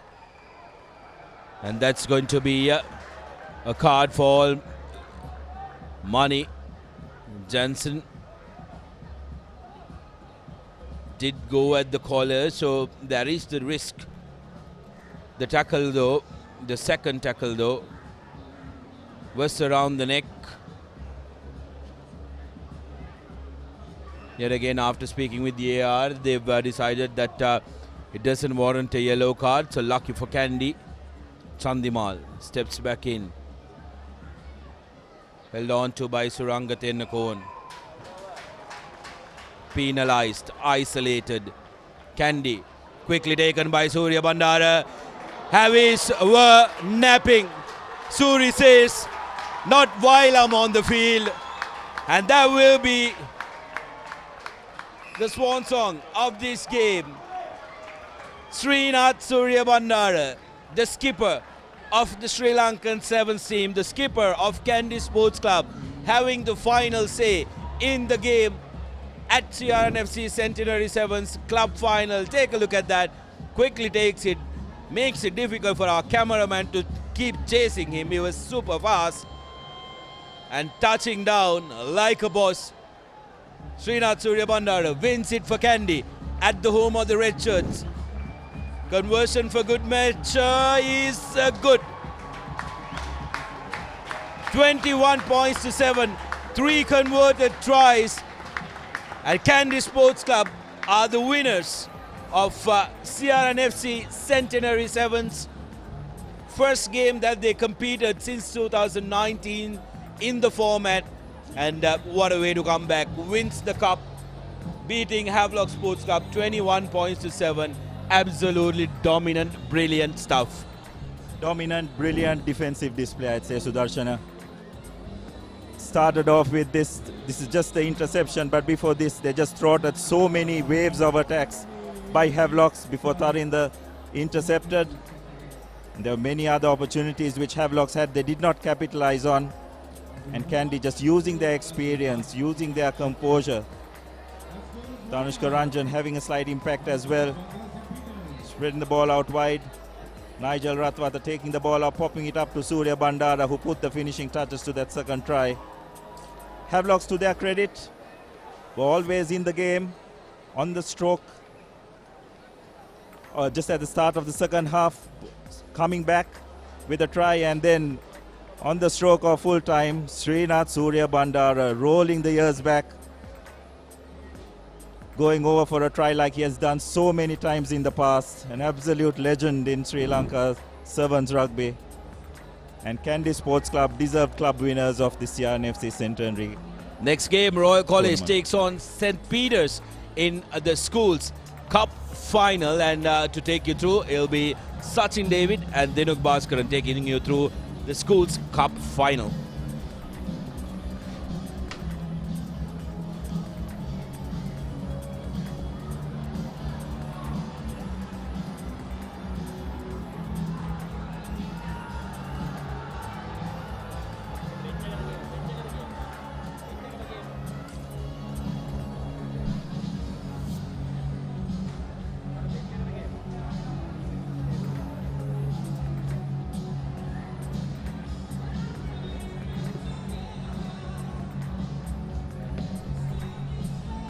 Thank you, Sudarshana. Thank you, Abdullah.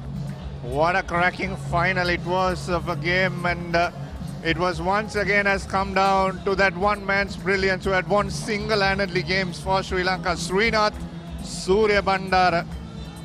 How long are we going to talk about that, Sachin? Yes, fitting that a former CR player putting the cap on Candy's win, knocking over a fairly tough conversion as well in the end, making it quite emphatic 21 points to 7 win for the visiting Candy. Yeah, that was commitment, isn't it? That last kick was just pure commitment to what he was doing at that moment, because that match was already over when he put that conversion. He didn't have to do that, but he did it because the pride he has for what he plays for, and that has been Suri's strength all throughout. Yep. Exactly, a great servant of Sri Lanka Rugby, a great servant of CR&FC Rugby, a great servant for Candy Rugby as well. And fitting that the club segment ends on that note. Big and game coming up. Royal College taking on St. Peter's College in the cup final.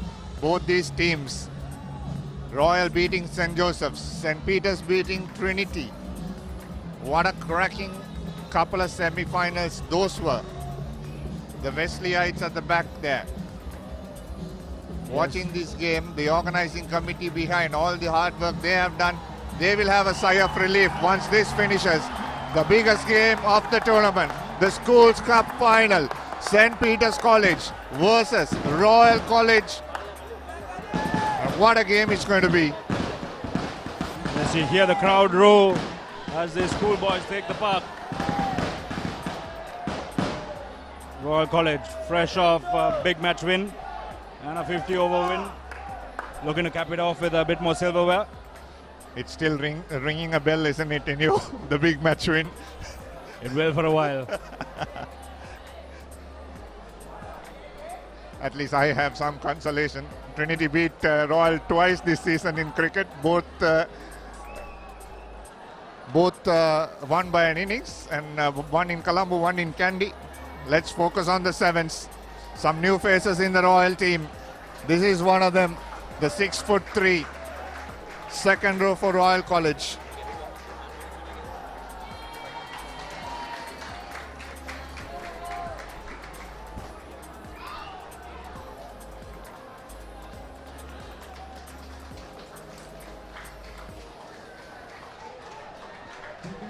Kickoff, Royal College kicks just outside the 10. Good tap back by Veera Surya. The ball has been popped back in. It was thrown forward. So could be a option for a line out or a scrum, but it's going to be a line out in favor of St. Peter's College. Yes, Vehan Veera Surya's height coming into play there. Off the kickoff, getting up there, tapping that ball back. Eventually goes out for a line out. Pete Wrights with the first chance to attack in this game. Gets the line out right. Goes out wide to the center. St. Peter's College pushing off one. He beats one player. Does he have the foot to go all the way? An ankle tap coming to save them in the future. Now it comes out wide. 4-on-3. Opportunity for St. Peter's College. Trying to show and go. And goes into contact is Vishankar Silva, and a penalty as well for not releasing for St. Peter's College. Dulaj Navodya gives it out wide. A long pass to the near side now. Here's a 2-on-1 opportunity. A lovely draw and pass. He has to cut back in. Cutbacks off a couple of players. One more pass and a knock forward. Referee says knock back. Now it's knock forward. Here is Devin now also making a knock forward. Plenty of errors. Yes, the pressure of the final telling on these young schoolboys. The crowd all around erupting. It's an all Colombo final. The Royalists and the Pete Wrights all out here.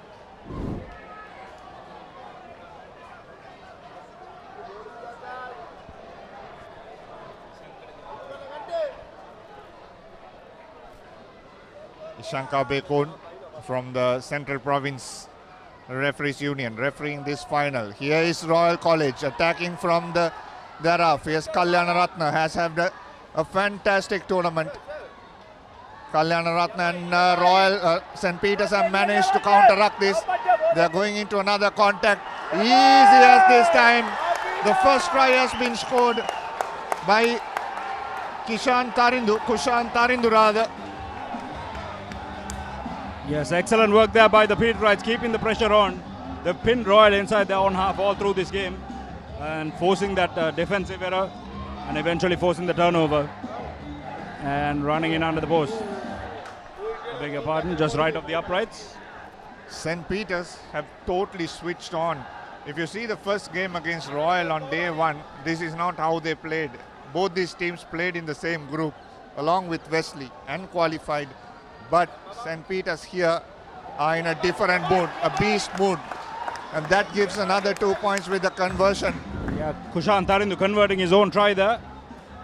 All important points in a cup final. Peters just look like they're up for this one. They are really pumped up.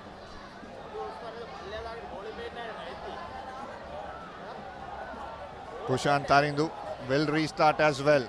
Puts in a lovely hanging kick just beyond the 10 meter. It's bouncing out. Here is Veerasurya giving this ball out wide. Goes into contact. Veerasurya once again, a lovely interplay. Now the ball comes out wide on the 10 meter mark. Royal College not rolling away, says the referee.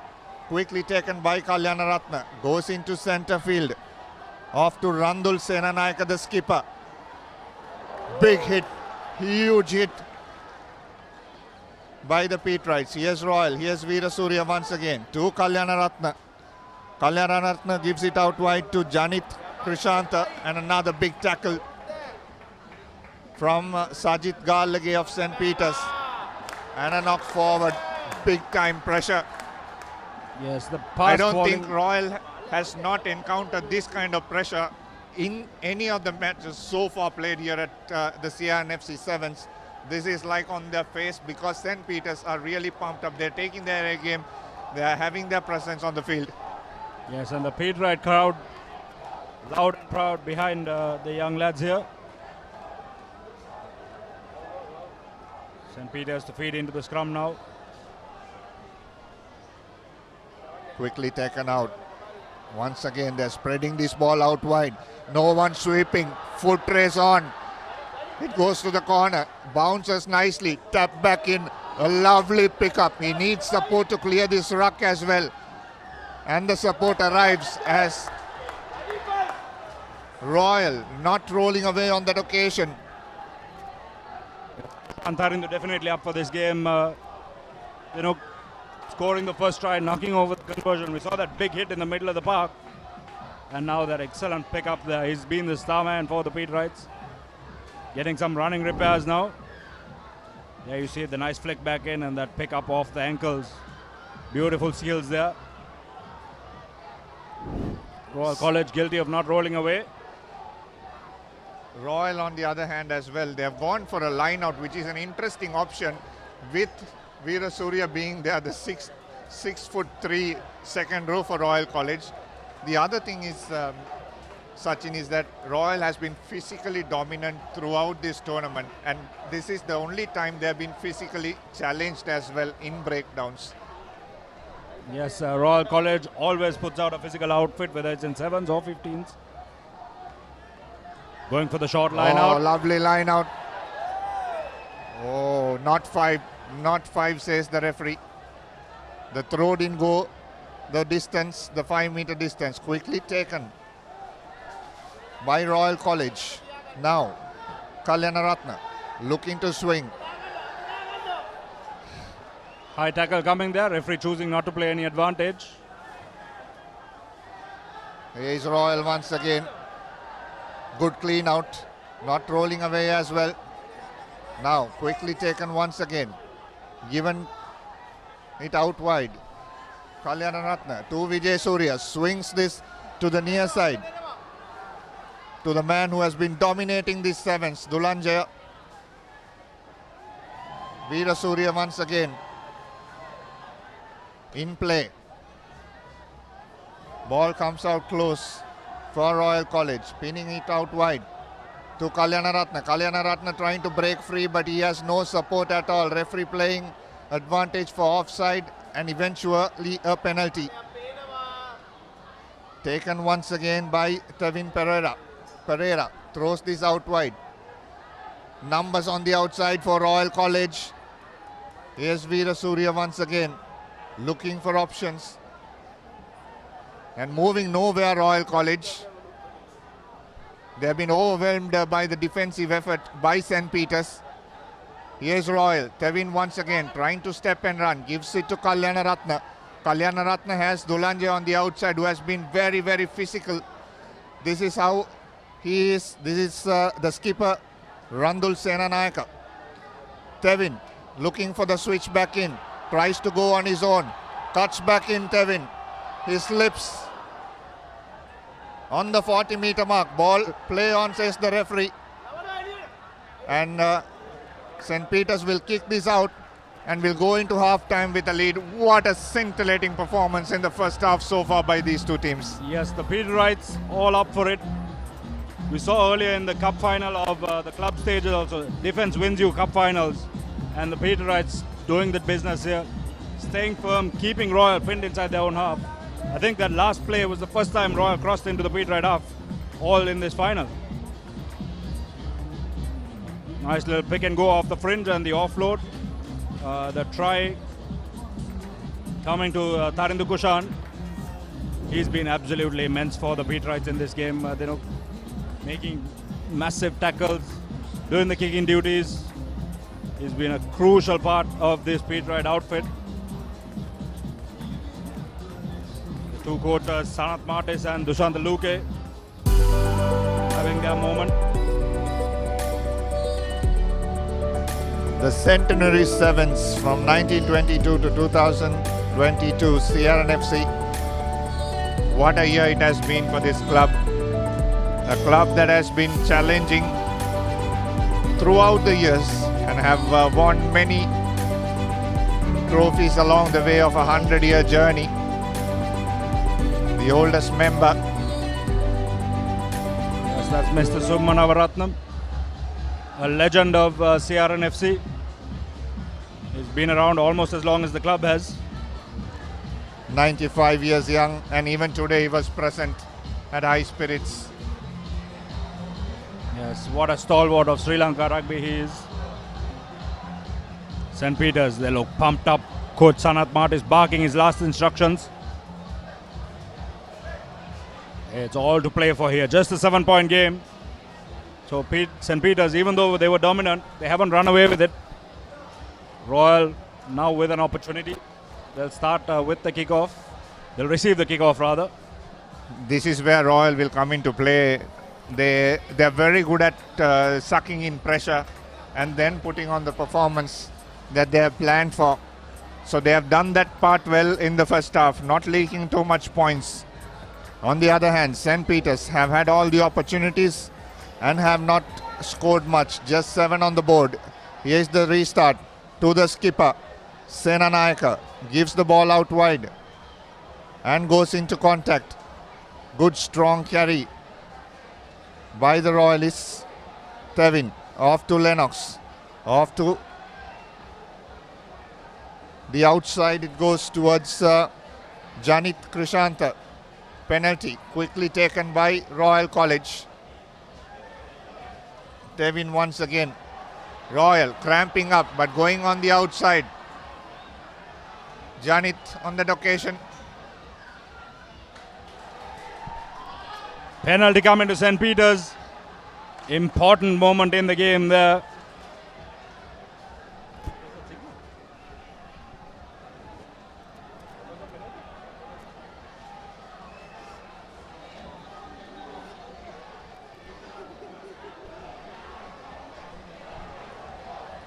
Looks like the signal was for Hands playing in the ruck, hands in perhaps? the ruck.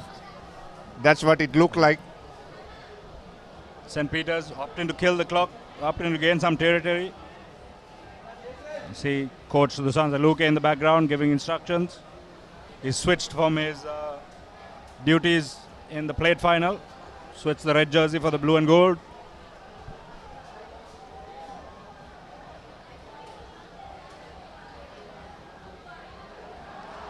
Pete Good, Wright's good losing take out. by Royal.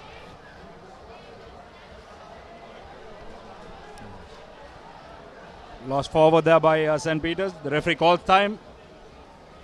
Few changes coming into play. Good contest there by Royal College. The Pete Wrights just getting their timing wrong. And the Royal line out, the famed Royal line out. We're used to seeing it paying out dividends in the 15s. Coming into play in the 7s. Coach Luke, line out expert. Royal now with an opportunity.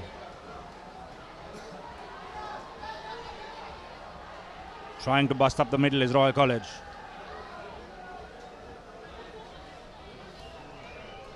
Pete Wright pinged for putting his hands on the deck before going for the ball.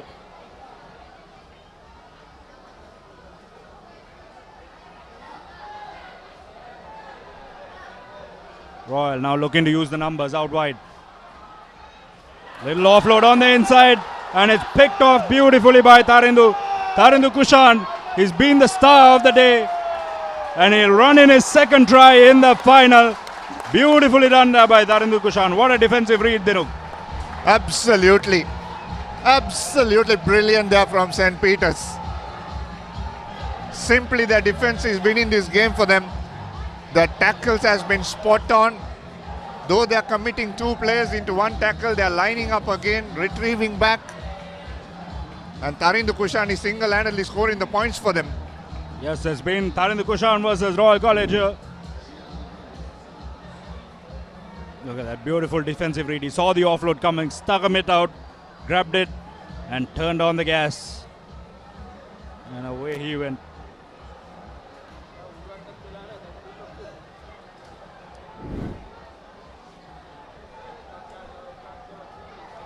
Looks like that run took all the legs out of him. He's still on the park. When you're playing for your school, short of an ambulance, you aren't leaving that field. 14 points to nil. Just over 3 minutes to go. Long pass once again. St. Peter's putting in a defensive performance here that has won the game. Tackles have been hard, rock solid, stopping Royal on the tracks once again. 2 players committing to each tackle. And that's off it by the Pete Wright. Yes, a little bit over eager there. Taken in front of the mark, the referee lets it go. Again, another big hit coming in.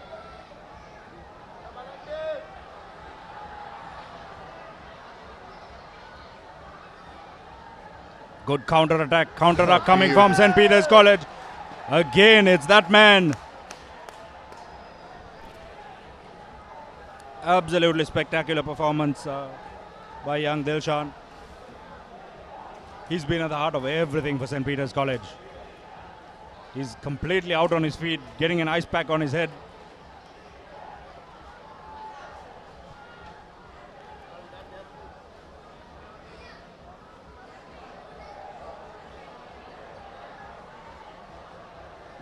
Tarindu Kushan, the star for St. Peter's so far.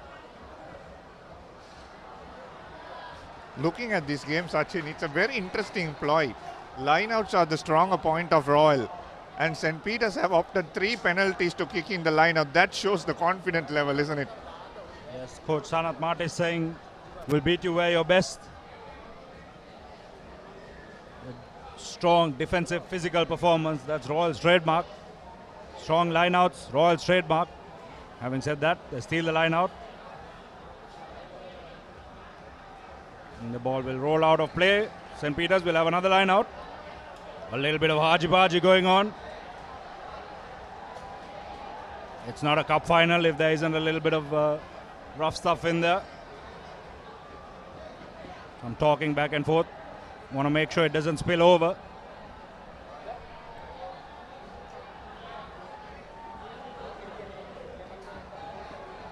Pete Wright's very, very passionate.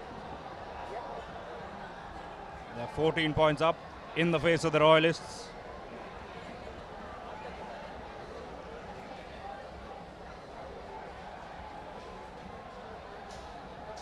The sun has set on Longdon Place. The lights have come on. 2.5 minutes left in this all-important cup final between St. Peter's and Royal. The Peterites leading 14 points to nil. That defense has been the biggest thing of this game. The referee trying to calm things down. We'll have a scrum. Still a bit of chat back and forth going on between the Royalists and the Peterites. Tarinder Kushan gets sent to the bin, and so does the Royal player. Still a little bit of pushing and shoving between them. So that's Thivan Pereira and Tarinder Kushan. So Kushan has been a part of every single incident in this game. Whether it's the tackles, whether it's the tries, whether it's the yellow cards in the fights, he's in everything. What a player. 2.5 minutes to go. Good change for both teams.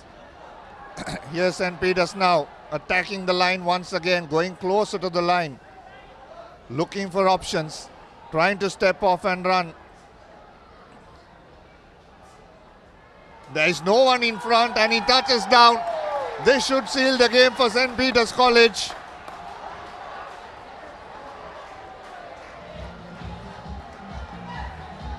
Vishankar Silva scoring that try. Yes, Silva putting the finishing touches around the breakdown there. It was 6 on 6. So Royal didn't have, or St. Peter's didn't have an extra man. The conversion knocked over. 21 points to nil. Less than a minute left to play. It's looking like the Petes are going to take this one. Yeah, absolutely.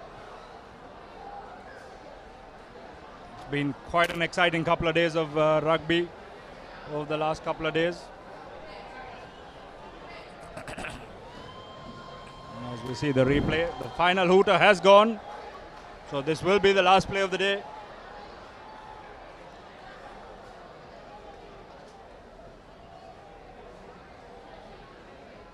What a 3 days of sevens action it has been, Dinuk. CR&FC Centenary Sevens. We're finishing with a bang.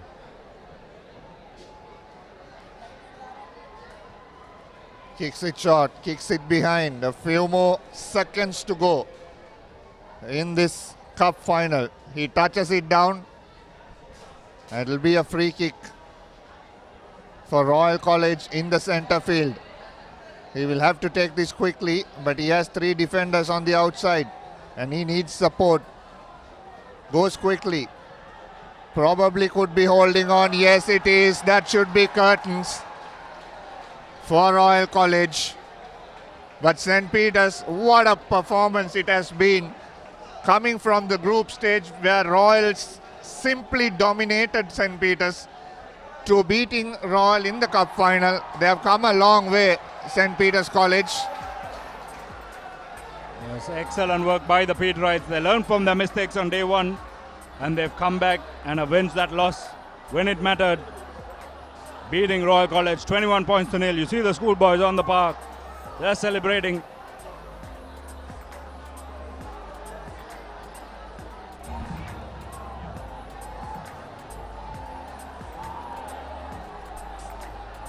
An excellent 3 days of sevens rugby. The Petes get to celebrate. Candy Sports Club taking out the cup competition. And the visiting Papare from Australia took out the women's competition final. Just a word on Royal College, Sachin. They have had a fantastic tournament, dominated in every aspect. A deserving finalist, but St. Peter's have managed to pull this out. And what a game it has been.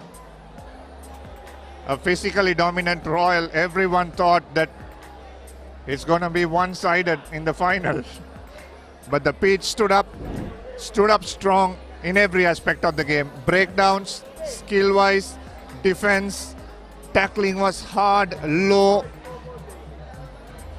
and didn't give an inch for the Royalists to move. And didn't give a score for the Royalists in the final. 21 points to nil, that's how that finished. But A big round of applause for Royal College. They have been great, simply great this tournament. Yes, excellent performance by Royal College, putting on a show. Just outmatched by the Peterites. Tarinder Kushan, without a doubt, the man of the match in the final. He was a part of everything, brought the excitement. You see the Royalists, they'll be looking forward to a season ahead. We've got the under-19 sevens coming up in a couple of weeks as well.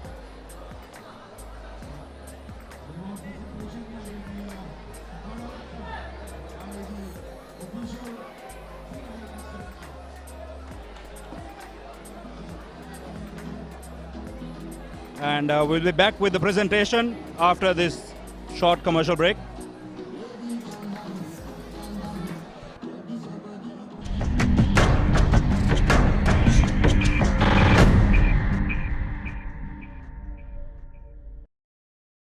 Want to watch that exciting moment again? Simply rewind on your Dialogue Television VU Hub.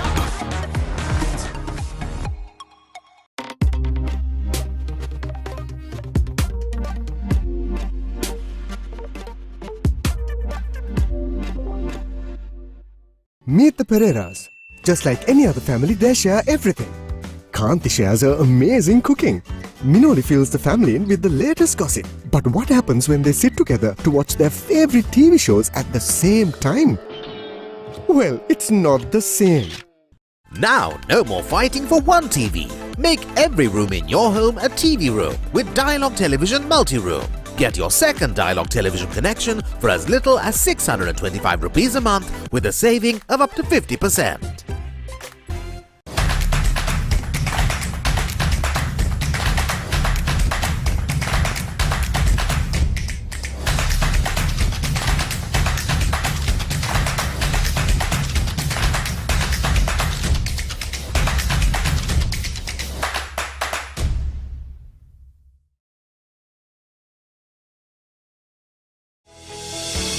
Now you can activate your favorite Dialogue Television channels via the My Dialogue app, SMS or missed call. Dialogue Television, Sri Lanka's #1 television experience.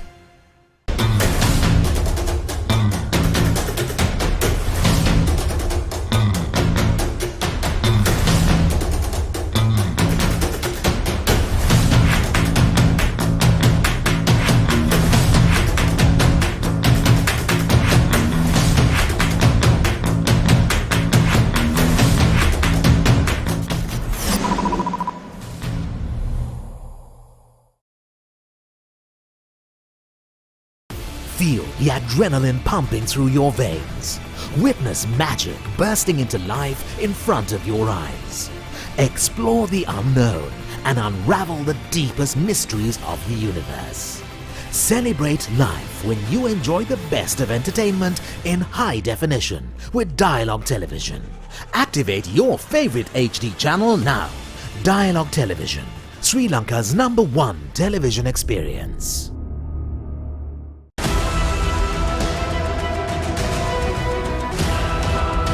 This is Dialogue Television View Mini. Wow! Live TV channels. Down the ground he goes! It's an endless movie time. I can talk to my remote. Yes, go, go, go! The screen just got bigger. Change the way you watch TV with Dialogue Television View Mini, powered by Android TV.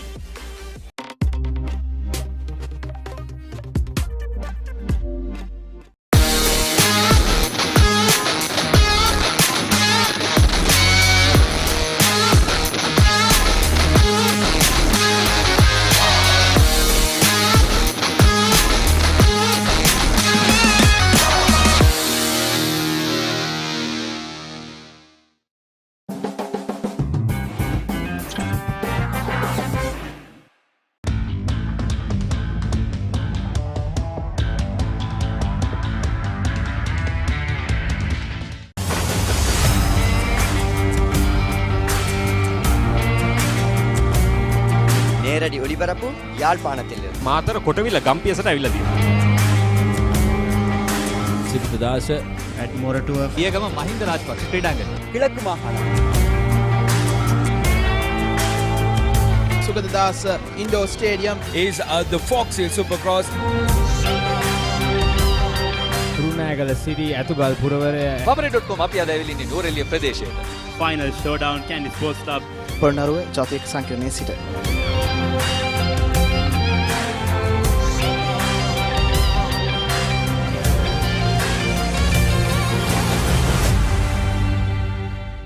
Season 1 දැනුම, Season 2 චරිතාවලිය, Season 3 ක්‍රීඩා විප්ලව.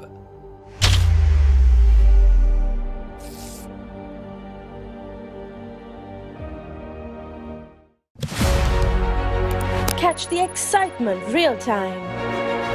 Be up to date with it all. Let us capture your milestones. Get it sizzling hot off the turf. Hear the experts break it down. Dig deep into the nitty-gritties. Be inspired by their greatness. Relive all the scintillating action.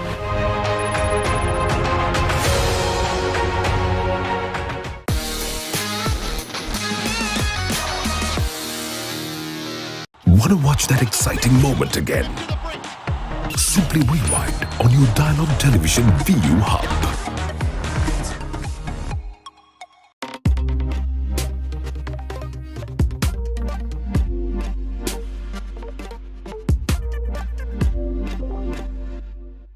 Meet the Pereiras.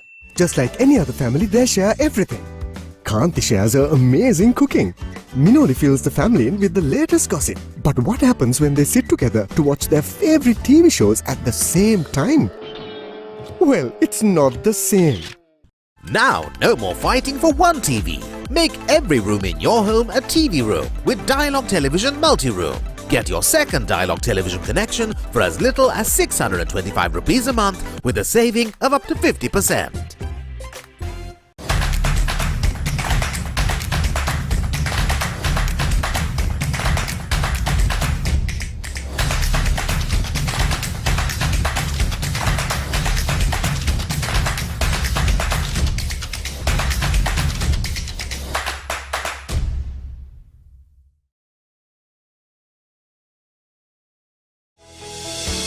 Now you can activate your favorite Dialogue Television channels via the My Dialogue app, SMS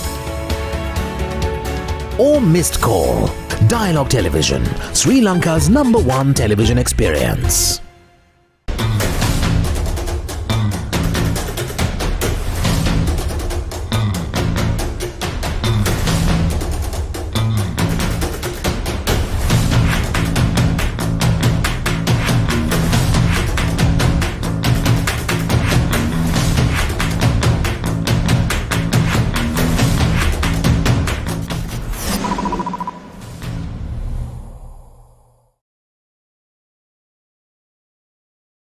Feel the adrenaline pumping through your veins.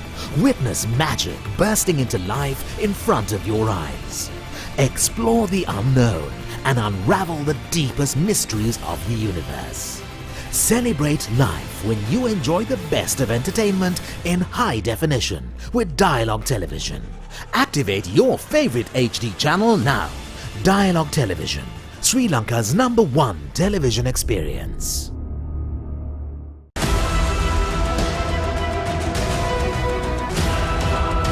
This is Dialogue Television View Mini. Wow! Live TV channels. Down the ground he goes! It's an endless movie time. I can talk to my remote. Yes, go, go, go! The screen just got bigger. Change the way you watch TV with Dialogue Television View Mini, powered by Android TV.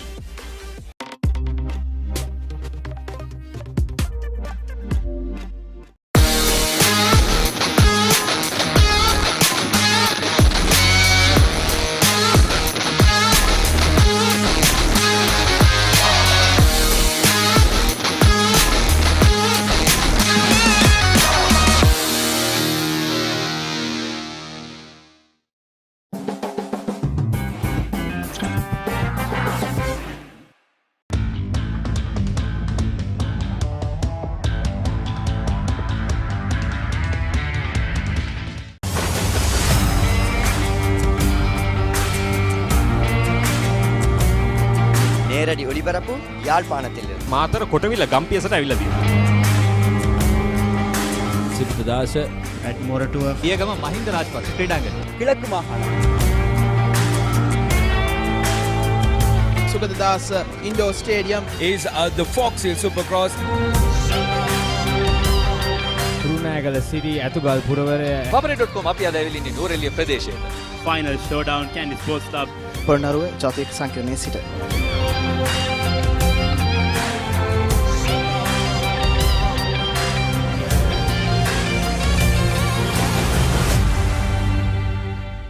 Season 1 දැනුම, Season 2 චරිතාවලිය, Season 3 ක්‍රීඩා විප්ලව.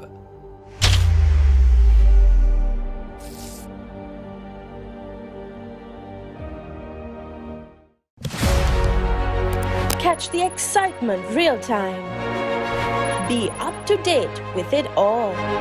Let us capture your milestones. Get it sizzling hot off the turf.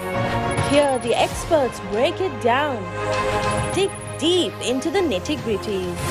Be inspired by their greatness. Relive all the scintillating action.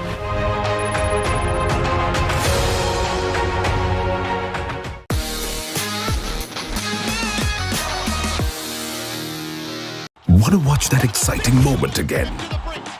Simply rewind on your Dialogue Television VU Hub.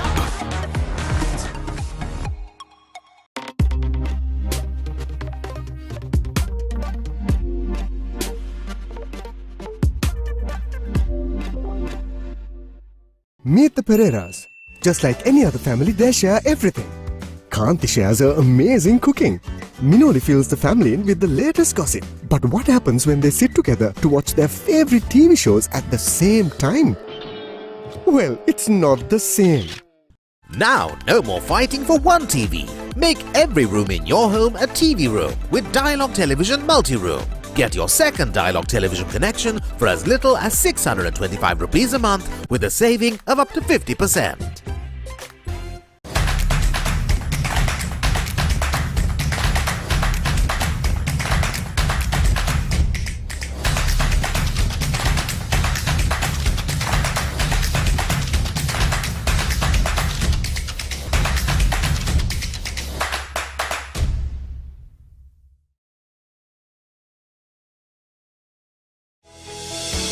Now you can activate your favorite Dialogue Television channels via the My Dialogue app, SMS or missed call. Dialogue Television, Sri Lanka's #1 television experience.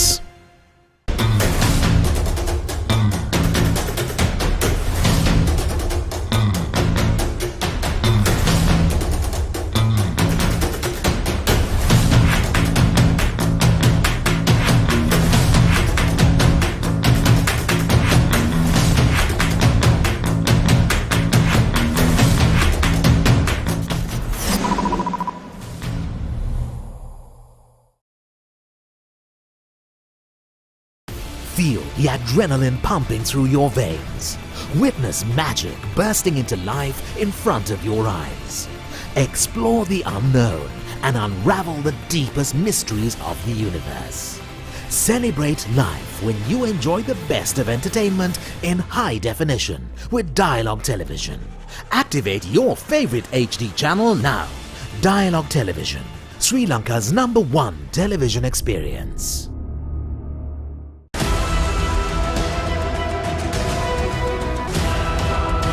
This is Dialogue Television View Mini.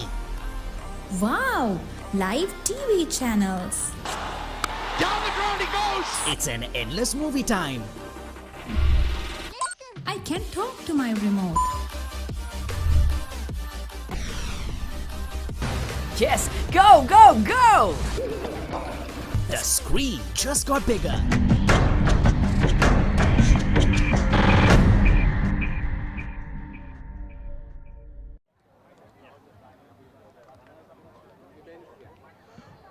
Well, in 1922, Colonel E.H. Joseph founded a rugby club exclusively for the Ceylonese, as Sri Lankans were known then. And since then, a century later, we are at CR&FC, the club iconic for Sri Lanka Rugby. Without further ado, let me first invite the first invitees for the first segment of the award ceremony. Mr. Rukmal Ahalamalpe, Manager Special Events, Elephant House. Mr. Jehan Kanagaratna, Chairman, CR&FC Centenary Committee. And also Mr. Ted Mutaya, President, CR&FC. CR&FC has been always synonymous with women's rugby, being the only club who has a women's rugby team apart from this forces. First of all, to award the first award, I invite Mr. Rukmal Ahalamalpe, Manager Special Events, Elephant House, to present the first award. The ball runners-up, the home team, CR&FC. Can we put our hands together for CR&FC Women's, the winners of the Bowl Championship at CR&FC Centenary Rugby Sevens.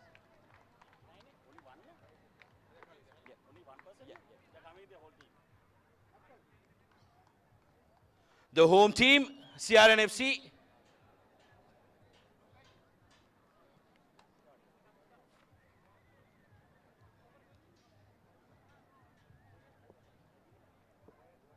Ladies and gentlemen, bold runners-up in the women's category at CR&FC Centenary Rugby Sevens, CR&FC Women's.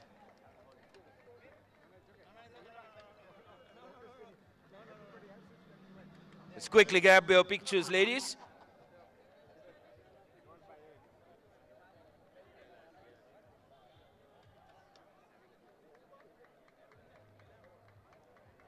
All right, after a terrific fight in the final, which ended up as 7 points to 10, the winners of the bowl segment was one of our foreign teams, Doha Rugby Football Center.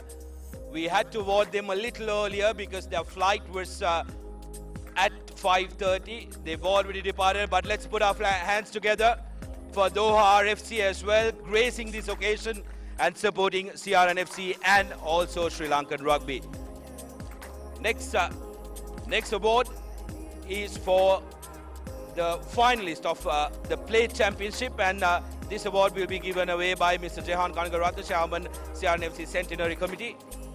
The runners-up of the women's plate category, Air Force Sports Club. Can we have the captain of Air Force Women's to the stage, please?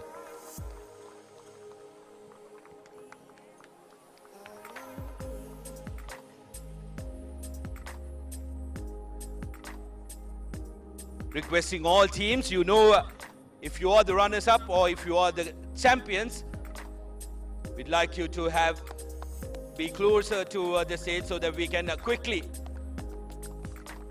award and take the pictures. Runners-up of the plate category, Air Force Sports Club.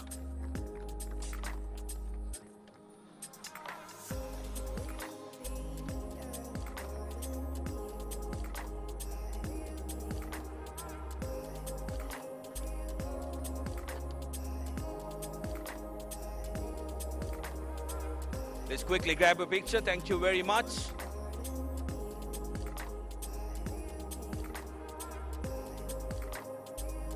And the winners will also be awarded by Mr. Jehan Kanagaratna, Chairman, CR&FC. We will need the team to quickly come up on stage. Remember, we are battling with rain and light. And the winners of the Plate Championship in the women's category at CR&FC Centenary Rugby Sevens, Navy Sports Club. Let's put our hands together for the ladies.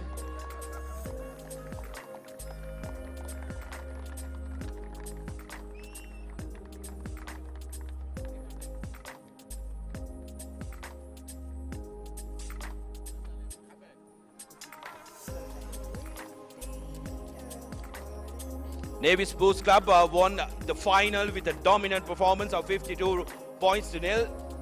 We'll want your assistance to try and quickly take the pictures as fast as you scored your tries.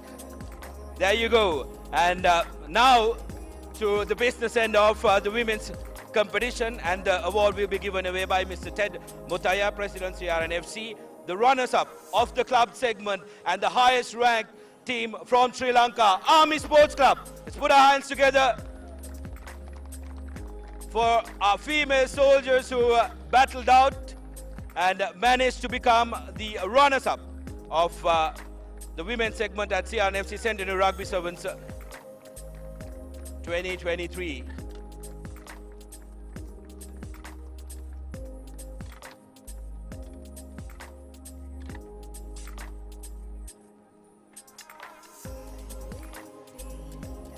Let's quickly grab the pictures.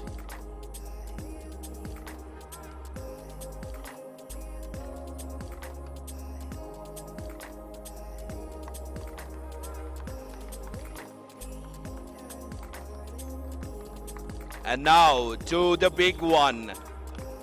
CR&FC Centenary Rugby Sevens, Women's Cup champions coming from down under. They received their jerseys up on top of the Lion Rock in Sigiriya. And here at Longdon Place, winning the Cup championship in the women's segment, Papare from Australia. Can we have all of you on stage?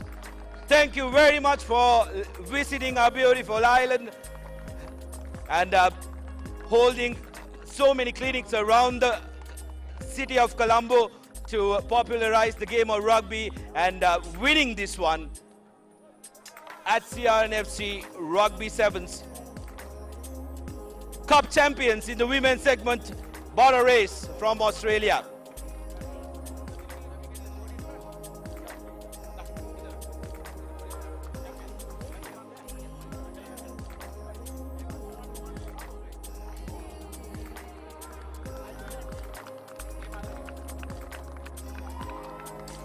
Ladies and gentlemen, Cup champions of the women's segment.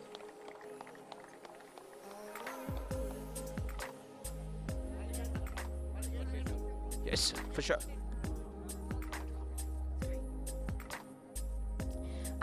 Just on behalf of the team and Australia, we'd just like to thank you all for having us at this comp. We love Sri Lanka and you have a beautiful country. Thank you. Thank you very much. And from what we've heard from CR&FC, this will be an annual encounter and we'd love to have you next year as well. We'll quickly move on to the next set of awards. And to award this, may I kindly invite Mr. Yusri Abdullah, Director, CEO, Montreal Consultants, Mr. Eric Ambalangodage, Managing Director, Colombo Logistics, and Mr. Sriyan Kure, Chairman, NDB Bank. First couple of awards will be awarded by Mr. Yusri Abdullah, Director, CEO, Montreal Consultants, and that is for the bowl runners-up of the school's under-19 segment after a terrific fight in the final. Bowl runners-up, Wesley College, Colombo.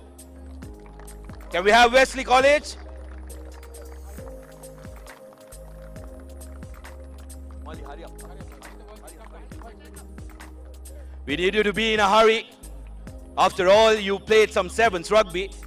I don't see any forwards in the mix, so hurry up. Get on stage and grab your pictures.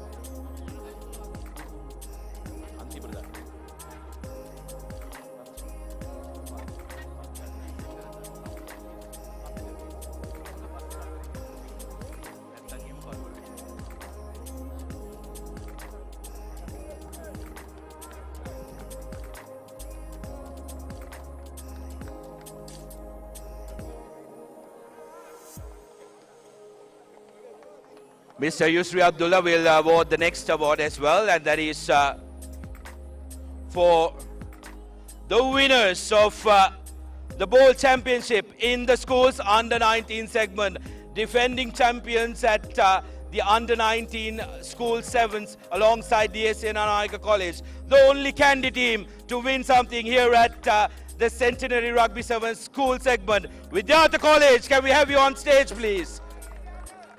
Tigers Rugby was phenomenal in the final, beating the Double Blues, and will be a proud lot taking back the bowl championship to Candy. We can have the whole team quickly take the pictures.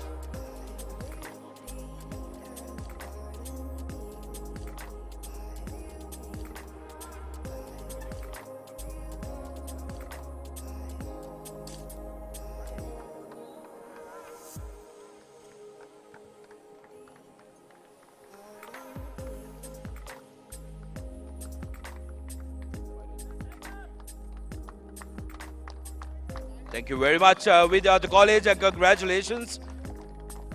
Next couple of awards will be given away by Mr. Eric Kambalagoda, Managing Director, Colombo Logistics. And first of all, Plate Runners-Up Award goes out to Zaira College after a tough battle which ended at 19-all, went down to the wire, went down to sudden death. But the Zahirians battled hard entirely throughout the finals. And here they are, Plate runners-up at CR&FC Centenary Rugby 7 Schools Under-19 competition. Let's get you all up on stage quickly and we'll grab the pictures.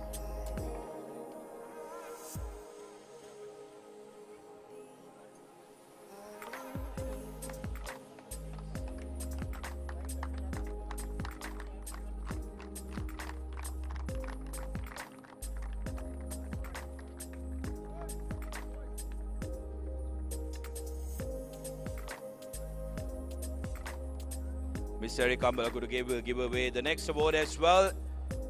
And the Plate champions of CR&FC Centenary Rugby Sevens, a name synonymous with Sevens Rugby in Sri Lanka. The Green Machine, Isipatana College, the winners of the Plate segment.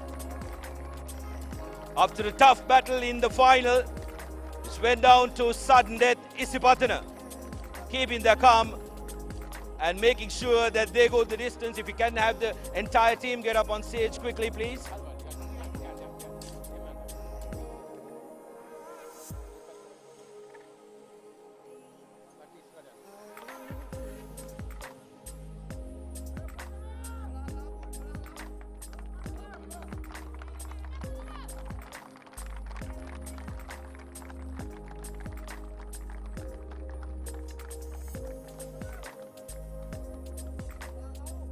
Now to the big one, and the next couple of awards will be given away by Mr. Sriyan Kure, Chairman NDB. After a terrific final which was witnessed by one of the biggest crowds I've seen in a long time at any grounds here at Longdon Place. The runners-up of the Schools Under-19 Cup segment at CR&FC Centenary Rugby Sevens, Royal College Colombo. Put your hands together for the lads from the Reed Avenue. They were exceptional throughout the tournament, unbeaten in their first round competition. Convincing victories, but in the final, had to be satisfied with second best, but terrific stuff from the lads from Royal College. Ladies and gentlemen, put your hands together again for Schools Under-19 Cup runners-up, Royal College.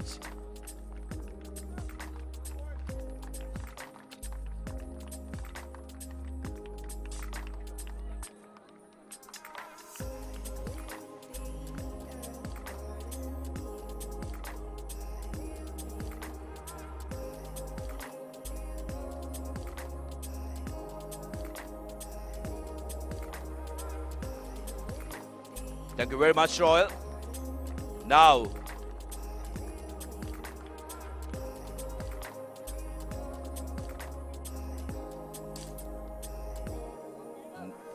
to the big one. They lost their group game encounter against their final opponents. But when it mattered, going the distance, the Bamba Brigade, St. Peter's Cup champions of CR&FC Centenary Rugby Sevens 2023. The co-captains coming to receive the award.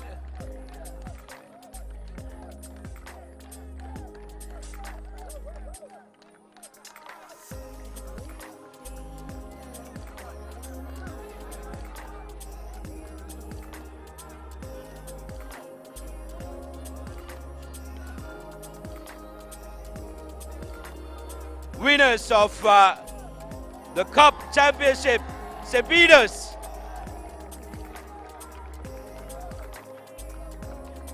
Thank you very much, lads.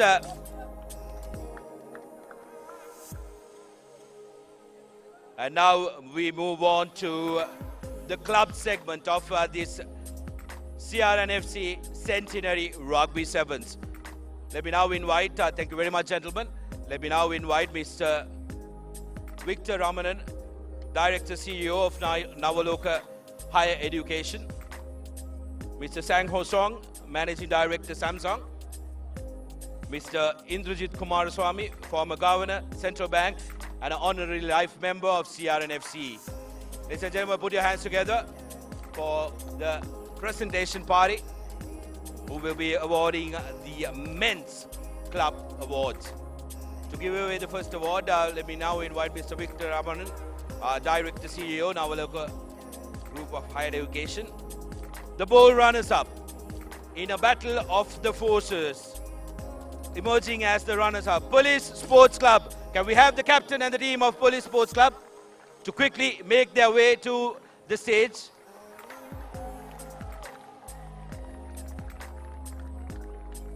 If you can hurry up, please, gentlemen.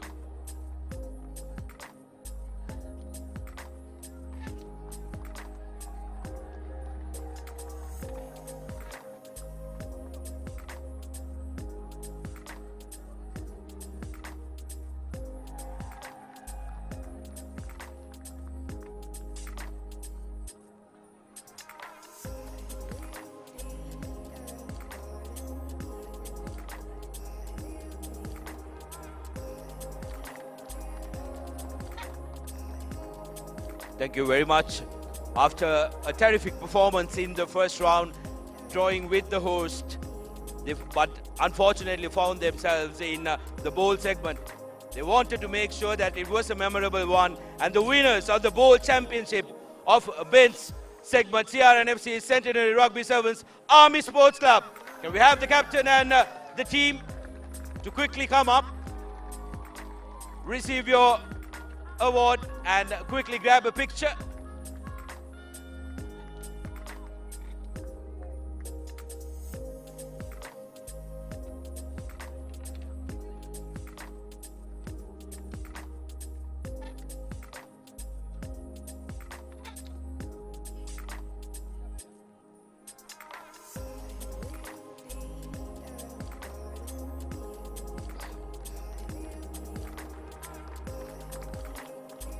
Thank you very much, Army Sports Club.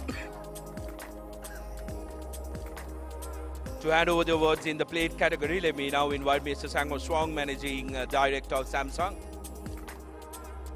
In a Maitland derby, at the plate, final, the runners-up of the plate here at CR&FC, CHNFC, the captain and the team, please. The winners of the plate runners-up, rather.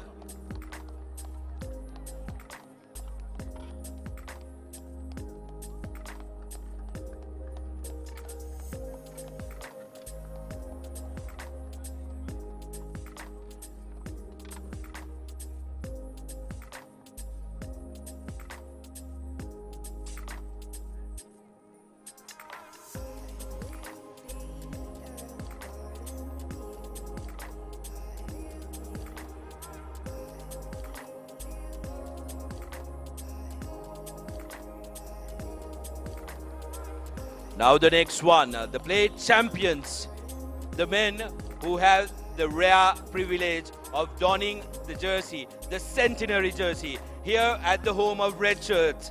CR&FC, the plate champions of the men's club segment at CR&FC Centenary Rugby Sevens, led by Kavindu Costa. If the team can quickly make their way up to the stage.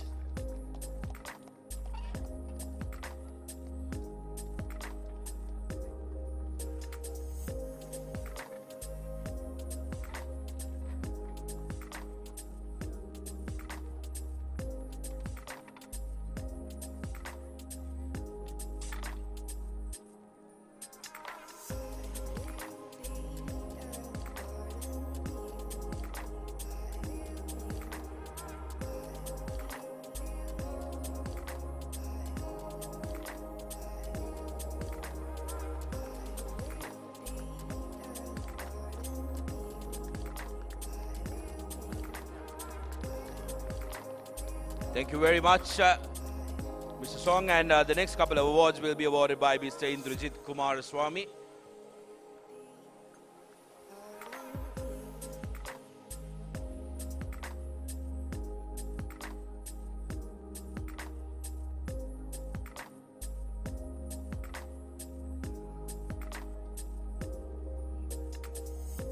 The big ones, the final, and we had a team that upset the party slightly here at the Centenary Sevens.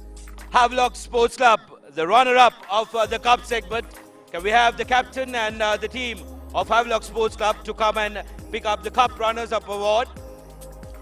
Skipper and the team of Havelock Sports Club, if you can make your way to the stage to receive your award. Ladies and gentlemen, men's cup runners-up at CR&FC Rugby Sevens. They upset the host in the semi-finals to book their place in the final and came second best here at Centenary Rugby Sevens Cup final.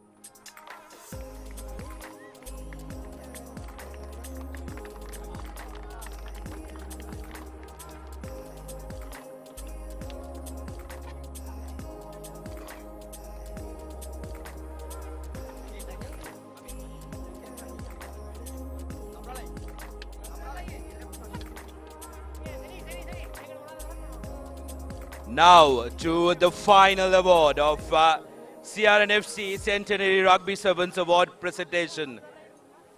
The team that was not cited since 2019 in the Club 7 circuit. The team that won the 2019 Club 7s. The team that had a small blip in the first round, but ultimately winning it dominantly in the final of the Cup Champions men's at CR&FC Centenary Rugby Sevens Candy Sports Club. Let's put our hands together. The lads from the hill country doing it in style and winning the CR&FC Centenary Rugby Sevens.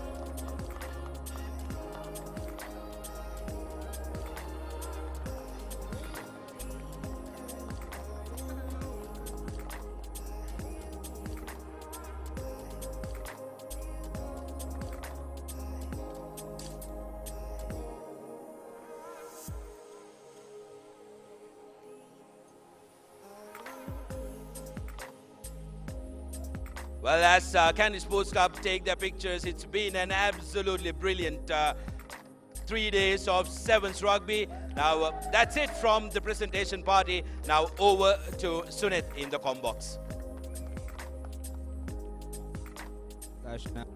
An exciting weekend of CR&FC Centenary Rugby Sevens 2023. There you go, the champions. It has been an exciting weekend, action-packed rugby. Thank you for everyone joining us throughout the world. And until we meet again, signing off along with my commentary crew, the tech crew, I'm Sunit Puri, sharing the passion.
they won't shoot me down soon.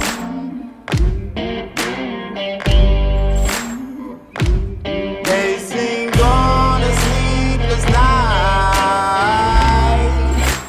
Try to catch me howling at the moon.